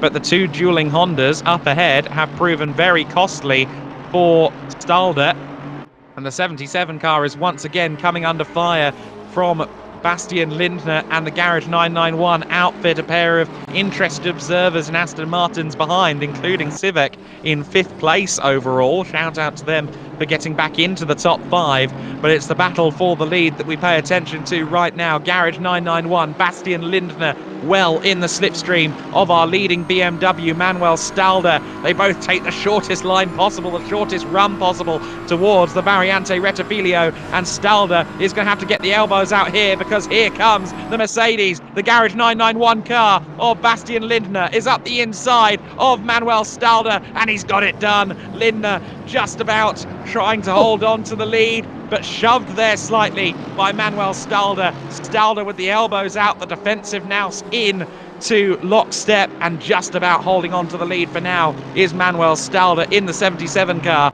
But you get the feeling that he's not going to be able to keep this up forever. Stalder surely is going to come under more and more pressure from Lindner. More and more of those opportunities are going to come up, particularly now that those two Hondas are so far ahead that they're not providing a tow. I think that now Stalder is almost having to face the inevitability of either a mighty defensive drive or a loss of the lead here. Yeah, it's a good possibility, and I think if Lindner gets a run on the Stalder and he tries to make a move, I think he'll repay that favour of that a little hip check favour, if you like, of what Stalder done to him in turn 1. Yeah, no, absolutely. That was certainly a little bit of a hip check. I think just about falls into the racing incident category, or maybe the little black and white flag slap on the wrist category, but nonetheless Manuel Stalder has retained the race lead after a side-by-side moment there through the first chicane. Once again, Lindner looms large in the mirrors as they approach Parabolica. Now, does he have a look at Parabolica and sacrifice his run onto the main straight? No, of course he doesn't. He's smart. He knows what he's doing. He backs out of it going into Parabolica, gives himself the optimal run, but he does have maybe a car length or so between himself and Stalder, and does he regain that car length in the tow on the run towards Rettifilio? Certainly it looks like he's closing in. The Mercedes draws closer, closer and closer yet again, and Stalder doesn't put up that much of a fight. He maybe wants the inside for the second element of the chicane. This time Lindner goes deeper into the corner. He gets the block pass done, and Lindner is your leader for Garage 991. Bastian Lindner with a very, very clever move there. He went slightly deeper into the corner that time than he did on the previous lap. He made sure he got into the turn before Stalder could turn in around the outside of him, and Stalder had no real answer for Lindner there. He's trying his best to try and find a way through, but you just get the feeling Lindner has the advantage on pace, on rhythm, on consistency right now, and that move, with just over an hour to go, could be the turning point in this race. It quite possibly be, and I think Lindner had to get that move done before the final set of pit stops, because I think if he's in front before the pit stop, I think it could be his advantage, and the track position could be his. Yeah, certainly Stalder is not far away as they go through Variante Ascari on this occasion.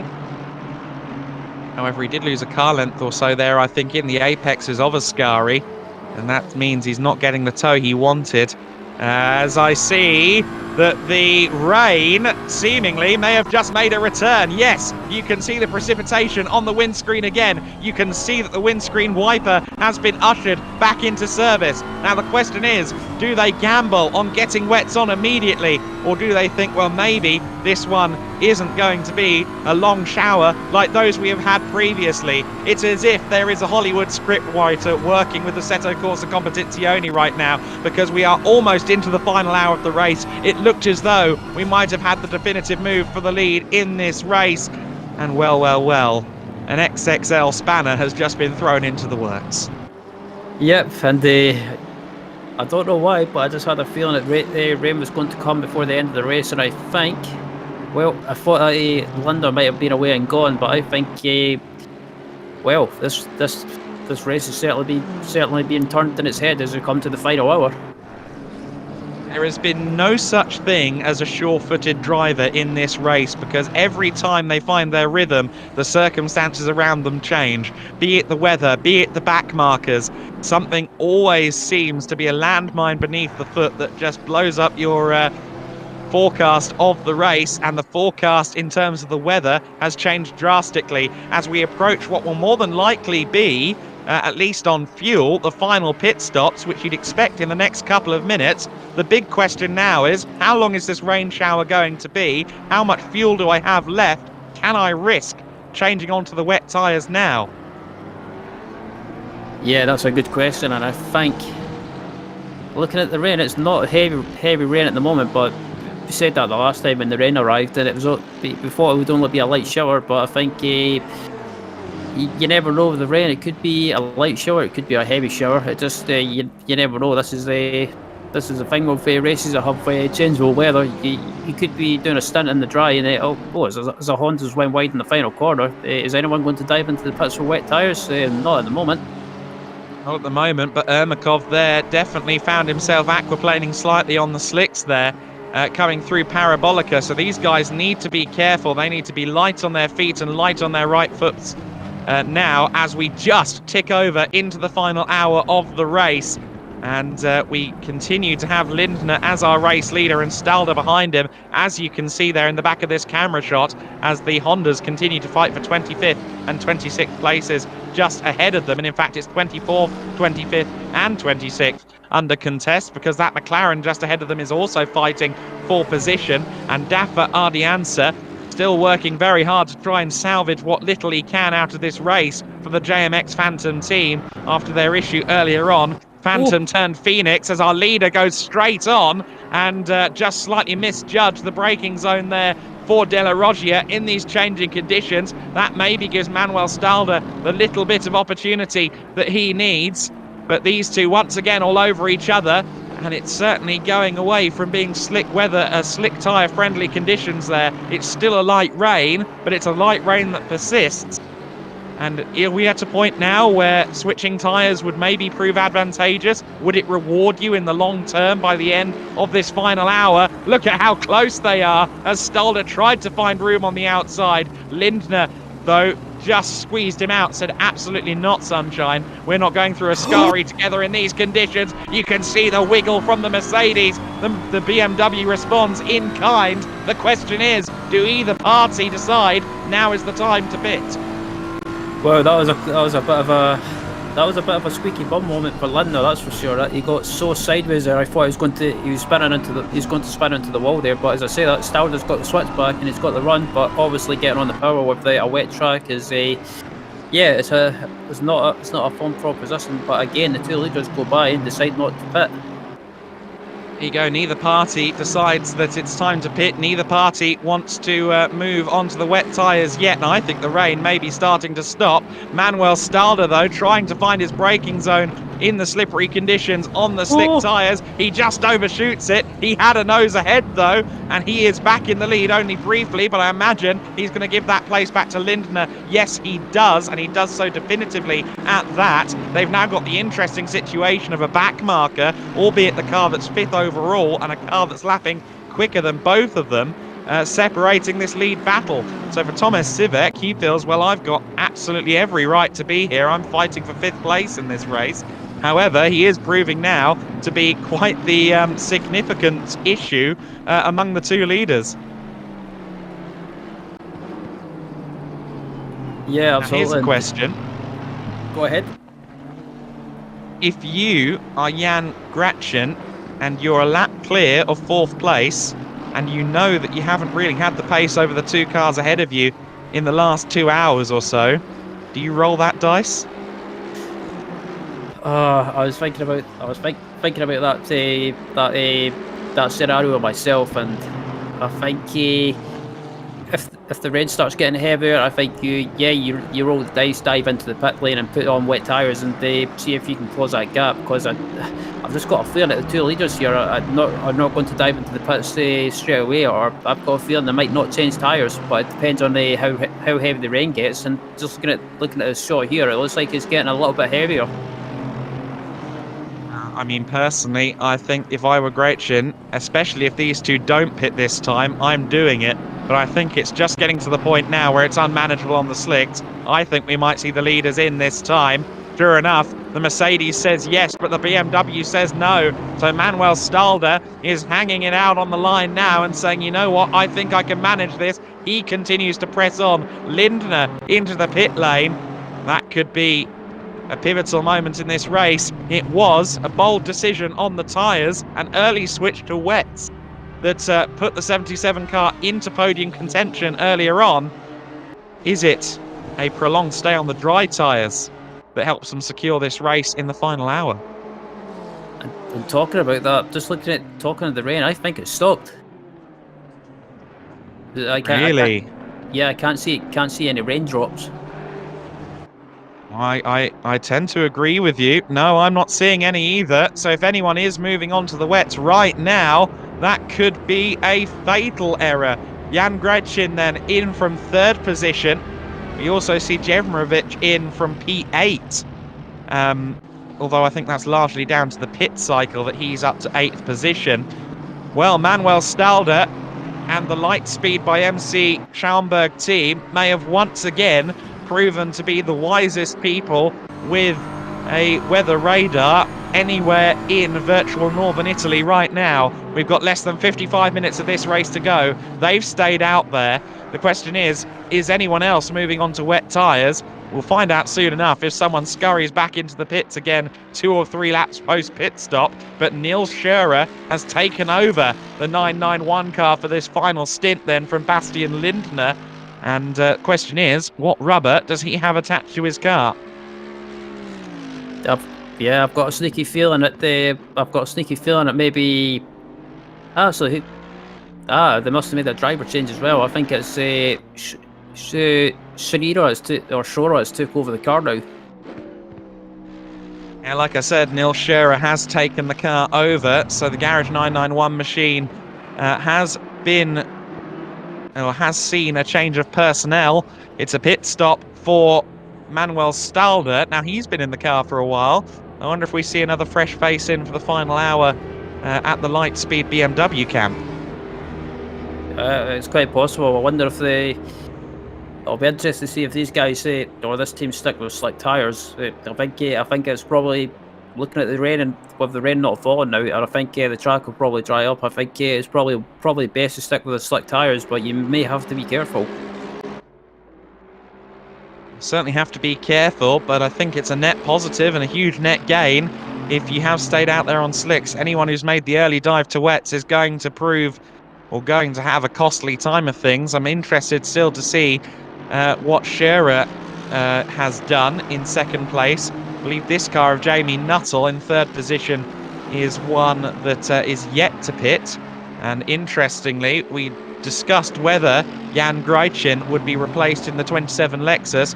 We've now got our answer. Look at the side of the screen. Sascha Glatter is back in the fourth place car as it currently is. The Lexus has been taken over once again by Sascha Glatter. Manuel Stalder, according to all the information we've got, has stayed in the car for this stint. So the 77 machine remains in the hands of Stalder for the finish. Yeah, I had it. Excuse me. Oh, Stalder runs wide in the chicane slightly, so still a little bit damp there. But I think they realised that they would probably save time by pretty much by not doing a driver change, and yeah, it seems to have worked out that way. And I think the gap to the 991 car behind them is about 8.4 seconds now. So yeah, I'm interested to see did the garage 991 team change tyres or not. Yes, well, I think this middle sector is going to be telling. So it's 8.4 seconds as of the end of sector split 1.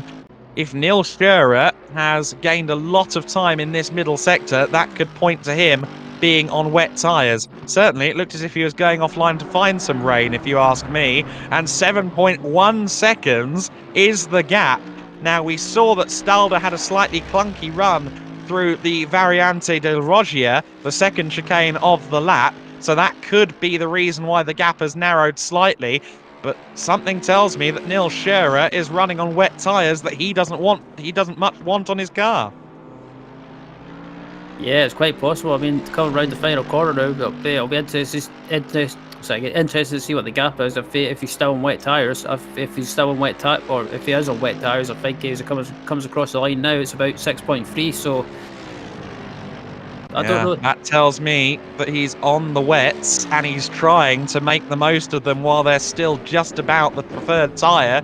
But of course, the preferential thing for anyone would be to make one less pit stop. And if he is in fact on the wets and it doesn't dry up, then well, he is going to be in trouble. Robin Pogadal, on what I think might have been an in-lap, has had a moment there. In fact, no, he was in 8th place prior to this cycle of pit stops, so I think he was in the correct position. However, Robin Pogadal in the Fusion Racing Team 501 Honda, he had a spin there at the Parabolica, and that's left him just 2.4 seconds clear of Prepelita in the 23. Now, that 23 car has fallen down the order to 9th place. It was previously around 6th or 7th position, and so that car has lost time. But Pogadal, with that spin, has maybe left himself open to a challenge from the Rapid Esports 23 car. Yeah, absolutely. So looking at that gap between first and second, I think the garage 991 car is definitely on wet tyres. The gap's down to about 5.8 seconds now. But the question is, will those wet tyres on the second place car last until the end of the race, or will they be, if the track keeps drying as it is, will they be short before the end of the race? Yeah, they'll be shot before the end of the race if it continues to dry up for the entire thing. I think that much is practically positive. Now, I feel like we're already kind of at the wet-dry crossover point in terms of pace, because Schroer is making noticeably less time up sector on sector now over Stalder. As this continues, it's gone down by another 10th, but only a 10th between Stalder and Schroer. Of course, this is all working on the assumption that Stalder did keep the slicks on, but surely, given the fact it already stopped raining before the car came into the pits, they retained those slick tyres. We'll have to wait and see, but nonetheless, it looks as though doomsday may have come for the Garage 991 crew, because Nils Schroer is on tyres that right now are decent in these conditions, but if it continues to dry, it's only going to get worse. James Nuttall is in from 3rd position. Dom Healy pits from 5th place. Those two cars out of position and will now sink back to where they were prior to this pit stop cycle. We are into the final 50 minutes of this race, and I think that we have a lot more to decide before we get to the end. Yeah, absolutely. And I think Stalder, I think Stalder and that team definitely stuck with slick tyres, because I think looking at the pace, it's not it's not dropped off, but I think they're pretty much just trying to maintain that gap. And I think they've probably realised that the second place switch to the wet tyres if that's the case. And I think with the track drying out now, I think I wouldn't want to do it if you're casting the leader, but I think the second place car might be on wet tyres, but before the end of the race, those tyres are going to be well past their sell-by date. So, but at this stage of the race, what do you do if the track dries out and you're on wets? Do you stay out and try and risk it and try and close that gap, or do you dive back in and take to slick tyres? I think at this point of the race, I think you've just got to try and stay out as long as possible. We have a good battle on for 5th place here as Kevin Chartier for the Rolling Goat team has closed in on the ever so slightly troubled 467 Aston Martin, now driven by Michael Pochopien. And Pochopien is under a lot of pressure from Kevin Chartier right now. The 368 Honda flying the flag for Honda after the issues for the number 10 car earlier on. He's fighting now for the overall top 5, and let's see if he can make the move stick. He's got the outside line going into the Variante Rettifilio, and he can't quite get it done on that occasion. Chartier, though, I think as they run towards Curva Grande, may try and make a move at the next chicane.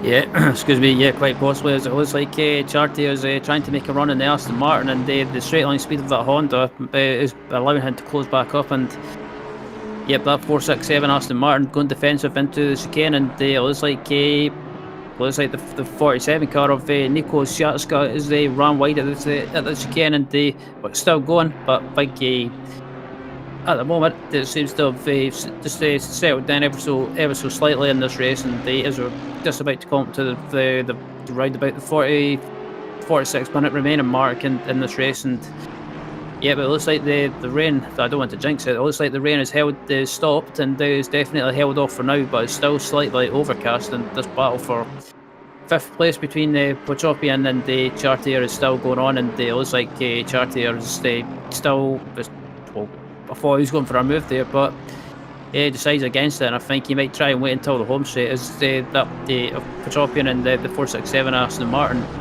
trying to keep a hold of that position, but Chartier has got the run heading down to the final corner, and I think if he can get a good exit in the final corner, I think he might be able to try and make a move heading down the home straight. As I say that, it looks like Pochopien is definitely going ultra defensive. Yeah, it looks as though Pochopien is making every potential move he can to try and stifle the run of the big Honda NSX right now, but Kevin Chartier for the Rolling Goat crew is certainly adamant that 5th position belongs to him. He takes a very, very small window of opportunity to move to the outside at the first chicane. They've got McLaren traffic all over the place up ahead of them. Pochopien there runs wide, and Chartier takes the opportunity. He's got a better run out of the first chicane, and by the time they get to Curva Grande, the Rolling Goat car is going to be a clear 5th place. I don't think the Aston Martin can retaliate, although it is strong in a straight line. Let's see if he's close enough. Surely he's not going to make a move from that far back. I think Chartier has done just about enough there to cover off the threat of the Aston. He has now claimed 5th place for himself. Meanwhile, I note that the gap has gone up in the last lap or so between Stalder and Schroer. If that 991 car is in fact on wet tyres, that is a doomsday signal.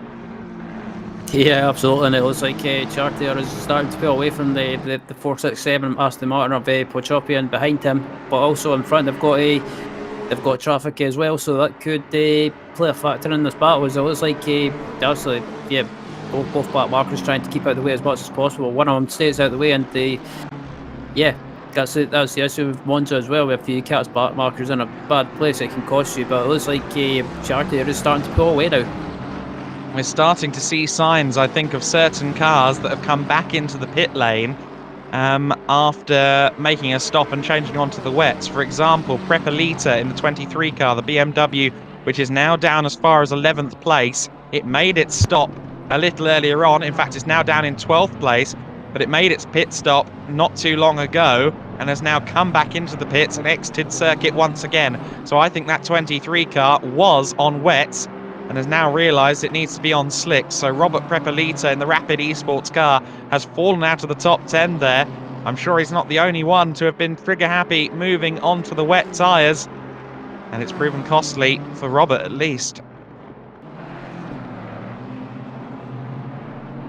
Yep, absolutely. And yeah, some people dive into the pits, and I was just watching as well. Yeah, definitely some people are on wet tyres and they're deciding to come back in and change to the slick tyres. But I think if you're someone like the second place car, you've kind of just got to stay out there as long as possible and maybe in a way risk it if you're in with a chance of winning. But yeah, it's one of those things. Once the wet tyres start going and start overheating, I think there's a good possibility that you could if you run the wet tyres too much, you could possibly run the risk of getting a puncture. Alex Poama then trying to find a way past Nowicki in the 808 Mercedes. So that's the Silver Racing Team, the all-Polish Mercedes outfit, up into 17th position now. So they've continued to work their way up there. And they've also got to consider the fact that Voss behind in the NSX, the 79 car, the G League Esports entry. That car is also fighting with them for position right now. So 17th, 18th, 19th are all line astern there. And just behind them in the back of shot, I want to shout out Weininger in the 449 car. He's up to 8th place now. Not only is he in 8th place, but he's 12 seconds clear of Dom Healy, who had been fighting every inch of the way with the side-by-side 449 Audi for the last couple of hours. It looks as though right now it's advantage Weininger and advantage side-by-side for 8th in this race.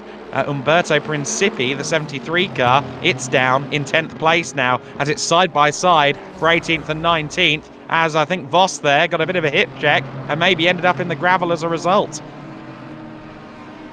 Yeah, yes, it did. You just saw the car there.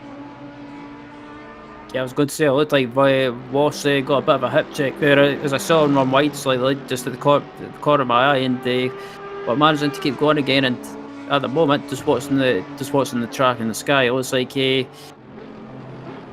don't want to jinx it as always, but it looks like the rains went away for the moment, and it's still slightly overcast though.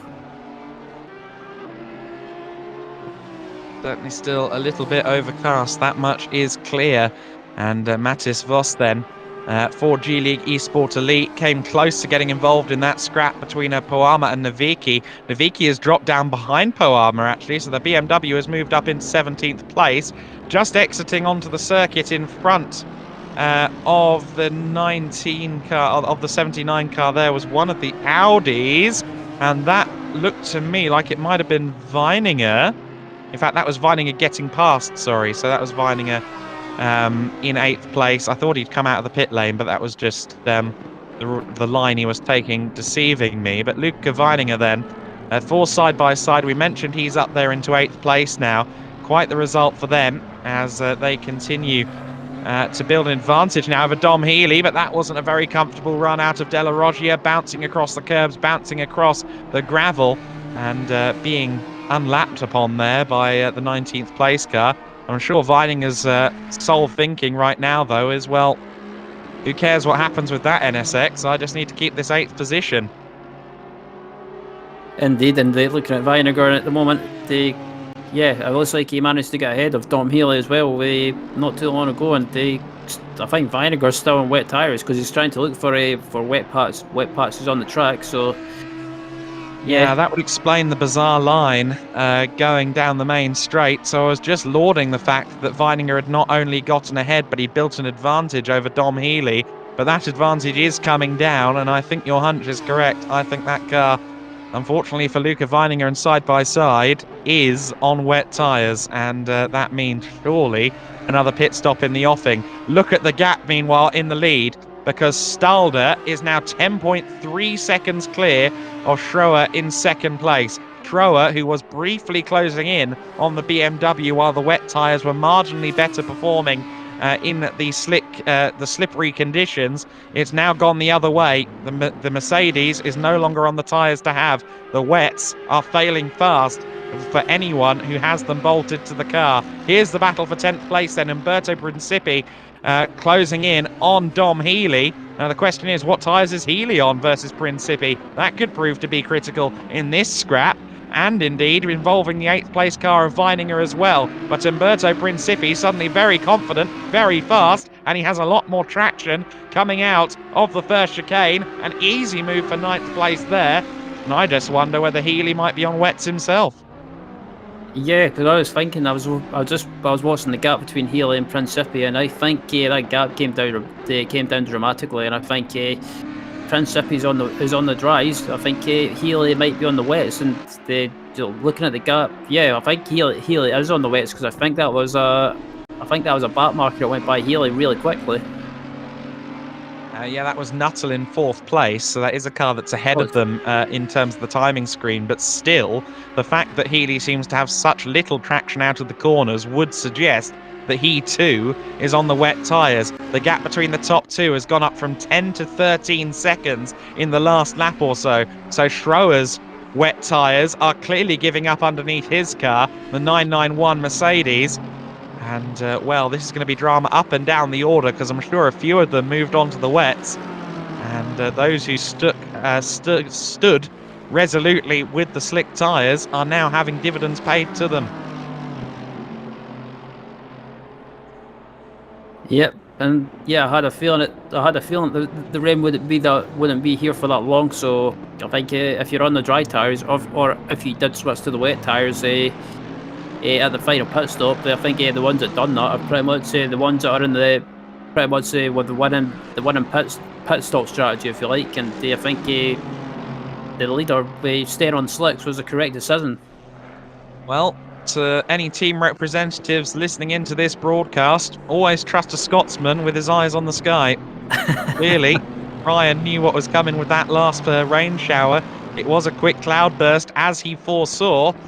And those who are on the wets now are in trouble, as we take a look at Andrea Iacchini, who is in the number 1 car once again. This is a car that has fallen flatly through the order, down to 25th place, just trying to challenge Abakumov now for 24th position.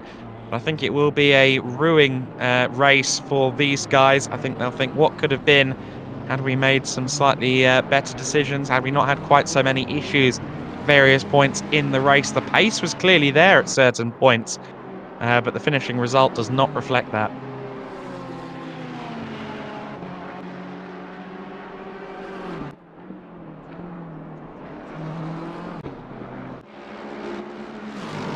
Yep, and what's in the Mikolas Nowicki as well, heading into the final corner. I thought I was going to be contact there with Nowicki and the 3rd place Lexus by the looks of it, and it looks like Gratzen trying to get by as quickly as possible. I think just got a feeling like Gratzen might be on wet tyres as well.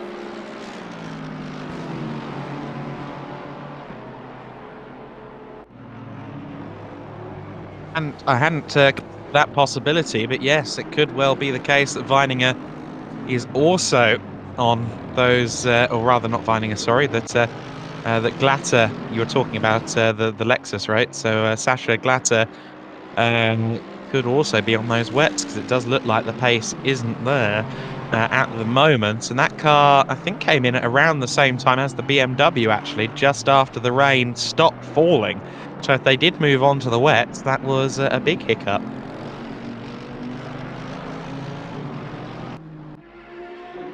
Yeah, quite possibly. As we look at Principi again, and it looks like Weininger as well going at it for 8th and 9th, heading down to the second chicane. It looks like Principi will get that position, and Weininger trying to fight back and take that position, but can't really do anything. Yeah, Weininger struggling also seemingly on the wet tyres. Umberto Principi for Clash Sim Racing definitely made the right call on rubber in his final pit stop, and as has our race leader, the 77 car of Stalder, the BMW M4 GT3 of Manuel Stalder. The light speed by MC Schaumburg car continues to build a lead. It's out to 22 seconds over Nils Schroer, who must feel absolutely helpless. We know he's got good pace. We've seen him go very quickly in his earlier stints, but he's frankly just not got the rubber underneath him to try and make a challenge for the lead now. Yeah, I think it's just one of those things that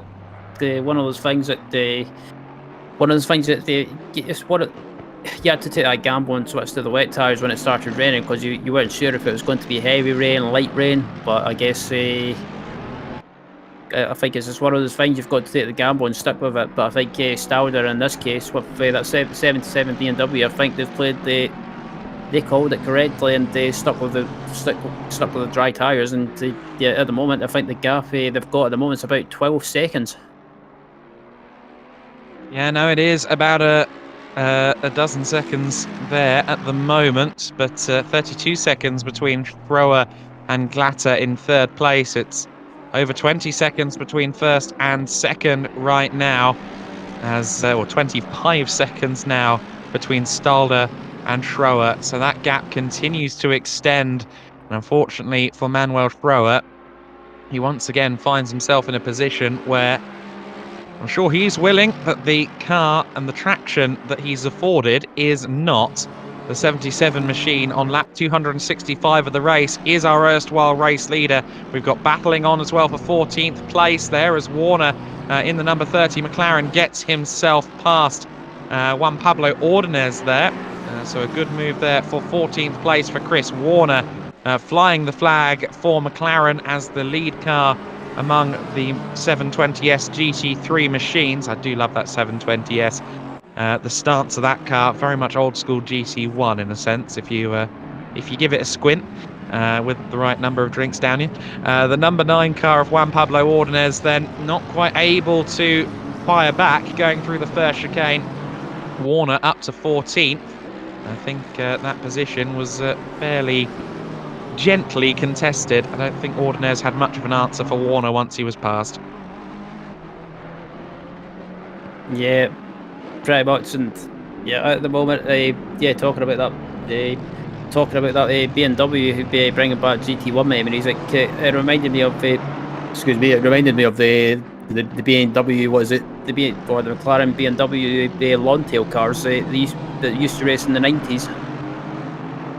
Yeah, the McLaren F1 GTR, which was a dominant force upon arrival in the BPR series and the Le Mans 24 Hours in 1995. The long tail came in 1997 as something of a response to the Mercedes CLK GTR that debuted in 1997.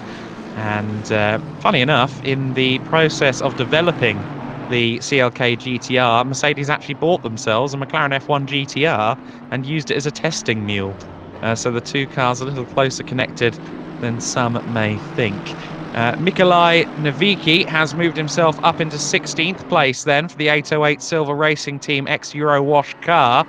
And that is courtesy of getting past Manola in the number 120 Aston Martin. So Navicki continues his progress up the order. He's only about 11 seconds back from Juan Pablo Ordonez in that number 9 BMW as well. So I think that as disappointed as they would have been with this result after the first couple of hours where they were fighting in the top 3, I think that 808 car could find itself back into the top 15 within this final half hour.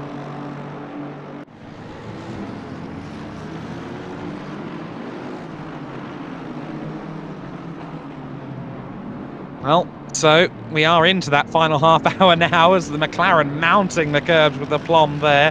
That is Nadazinski in the 69 McLaren. I'm not sure whether that was him trying very, very hard indeed to observe blue flags, but if it was, well, I admire the dedication. I'm glad that the vertebrae in the car are only virtual, because that would have been painful if you're in the passenger seat or the driver's seat. I'll tell you that for free. The 808 car then, we continue to follow. You can see the damage on the car from earlier issues, earlier dramas involving Armco barriers, unfortunately, during the absolute deluge that we had in the tail end of the first third of this race. There's Mattis Voss then. Who's he closing in on? It's Manola in the 120 car, and this is a move for 18th place, and a fairly easy done one at that as well. So Manola drops down, and Mattis Voss moves up into 18th position there. So the position's ever changing. And speaking of ever-changing positions, I think we've got a bit of a scrap on here as well. Back into the 35 BMW has gone Sheldon Muscat, and he is pressuring Dom Healy. He's around the outside of Healy. You've got one of the Hondas involved in that as well, although a car that's lapsed down, just unlapping itself. And in the backdrop of that, Sheldon Muscat has made the move for Geeks Energy Esports. The number 35 BMW has done it. It's up into the top 10. I think it has the right tyres on right now. I think that car is on slicks. Prepelita also getting past Healy in the back of shot there. That's for 11th place. You may remember that Prepelita made 2 pit stops in short order, and that suggests to me that now that it's back on slicks, everything is A-OK.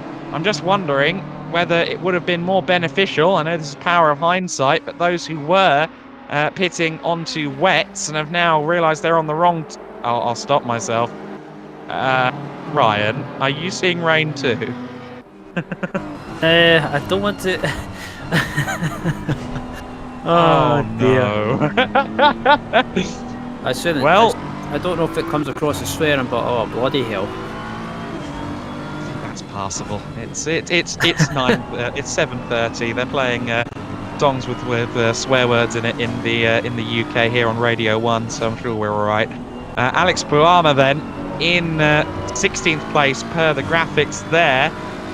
He is right on the back of Naviki, although I think this is actually for 16th and 17th place. So this is actually Puama retaliating up against Naviki as the rain begins to fall once again. And Naviki just about holds on to what is 15th place, so that is now confirmed, and that's because Juan Pablo Ordonez has fallen behind both of them. So Ordonez has fallen from 15th to 17th there in the last few corners. We now got this battle on for 15th and 16th. Now the question for Neil Schroer, our second place car now, is just how spent are those wet tyres underneath him after effectively running in the dry for the last 20 minutes. It doesn't take much to make wet tyres not very good at being wet tyres. And look at that. Stalder is in. Stalder is in. If you ever need a vote that there is indeed rain falling and that it's affecting the grip, it's that Stalder has had to pit with 26 minutes left of the race.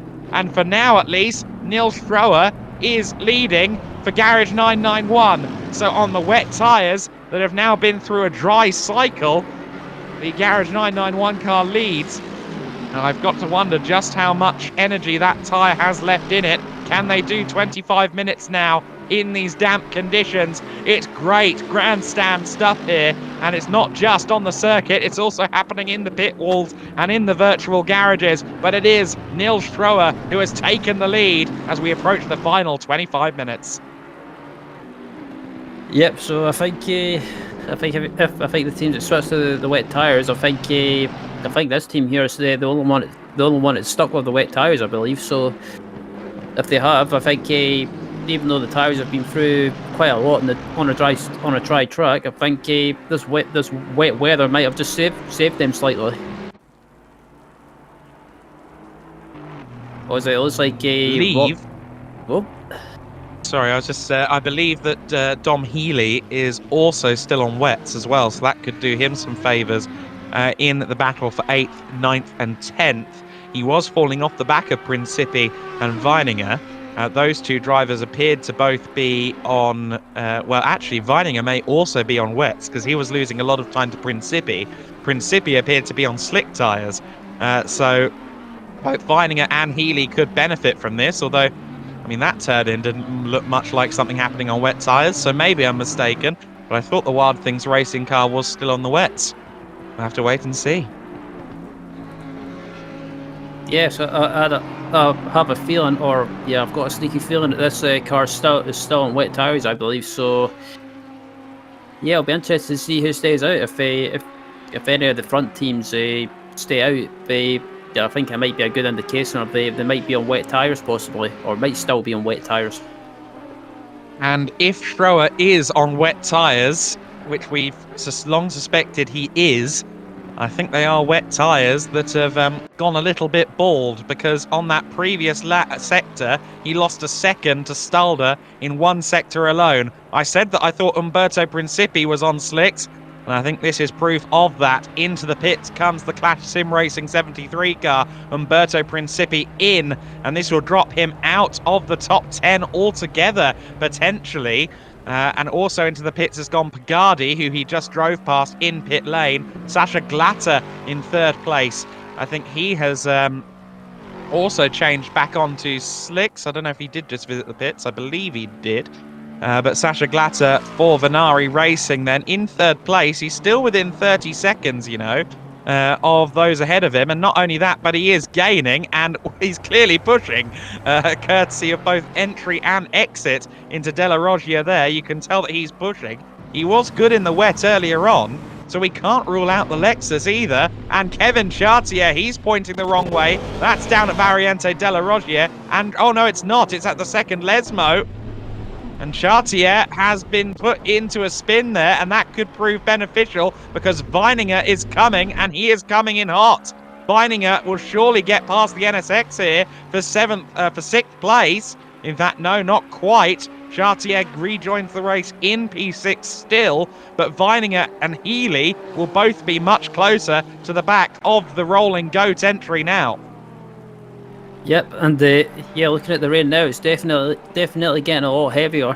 So this will be a test of or a good indicator of. We'll probably see who's on wet tires, and I think just watching this NSX Honda NSX of Chartier coming through there, and that was getting a bit sketchy there. So he might still be on slicks. Yeah, I was wondering whether or not that car might still be on the slick tyres.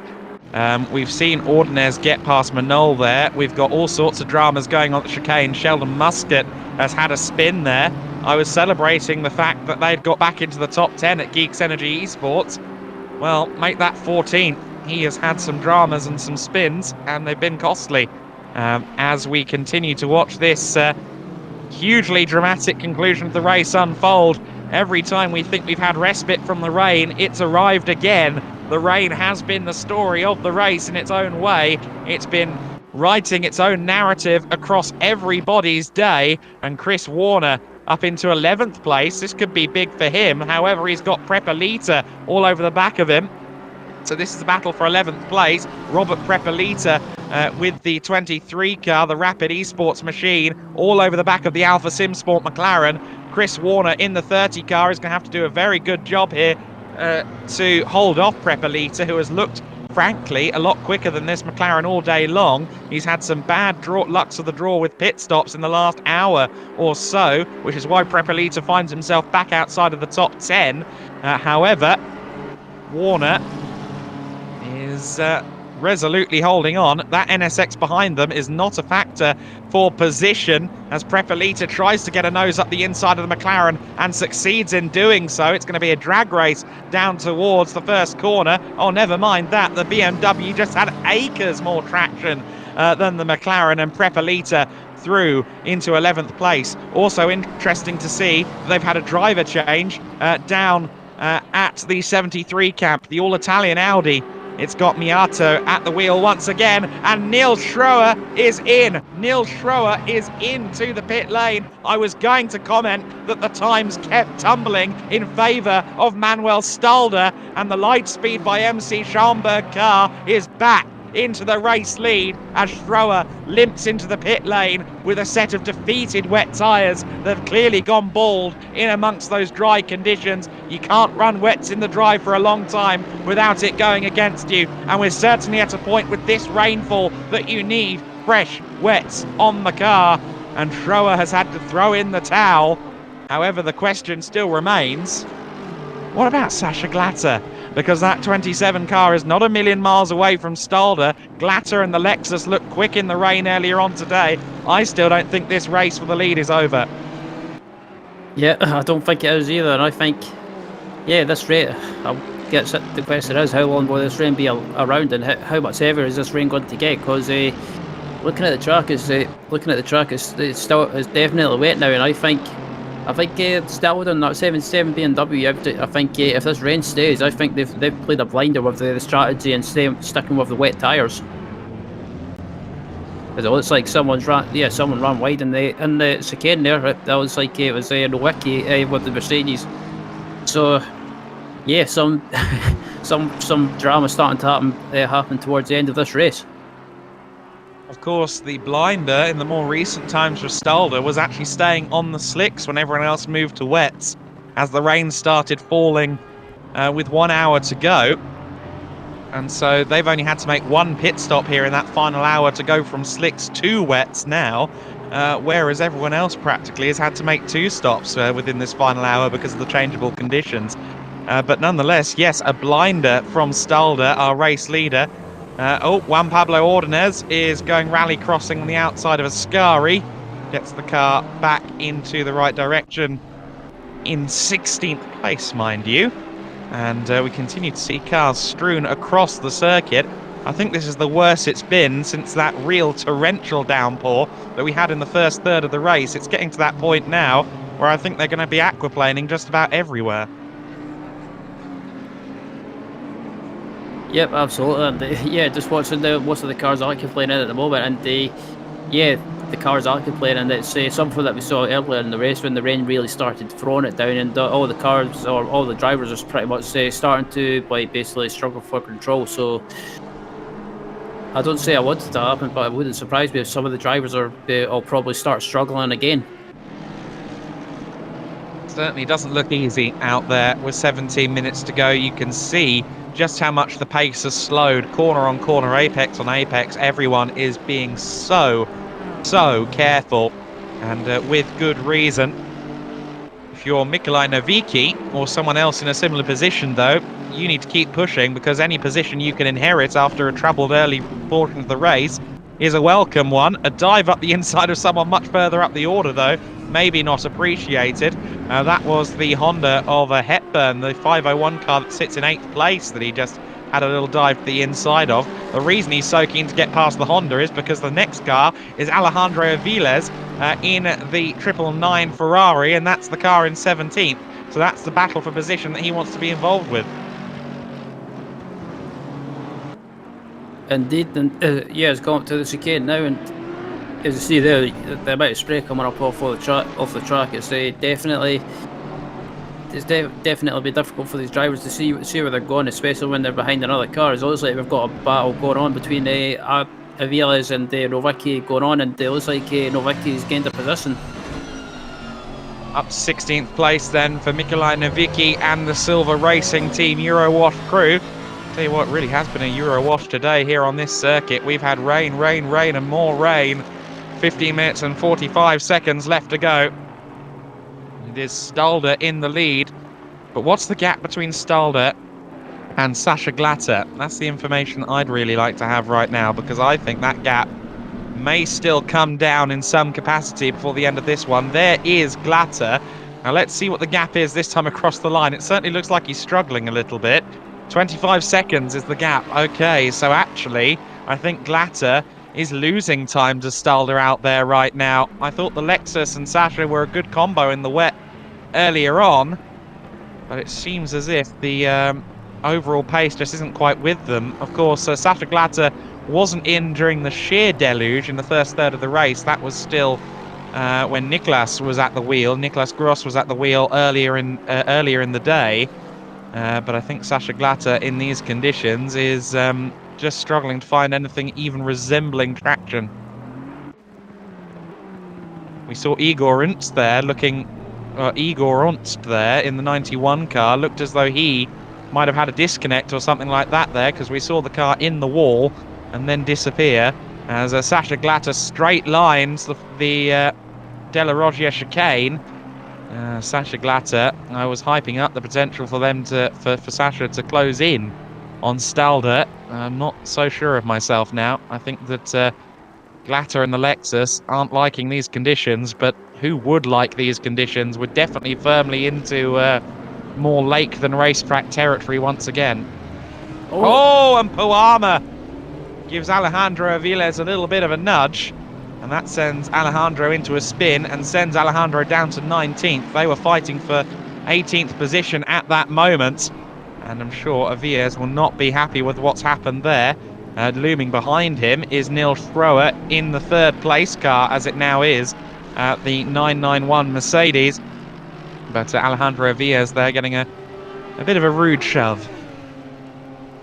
Yeah, it was just, that was a bit uncalled for there, but I think it's probably just the nature of these conditions that maybe just got caught out there, and they just basically just carried a lot more speed. As I say that, it looks like Novicki's had a spin as well, and it looks like we're getting to that stage of the race where there was really bad rain earlier and drivers were struggling with aquaplaning. Yeah, I mean, you've got people going off at Curva Grande again, which is normally easy and flat out in dry conditions. Samuel Villa there pointing the wrong way in the 770 Ferrari, recovers it there down in 25th position. Well, I don't think anyone was necessarily pushing for a repeat of the earlier tsunami level rainfall, but that's exactly what we've got. Sam Fleety only 3 seconds back from Neil Schroer. Okay, so Fleety could be on for a late podium here. Cracked Racing will be willing him on every inch of the way. Their call in the early stages of the race to push on the wet tyres as the circuit dried in the first hour of the race briefly put them into a position where they were occasionally in the lead, depending on the pit cycle. They've been back outside the top 5 for a little while. Now they're in 4th place and they could make it 3rd. 3.2 seconds is the gap between the two AMGs. Neither car seemed particularly happy. None of the AMGs seem particularly happy in these conditions. But Fleety, if he can manage it a little bit better than Schroer up ahead, he could find himself and the team on the podium. Yeah, and coming into the chicane, it looked like we had a yellow flag there. There's a car off in the chicane there. They were starting to get going again, but I think that was Luca Weininger and also Andrea Manoli as well. So yeah, this is further up the track. But I think Fleety might just, I don't know why, I think Fleety might just be clicking with that Mercedes in the wet, and I think Schroer might be struggling with maybe with aquaplaning with the Mercedes. Yeah, no, identical machinery, but I think two drivers with differing levels of experience or confidence in these conditions right now. Andre Manol continuing on. This looks like we're running like a filter on the race, like we're trying to make it look like an old Western film or something. The lighting and the weather is all creating a really hostile environment for these drivers right now. Weininger has lost out to Hepburn. Hepburn in the 501 Honda is doing some wonderful stuff in the wet here. Moved himself up to 7th place, and there we saw in a straight line Alejandro Aviles being thrown off the circuit momentarily there. We're firmly into aquaplaning territory there, seemingly particularly if you're in a Ferrari. But yeah, this weather is now beyond dangerous for these drivers. It really is eggshell o'clock here as we approach the final 10 minutes of this race. Corner to corner, we will not be able to say who is going to claim any position here, because at any given moment a bad patch of water could take you out.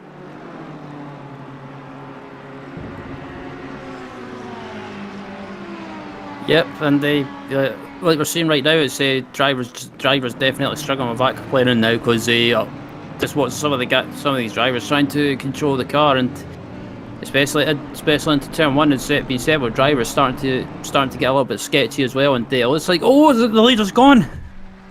Yeah, that's Stalder having an issue coming out of the Variante Ascari. It won't cost him too much time. He's got a bit of a gap, good cushion over Glatter. It was out over 25 seconds on last check, and I think it's still somewhere around there. So I think Stalder should be safe. We'll see what the gap is It's actually gone up to 32 seconds, so I think ultimately Stalder won't be too affected by that. We just see there Andrea Miato for Clash Sim Racing having a bit of a drama there, down in 9th place right now, although I think he might be now in danger of losing out to Dom Healy behind him in the battle for 9th and 10th position. Chris Warner having a scrap with the 47 car of Christoph Kleber, the 47 Audi, pressuring Chris Warner for 12th and 13th place. You can barely see them as they both get crossed up coming out of the Curva Grande. They've also got Muscat behind. That is for position. Sheldon Muscat is there in 14th in the BMW just behind them. So you've got a 3-car scrap there for the 12th, 13th and 14th places as well. It's all very combustible in spite of the downpour here at Monza. And well, let's see if there's any more twists in the tail in any of the major positions. Certainly this 12th, 13th and 14th place battle is looking strong. McLaren, Audi, BMW. I don't know which one I'd rather be in right now, as Luca Weininger has a bit of a spin. He had a bit of an advantage over Miato behind him, so he should be safe, retaining his 8th place. You can just see Miato in the back of shot there. But this really feels like Russian roulette out there at this point.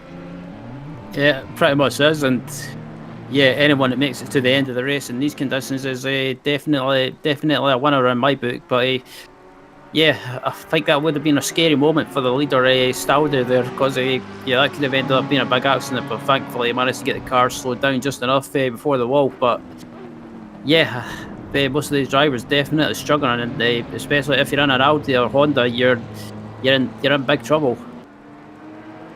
Yeah, I don't think the McLaren's particularly loving these conditions either, by the looks of it, in the hands of Warner in this battle for 12th, 13th and 14th place. The big BM of Sheldon Muscat, though, is out for dinner at this point, wanting to try and get a couple more positions in. A pair of mid-engine cars just ahead of him. And here comes Muscat now as the rain continues to absolutely pour at Monza. Everyone keeping their cars on circuit right now is a superhero. Across the grass, across the curbs go both Kleber and Warner there as they both struggle to get the car stopped. Not sure Kleber can claim that was a legitimate move for position, given he slid straight off the circuit in the process.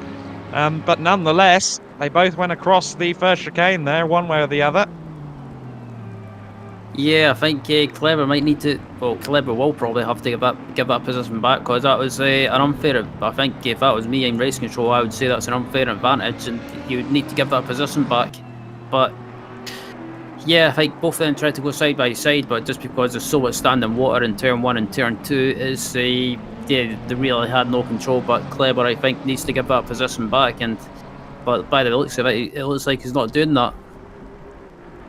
You are watching the VCO LFM FLExTREME Series Rivals Split, the second tier, if you will, of this series. And as you can see, Bedlam is the order of the day. We're in the final 6 minutes of the race, and the weather has come, and it's come and shown no mercy. Assetto Corsa Competizione is showing us all of its rain racing credentials right now. Dom Healy there running wide, and that allowed Prepelita through into 10th place. Robert Prepelita in the BMW M4. We just saw him tiptoe past Dom Healy there at Parabolica. Positions are ever changing. Drivers are ever spinning and working very, very hard to try and keep it in a straight line.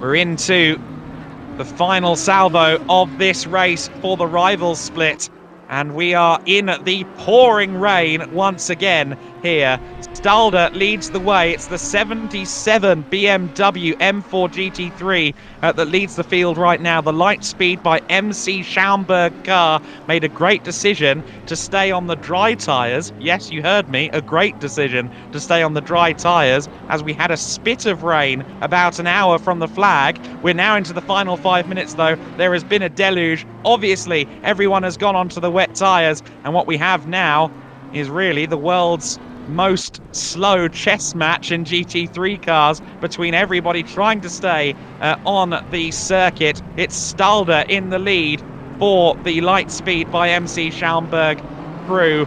You've got Sascha Glatter in second place in the Venari Racing Lexus. This was the car that led for most of the early stages of the race. They fell off form in the final 3 hours, but with everything that's happened in the rain, they find themselves in second and within 30 seconds. And Scherer 11.9 seconds back in third place. 3 cars still fighting for the lead. Yep, and as we were just looking at Sascha Glatter there, it's someone behind there went terribly wide there in the turn 1 and 2 on the wet. So yeah, these weather conditions and also the track conditions been fully damp means most of the drivers are having terrible trouble. And as we saw earlier, not too long ago, Adam, the leader Stalder almost had a big incident into the wall, but done enough to get it slowed down. Yeah, you've got this interesting scrap between the two Mercedes as well, with Stroher in the 991 car just 4 seconds up the road from Fleety in the 71 machine. That's the cracked racing car that also led a portion of the early stages of this race. You got battles up and down the order right now. That's Manole losing out to Voss there for 15th and 16th place.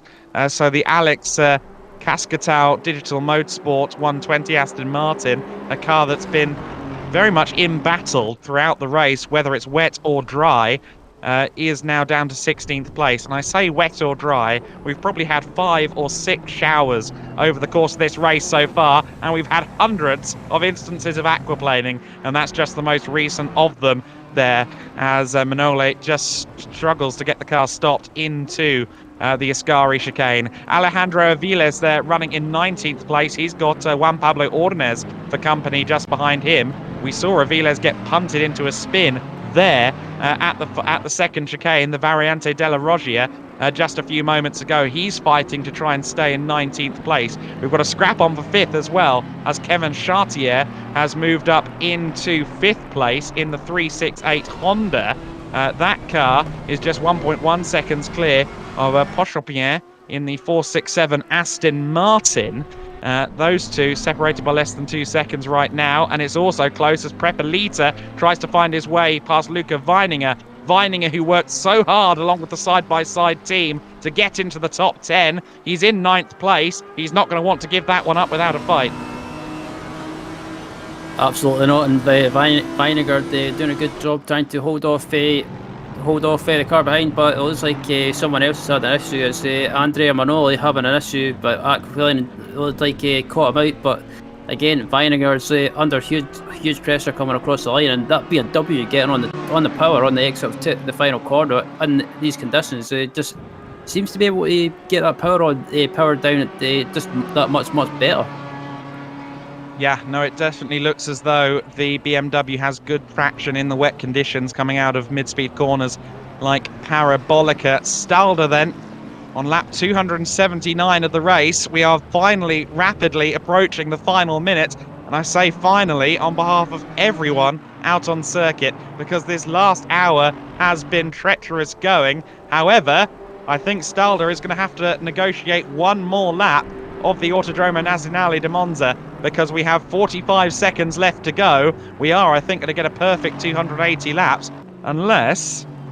Does that look to me like he's slowing in an attempt to try and cross the line on this lap? It did look like he was slowing, but he's obviously not going to wait that long. In fact, he can't wait that long to try and do that. So I think that Manuel Stalder is going to continue, but he's going to do so at an absolute snail's pace in an effort to secure and ensure this victory over Sascha Glatter and the Lexus crew behind. It has been a traumatic in certain instances motor race with the sheer ferocity and frequency of showers that we've had during this race. The Venari racing car of Sascha Glatter for so many hours of this race, certainly for most of the first 3 hours of this race, was our race leading car. In fact, I think it was more like the first 6 that this car was our most frequent race leader, depending on the pit lane cycle. Nils Schroer is doing a very good job of actually closing in on Glatter at the moment, but I think it is slightly too little too late. He's got back markers behind him. He's also got Fleety 5.8 seconds behind him. I think Schroer and the Garage 991 boys have done just enough, touch all of the wood, to secure the overall podium in this race. However, for Stalder in the 77 car, he's just got to cruise it home now. He is making his way through the middle sector towards the closing salvo of this lap. Manuel Stalder for Lightspeed by MC Schaumburg.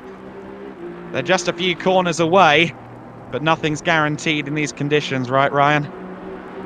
Yeah, absolutely. Nothing's sealed until you get to that finish line and the checkered flag, and especially in these conditions, anything could go wrong in this last lap, and it's happened in real life.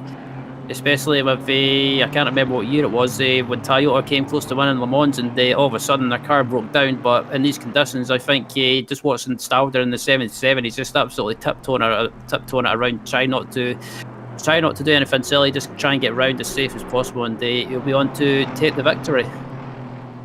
Just one corner remains, and it is the almighty Parabolica. Manuel Stalder has done this 279 laps before.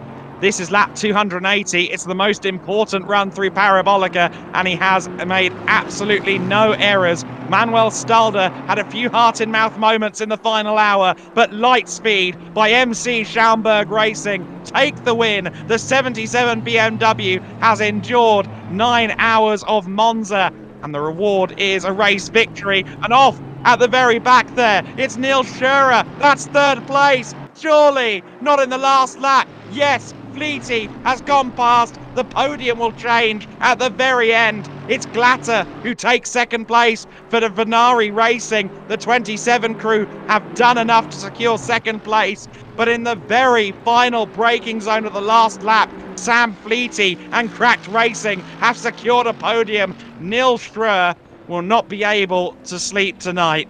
The Garage 991 crew worked so hard, they were so quick today, and a podium was beckoning, but at the very last corner, they've lost out and dropped down to fourth place there. We've got cars off track, we've got drama all around, but our winners are the Lightspeed BMW 77 crew, and I would say, as everyone else treacles across the line, that is a well-deserved victory.